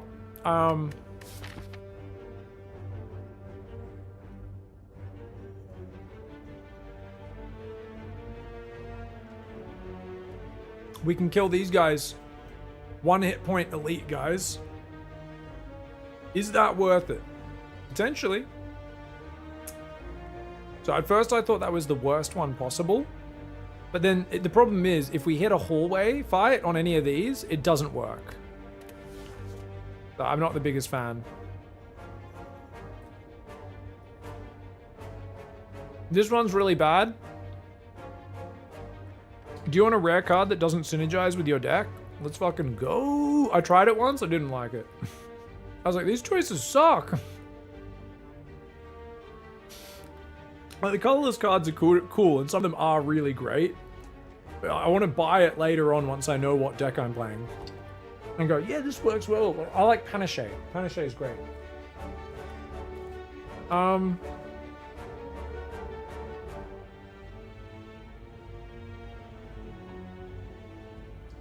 Apotheosis, is that the one that upgrades everything? Azure? Is that the upgrade all your cards? I used that recently. It's a cool card, man. Is it 1 cost upgraded? Because I know it's 2 cost. Quite expensive otherwise. But or maybe it's innate when it's upgraded or something like that. It's pretty good. Guys, we're gonna gamble. I don't really like all these that much. Getting a free remove is nice. I have been trying to play with the default Ring of the Snake because that's the silent play style. And I feel like this is just such a gamble. This is like such a dice roll. I'll do the safe option. I'm trying to get better at doing that. I think we'll throw away a defend because she's already got a neutralize in her deck, and I might try and go stabby this time, guys. I mean, because she's already got survivor and neutralize, I mean, but survivor especially. I think the only thing is I'm going to be taking attack cards on my first few rounds. So I actually think strike is probably smarter to remove. Yeah, I just checked it 24. I probably could, but there's a chance I hit a hallway fight on these, which is why I didn't take it. I was like, oh, if I hit 1 hallway fight, it ruins it. And then I don't get the elite, which I'm like, eh. All right, I'm going to take out the strike. I'll take out the strike, actually.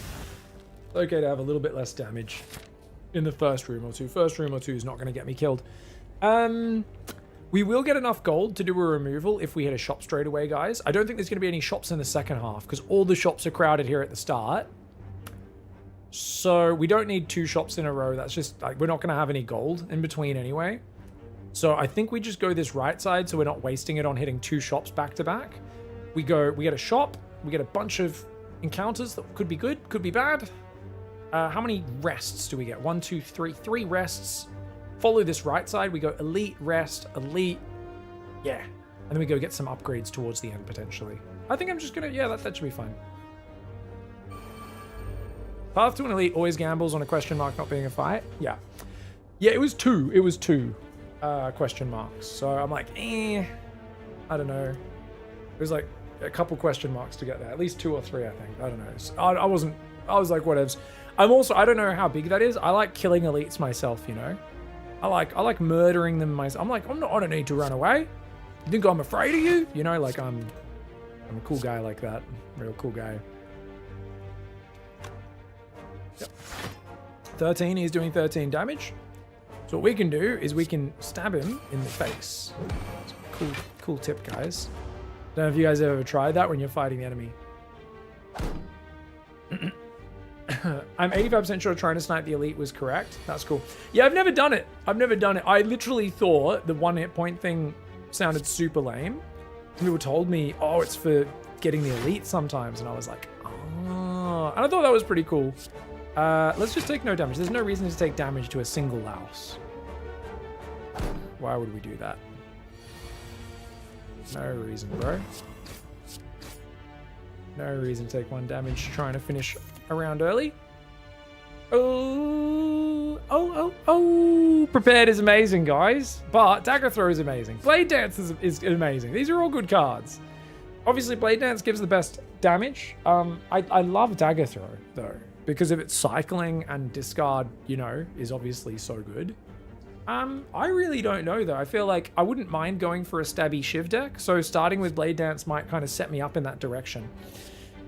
Yeah, I think I'll probably take Blade Dance here. What do you guys think? I'm torn on this. I've never had this sort of option this early.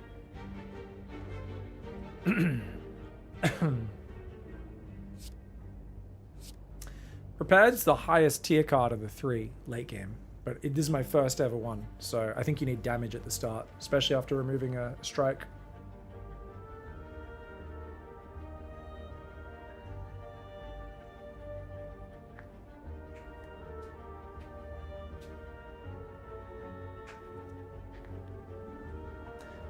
Go for Blade Dance. Trying to establish your deck early is good. Dagger Throw looks like Prepared plus Strike. Dagger even. What's Bagger Throw? I don't know what Bagger Throws mean. Dagger Throw? Dagger Throw. Dagger Throw looks like Prepared plus Strike. Dagger Throw is probably a better early card. I'm going to type it. Yeah, it's incredibly close between Blade Dance and Dagger Throw. Okay, so Prepared it is too early to go Prepared. That would be crazy. Yeah, Dagger Throw is better against Act 1 elites. Blade Dance is better against other fights through Act 2. Yeah, I mean, I love Dagger Throw, guys. I'm going to take Dagger Throw because I love the discard.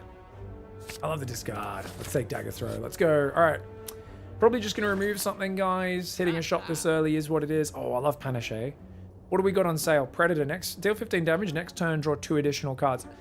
That has never been a card I've played, even once. It's only 38. 15 damage for 2 is not bad. It's okay. I don't think I'm going to buy it, though. I think it's better for me to take some garbage out of my deck and use this rare chance to do that. Well-laid plans is amazing later. Just not important just yet. I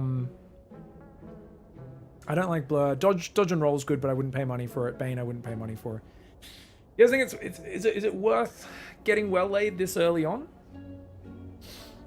It's so good later. It's just not important just yet. I thought it was panache. I don't fucking know. What's it even? Is that a word? What's it mean? I don't know what panache means. I'd take well-laid. I do love well-laid. You take it? All right. I feel like it's going to be a bit of a dead card early on, or just a waste of an energy on some turns, but you guys reckon it's up there? Panache is kind of... Oh, he's got the panache. Oh, I've never seen that word written before. Oh, right. I've literally never seen that written down, guys. I've heard it. Oh, I thought that was 2 different words. Panache, of course. Yes, you are right. Yeah. That's like when you found out Arkansas is spelled Arkansas. It's one of those moments. A couple people would remove, and Thingo would go well-laid plans. Yeah, I think well-laid is amazing for later. But I think I'm going to keep it simple stupid for now and do the removal, just because that was my first instinct. We're going to take a defender. I think the well-laid might be the better long-term, because setting up for the long-term is really the best thing you should do in the game. Walk in a room, find a large hole in the ground. As you approach the hole, an enormous serpent creature appears from within. Oh, hello. What have we got here? Hello, adventurer. I ask a simple question. The most fulfilling of lives is that in which you can buy anything. Do you agree? There's no way the snake talks in any way other than that. Like, he's got to be a creepy fucking weirdo, right? Do we want an unplayable curse? At the end of your turn, gain 1 week, gain 175 gold. We have discard. I think I'll take this. Because, even though we're not going to get to go to a shop again on this run, we'll use it early in the second one. And I think I'll be able to discard it. Why do you sound French when you impersonate a pervert? My French people like to fucking whip it out in public. What can I say? I think I'm going to take this, guys, even though curses suck, and I will have to use a remove on that later. Oh, man. But I don't even get to use it for so long. This is fucking shit. This is like, I normally take it because I'm normally like, oh, I can remove it just there. You know, it's like however many turns. You're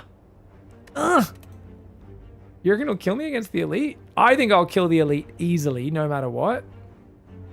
What do I get for 175 gold? I get either an extra removal, another card or two, and maybe a shit tier relic. Yeah, obviously it's a net positive. It's just all the cost on the in-between of picking a shit card up. I do have 2 discards. I have 2 discards. I'm going to take it. We're going to YOLO. Obviously, it loses me draw, even if I can discard it. We'll see what happens. We'll see how we go. It might ruin my run. I think we'll take question mark here. Question marks sometimes lead to great things. Fuck yeah. Normal enemies drop an additional card reward. Oh, okay, that's cool. That gives me extra choices. Yeah, insult my whole nation, but it's true. Okay, they're the most romantic people in the world. Okay, so guys, we got to spend some hit points here, but we're about to fight an elite, and we've already handicapped our deck a little bit, so we don't want to spend too many hit points. I don't think I'll dip below 50 hit points for this. Okay, that was all right. What do we get? Oh, we got Vajra, guys. Starting strength, not bad. I love a bit of Vajra. Sorry, I'm a child, guys. I'm very easily entertained by words that have Vaj in them. Was it true there was a ping problem at some point, as in they had to make walls splashback to combat it?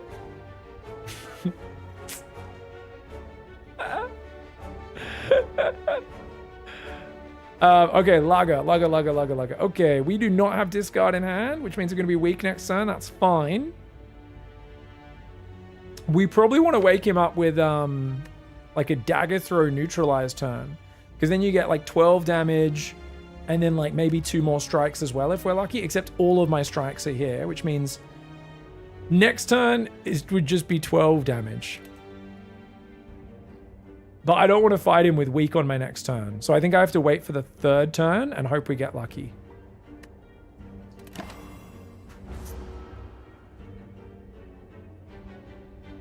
We'll see. The problem is right now, all of my discard cards are in a different rotation of the deck to my doubt. This is very frustrating, guys. This is very, very frustrating. That's not what I want. That's not what I want. Okay, so what we want to do is we want this card to join that pile. So what the thing is, if we use Dagger Throw first, it's bad, because then the cards stay in separate piles. But if I use Survivor first, it doesn't draw a card. So it gets used. It will join that pile before I draw. So in this other card will get in the same mix, and there's a chance that Survivor then syncs up with Doubt. I'm learning how the card game works. I told you guys, I figured this shit out, man. So now, when I card draw, they'll go back in. Genius. Genius. I could draw right now and see if I get the Doubt. It'd be funny if I pulled the Survivor. That'll wake him up. Oh, no, it won't. Aha. Because of metallicize. All right. Throw that away. That's fine. Let's wait for the next turn. Hope we get a good one. Let's see what happens. All right, we're going to wake him up this turn, I think, guys, because otherwise he's going to get up on his own. We can throw it away, which is good. Unfortunately, we can only do 14 damage, but it's better than being weak on the following turn, right? I think I have to attack him now, right, guys? Because I've already skipped 2. So the 3rd one, he'll wake up. Yeah. Good. Not a lot of damage, but it's better than being weak on the following turn, I guess. That curse is actually a real pain in the ass. But we got Vajra helping us out. He's going to do a lot of damage, though, isn't he?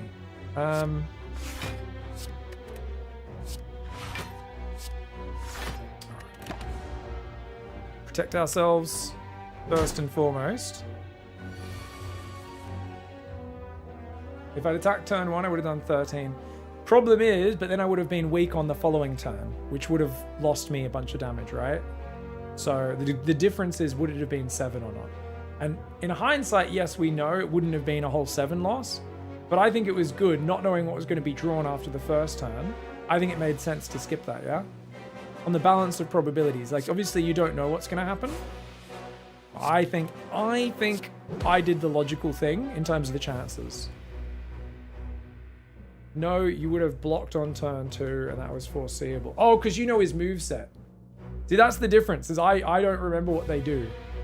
This guy always alternates, right? He always goes buff or whatever he does. He buffs himself, is it? And then attacks? Or it is 2 attacks and then a buff. What's the sequence? I mean, I try to look it up, but I'm really bad at remembering it. I'm really bad at remembering it.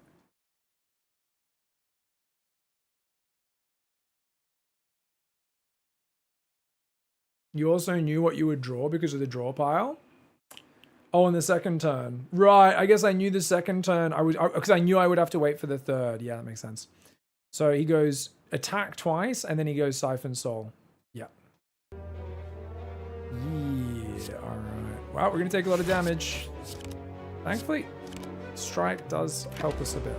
But we'll see how we go. Ouch. Yeah. Alright, let's go, guys. Stabby, stabby, stabby.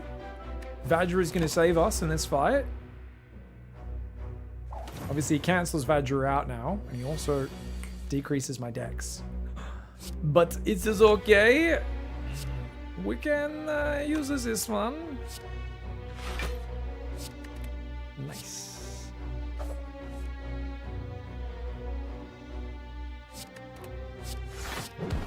Alright, let's go.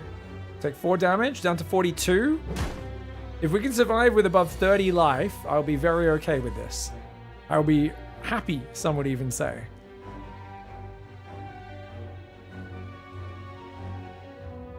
I think I have to stab him this turn. I can't just do a triple block. That'll only drop... Yeah. I think I will block... I'll throw away the strike, I think. I don't think we can attack him with a strike. Go. We take 9 more damage. We get to full attack next turn. Please get good attacking cards. It's not terrible. It could be worse. Unfortunately, we're weak on the following turn. We're down to 33. It's going to be rough, guys. Let's go. Oh, no! GG. Oh my god. -2 dex. This is rough. We're going to take so much damage. Oh no. Yeah, I've only just started actually checking my dex. So I know that's like the pro thing you're supposed to do in this game, but that's alright. We are far from an optimal player, guys. 20 damage. Well.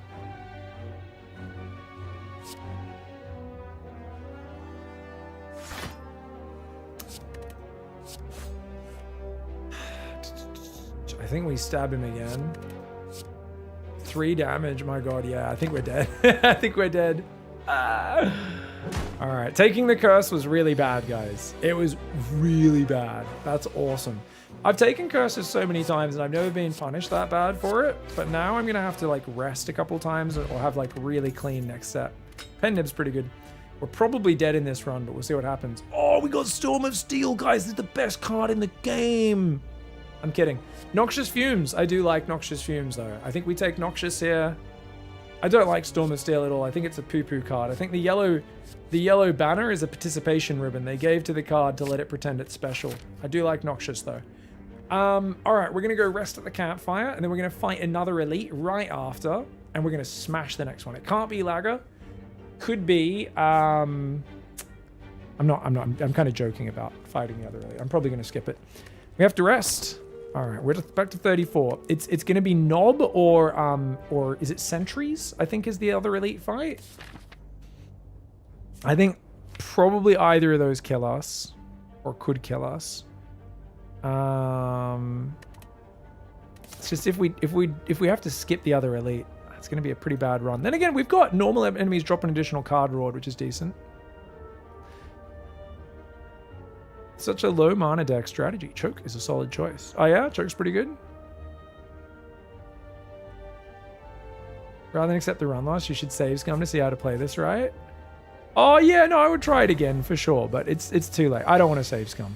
I feel like save scumming is against my how I want to play this game. I don't want to. I'm already way over min-maxed my improvement in this game. I've been playing for 1 week, so yeah. So please don't try to push me to min-max too hard. I think you're already a little bit too deep on the knowledge 21. So just ease off a little bit on it, because otherwise it will, you know, the worst thing you can do in a game is race too far ahead of where you should be for your level of experience. And then, like, I like a bit of min-maxing, but I like a bit of free-flowing and figuring things out as I go. Like, I already feel like I Google too much when I'm playing this game, when I'm looking up whether it be a tier list because it's a card I haven't really seen before or used before, or it's, you know, it's something like that. I'm looking some stuff up. So okay, what are we gonna throw? 33 damage is crazy.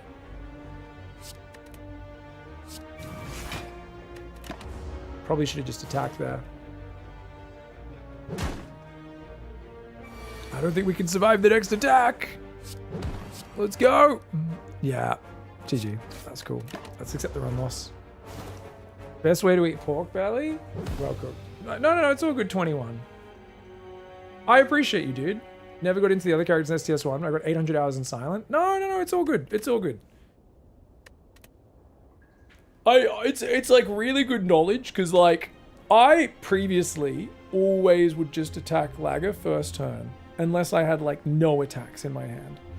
And I've been trying to optimize it a bit, and that was like, that's the learning misstep of optimizing it. But I think already having the curse made it so much harder than it needed to be as well. But it's good. Made it harder, so I learned how to do it a little bit better. We will do it more now. You're all good, 21. No, I appreciate all the advice. All right, what's it giving us? Why does it only give us this sometimes? What's happened? Is it just random, the choices it gives? This is so garbage. Okay, I'm gonna try and do the 3 fights thing. Where are our closest elites? Okay, we can go this one. We'd have to get through 3 corridors without a hallway fight to get that one. Or we go to this one on the far right where it's 1, 2. It's also 3 question marks to get the elite. 7 hit points is garbo. O2 Mai says, you didn't reach the boss? No, I got wrecked. Yeah. You did not beat Act 1. If you die before Act 1 boss... Oh, it changes. Oh. I don't know if I've ever died before the Act 1 boss. Oh, I mean, in a long time anyway. Oh, that's cool. I didn't know that was a thing. Oh, so it punishes you on your next run. It's like naughty. You have to have the shit option now. To be fair, 7 hit points is 10%. It's actually not a bad bonus. Should I do the 1 hit point thing, guys? I feel like that's a bit of a sweaty higher optimization thing. But what are the chances of a fight in an encounter in an unknown room? Pretty low, right? I feel like it's only like 1 in 4, something like that. I have no idea what the percentage is. Chances are pretty low of the boss snipe here. Prevent people from going next when they don't find cards they're looking for. Okay. That's good. That is good. That is really good. Alright, you think it's pretty low? We'll just grab the 7 hit points then. We'll grab the 7 hit points. That gives us a bit more of a buffer. If we look at rest sites, we've got 1, 2, 3. Oh my god, there's like a 4 rest site run. Oh, look at this though. 2 elites with no rest in between is rough. But if you get a clean fight, it can totally work. I do like getting a bunch of upgraded cards early. Getting a few cards, upgrading them straight away is pretty nice. I might. 1, 2. Oh, you could go for the triple elite run. No campfires in between. 1, 2, 3. Could go right side elite run. Campfire there. Campfire there. And where are the shops? We've got one there, one there, one there. Okay. I think.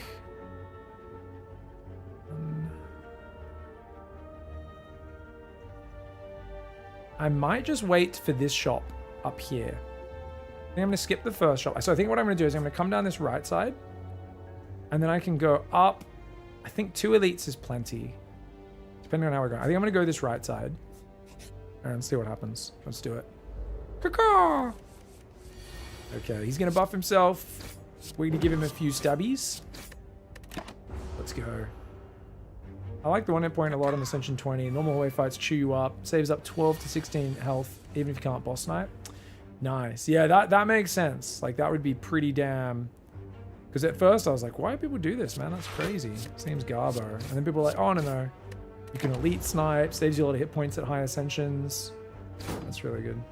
This game's well designed, man. They really fucking thought about a lot of things. The fact that they punish you for trying to cheese the reroll is actually awesome.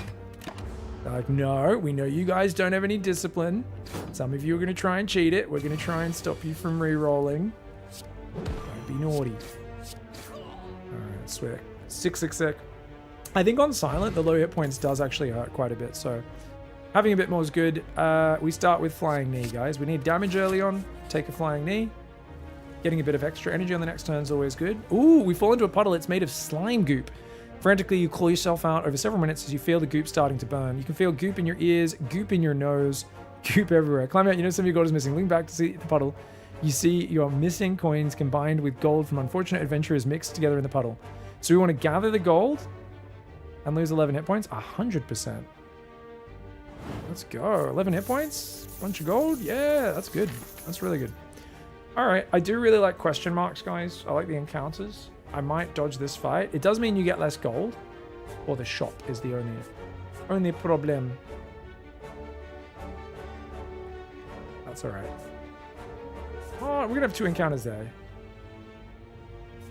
No, we'll do it. We'll do the encounter. Dagger spray is better in my opinion. Early AoE, super valuable, says Handyman Artist. Oh yeah, that makes sense. I mean, Dagger spray is not a bad card. I like the energy. Yeah, I don't know. I've enjoyed the energy on it in the past.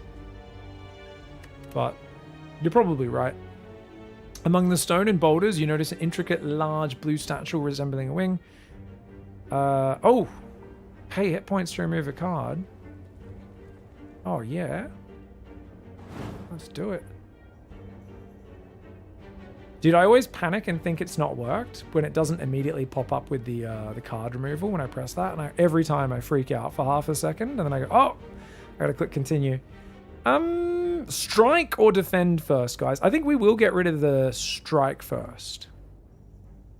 Strike's pretty average. And we'll get rid of a defend next. I think alternating on her is pretty good.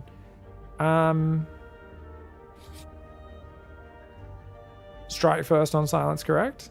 Cool. I was thinking it might be the defend because someone the other day was like, oh, but you have survivor, so it's better to get rid of a defend. And I was like, but strike's garbage, whereas defend, like block, usually seems to be, like doing an average block usually seems a lot better than doing average damage in most scenarios.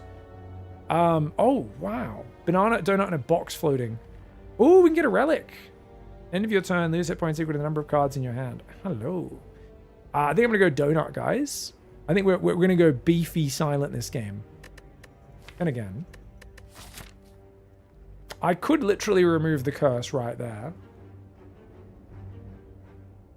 It's going to be like an average Act 1 curse. It could be good. It could give me a strength or a dex. Something that's really useful for me. You know what? I think that's probably... You guys vote box or donut. Obviously not banana. I think they're both good.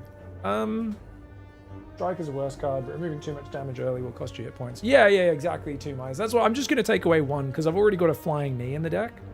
So I'm like, it's already replaced. I'd take the box, but I'm not sure if you're supposed to. Yeah, I always like the box. Just even though it's a bit of a gamble, 5 hit points seems like, I've already got 7. What do we get? Question card. Future card rewards have 1 additional cards to choose from. That's not bad. That's not bad. It's okay. Gives us some options. Oh, we got a chest. Oh, everyone's vulnerable at the start of combat. Yes. All right, guys, we're not going to fight the elite. Because if we go to the elite, we miss the shop. Now, fighting elites is the best the best way of getting rewards in this game. And I could just save my gold till the end. But I think because I want to get rid of the curse, and we're still going to get 2 elite fights this level. Probably. I'm going to go this way. Let's do it. All right, what do we want to upgrade, guys? Oh, I guess Neutralize. Neutralize is the card we want to upgrade the most. That's always worth an upgrade. We go shop. Getting a curse to remove at shops is worse than you think. It wastes removal on a card that isn't a strike. It also increases the cost to remove at the shop. Yeah, but you know, a relic can be really good. I don't think this one was super worth it, but you know. Oh, guys, Alchemize. I think I'm gonna buy Alchemize. It's on sale. Oh my god. Like, I like footwork. I always love a footwork in a deck. What do we got here? Toolbox. Yeah, I do like Toolbox. It's good. Because a lot of them are free as well to use. Enemies in elite combats have 25 less hit points. Next to non-boss shot. Yeah, okay. I think I'm going to do that, and I can afford to do that and get card removal. So I think we're going to start spamming some potions. Should be very nice. Let's go Alchemize. Let's go card remove. I think we remove the curse, of course. And maybe I could have done something else here, but I think this is fine. Yeah. All right. That's good.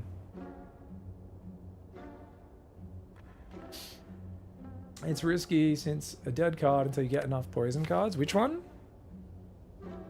Oh, are you thinking Alchemize is Catalyst? No, this is yeah, you're thinking of Catalyst. It looks similar art as well. Yeah, because they're both green and sound kind of poisony. But this is the this potion spam one. Yeah. All right, I think we upgrade another card here. Wait, what do we get from? Oh, it becomes free. Yeah, of course. So I think we just basically upgrade Alchemize now. So it costs us no energy. Just the card draw. It's the only thing we're losing. We go to the chest. We get a good sized chest. Oh, we're getting tanky. All right, so we're gonna do a tanky run here, guys. And then I don't think it's worth upgrading another card. The problem is I don't have any good cards yet. I mean, I guess I could upgrade Flying Knee, give it 3 more damage. It's not terrible. It is. I mean, that's decent. We can upgrade this for 3 more block. Maybe I'll upgrade Flying Knee, because that'll help me a lot against the elites, actually. 3 more damage this early makes a big difference. It's not like it's great later. Yeah, I think Alchemize makes sense, because you got a campfire immediately after to upgrade it. Generally, I'd take Footwork. Yeah. I mean, Footwork is so amazing for any deck, right? Footwork is one of those, like...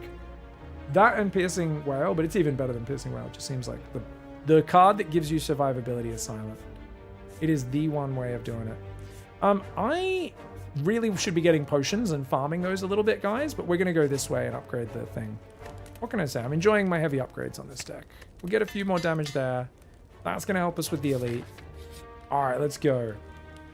We got Lagavulin. Lagavulin.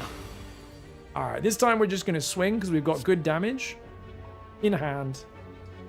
16. Oh, because he's vulnerable. Oh, because of our friggin' was it bag of marbles or whatever, right? Oh, dude, what a first turn. What a first turn.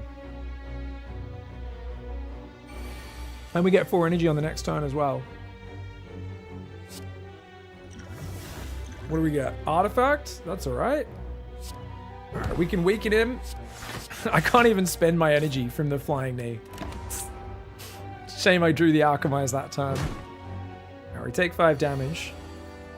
Let's see what we take on the next turn. Okay. Not too bad. We'll take a little bit of damage. We're going to have a bit more urgency about killing Lagger this time. We get to full swing this time, guys. Full swing. Strike, strike. Unfortunately, only a couple strikes there. We want to kill him before he gets the second debuff. First debuff already really hurts. Already really hurts. Oh, damn it. So we've got to, yeah, we've got to just take some damage on the chin.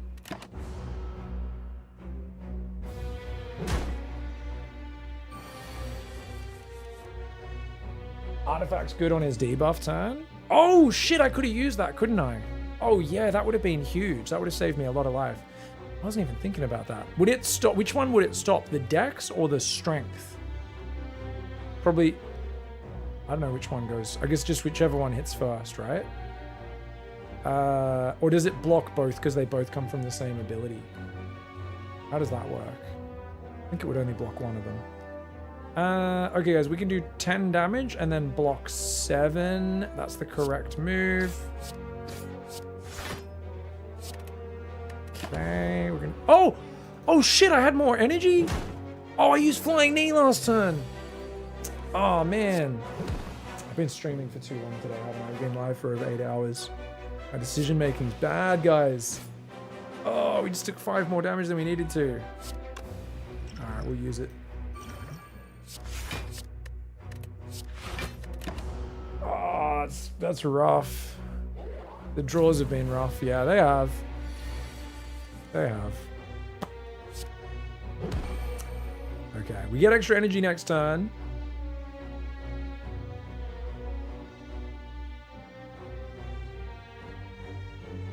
Yeah. You have to stab here. Because if you don't stab, you're actually screwed. Because you're doing 4 damage a strike. We need to kill him next turn.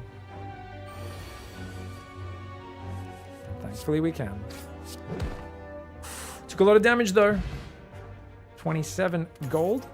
Started boss combat, CL 25 hit points is nice. Explosive potion, not bad. Unfortunately, it only helped us with the dex. Dex was first. What do we get, guys? Choke. Someone's saying choke because our cards are cheap. Deal 12 damage when you play a card this turn. Enemy loses 3 hit points. Right, that's the card you were suggesting earlier. Accuracy doesn't make any sense until we've got shivs. Prepared is always a good card. Card draw is always good. Discard is always good. Escape plan is always decent. Choke is not terrible since I have such cheap cards. That is totally correct. I think I'd probably go for prepared? Choke? Probably choke? Oh, I don't know. Do we take choke just because I need damage, guys? I'm going to be going... I don't think I can take another elite here. Oh, I have to take another elite. Okay, I guess we'll go right side elite. Because these guys are buffed. Oh my god, I think we're going to lose this run again. Ouch. Lag is so hard to beat, isn't he? I should have rested at that campfire. Okay, yeah, I think I need choke to deal with the elite for sure. Maybe? I don't know. I don't like it as a card long term. I think it's Garbo long term. But obviously these other cards aren't going to help me too much.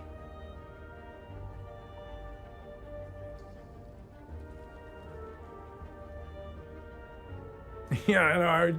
I think we're going to die if we don't take it. All right, we're going to take choke. I mean, having one card that's not the best is not the end. We've got to go to the right side, fight the easy ones. We've got 21 life. We're going to need some blessings here to get through. I think we're just going to pray here. We don't need a curse right now. Take the 100 gold. This is cool. Ascension 5. I haven't even feel like I've gotten to the hardest, the big spike, but it's cool. We're struggling a little bit, which is awesome. What do we get? 1 of 3 random skill cards. It costs 0 this turn. Okay. A lot of skills are like defensive, so we'll save that for a turn when he's attacking us. We'll probably have to pop our explosive potion on him as well. Whenever you play a card this turn. Okay. So if I do that, 12. Yeah. And then that will give us extra. And that will give us extra. That's a lot of damage on the first turn. That's a pretty sick first turn. Yeah, it's not bad. Of course, that will buff him because it's skills, right? And I think it's skills that buff him. He's like, wee! Whenever you play a skill, gain 2 strength. All right, yeah. So I think...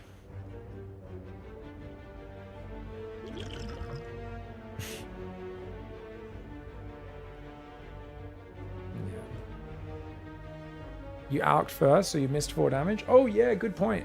Good point. Thanks, guys. That's my first time using choke, so happy to learn as I go. 36 life. We do 16. Sorry, 12. 36 down to 20. So we're going 24. I always wonder in these scenarios, what's best practice, guys? I'm thinking strike, survivor. But is there like a better choice there?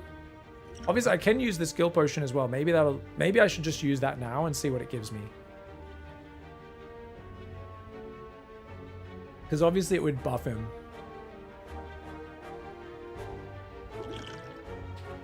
Actually, upgrading the flying knee was probably correct. Oh, that's cool. Strike, survivor because you have the explosive potion. Okay. That'll buff his strength a little bit. Take a bit of damage. Take a bit of damage. 5 damage. Okay. Oh, his next attack's not that strong, actually. And this is a lot of damage we can get it. I think we just try to kill him. I think... Do we tank the 10 damage, guys? Remember, I do heal 25 at the start of boss combats. And I can get to a campfire after an encounter. So I can rest and heal 25. And then I'm playing... Oh, I'm up against slime. Oh no! Slime's gonna be hard. Doesn't Nob start with weak? This guy? I don't think so. I just threw my I used my thing on him before, that's all. Yeah, Nob's a bastard, right? Yeah, I don't think it makes sense to defend here, because otherwise we might not be able to kill him next turn, eh? I think we have to just take the damage and ensure that we can kill him next turn.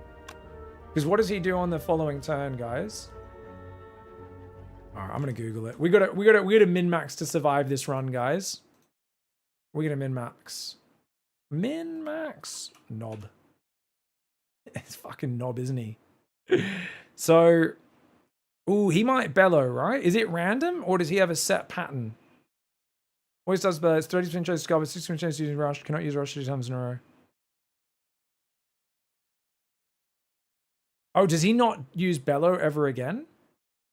He doesn't use bellow ever again, right? Oh, so he only uses that the one time at the start, hey. Okay, if I use these two, and then I can explosive potion. Oh, yeah. I think explosive potion's the correct call here, guys.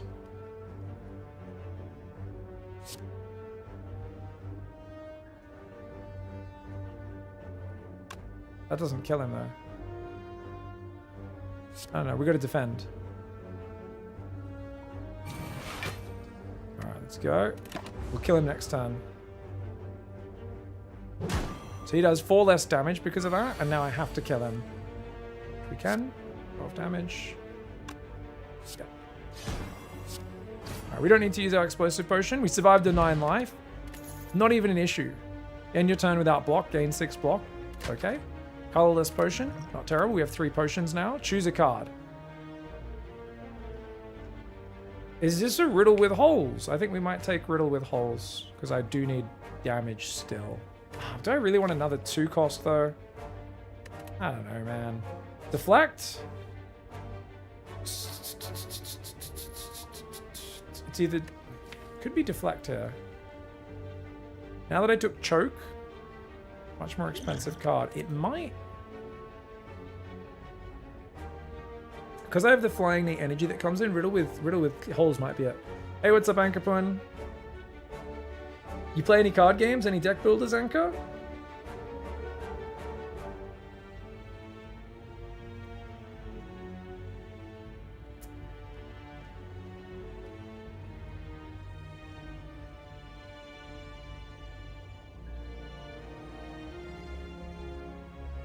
Yeah, I think deflect here. Because it synergizes with choke. That's quite good. Deflect is bad with Oracle. I feel like a lot of the time I'm going to be blocking above Orichalcum anyway, though. So I would, so Orichalcum, the way I think about this relic is I just ignore it. I pretend it doesn't exist, and occasionally when I have no block, I'm like, oh, or like there's only one guy attacking me, then I'm like, okay, cool. Yeah, I don't know. I've found like so often I want to be blocking stuff, and like it's so rare that I'm like, oh yeah, 6 block is all I need. Because normally it's like, well, I'm going to take 15 damage. I'm not happy to only block 6 of that, you know? So like, I'm like, well, I want to block 12 of it or whatever I can anyway. Yeah. I think I'm going to take Deflect just for that synergy. And because like, there's no argument for the others here. Like no one's excited for Riddle with Holes. I don't know. I'm not anyway. What's the upgrade? Just 4th. 20 damage. Yeah, I'm going to take Deflect. We'll see how we go. Alright guys, we're going to go to the fire. We're going to dodge this fight, I think. Though I could get a potion out of it, but I think we go this way.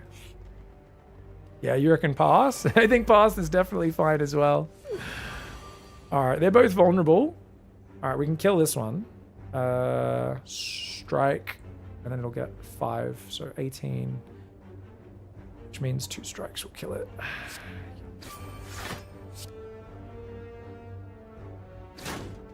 Cool. Alright, does a little bit of damage, not too bad. Cool.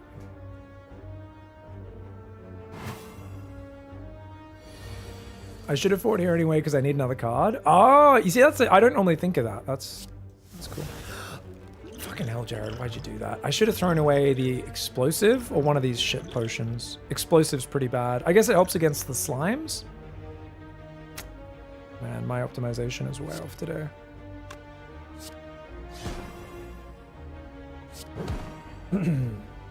Yeah. Alright, what are we gonna get, guys?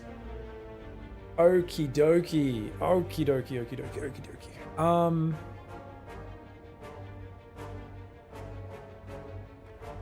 Ooh. Okay, so I would love Acro for a long run. What we're gonna do is I'm actually not in that much trouble.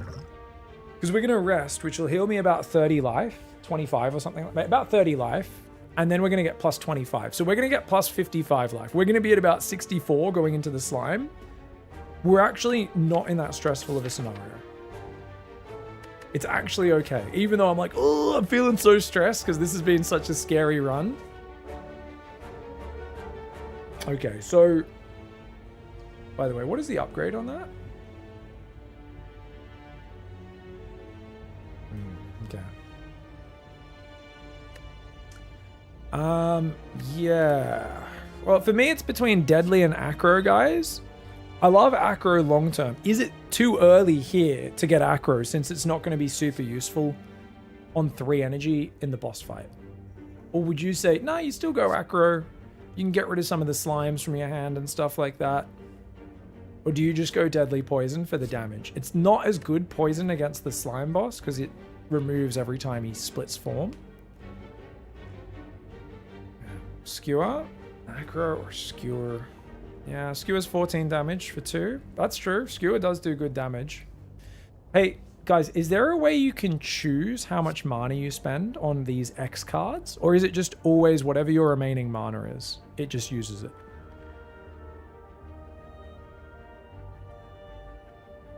You have to cast it last, right? It's always your remaining. Okay, yeah. Because whenever there's X in Magic the Gathering, you always get to choose. So the first time I used one of these X cards, I was like, did I do something wrong? I thought I might have messed something up. I'd gamble on taking and upgrading Deadly Poison. I mean, Deadly Poison is a very decent damage card. It's either Skewer or Deadly Poison for sure. Deadly Poison does a lot of damage. So it's only a 1 cost. What I like about Deadly Poison, it's 1 cost. It syncs with our choke in that it'll add damage, and it does 5 plus 4, that's 9, plus 3, that's 12. 12 damage in the first 3 turns. And then, of course, it's still going to do more after that as well. It's still going to do another 3 on top of that, right? It's still going to do 50. It's 15 damage for 1. It's still good, especially if we get this first turn and chuck it on the big slime. It's still going to get value on the main slime. I would go Deadly Poison out of the 2 damage cards just because Skewer is a bit more complicated to use in terms of it being awkward when you have to use it. I want acrobatics, but I want acrobatics later. For now, we'll grab a deadly poison. And that gives us, guys, we've got 1 strike down in our deck. We haven't removed any defense, so we've got a lot, but we've got 1, 2, now 3 damage cards. Normally we'd have, what, 4 or 5, I think, by the time we go into this fight, which is why this is kind of scary. So we're going to rest. Oh, you know what? We could upgrade and then go in with 25 plus 9. Is that what you meant by gamble? You think you'd upgrade it right now, the deadly poison, to go to 7? And then fight on 34 hit points against the slime? Oh, that's a brave decision, but it could definitely pay off. I think you meant later you'd upgrade it, right? Yeah. Look, if you would gamble on that, I love it. You guys know, like I had a run where I just had no upgraded cards, and ever since then, I've been like obsessed with upgrading. And I've already upgraded, you know, a couple cards this run. Let's do it. Let's do it. We'll give it a go. We're gonna rely on Pantograph saving us, guys. Let's use our pots. Let's do it. Okay, guys. 1 of 3 random skills, 1 of 3 random colorless cards. These could be defensive. I think we'll use the colorless and see what happens.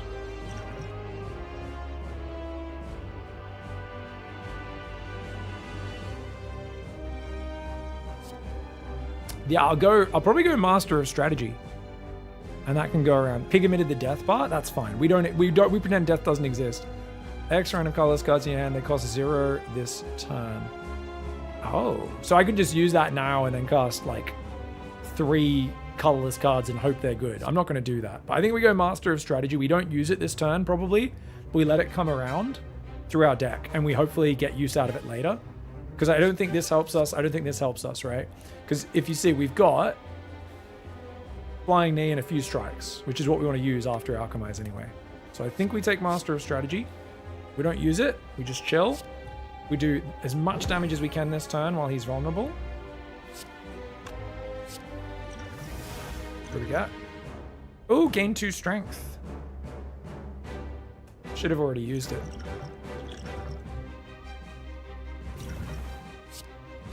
Better late than never.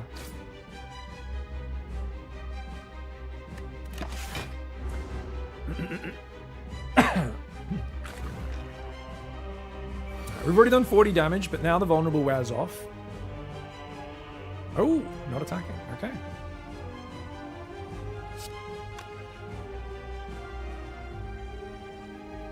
If I choke and deadly poison and neutralize, how much damage does that do? I just don't want to get him below 70 life, guys.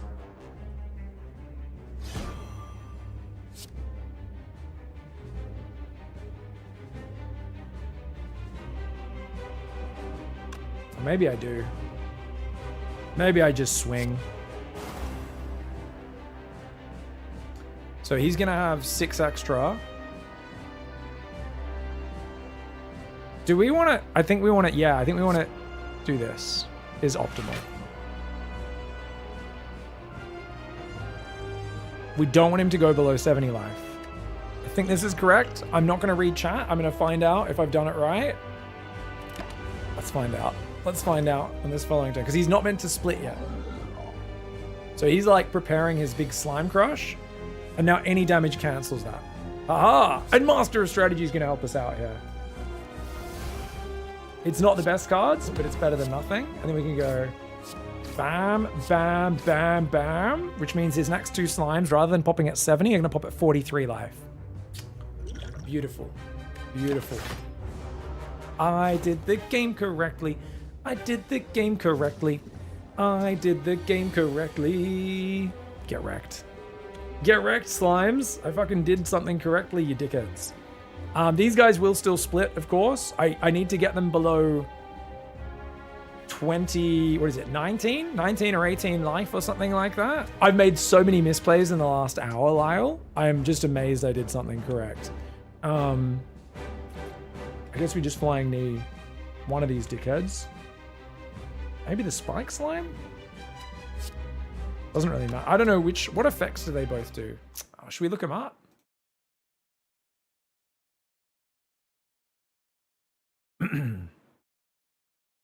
Oh. Fucking, what are these ads? All right, and then you'll split into 2 little boys, hey? Where are the links for the little boys?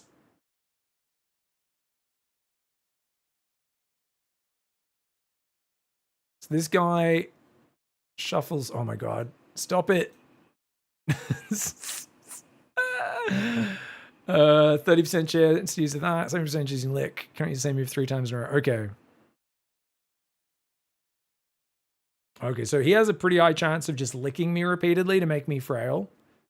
Whereas this guy, acid slime, 30 to 40%. Okay, 30% for corrosive spit, 40% tackle, 30% lick. His tackle, I think, seems way more dangerous, right? So the spike slime doesn't even attack. Oh, he does this one. 16 damage, right. But it's a lower chance. So I think we should kill the acid first. I'm going to kill the acid first. So we're going to kill this guy first. No ad block? The ad block?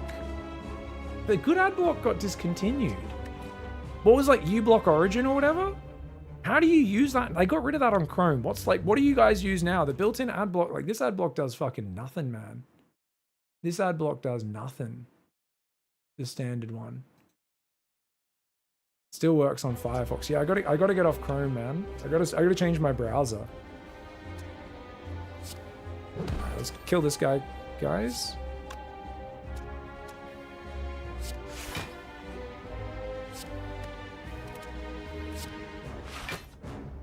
Okay, let's go.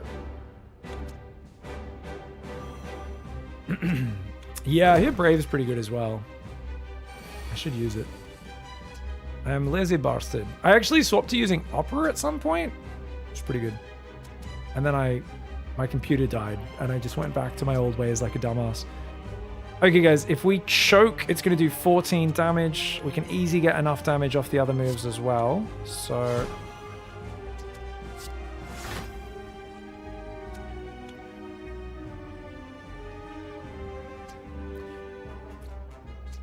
whenever you play a card this turn, it loses 3 hit points. Okay, so if I play 3 cards, he dies. No, that's not enough. We have to strike him as well. Alright, poison this guy. Oh, wait, that guy didn't split. Oh, because I killed him before he even got a chance to split, right? Oh, that's kind of sick. Dude, are we going to take no damage this? That's crazy. Opera is way worse than Brave. Hot Chat is based. Yeah, I heard Opera is worse now. Like, it used to be a bit better. But it's still meant to be better than Chrome, right? Still not Chrome tier.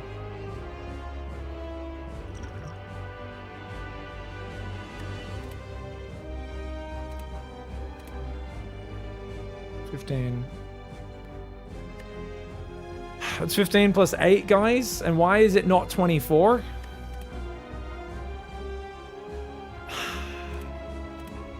That's alright. 3 shivs will do it. The shivs will do it. I was like, why would he die? Okay. We got it. Good choice on the deadly poison, 21. Obviously, I think we had a bit of luck with what we were drawing there, but... sick. Oh, look at this, guys. We got all the garbage rares we're getting offered. Malaise. Enemy loses X strength, apply X weak, exhaust. Malaise is good, right? I think Malaise is actually pretty decent. I love Adrenaline because it's just always a bonus in every deck. What I love about Adrenaline is it's just, this is always good and helpful, but it doesn't in of itself engender a playstyle or any sort of power. Malaise obviously is just an omega, like a big thing. The problem is if they've got some artifact, it's a bit rough. Burst, I'd need some sort of skills that I could actually feel confident it would boost. I mean, I guess I could burst alchemize. Oh! Are we just gonna potion spam our way through this? What's the bet I get the relic in it by random chance that blocks me from getting potions? Oh my god. I want it to be so funny just to like, I mean, I don't care about having good cards. I'm just gonna make potions. I think bullet time's shit, right, guys? You cannot draw additional cards this turn. Reduce the cost of all cards in your hand to 0. I don't even understand like what the point of this card is. It just, I don't know. I guess if you have like Runic Pyramid, is that good? Is that like a Runic Pyramid combo, guys? Yeah, okay. Yeah, Cranky Oz is like, not shit if you pick up Pyramid. I'm like, okay, we're in the same wave. I'm thinking about it. I'm like, when is this? Oh, Pyramid. Yeah. You got 10 cards in hand. You're like, I would like to play all of these this turn. Upgraded Adrenaline's busted, right? That's like the second run I'm seeing of this game. It's very good, man. It is very good. 2 energy and 2 card draw. I think I'm taking Adrenaline. As much as I love potions, I think already getting 1 potion a battle is pretty decent. You guys I'd always happy if you guys do it the other way. Yeah, if you're planning to win the run, sometimes you got to gamble early to have the power later. Well, it's funny. A lot of my early runs, like my first run with Silent 21, I survived the first boss on 2 hit points, you know, and my other best run also survived on 1 hit point, the final boss. And obviously this is without knowing their movesets or anything. And then it would just be like, did I get a Firefox ad? Oh, you got one. Nice. All right, so I'm going to take Adrenaline. I think Adrenaline's pretty sick. It's just a good card. And what do we got? Okay, so we got the Wrist Blade, really good for your attacks that deals cost 0. Ooh, Shivs being the name of the game, and Neutralize also gets buffed by it. Don't have any Shivs. We've got Runic Pyramid, guys. Would have been pretty nice if they gave you the relic choice before the rare choice. Wouldn't they? Wouldn't it be good if this game with bosses let you pick the card after they show you what relics? Wouldn't that be lovely? Wouldn't that be nice if the game wasn't mean like this? I think we grab Pyramid anyway because it's such an amazing card. It's so freaking good. I get we don't have energy, which sucks. And I will be looking for more energy, but I think Pyramid is just so... I've never take Cursed. I've never take Calling Bell. I want to try it one day. But Runic Pyramid is so good. Which is sick. Thanks for the follows, guys. All right, we're pretty tanky. We've got a Strawberry early on and a bunch of stuff. We've got Marbles, early vulnerable. We've got Pantograph to heal us up before fights, or a Calcum for a bit of passive block. It's okay. This one's all right. Just going to make sure you have a discard method. Yeah, indeed. So that's what I got to work on. I've only got 2 discards right now. I've got Survivor and... Oh, I don't even have Dagger this time. Oh, shit. I don't even have Dagger. I've literally only got 1 discard. That's all right. It's all right. I don't have a lot of curses or anything. I'll just grab some more discard as we go. Let's do it. Yeah, we grabbed Adrenaline. Adrenaline's so good. All right, guys, what do we got in terms of shops? I got 333 gold, so I think I'm going to go to this shop straight away because I want to start spending. And in terms of, is there another shop deeper? There is. So there's another shop towards the end of the run, end of this left side, which is good. That also allows me to get 1, 2, 3 campfires on this left path, assuming I stop by this middle one. And we can go through to get 1, 2 elite. It's a 2 elite run. Obviously, if we want 3 elites, we have to go this way and go bam, bam. And then cut left and get the 3rd. But you're going to be doing that with only 1 camp, 2 elites without a camp between them, and just not that many campfires in general. It's only 2 campfires. I think I'll take this left run. I think 2 elites is kind of my happy spot right now. How you doing, Paradoxical? What's happening, man? I've decided to do my off-stream gaming on stream today. What can I say? I'm addicted to this game. I'm going to play it anyway, right? Might as well. Okay, I don't think we can choke this turn, guys. As much as I'd like to do some damage. Oh, we want to block. Ooh. Ooh, I kind of want to just do as much damage as I can because he's vulnerable. He's going to do 12 damage. We can block most of that with Survivor, and then we can just do Flying Knee Strike, maybe. What a chosen ramp a little bit. Let me try and remember what chosen do. I'm really bad at remembering what all the dudes do. So this guy can attack with his crappy poke. Does he always start with poke? Okay, always start with poke. Always starts with poke followed by hex. Oh, hex, it just makes you put your dazed into your draw pile. Yeah, right. So he's like, okay. So he kind of screws around at the start. And he has a 50-50 of using debilitate or drain, and poke or zap. So it's debilitate, makes you vulnerable, drain makes you weak, and gain 3 strength himself. He uses, yeah, I mean, he'll ramp a little bit and he'll mess with me a bit. And then zap is a big damage. All right. We don't want to screw with him for too long. We have to survive. I think we can probably afford to screw around though. I think we can probably afford to screw around and try to block here.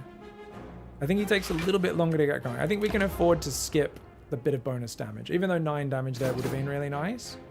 We'll see if I get punished for this or not. This might be the wrong decision, but we will find out. Okay, let's see what potion we get. So we've got Distilled Chaos. Play the top 3 cards of your draw pile. Discard any number of cards, then draw that many. Deal 10 damage. I think we're just going to use Distilled Chaos straight away, maybe. Yeah. See what happens. Oh, yeah, he just got poisoned. He's screwed. Choke first. Oh, no way! That would have... Good call, Day of Justice. Good call. So bad at this game, man. It's alright. First time using choke. We're getting there. Dude, he'd be almost dead. Yeah, could have got the other 9. That would have been huge. Day called it. He's like, oh, you gotta do it the other way. And I'm like, no! Oh, he's not even doing an attack yet. What are we doing, bro?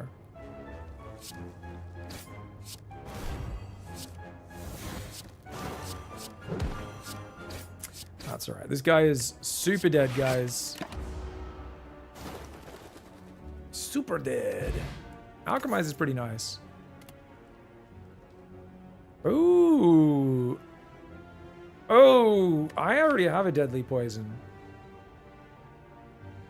I could go 2 deadly poisons. 2 is better than 1, they say. Slice is not bad. Backstab is kind of fantastic. Flechettes with Runic is pretty good. 6 damage for each skill in your hand. Oh! Is it though? 6? I mean, you often have like 4 or 5. Be like 30 damage for 1. It's not bad. That's not bad. That's not bad. This helps. Innate means it starts in your hand. So basically, an exhaust means when you use it, it's removed. So basically this means your hand, this will always come in your starting hand. You just do 11 damage, doesn't even cost an energy, and then it just burns away from your deck. So what's nice about this card is it's just some nice damage that you can rely on in the first turn always. And it's quite good for me because I have Bag of Marbles. So my opponents are always vulnerable on the first turn, which means this, especially if I upgrade it,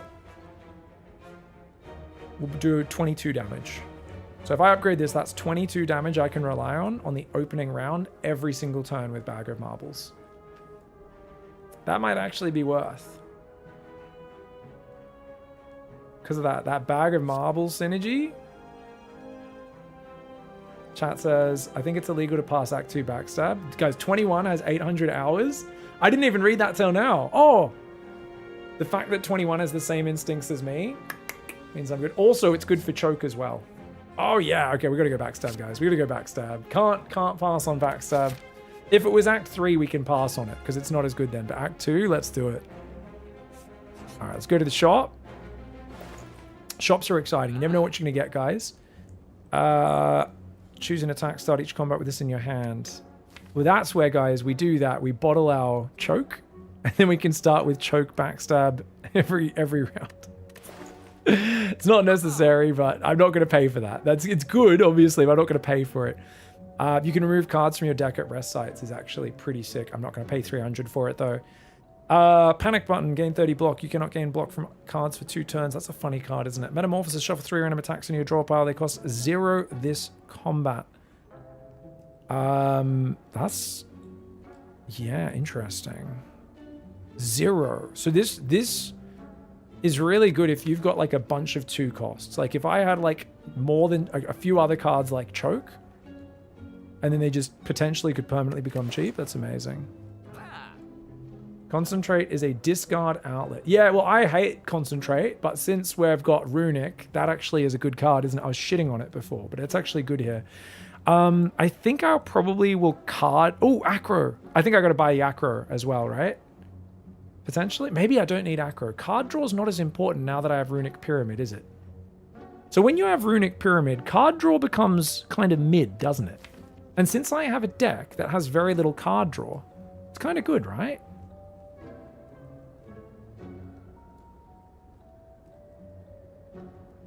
Like, you still want some card draw, of course, so that you can actually make use of the Runic Pyramid. Do I have no card draw?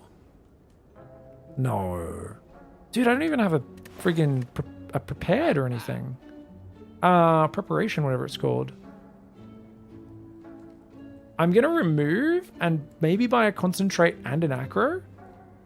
Because energy is really good as well with Pyramid.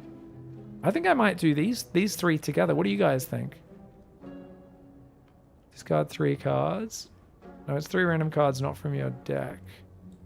Shuffle 3. Oh, that's not from your deck. That's 3 random cards. Right. Yeah, I don't like that. You guys agree? I'm a noob, but I agree. Nice. Remove Strike. Buy Acro is probably good. Oh, you reckon go 3 strikes? Yeah, that's a good call. Let's remove. I'm definitely going to buy Acro. Now, I don't rate Concentrate normally, but I'm just worried about not having much discard because I've only got Survivor and Acro. And if I'm playing against like a curse deck, like as someone who puts a bunch of curses in my thing that don't disappear, I don't know the enemies well enough. So is there a guy, and especially like the Heart does that a lot, right, as well, right? Ones that are not ethereal, ones that don't just disappear. If I don't have a bigger discard, will I be in trouble against that?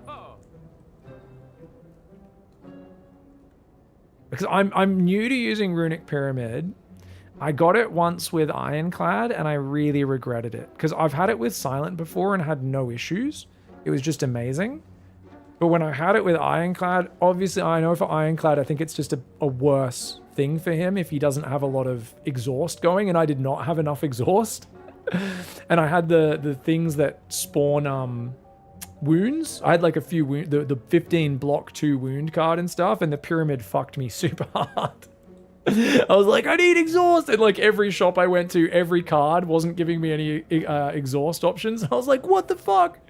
I passed a bunch of exhaust cards earlier and I'm regretting it. Yeah. Skipping as much fights as possible, good strategy. I don't think I don't think you want to do that to reach the end. I think you want to do it because you can get some really good rewards from skipping fights, Marine Lord. By like doing the encounters have some good relics, right? I think you want a mix of both because you need golds, you need the choice of cards from the fights. Yeah. If Concentrate was free, I'd take it. I don't think I'd spend 76 gold for it. No worries. I'm with you, 21. Like I said, I hate this card. I was only thinking about it because I've been traumatized by Runic Pyramid recently. Yeah, 76 is a lot. Yeah, 76, it's a decent amount because I've only got 193 left. And if you guys look at the map, I think I'm hitting another shop on this run, aren't I? Yeah, I'm probably going to hit another shop up there.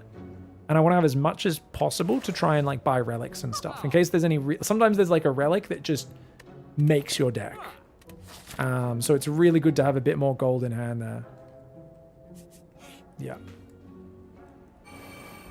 Oh, bloody thieves. I'm not letting them take my money this time, guys. I'll use a potion to stop them. One sec.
All right, guys, sorry for the wait. Pasta was just cooking. Dot's cooking. She's been unwell and she's feeling a bit better. She was cooking. And I was like, oh, shit. What's going on? Give her a hand for a sec. Get the pasta off. Oh, all right. We can maybe potion him in a little bit. We'll see if we need. But we probably don't need to. 22 damage is a lot, though, isn't it? Especially when you have no block. Do that. I have no block. I've only got 5. Okay. Oh, we're going to take damage to these dickheads. I can use Gambler's Brew to throw away cards. They're vulnerable this turn, though, so if we choke, backstab, 1, 2, 3, and then flying knee, how much damage does that kill one? That might kill one, right? Because it will take 6 extra damage plus the vulnerable 18. What's 18 plus 6? That's 24. 24 plus 16 is 40. Oh yeah, I can kill one. I can kill one. I'll take 11 damage from the other. I'll take 5 damage from the other because of Orichalcum. Hello. Because gamblers won't necessarily give me good block anyway, and I don't want to let these guys escape. So we've got to choke first. We can kill the big one. The one with more hit points, because I think we have plenty of hit points based on my calculations, which are never wrong, guys. My calculations are always perfect. I knew it was going to be fine from the start.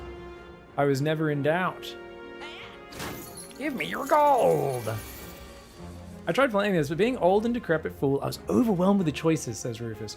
If you've never played a deck builder, Rufus, it is really quite difficult. If you try playing again, here's my advice. Here we go. Here's one I was looking at the other day. Have one of these open on your second monitor. It's called a tier list, right? And anytime you're playing any sort of draft mode in any card game, you find someone who's much better than you at the card game, and you have one of these open. And whenever you're picking a card, you look over at it, you look at the card, you go, oh, what's this card do? And then the game I like to play, because I try to improve, is I'll go, I think that's probably around an A tier card. And then I look it over up here and I find it's down in C, and I'm like, oh, it's much worse than I thought. And then I might even look up a Reddit thread of understanding how it works a little bit. Or people go, oh, it's bad. Or it's good if it's with this and this, but it's bad with this.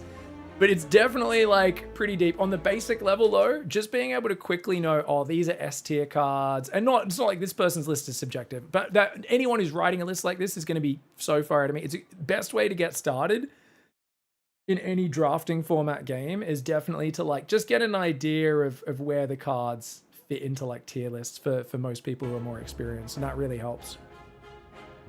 BDGM Slay the Spire Edition, yeah. I mean, I've only been playing for a week, but I've been playing an immense amount of this game, so I think I know what I'm talking about as someone who's played 43,000 games of this in 2 weeks, or in 1 week, I mean. Guys, notice that was really smart to do 4 block there, thereby removing my Orichalcum.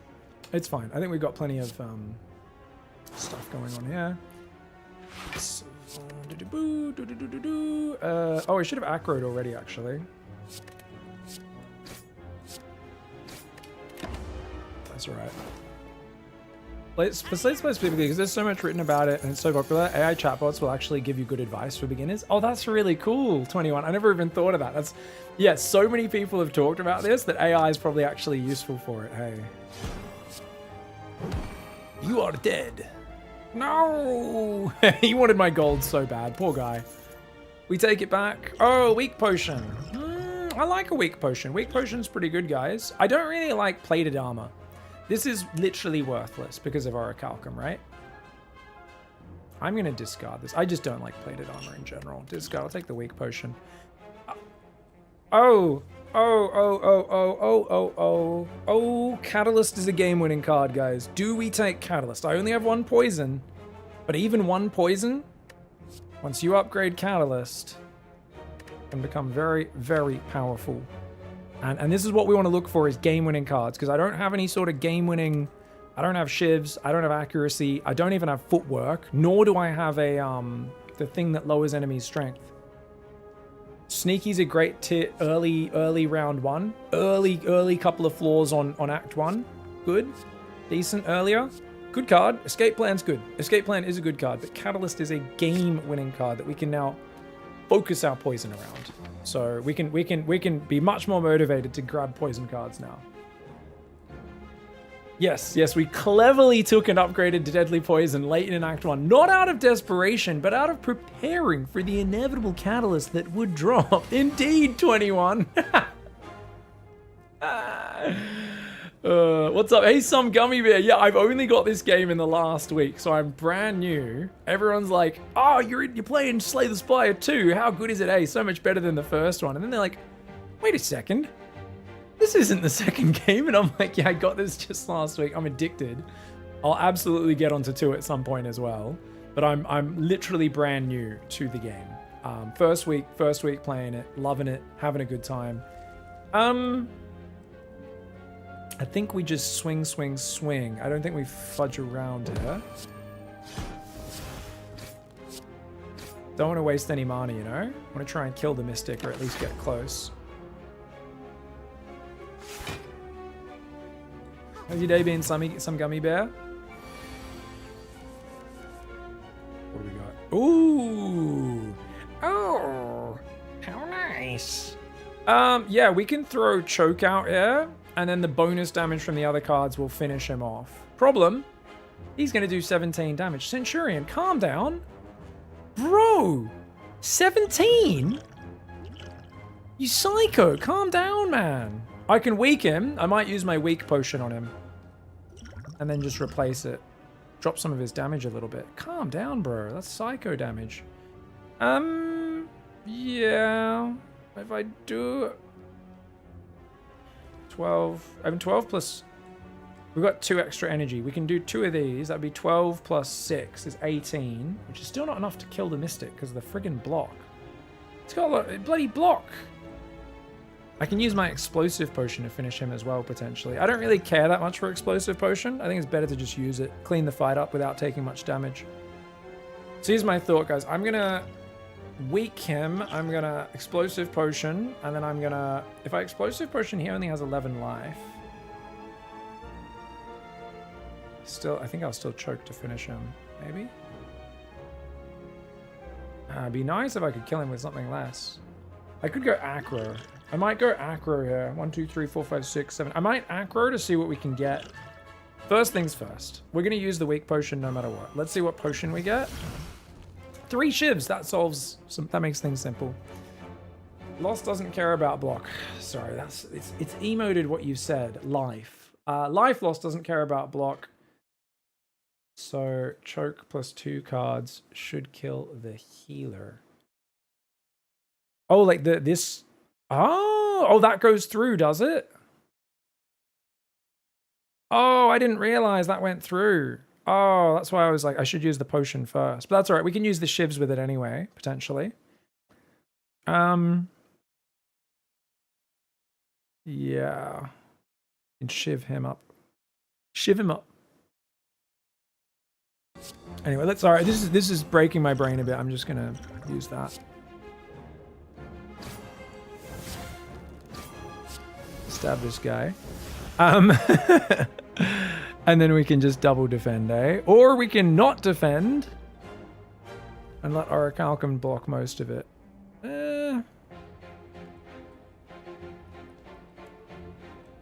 mean, I don't have any other good blocks. I've only got an 8 block. Yeah, whatever. We'll just double block. That's fine. Only take 2 damage is fine. He's going to do 7 times 3. 7 times 3. It'd be a good time, wouldn't it? To have a footwork or something active. Jeez, man. Can you calm down, bro? Obviously, I can survivor and defend, and we can still get like a deadly poison on him and a neutralize. Probably the best bet. Dude, why is he doing so much? Just plus 3 strength. That's crazy. I think I just got to tank some damage here. I don't want to take a full 21 though. As well, I was tempted to do, I could do deadly poison catalyst, survivor. We would still take 13 damage if we do that. So I think I'll do a defend as well. Look at the cards you draw. I'm not going to use aggro this turn. I don't have the mana to use aggro. Yeah. Yeah, I don't have any, like the thing is I don't have any, oh, you mean over here? Oh, right. I mean, adrenaline is good. Adrenaline would help me here. Discard a new number of cards, then draw that many. Oh, right. So I could use that to avoid damage here, right? Because I've never used this potion much. So I can use this to maybe throw away like 2 defends and a strike. And then I can get the adrenaline. That'll give me 4 mana, which means I can deadly poison, catalyst, and defend and think. Okay, let's try this. I haven't used this before. I need practice with this. All right, so if we just trade like these 3 cards out. So I just want to dig for those 2. I don't need anything else. Because then we can get... Yeah, we can get the block up now. So check it. So we can go adrenaline.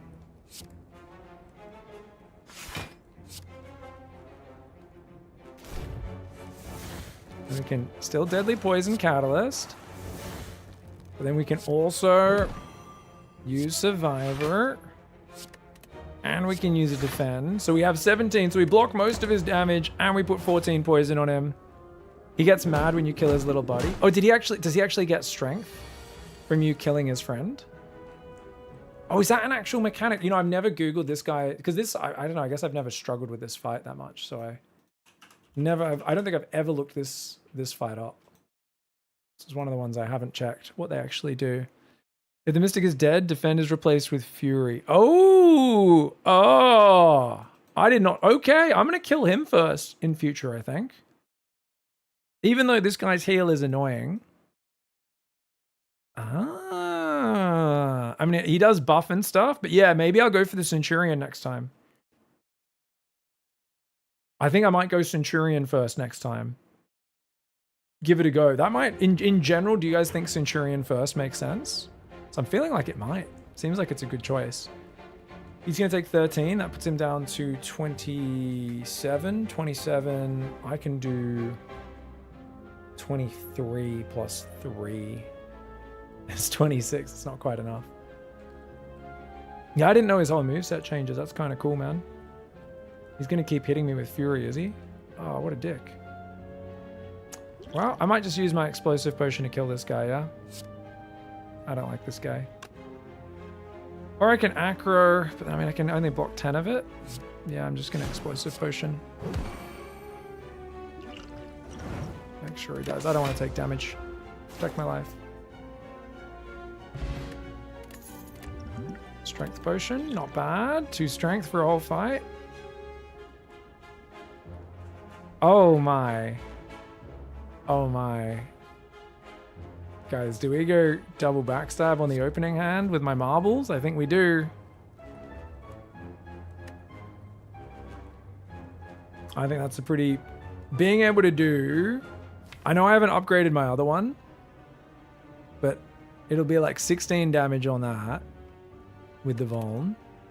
And then this one will do 22. I'll have consistently 37 damage on the opening turn for no energy.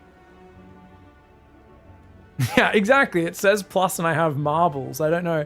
The thing is, like, Acro and Backflip are both fantastic cards right in front of me. Dagger Throw would be good earlier, but I think, like, Acro is probably the logical card here. But I think double backstab is hard to say no to. Yeah, like, it's got to be objectively accurate. How far along am I? I'm pretty early second floor. I think we're going to take backstab. Acro is the better choice, but backstab, man. It's a fun first go. Backstab is great because it auto exhausts. It doesn't ruin the deck either. If we can, as long as we can pick up another Acro sometime, hopefully before the end of this floor, I think we'll be good.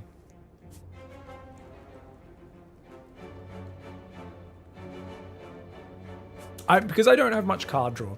Because I've only got the one Acro. That's all I've got for card draw. So even though, yes, I've got Pyramid, I think getting a bit of card draw to get your cards up, because I have a lot of cheap cards, remember. I've got a lot of cheap, quite a few free cards. So I actually, despite having Pyramid, I'm not going to have a problem with my hand filling up that quickly. Though I don't, you know, it's not like I have a lot of energy. Anyways, let's go. Sorry I'm playing so slow, by the way, guys. Just kind of picking it up as I go, figuring the game out, having some fun. Okay, they're all going to have a screw around, guys, and this is where the insane damage comes in. We have choke. Oh my god. Okay, so I think I put choke on a different guy to the one that I target. I'm going to put choke over on this friggin' guy over here. And then we're going to backstab the shit out of this guy. We can also use that because that'll do damage. Look at this. Oh my gosh. Just because I didn't want to overkill too bad, which is why I split all this up, guys. This will do 16. I guess we just kill that guy? We'll kill that guy? It doesn't really matter. Let's kill that guy. Do damage to him. I don't know. They're both within 1 hit of death. I probably should have done it on him. Would have been a bit more efficient, I think, on the damage. Because 2 life. Why have I left a guy on 2 life? Doesn't really make a lot of sense. But I would have been better to kill him, hey. That's fine. Obviously, it'll be really easy to finish people off on the next turn anyway. Squints at game. Throw away one of our 14 defends. Throw a strike on you. See what we draw. You're just not going to give me any cards. Are you not going to give me any cards that do damage? I guess I can poison. I could poison Catalyst to kill this guy. It's what the Why do I have to poison Catalyst to kill you?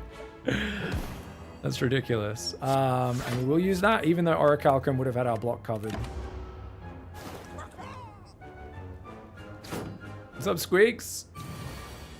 I'm addicted to virtual cardboard drafting right now, man. I can't stop, won't stop addicted to the shindig, you know? So we gotta keep clicking the buttons, playing the game, man.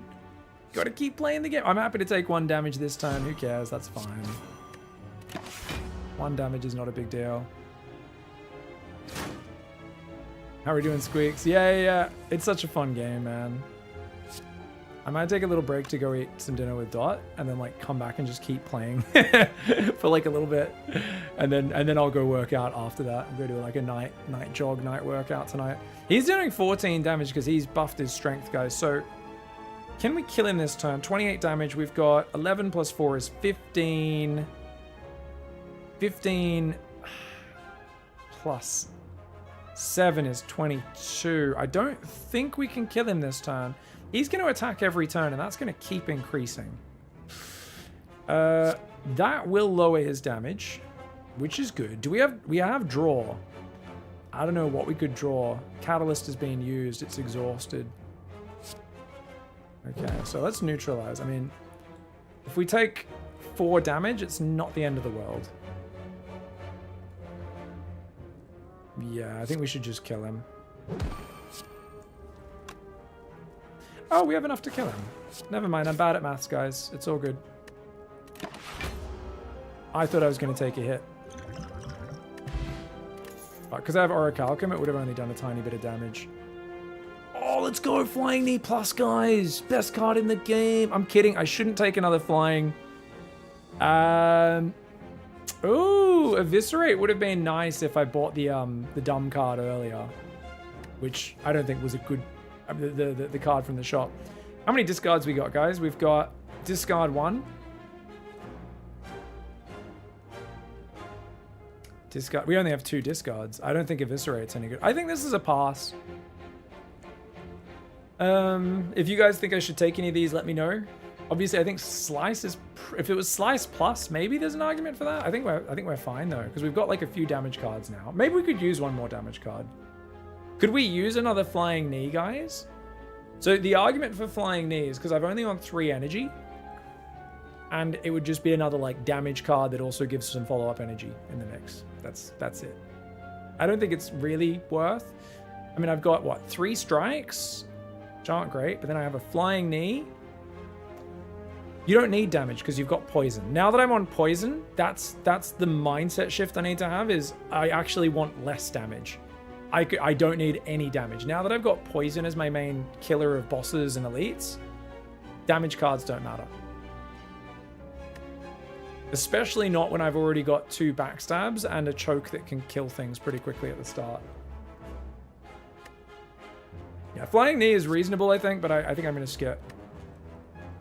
Yeah, there's another merchant up ahead. Yeah, deck's getting a bit fat.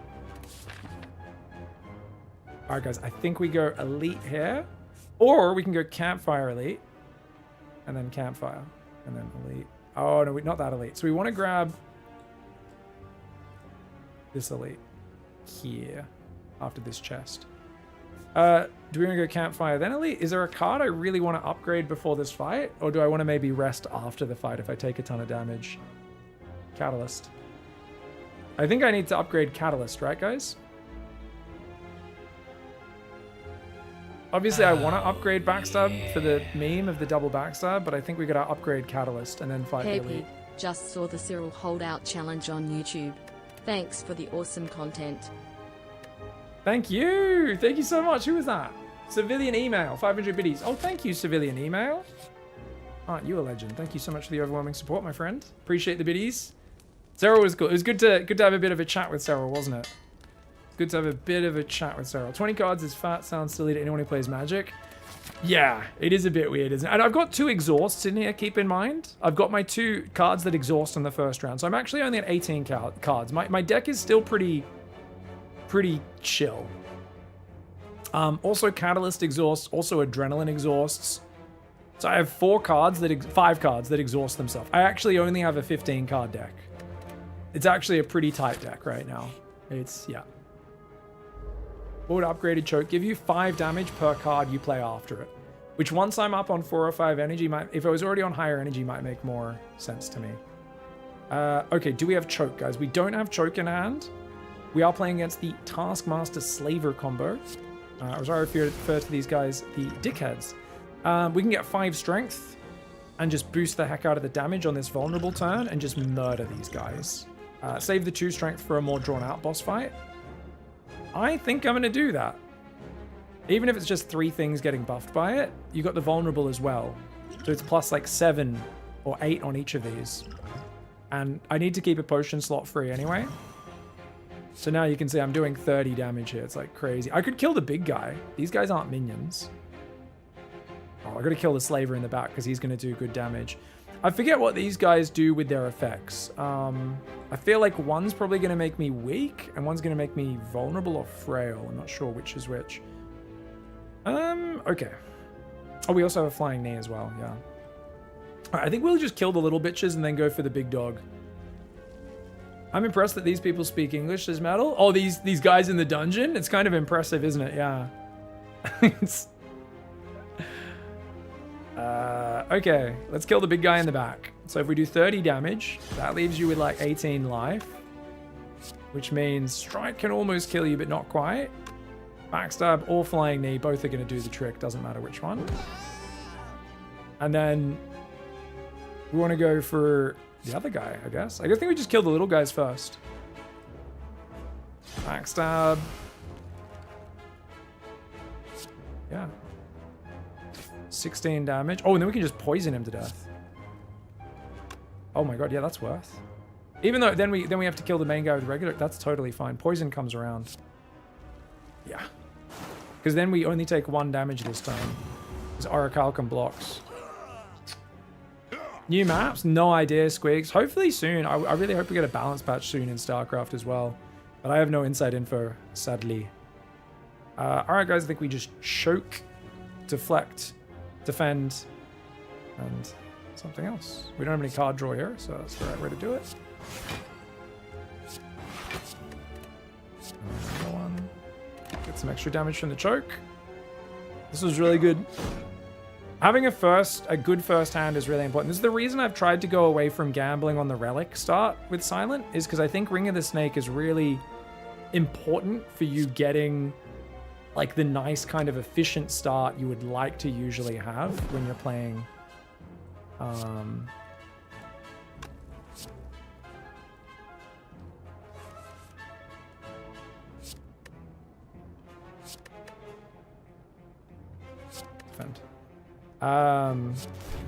when you're playing with Silent, you really want to have that good first turn. Okay. We only need one block. We don't because we've got Orichalcum, so we can just swing. Don't have to think about it. Don't have to think about it. Orichalcum's actually doing really well for me. Just speeds up these kind of turns when there's just a small attack getting through. Interesting. GG. We need one girl, please. What do you mean? I guarantee there's no girls in chat. Who are you talking to, Metal? We need one girl, please, please. You're on YouTube chat, mate. There's like 10 people watching on YouTube, surely. Who's on YouTube, guys? Say hi in the chat. We got 32 viewers on YouTube. I can't imagine there's a lot. I'm juking. Please, please. What's going on, Metal? You're spamming it. We do get the occasional person hops in the YouTube chat and just spams random letters. What's going on, dude? Hope you're having a good day, bud. So here's the cool thing in gaming, Metal, is there are girls that exist, and they have learnt through exposure to what I refer to as fuckwads to just stay anonymous online. Because if you've ever been in a voice chat of a shooter game and then the girl says something on voice, you've heard the responses most 13-year-old fuckwad boys have. It's a girl! Do you have boobies? Oh my god! And I'm like, oh my god. I can't play games with like random lobbies of kids because I'm just like, fuck, they're so annoying, man. Every time you play 3 ducks in a single turn, gain 1 dex. Not bad, not bad. Better with a Shiv deck. It's decent. Yeah, you can't go on voice. Can't go on voice with the Can't go on voice with the kiddies, man. I have a friend who refused to play CS. Yep, she wants to just be verbally abused. She isn't wrong. I mean, the thing is, it's just a small minority of weirdos. But unfortunately, there's a small minority of weirdos who ruin the experience. Piercing Whale. What's up, Matt Goyo? How you doing? Piercing Whale's a bummer.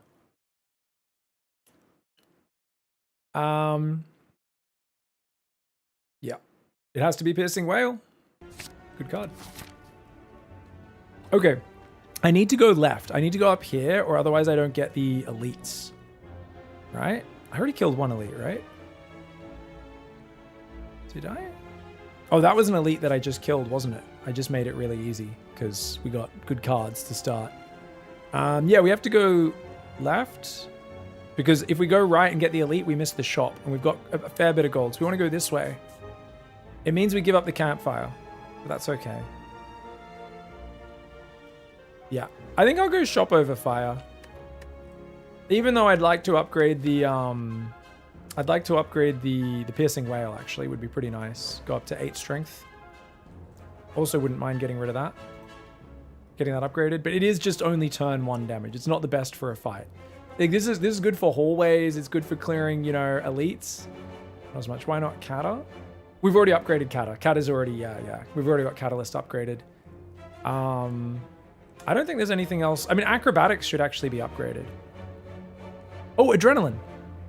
Oh, adrenaline. Oh, yeah, for the extra energy. Oh, yeah. Energy. Oh, adrenaline. No, definitely adrenaline would be huge.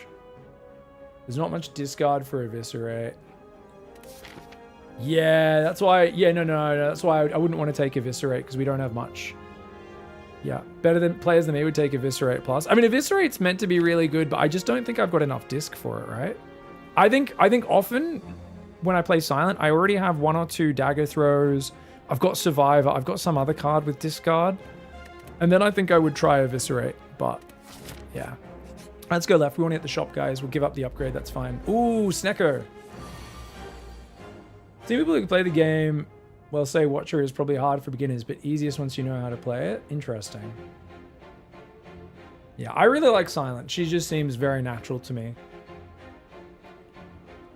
Is it worth going back? I haven't played the second Mercy, but I've heard it's a bit more like kind of balanced and finished and stuff. So I think we go Adrenaline first in case we draw the crushy thingy. We got up here 2 strength, 6 poison.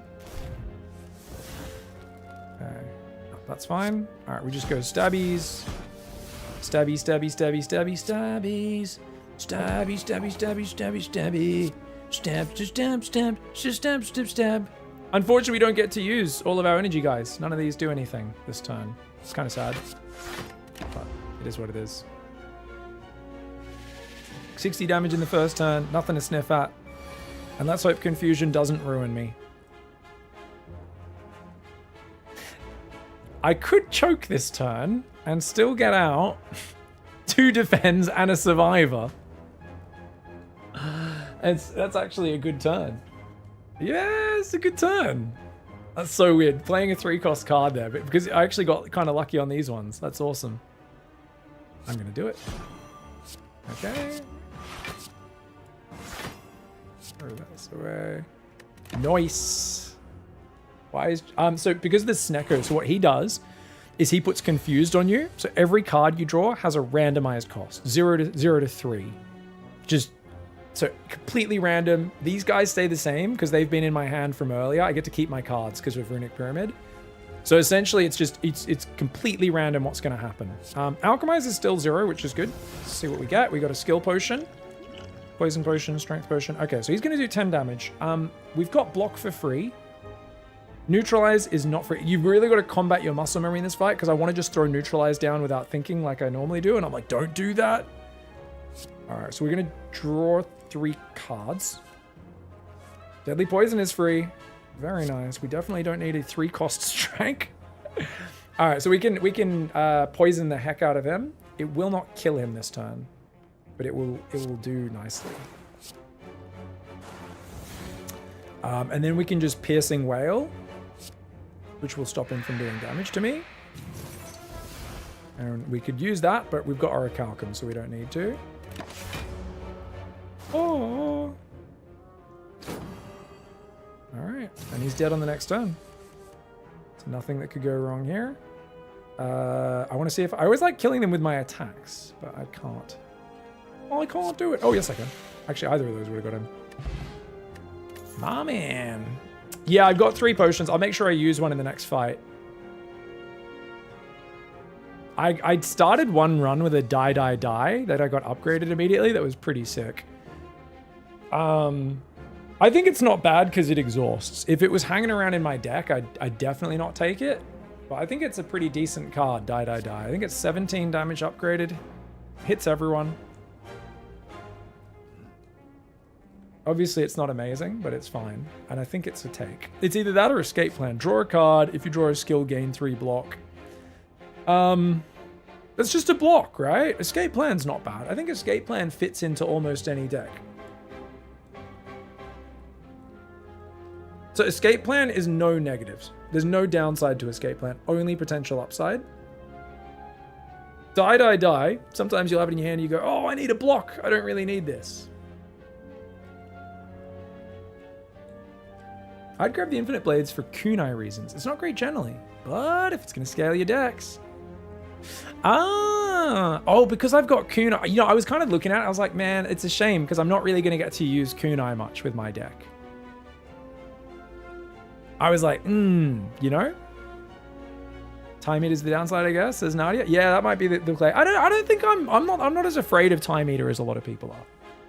I think it's because I've only fought him once or twice when I had overpowered decks. And I kind of murdered him. And I think I just need that one fight where he destroys me for me to get like the respect for Time Eater that he deserves. Yeah, you can even hold the shivs if you get super unlucky on attack draws to get your decks on a later turn.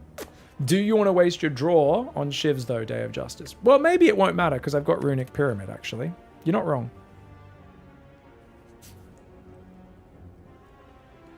Escape Plan is always a good card. Like, it's just, hey, I might get some block. That's it. It's just, it's some block, draws another card to replace itself. And it does go with choke as well.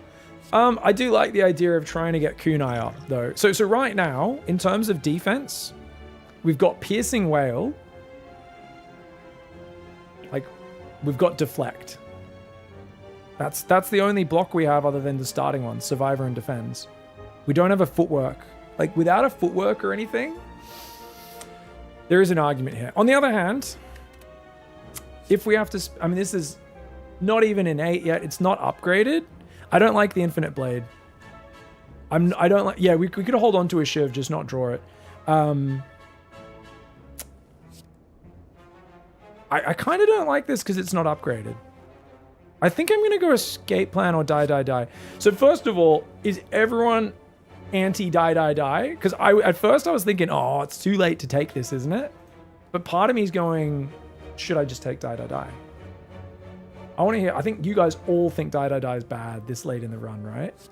But I'm surprised at that because I'm like, oh, I thought this card's pretty good. I'm halfway through the second act. It's still going to be a useful spell. It's my only AoE. That is a good point. It is my only AoE. I'm Team Shiv. I think Escape will fight with Orichalcum. Escape will fight with Orichalcum. Okay, good point. We've already got one thing fighting with Orichalcum. We don't need two. Fair. It's true. I think I'm going to be spamming a lot more blocks. I think Orichalcum's more of a hallway modifier, whereas Escape Plan will still help me when I'm fighting big bosses. I'm fighting the heart. No AoE. We're not going defense anyway. I mean, I am playing poison. So guys, here's the reason die is bad. I'm trying to hold these many arguments in my head at once. My win condition is Deadly Poison Catalyst. The way poison works is you need good block to let your poison have time to work, right? We do need time. And that means I need better block. And Kunai is better block. Because it allows us to grow our decks over a long fight. Oh, this is so interesting.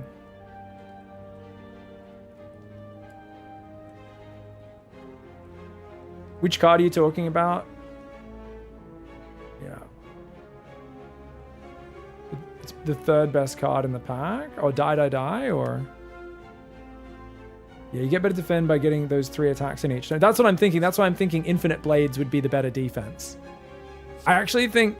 With my deck, I need to get Kunai going as a budget footwork. Die is the third best card in this pack. Oh, right. Oh, you think die is always lower than Infinite Blades? I thought most people would rate die on average as a card better than Infinite Blades. Obviously, if you've got good combos for Infinite, you've got Wrist Blade, you've got Kunai, I guess it picks up. But die feels a bit lower. Hey. I'll pop soon. Have you eaten? No? You gonna eat dinner? Have my husband back? Oh no. She says, guys, chat, can she have her husband back? The answer's no, right? What she doesn't know is she has to ask Slay the Spire, not chat. Infinite Blades is really strong. I think Infinite Blades I used to love, but I've realized it's a bit slow on the tempo now. But because we've got Kunai, I might take it. Fuck, it's been 9.5 hours. Oh, so it has. I thought it was 8 hours just before. I'm coming. All right, guys, I think we're going to go Infinite Blades, and we're going to try and get Kunai to work as our budget footwork. Give it a go. I think it's a hard decision to make, but I think if we can get Kunai working, that's going to be pretty big. Either way, we should probably finish there. I will try to... How about we do this? We finish this run maybe tomorrow on stream at the end of my StarCraft stuff. Would be fun. Blitz through the second half. I think it's a pretty good setup. Like, we've got Runic Pyramid. We've got Pandagraph, which heals us before boss fights. We've got pretty good life. 84 life is pretty sick. Bag of Marbles. At the moment, I'm very happy with the Bag of Marbles double backstab combo, which allows me to just kill stuff in the first turn. Yeah, the question card is just been nice to have more choices, I guess. But yeah, the Runic Pyramid's amazing because we hang on to our cards. We do have a bit of draw in acrobatics. Our next upgrade focus is Adrenaline, and then Acrobatics, and then Piercing Whale. Or maybe Piercing Whale, then Acrobatics, but it's something like that. Definitely Adrenaline first. We've got Deadly Poison Catalyst, which I would like another Poison card or another Catalyst or a Burst to turn this into a more reliable win condition. Because at the moment, it's a little hard to get them both in the same, out at the same time. I probably have to stack multiple poisons on a boss before using Catalyst. At least Catalyst... Oh, I've got Pyramid, though, so Catalyst, I can just wait with them. I've only got the one poison card, so I really would like to get 1 or 2 more poison cards to work with Catalyst. And with Runic Pyramid, I'm probably just going to sit on my Catalyst against bosses until I've chucked a few poisons on them and then keep working it. So, yeah, I think that's kind of how we'll do it. anyways, thanks for the love. You guys are awesome. Appreciate the massive support today. It was a really good tournament. And I'm going to save and quit this run. And we'll send you guys some love tomorrow. Sick game. Love it. So much fun. So much fun. Who's streaming, guys? Should we raid Tasteless? Streaming StarCraft 1.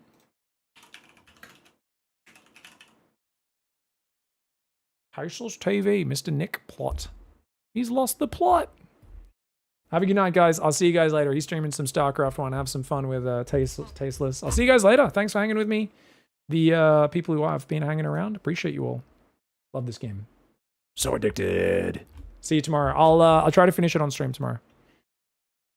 Bye. Bye.